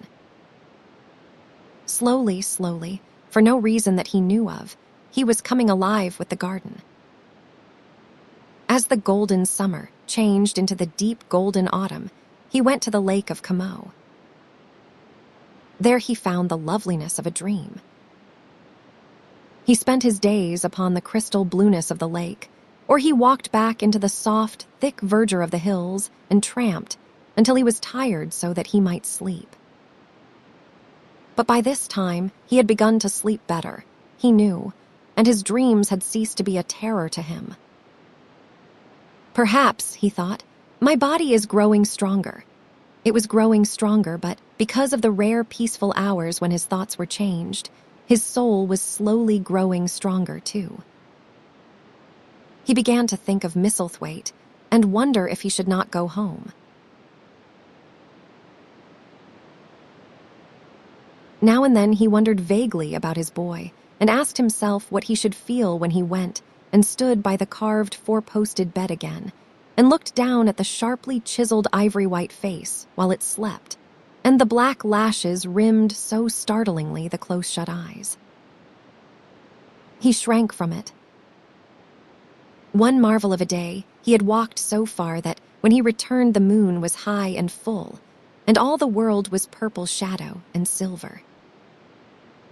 The stillness of lake and shore and wood was so wonderful that he did not go into the villa he lived in. He walked down to a little bowered terrace at the water's edge and sat upon a seat and breathed in all the heavenly scents of the night. He felt the strange calmness stealing over him, and it grew deeper and deeper until he fell asleep. He did not know when he fell asleep and when he began to dream. His dream was so real that he did not feel as if he were dreaming. He remembered afterward how intensely wide awake and alert he had thought he was. He thought that as he sat and breathed in the scent of the late roses and listened to the lapping of the water at his feet, he heard a voice calling. It was sweet and clear and happy and far away. It seemed very far, but he heard it as distinctly as if it had been at his very side. "Archie. Archie. Archie," It said, and then again, sweeter and clearer than before, Archie. Archie. He thought he sprang to his feet, not even startled. It was such a real voice, and it seemed so natural that he should hear it. Lilia's. Lilia's, he answered. Lilia's, where are you? In the garden, it came back like a sound from a golden flute. In the garden, and then the dream ended. But he did not awaken. He slept soundly and sweetly all through the lovely night. When he did awake at last, it was brilliant morning, and a servant was standing staring at him. He was an Italian servant and was accustomed, as all the servants of the villa were, to accepting without question any strange thing his foreign master might do. No one ever knew when he would go out or come in, or where he would choose to sleep, or if he would roam about the garden or lie in the boat on the lake all night. The man held a salver with some letters on it, and he waited quietly until Mr. Craven took them. When he had gone away, Mr. Craven sat a few moments holding them in his hand and looking at the lake. His strange calm was still upon him, and something more, a lightness as if the cruel thing which had been done had not happened as he thought, as if something had changed. He was remembering the dream, the real dream. In the garden, he said, wondering at himself. In the garden. But the door is locked and the key is buried deep. When he glanced at the letters a few minutes later, he saw that the one lying at the top of the rest was an English letter and came from Yorkshire. It was directed in a plain woman's hand, but it was not a hand he knew. He opened it, scarcely thinking of the writer, but the first words attracted his attention at once. Dear sir, I am Susan Sowerby that made bold to speak to you once on the moor. It was about Miss Mary I spoke. I will make bold to speak again. Please, sir, I would come home if I was you. I think you would be glad to come, and if you will excuse me, sir, I think your lady would ask you to come if she was here. Your obedient servant, Susan Sowerby. Mr. Craven read the letter twice before he put it back in its envelope. He kept thinking about the dream. I will go back to Misselthwaite, he said. Yes, I will go at once. And he went through the garden to the villa and ordered Pitcher to prepare for his return to England. In a few days, he was in Yorkshire again, and on his long railroad journey, he found himself thinking of his boy as he had never thought in all the 10 years past. During those years, he had only wished to forget him. Now, though he did not intend to think about him, memories of him constantly drifted into his mind. He remembered the black days when he had raved like a madman because the child was alive and the mother was dead. He had refused to see it, and when he had gone to look at it at last, it had been such a weak, wretched thing that everyone had been sure it would die in a few days. But to the surprise of those who took care of it, the days passed, and it lived, and then everyone believed it would be a deformed and crippled creature. He had not meant to be a bad father, but he had not felt like a father at all. He had supplied doctors and nurses and luxuries, but he had shrunk from the mere thought of the boy and had buried himself in his own misery. The first time after a year's absence, he returned to Misselthwaite, and the small, miserable-looking thing languidly and indifferently lifted to his face the great gray eyes with black lashes round them.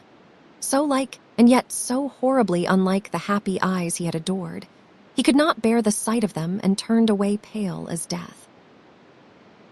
After that, he scarcely ever saw him except when he was asleep, and all he knew of him was that he was a confirmed invalid, with a vicious, hysterical, half-insane temper. He could only be kept from furies dangerous to himself, by being given his own way in every detail. All this was not an uplifting thing to recall, but as the train whirled him through mountain passes and golden plains, the man who was coming alive began to think in a new way, and he thought long and steadily and deeply. "Perhaps I have been all wrong for 10 years, he said to himself. 10 years is a long time.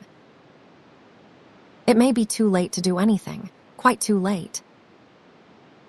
What have I been thinking of? Of course this was the wrong magic, to begin by saying too late. Even Colin could have told him that. But he knew nothing of magic, either black or white. This he had yet to learn. He wondered if Susan Sowerby had taken courage and written to him only because the motherly creature had realized that the boy was much worse, was fatally ill. If he had not been under the spell of the curious calmness which had taken possession of him, he would have been more wretched than ever. But the calm had brought a sort of courage and hope with it. Instead of giving way to thoughts of the worst, he actually found he was trying to believe in better things. Could it be possible that she sees that I may be able to do him good and control him? He thought. I will go and see her on my way to Misselthwaite. But when on his way across the moor, he stopped the carriage at the cottage. 7 or 8 children who were playing about gathered in a group and bobbing 7 or 8 friendly and polite curtsies told him that their mother had gone to the other side of the moor early in the morning to help a woman who had a new baby. Our Dickon, they volunteered, was over at the manor working in one of the gardens where he went several days each week. Mr. Craven looked over the collection of sturdy little bodies and round red-cheeked faces, each one grinning in its own particular way, and he awoke to the fact that they were a healthy, likable lot. He smiled at their friendly grins and took a golden sovereign from his pocket and gave it to our Lizabeth Ellen, who was the oldest. If you divide that into 8 parts, there will be half a crown for each of you, he said. Then amid grins and chuckles and bobbing of curtsies he drove away, leaving ecstasy and nudging elbows and little jumps of joy behind. The drive across the wonderfulness of the moor was a soothing thing. Why did it seem to give him a sense of homecoming which he had been sure he could never feel again? That sense of the beauty of land and sky and purple bloom of distance, and a warming of the heart at drawing, nearer to the great old house which had held those of his blood for 600 years. How he had driven away from it the last time, shuddering to think of its closed rooms and the boy lying in the 4-posted bed with the brocaded hangings. Was it possible that perhaps he might find him changed a little for the better, and that he might overcome his shrinking from him? How real that dream had been, how wonderful and clear the voice which called back to him, in the garden, in the garden. I will try to find the key, he said. I will try to open the door. I must, though I do not know why. When he arrived at the manor, the servants who received him with the usual ceremony noticed that he looked better, and that he did not go to the remote rooms where he usually lived attended by Pitcher. He went into the library and sent for Mrs. Medlock. She came to him, somewhat excited and curious and flustered. How is Master Colin Medlock? He inquired. Well, sir, Mrs. Medlock answered, he is different in a manner of speaking. Worse, he suggested. Mrs. Medlock really was flushed. Well, you see, sir, she tried to explain, neither Dr. Craven nor the nurse nor me can exactly make him out. Why is that? To tell the truth, sir, Master Colin might be better and he might be changing for the worse. His appetite, sir, is past understanding, and his ways. Has he become more peculiar? Her master asked, knitting his brows anxiously. That is it, sir. He is growing very peculiar when you compare him with what he used to be. He used to eat nothing, and then suddenly he began to eat something enormous, and then he stopped again all at once, and the meals were sent back just as they used to be. You never knew, sir, perhaps, that out of doors he never would let himself be taken. The things we have gone through to get him to go out in his chair would leave a body trembling like a leaf. He would throw himself into such a state that Dr. Craven said he could not be responsible for forcing him.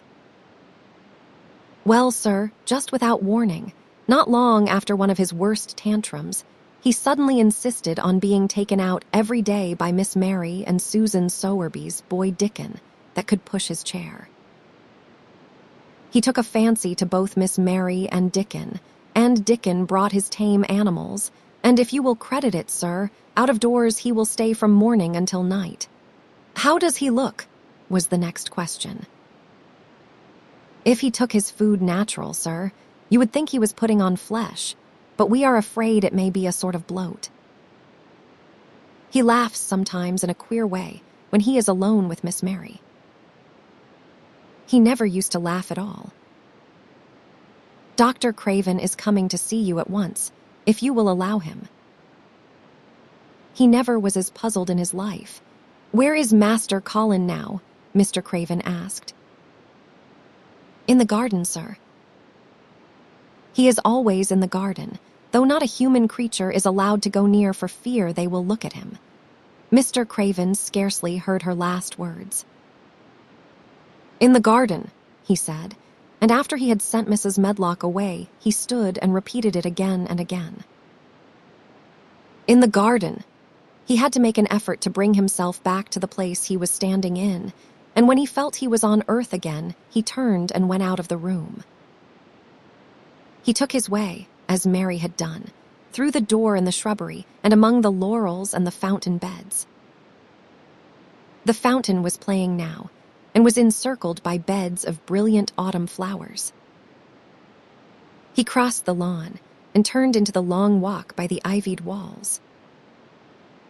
He did not walk quickly, but slowly, and his eyes were on the path. He felt as if he were being drawn back to the place he had so long forsaken, and he did not know why. As he drew near to it, his step became still more slow. He knew where the door was even though the ivy hung thick over it, but he did not know exactly where it lay, that buried key. So he stopped and stood still, looking about him, and almost the moment after he had paused, he started and listened, asking himself if he were walking in a dream. The ivy hung thick over the door. The key was buried under the shrubs. No human being had passed that portal for 10 lonely years, and yet inside the garden there were sounds. They were the sounds of running, scuffling feet, seeming to chase round and round under the trees. They were strange sounds of lowered, suppressed voices, exclamations, and smothered, joyous cries. It seemed actually like the laughter of young things, the uncontrollable laughter of children who were trying not to be heard, but who in a moment or so, as their excitement mounted, would burst forth. What in heaven's name was he dreaming of? What in heaven's name did he hear? Was he losing his reason and thinking he heard things which were not for human ears? Was it that the far clear voice had meant? And then the moment came, the uncontrollable moment when the sounds forgot to hush themselves. The feet ran faster and faster. They were nearing the garden door. There was quick, strong young breathing and a wild outbreak of laughing shouts which could not be contained. And the door in the wall was flung wide open, the sheet of ivy swinging back, and a boy burst through it at full speed, and without seeing the outsider, dashed almost into his arms. Mr. Craven had extended them just in time to save him from falling as a result of his unseeing dash against him. And when he held him away to look at him in amazement at his being there, he truly gasped for breath. He was a tall boy, and a handsome one. He was glowing with life, and his running had sent splendid color leaping to his face. He threw the thick hair back from his forehead and lifted a pair of strange gray eyes full of boyish laughter and rimmed with black lashes like a fringe. It was the eyes which made Mr. Craven gasp for breath. What? Who? He stammered. This was not what Colin had expected. This was not what he had planned. He had never thought of such a meeting. And yet to come dashing out, winning a race, perhaps it was even better. He drew himself up to his very tallest. Mary, who had been running with him and had dashed through the door too, believed that he managed to make himself look taller than he had ever looked before, inches taller. "Father," he said, "I am Colin." "You cannot believe it." "I scarcely can myself." "I am Colin." Like Mrs. Medlock, he did not understand what his father meant when he said hurriedly, "In the garden." "In the garden." "Yes," hurried on Colin. It was the garden that did it, and Mary and Dickon and the creatures, and the magic. No one knows. We kept it to tell you when you came. I am well. I can beat Mary in a race. I am going to be an athlete. He said it all so like a healthy boy, his face flushed, his words tumbling over each other in his eagerness, that Mr. Craven's soul shook with unbelieving joy. Colin put out his hand and laid it on his father's arm. "Are not you glad, Father?" he ended. "Are not you glad? I am going to live forever and ever and ever." Mr. Craven put his hands on both the boy's shoulders and held him still. He knew he dared not even try to speak for a moment. "Take me into the garden, my boy," he said at last. "And tell me all about it," and so they let him in. The place was a wilderness of autumn gold and purple and violet blue and flaming scarlet, and on every side were sheaves of late lilies standing together, lilies which were white and ruby. He remembered well, when the first of them had been planted, that just at this season of the year, their late glories should reveal themselves. Late roses climbed and hung and clustered, and the sunshine deepening the hue of the yellowing trees made one feel that one stood in an embowered temple of gold. The newcomer stood silent, just as the children had done when they came into its grayness. He looked round and round. "I thought it would be dead," he said. "Mary thought so at first," said Colin. "But it came alive." Then they sat down under their tree, all but Colin, who wanted to stand while he told the story. It was the strangest thing he had ever heard, Archibald Craven thought, as it was poured forth in headlong boy fashion. Mystery and magic and wild creatures, the weird midnight meeting, the coming of the spring, the passion of insulted pride which had dragged the young Raja to his feet to defy old Ben Weatherstaff to his face. The odd companionship, the play acting, the great secret so carefully kept. The listener laughed until tears came into his eyes, and sometimes tears came into his eyes when he was not laughing. The athlete, the lecturer, the scientific discoverer was a laughable, lovable, healthy young human thing. "Now," he said at the end of the story, "it need not be a secret anymore. I dare say it will frighten them nearly into fits when they see me, but I am never going to get into the chair again. I shall walk back with you, Father, to the house." Ben Weatherstaff's duties rarely took him away from the gardens, but on this occasion he made an excuse to carry some vegetables to the kitchen, and being invited into the servants' hall by Mrs. Medlock to drink a glass of beer, he was on the spot, as he had hoped to be, when the most dramatic event Misselthwaite Manor had seen during the present generation actually took place. One of the windows, looking upon the courtyard, gave also a glimpse of the lawn. Mrs. Medlock, knowing Ben had come from the gardens, hoped that he might have caught sight of his master, and even by chance of his meeting with Master Colin. "Did you see either of them, Weatherstaff?" she asked. Ben took his beer mug from his mouth and wiped his lips with the back of his hand. "Aye, that I did," he answered with a shrewdly significant air. "Both of them," suggested Mrs. Medlock. "Both of 'em," returned Ben Weatherstaff. "Thank ye kindly, ma'am. I could sup up another mug of it." "Together," said Mrs. Medlock, hastily overfilling his beer mug in her excitement. "Together, ma'am." And Ben gulped down half of his new mug at one gulp. Where was Master Colin? How did he look? What did they say to each other? "I didna hear that," said Ben, along only bane on stepladder looking over wall. "But I will tell thee this.